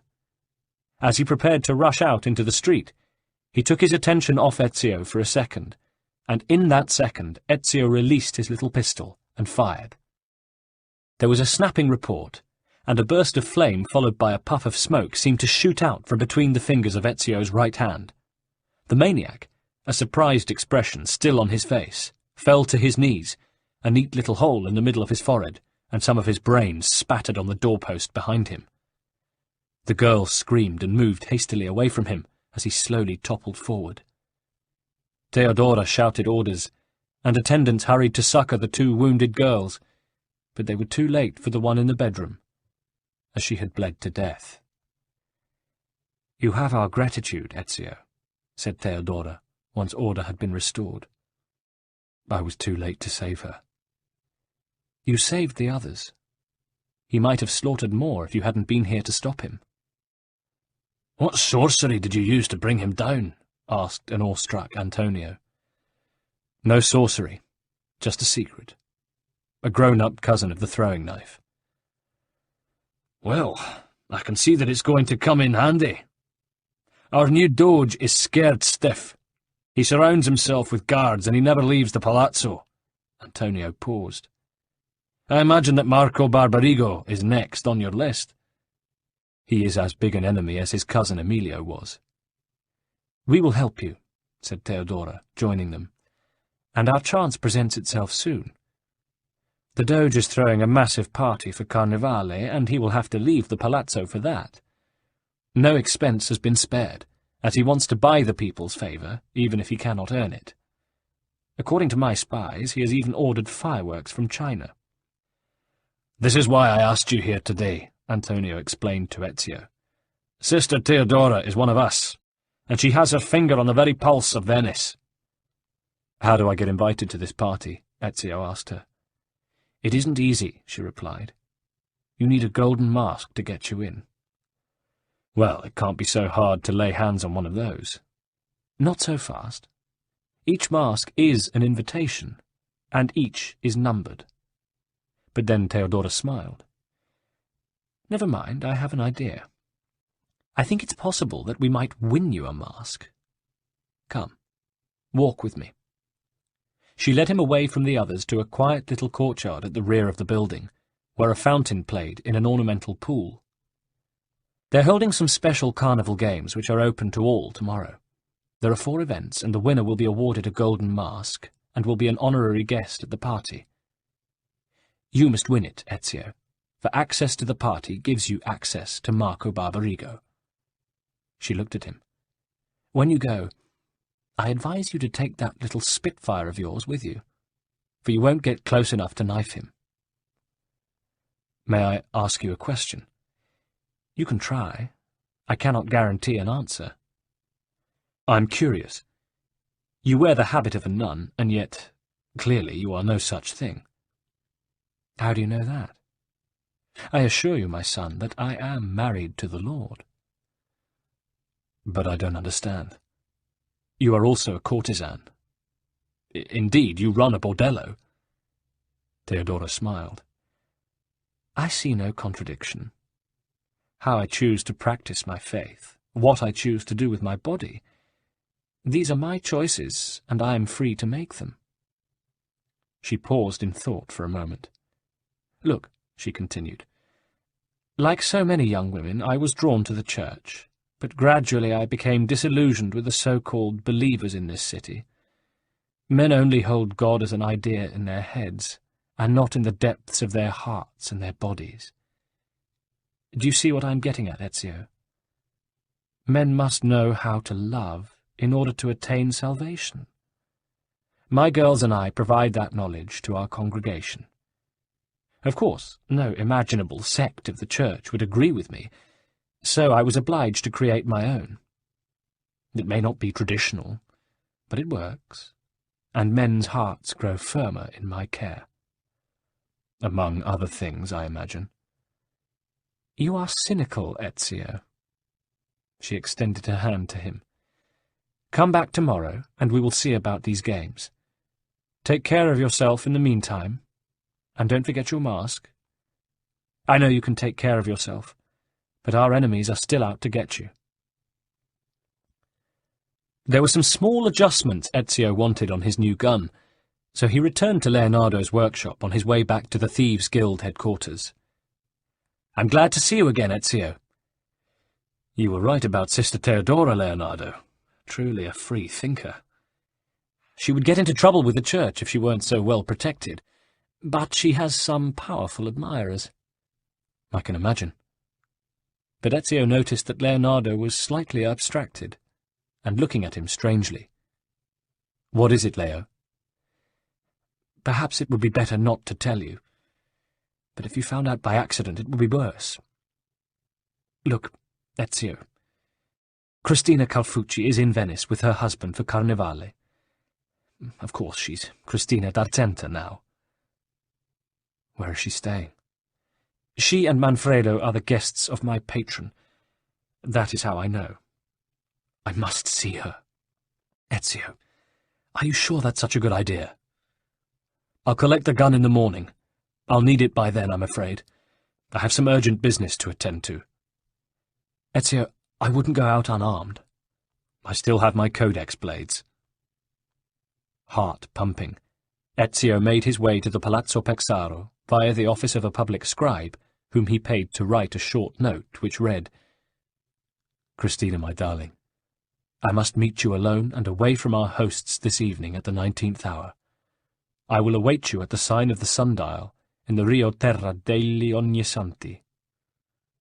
And he had it signed, Manfredo. Then he delivered it to the Conte's palazzo and waited. It had been a long shot, but it worked. She soon emerged, with only a maidservant to chaperone her, and hurried in the direction of Dorsoduro. He followed her. When she arrived at the appointed spot, and her chaperone had retired to a discreet distance, he stepped forward. Both of them were wearing their carnival masks, but he could tell that she was as beautiful as ever. He could not help himself. He took her in his arms and kissed her long and tenderly. Finally she broke free, and, taking off her mask, she looked at him uncomprehendingly. Then, before he could stop her, she had reached up and removed his own mask. Ezio! Forgive me, Cristina, He noticed she no longer wore his pendant. Of course not. What the hell are you doing here? How dare you kiss me like that? Cristina, it's all right. All right?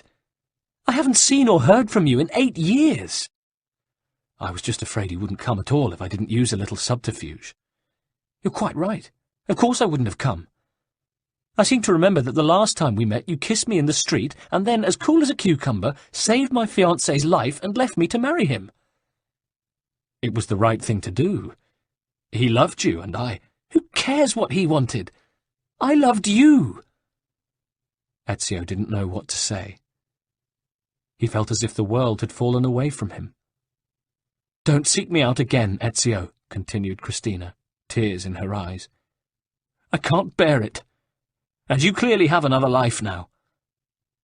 Cristina, there was a time when you would only have had to crook your finger, and She interrupted herself. Goodbye, Ezio.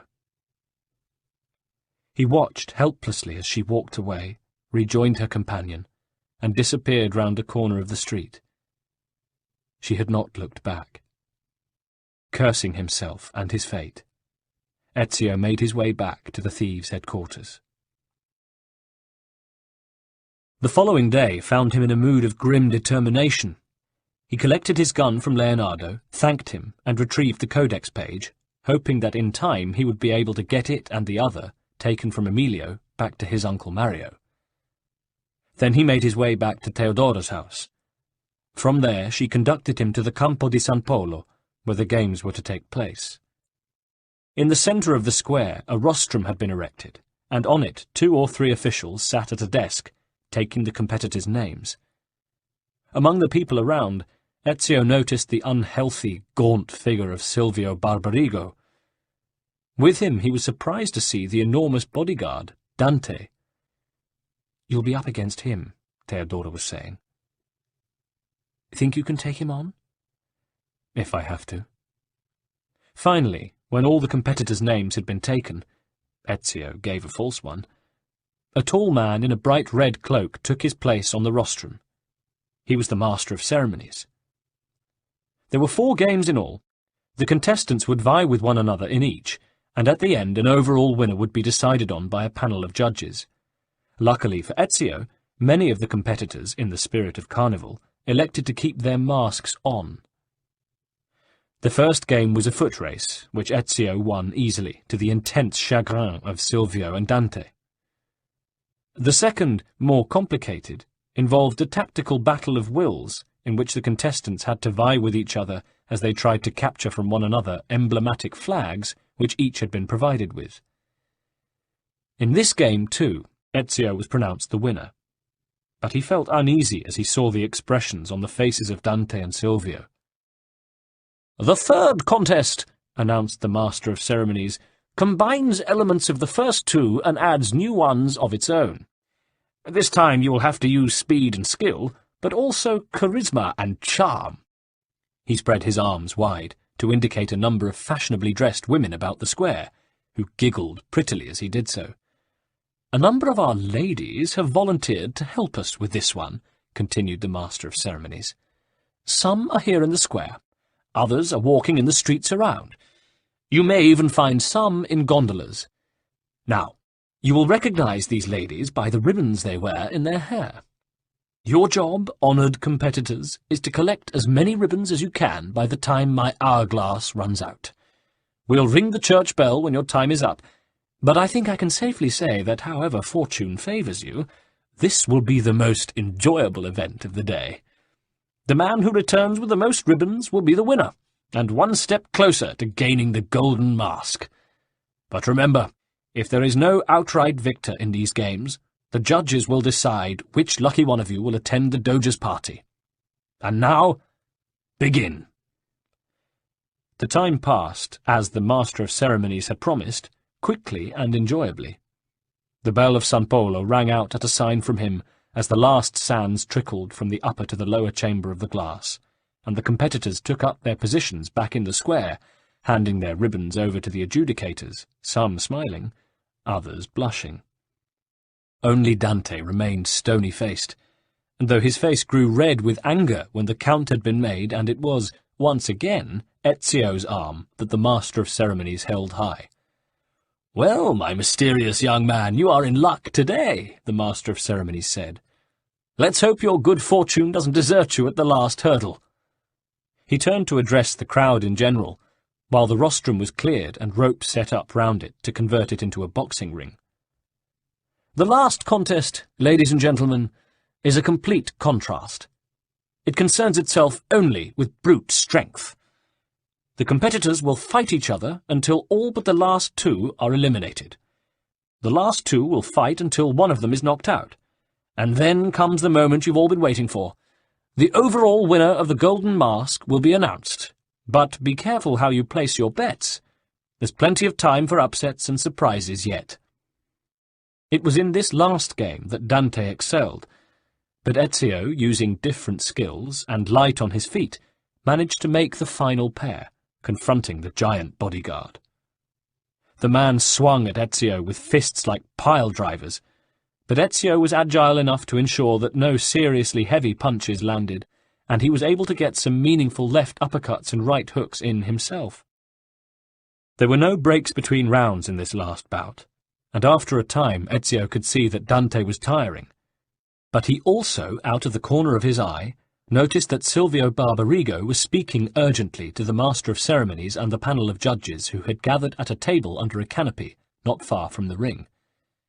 He thought he saw a fat leather purse change hands, which the Master of Ceremonies quickly pocketed, but he couldn't be sure, as he had to return his attention to his opponent, who, angry now, was coming at him with flailing arms. Ezio ducked and landed 2 quick jabs to Dante's chin and body, and at last the big man went over. Ezio stood over him, and Dante glowered up. "This isn't over yet," he growled, but he was finding it hard to get up. Ezio looked over at the Master of Ceremonies, lifting his arm in appeal, but the man's face was stony. "Are we sure all the competitors have been eliminated?" the Master of Ceremonies called. "All of them? We cannot announce a winner until we are sure." There was a murmur in the crowd as two grim-looking men detached themselves from it and clambered into the ring. Ezio looked towards the judges, but they had averted their gaze. The men were closing in on him, and Ezio now saw that each had a stubby little knife, almost invisible, clutched in his paw. "So that's how it's going to be, eh?" he said to them. "No holds barred, then?" He danced out of the way as the fallen Dante tried to pull him off balance by grabbing his ankles, then leapt in the air to kick one of his new opponents in the face. The man spat out teeth and reeled away. Ezio came down and stamped hard on the second man's left foot, crushing the instep. Then he punched him viciously in the stomach, and as he doubled up, brought his knee into hard contact with the man's descending chin. Howling with pain, the man went over. He had bitten through his tongue, and blood gushed through his lips. Without looking back, Ezio vaulted out of the ring and confronted the Master of Ceremonies and the sheepish-looking judges. The crowd behind him cheered. "I think we have a winner," Ezio told the Master of Ceremonies. The man exchanged glances with the judges and with Silvio Barbarigo, who was standing close by. The Master of Ceremonies climbed into the ring, avoiding the blood as best he could, and addressed the crowd. "Ladies and gentlemen," he announced, after clearing his throat a little nervously, "I think you'll all agree that we've enjoyed a hard and fairly fought battle today." The crowd cheered. "And on such an occasion, it's hard to choose a real winner." The crowd looked puzzled. Ezio exchanged glances with Theodora, who was standing on its fringe. "It's been a hard job for the judges and myself," continued the Master of Ceremonies, sweating slightly and mopping his brow. "But a winner there has to be, and, on aggregate, mind, we have picked one." Here he stooped, and with difficulty raised Dante to a sitting position. "Ladies and gentlemen, I give you the winner of the Golden Mask, Signore Dante Moro." The crowd hissed and booed, yelling their disapproval, and the Master of Ceremonies, together with the judges, had to beat a hasty retreat as the bystanders began to pelt them with any rubbish they could lay their hands on. Ezio hurried across to Theodora, and the two of them watched as Silvio, a twisted smile on his livid face, helped Dante off the rostrum and bundled him away down a side alley. Chapter 19. Back at Theodora's convent, Ezio struggled to contain himself as Theodora herself and Antonio watched him with concern. "I saw Silvio bribe the Master of Ceremonies," said Theodora. "And no doubt he lined the judges' pockets too. There was nothing I could do." Antonio laughed derisively, and Ezio cast him an irritable look. "It's easy to see why Silvio was so determined to get their man to win the Golden Mask," Theodora went on. "They're still on the alert, and they don't want to take any chances with Doge Marco." She looked at Ezio. "They won't rest until you are dead." "Then they'll have a lot of sleepless nights. We must think. The party's tomorrow." "I'll find a way of shadowing Dante to the party," decided Ezio.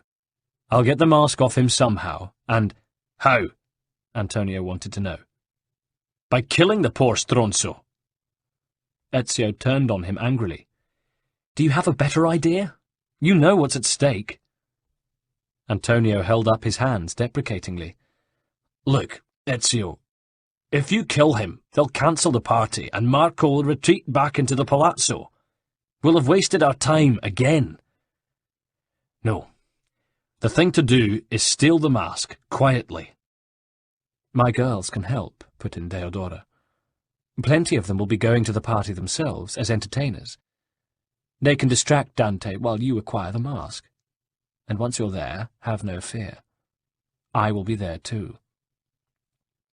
Ezio nodded reluctantly. He didn't like being told what to do, but in this instance he knew that Antonio and Teodora were right. "Va bene," he said. The following day, as the sun was setting, Ezio made sure he was in place near where Dante would pass by on the way to the party. Several of Teodora's girls loitered nearby. At last the big man appeared. He'd gone to some lengths with his clothes, which were expensive but flashy. The golden mask hung at his belt. As soon as they saw him, the girls cooed and waved, moving up to either side of him, two of them linking arms with him, making sure the mask swung behind him, and walking him to the large, cordoned-off area by the molo where the party was taking place, and had, indeed, already begun. Timing his action precisely, Ezio chose the last possible minute to cut the mask free of Dante's belt. He snatched it away and ducked ahead of Dante, to appear with it before the guardsmen who were controlling entrance to the party. Seeing it, they let Ezio in, but when, a few moments later, Dante appeared and reached behind him to put the mask on, he found that it had gone. The girls who'd escorted him had melted into the crowd and put on their own masks, so he would not recognize them. Dante was still arguing with the guards at the gate, who had their inflexible orders, as Ezio made his way through the revellers to make contact with Teodora. She greeted him warmly. "You made it. Congratulations. Now listen. Marco remains very cautious indeed. He's staying on his boat, the Ducal Bucintoro, on the water just off the Molo. You won't be able to get all that close to him, but you should find the best vantage point for your attack." She turned to summon 3 or 4 of her courtesans.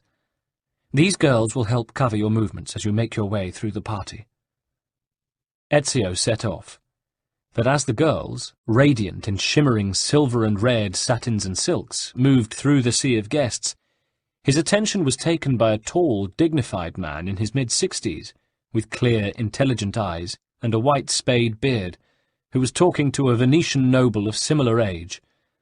Both wore small masks which covered little of the face, and Ezio recognized the first of them as Agostino Barbarigo, the younger brother of Marco. Agostino might have a lot to do with the fate of Venice if anything untoward should happen to his brother, and Ezio thought it expedient to maneuver himself into a position from which he could overhear the man's conversation. As Ezio edged up, Agostino was laughing gently. "Honestly, my brother embarrasses himself with this display." "You have no right to speak of him that way," replied the noble. "He is the Doge." Yes, he is the Doge," replied Agostino, stroking his beard. "This is his party, his carnevale, and he'll spend his money as he sees fit."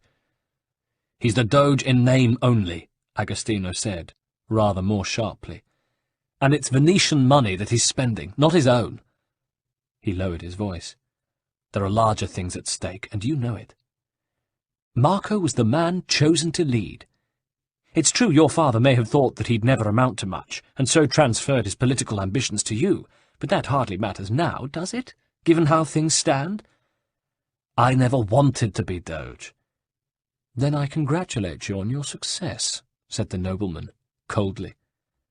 "Look," said Agostino, keeping his temper, "power is more than wealth. Does my brother truly believe he was chosen for any other reason than his riches?" "He was chosen for his wisdom and his leadership." They were interrupted by the beginning of the firework display. Agostino watched it for a moment, then said, "And this is what he does with such wisdom? Offer a light show? He hides away in the ducal palace while the city comes apart at the seams, and then thinks some expensive explosions will make people forget all their problems." The noble made a dismissive gesture. "The people love the spectacle. It's human nature, you'll see." But at that moment Ezio spotted the burly figure of Dante in the company of a posse of guards barging through the party, doubtless looking for him. He continued to make his way to an unexposed spot from where he might gain access to the Doge if he ever left the Bucintoro, moored a few yards out from the quay. There was a fanfare, and for now the fireworks ceased. The people fell silent, then broke into applause as Marco came to the port side of his state barge to address them, and a page introduced him. "Signore e signori, I present to you the beloved Doge of Venezia." Marco began his address. "Benvenuti. Welcome, my friends, to the grandest social event of the season. In peace or at war, in times of prosperity or paucity, Venezia will always have Carnevale." As the Doge continued to speak, Theodora rejoined Ezio. "It's too far," Ezio told her. "And he's not going to leave the boat, so I'll have to swim out there. Merda." "I wouldn't try it," said Theodora in hushed tones. "You'd be spotted right away." "Then I'll have to fight my way out the—" "Wait." The Doge was continuing. "Tonight, we celebrate what makes us great, how brightly our lights shine over the world." He spread his arms, and there was another short firework display. The crowd cheered and roared their approval. "That's it," said Theodora. "Use your pistola, the one you stopped the murderer with in my bordello. Use the sound of the fireworks when they start again to cover the noise of your gunshot. Time it right, and you'll walk out of here unnoticed." Ezio looked at her. "I like the way you think, sister." "You'll just have to be very careful how you aim. You'll only get one chance." She squeezed his arm. "Buona fortuna, my son. I'll be waiting for you back at the bordello." She vanished among the partygoers, among whom Ezio could also see Dante and his goons still searching for him. Silent as a wraith, he made his way to a point on the quay as close as he dared get to the spot where Marco was standing on the barge. Fortunately, his resplendent robes, bathed in the lights of the party, made him an excellent target. The Doge's speech continued, and Ezio used it to prepare himself, listening carefully for the resumption of the fireworks. His timing would have to be accurate if he was to get his shot off undetected. "We all know we have come through troubled times," Marco was saying. "But we have come through them together, and Venezia stands a stronger city for it. Transitions of power are difficult for all, but we have weathered the shift with grace and tranquility. It is no easy thing to lose a Doge in the prime of life, and it is frustrating to see our dear brother Mocenigo's assassin still roam free and unpunished. However, we may comfort ourselves with the thought that many of us were beginning to grow uncomfortable with my predecessor's policies, to feel unsafe, and to doubt the road he was guiding us down." Several voices in the crowd were raised in agreement, and Marco, smiling, held up his hands for silence. "Well, my friends, I can tell you that I have found the right road for us again. I can see down it, and I know where we are going. It's a beautiful place, and we're going there together. The future I see for Venezia is a future of strength, a future of wealth. We will build a fleet so strong that our enemies will fear us as never before, and we will expand our trade routes across the seas and bring home spices and treasures undreamed of since Marco Polo's time." Marco's eyes glittered as his voice took on a minatory tone. "And I say this to those who stand against us. Be careful which side of the line you choose, because either you are with us, or you are on the side of evil. And we will harbour no enemies here. We will hunt you down, we will root you out, we will destroy you." He raised his hands again and declaimed, "And Venezia shall always stand, the brightest jewel in all civilization." As he let his arms fall in triumph, a mighty display of fireworks went up, a grand finale which turned night into day. The noise of the explosions was deafening. Ezio's little lethal gunshot was quite lost in it, and he was well on his way out through the crowd before the people in it had had time to react to the sight of Marco Barbarigo, one of the shortest reigning doges in Venetian history, stagger, clutching at his heart, and falling dead on the deck of the ducal barge. "Requiescat in pace," Ezio muttered to himself as he went. But once the news was out, it travelled fast, and reached the brothel before Ezio did. He was greeted with cries of admiration from Theodora and her courtesans. "You must be exhausted," said Theodora, taking his arm and leading him away from the others towards an inner room. "Come. Relax." But first Antonio offered his congratulations. "The saviour of Venice!" he exclaimed. "What can I say? Perhaps it was wrong of me to doubt so readily. Now at least we'll have a chance to see where the pieces fall." "Enough of that now," said Theodora. "Come, Ezio. You worked hard, my son. I feel your tired body is in need of comfort and succour." Ezio was quick to catch her meaning, and played along. "It is true, sister. I have such aches and pains that I may need a great deal of comfort and succour. I hope you're up to it." "Oh," grinned Theodora, "I don't intend to ease your pain single-handed. Girls?"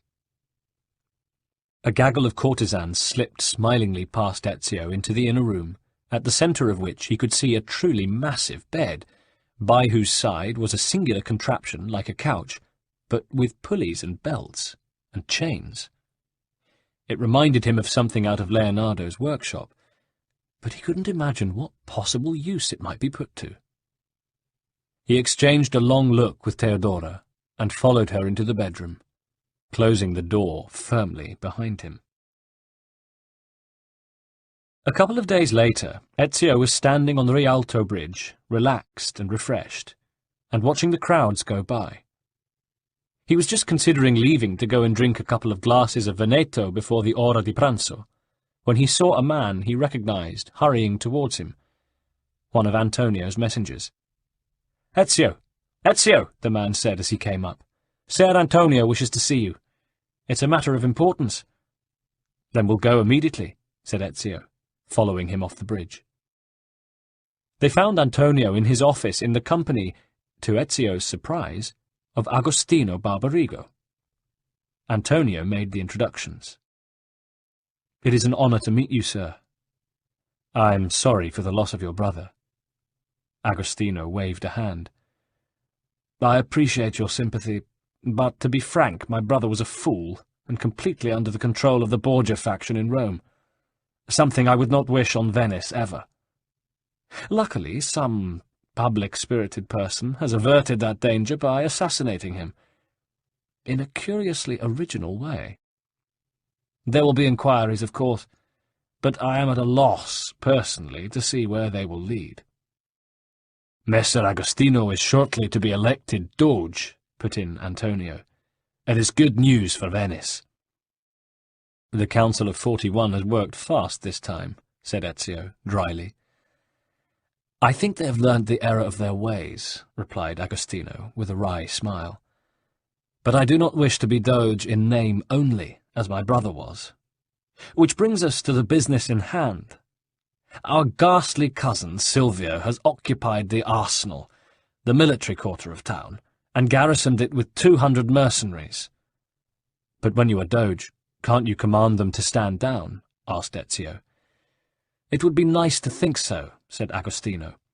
"But my brother's extravagances have depleted the city's resources, and we will be hard put to it to withstand a determined force who have control of the arsenal. And without the arsenal, I have no real control of Venice, Doge or no Doge." "Then," said Ezio, "we must raise a determined force of our own." "Well said," Antonio beamed. "And I think I have just the man for the job. Have you heard of Bartolomeo d'Alviano?" "Of course. The condottiero who used to serve the Papal States. He's turned against them, I know." "And just now he's based here. He has little love for Silvio, who, as you know, is also in Cardinal Borgia's pocket," said Agostino. "Bartolomeo's based on San Pietro, east of the arsenal." "I'll go and see him." "Before you do that, Ezio," said Antonio, "Messer Agostino has something for you." From his robes, Agostino withdrew a rolled, ancient vellum scroll with a heavy black seal, broken, hanging from a tattered red ribbon. "My brother had it among his papers. Antonio thought it might interest you. Consider it a payment for services rendered." Ezio took it. He knew immediately what it was. "Thank you, Signore. I'm sure this will be of great help in the battle which will surely come." Pausing only to arm himself, Ezio wasted no time in making his way to Leonardo's workshop, where he was surprised to find his friend in the process of packing up. "Where are you off to now?" asked Ezio. "Back to Milan. I was going to send you a message before I left, of course, and to send you a packet of bullets for your little gun." "Well, I'm very glad I've caught you. Look, I have another codex page." "Excellent. I'm most interested in seeing those. Come in. My servant Luca and the others can carry on with this. I've got them quite well trained by now. Pity I can't take them all with me." "What are you going to do in Milan?" "Lodovico Sforza made me an offer I couldn't refuse." "But what about your projects here?" "The Navy's had to cancel. No money for new projects. Apparently the last Doge ran through most of it. I could have done him fireworks, no need to have gone to all the expense of sending off to China for them. Never mind, Venice is still at peace with the Turks, and they've told me I'm welcome to come back. In fact, I think they'd like me to. Meanwhile, I'm leaving Luca behind. He'd be a fish out of water away from Venice, with a few basic designs to get them started. And as for the Conte, he's happy with his family portraits, though, personally, I think they could do with more work." Leonardo started to unroll the vellum sheet. "Now, let's have a look at this." "Promise you'll let me know when you return here."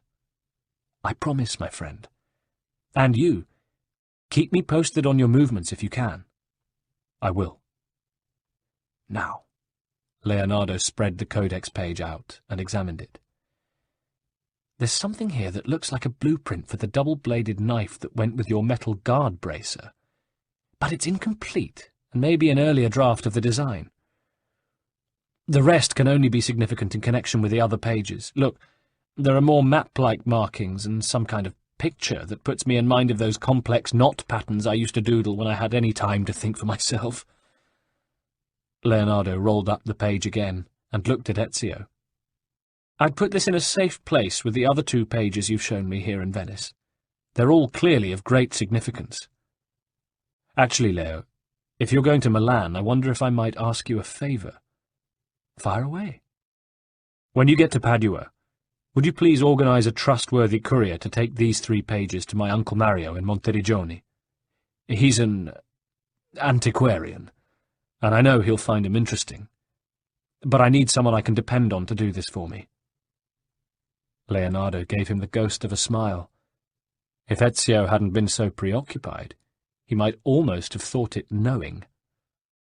"I'm sending my stuff straight on to Milan, but as for myself, I'm paying a flying visit, to coin a phrase, to Florence first, to check on Agnolo and Innocento. So I'll be your courier as far as there, and I'll send Agnolo on to Monteriggioni with them, have no fear." "That is better than I could have hoped for." Ezio grasped his hand. "You are a good and wonderful friend, Leo." "I certainly hope so, Ezio. Occasionally I think you could do with someone truly to look out for you." He paused. "And I wish you well in your work. I hope one day you will be able to bring it to a conclusion and find rest." A distant look came into Ezio's steel-grey eyes. But he didn't reply, except to say, "You've reminded me. I have another errand to run. I'll send one of my host's men over with the other 2 codex pages. And now, for the moment, addio." Chapter 20.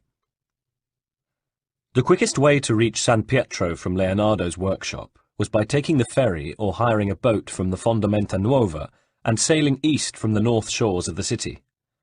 To his surprise, Ezio found it hard to get anyone to take him there. The regular ferries had been suspended, and it was only by digging deep into his pockets that he managed to persuade a pair of young gondoliers to make the journey. "What's the problem?" he asked them. "Word is there's been some bad fighting down there," said the aft oarsman, straining against choppy water. "Seems that it's died down now, just a local feud, but the ferries aren't risking starting up again just yet. We'll drop you on the north foreshore, just keep an eye out for yourself." They did as they had promised. Ezio soon found himself alone, plodding up a muddy bank to the brick retaining wall, from where he could see the spire of the church of San Pietro di Castello a short way off. What he could also see was several plumes of smoke rising from a group of low brick buildings some distance southeast of the church. They were Bartolomeo's barracks. His heart pounding, Ezio hastened in their direction. The first thing that struck him was the silence. Then, as he drew nearer, he began to see dead bodies strewn around, some of the men wearing the blazon of Silvio Barbarigo, others a device he did not recognize. Finally, he came upon a sergeant, badly wounded but still alive, who had managed to prop himself up against a low wall. "Please, help me," said the sergeant when Ezio approached. Ezio searched around quickly and located the well, from which he drew water, praying that the attackers had not poisoned it, though it looked clean and clear enough.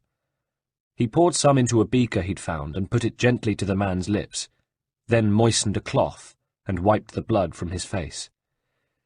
"Thank you, friend," said the sergeant. Ezio noticed that he wore the unfamiliar badge and guessed that it must be Bartolomeo's.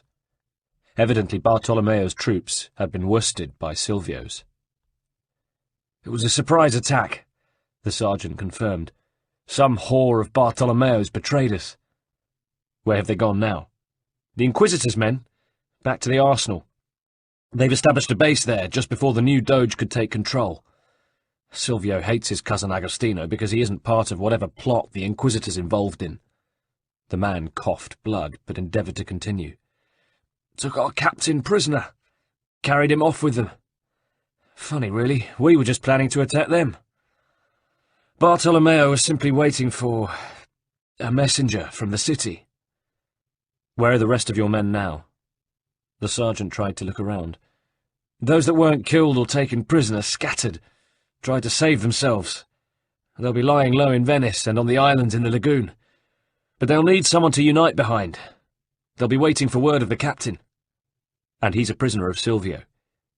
"Yes, he—" But the unfortunate sergeant here started to fight for breath. His struggle ended as his mouth opened and a shower of blood streamed from it, drenching the grass for 3 yards in front of him.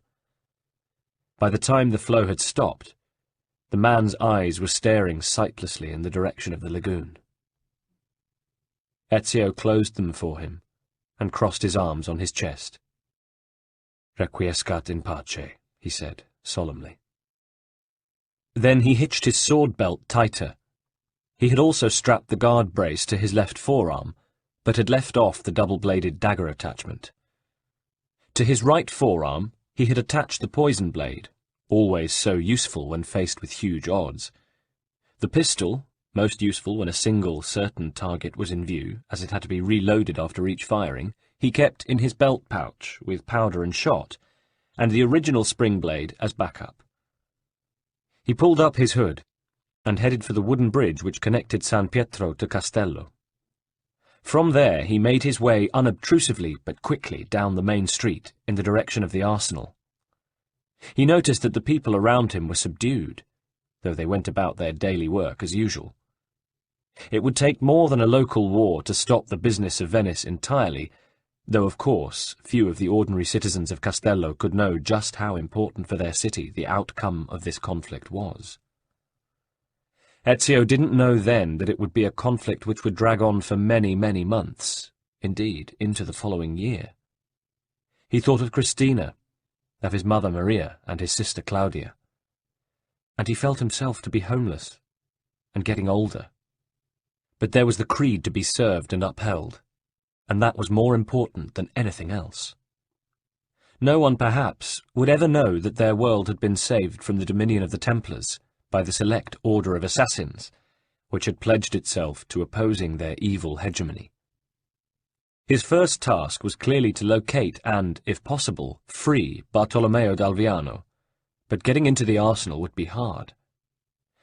Surrounded by high brick fortified walls, and containing a warren of buildings and shipyards, it stood at the eastern limit of the main city, and it was heavily guarded by Silvio's private army, whose numbers seemed to exceed the 200 mercenaries Agostino Barbarigo had told him of.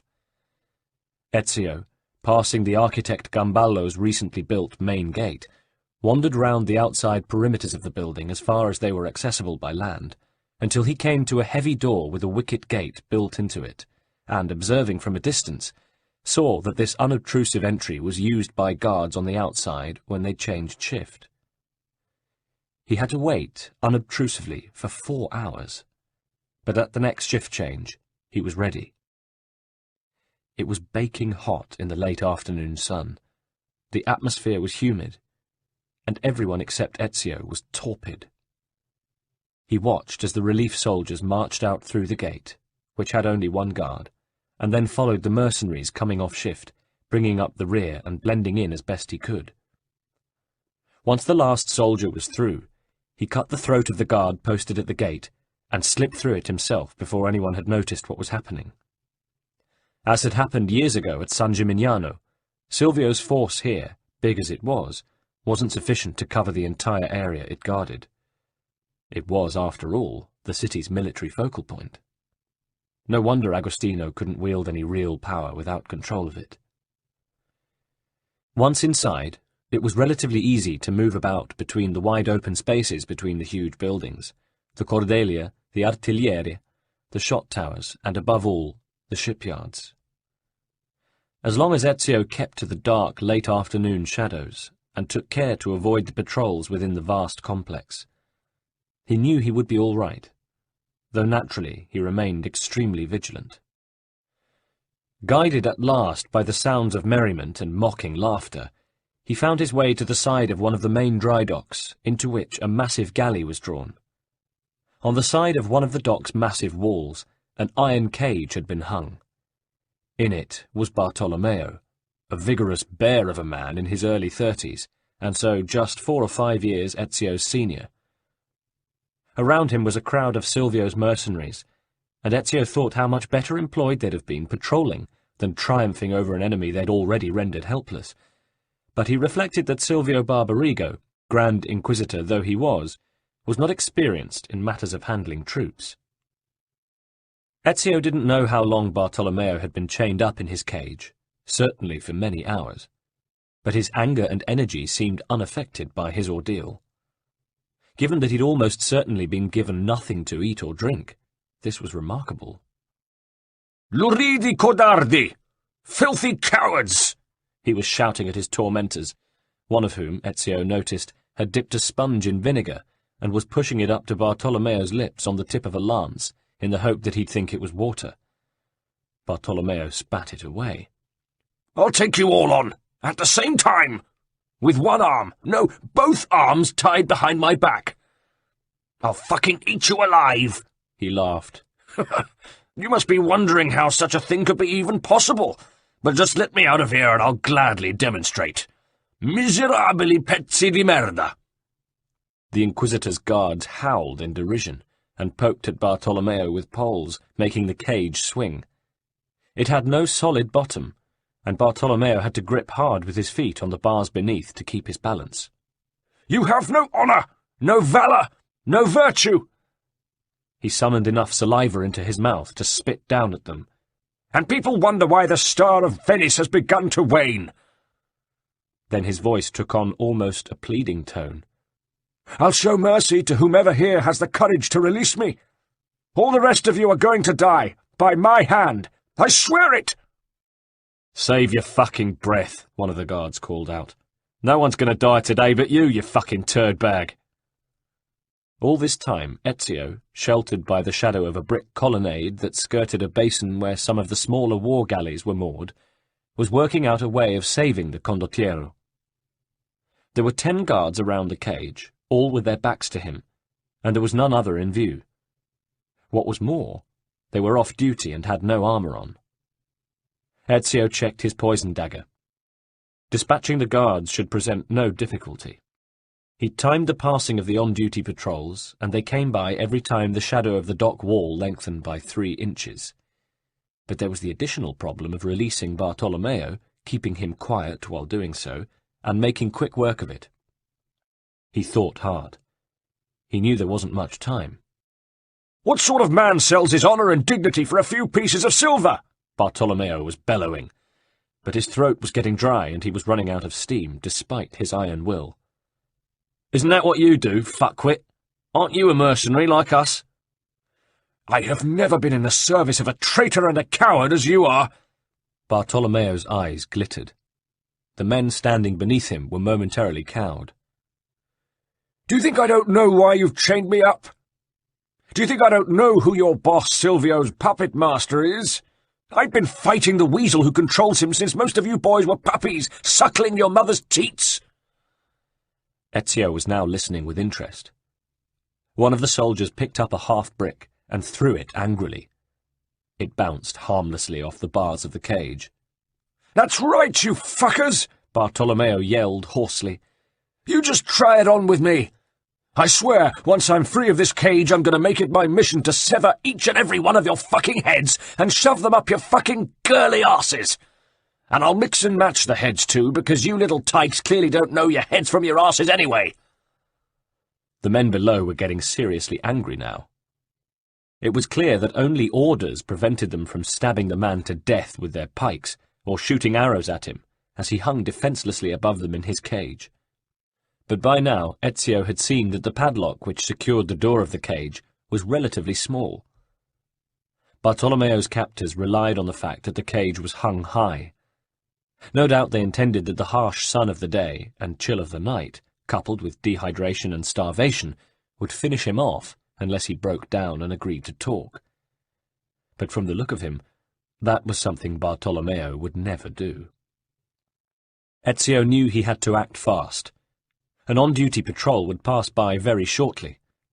Releasing the spring on his poison blade, he moved forward with the speed and grace of a wolf, covering the distance in a matter of seconds. He scythed through the group and had sliced death into the bodies of 5 men before the others knew what was happening. Drawing his sword, he savagely killed the rest, their vain blows glancing off the metal guard on his left forearm, while Bartolomeo watched open-mouthed. At last, silent, Ezio turned and looked up. "Can you jump from there?" he asked. "If you can get me out, I'll jump like a fucking flea!" Ezio grabbed one of the dead soldier's pikes. Its point was iron, not steel, and cast, not forged. It would do. Balancing it in his left hand, he prepared himself, crouched, and sprang into the air, at last clinging to the outer bars of the cage. Bartolomeo looked at him, pop-eyed. "How in buggery did you do that?" he asked. "Training," said Ezio, smiling tightly. He forced the point of the pike through the hasp of the lock and twisted. It resisted at first, then broke. Ezio pulled the door open, free-falling to the ground as he did so, and landing with the grace of a cat. "Now you jump," he ordered. "Be quick." "Who are you?" "Get on with it." Nervously, Bartolomeo braced himself against the open door of the cage, and then flung himself forwards. He landed heavily, the breath knocked out of him. But when Ezio helped him to his feet, he shook his rescuer off proudly. "I'm all right," he huffed. "I'm just not used to doing fucking circus tricks." "No bones broken, then?" "Fuck you, whoever you are," said Bartolomeo, beaming. "But you have my thanks." And to Ezio's surprise, he gave him a bear hug. "Who are you, anyway? The arch-fucking angel Gabriel, or what?" "My name is Auditore, Ezio." "Bartolomeo d'Alviani. Delighted." "We haven't got time for this," Ezio snapped, "as you well know." "Don't try to teach me my job, acrobat," said Bartolomeo, still quite genially. "Anyway, I owe you one for this." But they had already wasted too much time. Someone must have noticed from the ramparts what was going on, for now alarm bells started to ring, and patrols emerged from the buildings nearby to close on them. "Come on, you bastards!" bellowed Bartolomeo, swinging fists that made Dante Moro's look like panelling hammers. It was Ezio's turn to look on admiringly, as Bartolomeo ploughed into the oncoming soldiers. Together they beat their way back to the wicket gate, and at last were clear. "Let's get out of here," Ezio exclaimed. "Shouldn't we break a few more heads?" "Perhaps we should try to avoid conflict for now?" "Are you afraid?" "Just practical. I know your blood's up, but they do outnumber us by 100 to 1. Bartolomeo considered. "You have a point. And after all, I'm a commander. I ought to think like one, not leave it to some whippersnapper like you to make me see sense." And then he lowered his voice and said in a concerned tone, "I just hope my little Bianca is safe." Ezio didn't have time to question or even wonder about Bartolomeo's aside. They had to make tracks, and they did, racing through the town back towards Bartolomeo's headquarters on San Pietro. But not before Bartolomeo had made 2 important diversions, to the Riva San Bassio and the Corte Nuova, to alert his agents in those places that he was alive and free, and to summon his scattered forces, those who had not been taken prisoner, to regroup. Back at San Pietro at dusk, they found that a handful of Bartolomeo's condottieri had survived the attack and had now emerged from their hiding places, moving among the already fly-blown dead and attempting to bury them and put matters in order. They were elated to see their captain again, but he was distracted, running here and there in his encampment, calling mournfully, "Bianca! Bianca! Where are you?" "Who's he after?" Ezio asked a sergeant-at-arms. "She must be worth a lot to him." "She is, signore," grinned the sergeant, "and far more reliable than most of her sex." Ezio ran to catch up with his new ally. "Is everything all right?" "What do you think? Look at the state of this place. And poor Bianca. If something's happened to her—" The big man shouldered a door, already half off its hinges, onto the ground, and entered a bunker which, from the look of it, must have been a map room before the attack. The valuable maps had been mutilated or stolen, but Bartolomeo sifted through the wreckage until, with a cry of triumph, "Bianca! Oh, my darling, thank God you're all right!" he had pulled a massive greatsword clear of the rubble, and brandished it, roaring, "Aha! You're safe! I never doubted it. Bianca, meet— what's your name again?" "Auditore, Ezio." Bartolomeo looked thoughtful. "Of course. Your reputation goes before you, Ezio." "I'm glad of it." "What brings you here?" "I, too, have business with Silvio Barbarigo. I think he's outstayed his welcome in Venice." "Silvio? That turd! He needs flushing down a fucking latrine!" "I thought I might be able to rely on your help." "After that rescue? I owe you my life, let alone my help." "How many men do you have?" "How many survivors here, Sergeant-at-Arms?" The sergeant-at-arms Ezio had spoken to earlier came running up and saluted. 12, Capitano, including you and me, and this gentleman here." 13, shouted Bartolomeo, waving Bianca. "Against a good 200, said Ezio. He turned to the sergeant-at-arms. "And how many of your men did they take prisoner?" "Most of them," the man replied. "The attack took us completely by surprise. Some fled, but Silvio's men took far more away with them in chains." "Look, Ezio," said Bartolomeo, "I'm going to supervise rounding up the rest of my men who are at liberty. I'll get this place cleaned up and bury my dead, and we'll regroup here. Do you think in the meantime you can see to the business of liberating the men Silvio's taken prisoner, since that's a thing you seem to be very good at?" "Intensi." "Get back here with them as soon as you can. Good luck." Ezio, his codex weapons buckled on, headed westward again towards the arsenal, but wondered if Silvio would have kept all Bartolomeo's men prisoner there. He hadn't seen any of them when he had gone to rescue their captain. At the arsenal itself, he stuck to the shadows of the falling night and tried to listen to the conversations of the guards stationed along the perimeter walls. "Have you ever seen bigger cages?" said one. "No, and the poor bastards are crammed into them like sardines." "I don't think Captain Barto would have treated us like that if he'd been the victor," said his comrade. "Of course he would. And keep your noble thoughts to yourself if you want to keep your head on your shoulders. I say finish them off." Why don't we just lower the cages into the basins and drown the lot of them? At that, Ezio tensed. There were 3 huge rectangular basins inside the arsenal, each designed to hold 30 galleys. They were on the north side of the complex, surrounded by thick brick walls and covered by heavy wooden roofs. Doubtless the cages, larger versions of the one which had imprisoned Bartolomeo, were suspended by chains over the water in one or more of the bacini. 150 trained men? That'd be a waste. For my money, Silvio's hoping to turn them to our cause, said the second uniform. Well, they're mercenaries like us, so why not?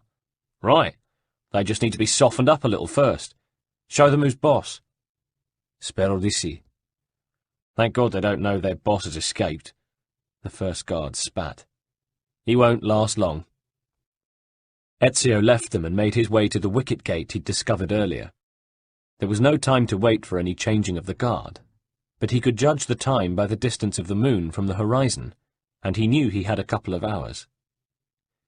He flicked the spring blade out, his original Codex weapon and still his favourite, and slashed open the throat of the fat old guard Silvio had seen fit to put on duty alone there, pushing him clear before any of the man's blood could get onto his clothes. Quickly he wiped the blade clean on the grass and exchanged it for his poison blade. He made the sign of the cross over the body. The compound within the walls of the arsenal looked different by the light of a sickle moon and a few stars, but Ezio knew where the basins were located and went, skirting the walls and keeping an ever-watchful eye out for Silvio's men, to the first one. He peered through the great open arches into the watery gloom beyond, but could see nothing but galleys bobbing gently in the half-light of the stars. The second bore the same fruit, but as he approached the third, he heard voices. "It's not too late for you to pledge yourselves to our cause. Only say the word and you'll be spared," one of the Inquisitor's sergeants was calling in a mocking tone. Ezio, pressing himself against the wall, saw a dozen troops, weapons laid down, bottles in their hands, gazing up into the gloom of the roof, where 3 massive iron cages were suspended. He saw that an invisible mechanism was slowly lowering the cages towards the water beneath, and there were no galleys in this basin. Only black, oily water, in which something unseen but frightful teemed. The Inquisitor's guards included one man who wasn't drinking, a man who seemed constantly on the alert, a huge, terrible man. Ezio instantly recognized Dante Moro. So, with the death of his master Marco, the Man-Mountain had transferred his allegiance to the cousin, Silvio, the Inquisitor, who had already professed his admiration for the massive bodyguard. Ezio made his way cautiously round the walls until he came to a large open-frame box containing an arrangement of cogwheels, pulleys, and ropes that might have been designed by Leonardo. This was the mechanism, driven by a water clock, which was lowering the cages. Ezio drew his ordinary dagger from its sheath on the left-hand side of his belt and jammed it between 2 of the cogwheels. The mechanism stopped, and not before time, for the cages were now inches from the water's surface. But the guards instantly noticed that the cage's descent had ceased, and some came running towards the machinery that controlled it. Ezio sprang out his poison blade and hacked at them as they came. 2 fell into the water from the jetty and screamed briefly, sinking into the oily black water.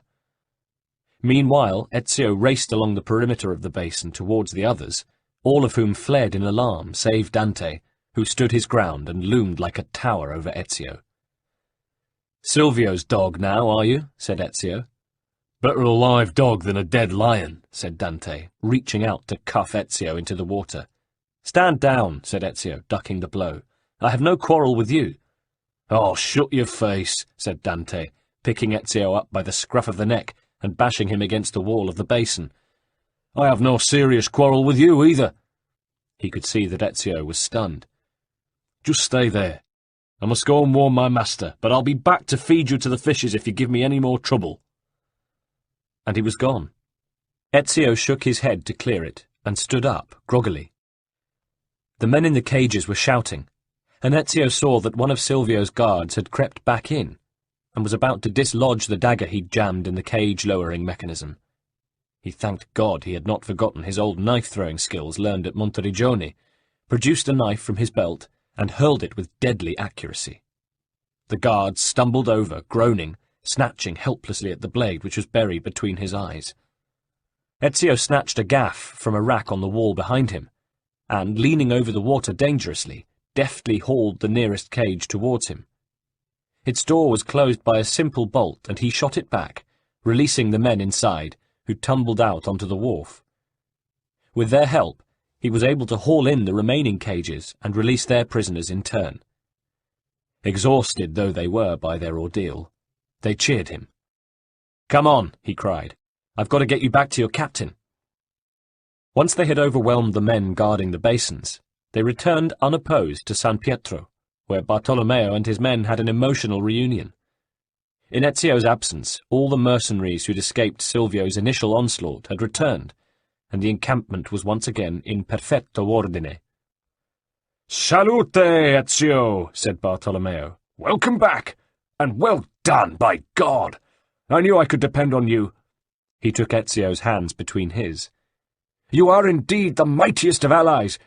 One might almost think—" But then he stopped himself, and said instead, "Thanks to you, my army is restored to its former glory. Now our friend Silvio will see just how grave a mistake he's made." "So what should we do? Make a direct assault on the arsenal?" "No. A head-on assault would mean we'd be massacred at the gates. I think we should plant my men throughout the district and get them to cause enough trouble locally to tie most of Silvio's men up." "So, if the arsenal is almost empty—" "You can take it with a hand-picked team." "Let's hope he takes the bait." "He's an inquisitor. He knows how to bully people who are already at his mercy. He's not a soldier. Hell, he doesn't even have the wit to be a halfway decent chess player." It took a few days to deploy Bartolomeo's condottieri about Castello and the Arsenal district. When all was ready, Bartolomeo and Ezio gathered the small group of hand-picked mercenaries they'd kept back for the assault on Silvio's bastion. Ezio himself had selected the men for their agility and skill at arms. They'd planned the assault on the arsenal with care. The following Friday night, all was in readiness.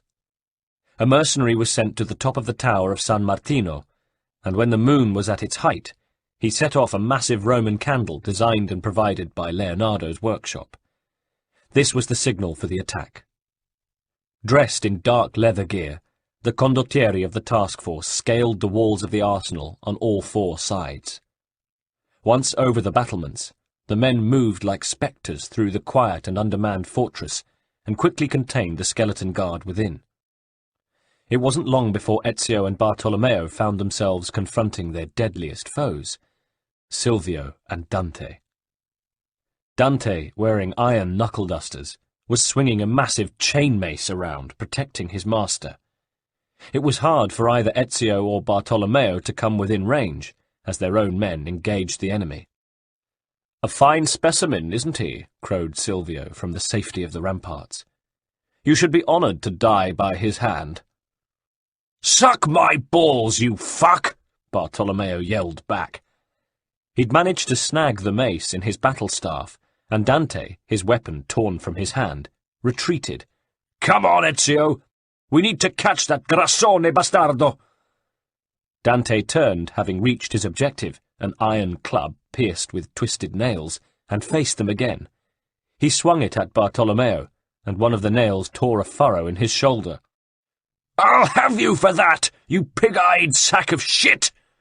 bellowed Bartolomeo. Meanwhile, Ezio had loaded and fired his pistol at Silvio, and missed. His shot ricocheted off the brick walls in a shower of sparks and splinters. "Do you think I don't know why you're really here, Auditore?" Silvio barked, though clearly frightened by the gunshot. "But you're too late. There's nothing you can do to stop us now." Ezio had reloaded and fired again, but he was angry and confused at Silvio's words, and once again the shot went wide.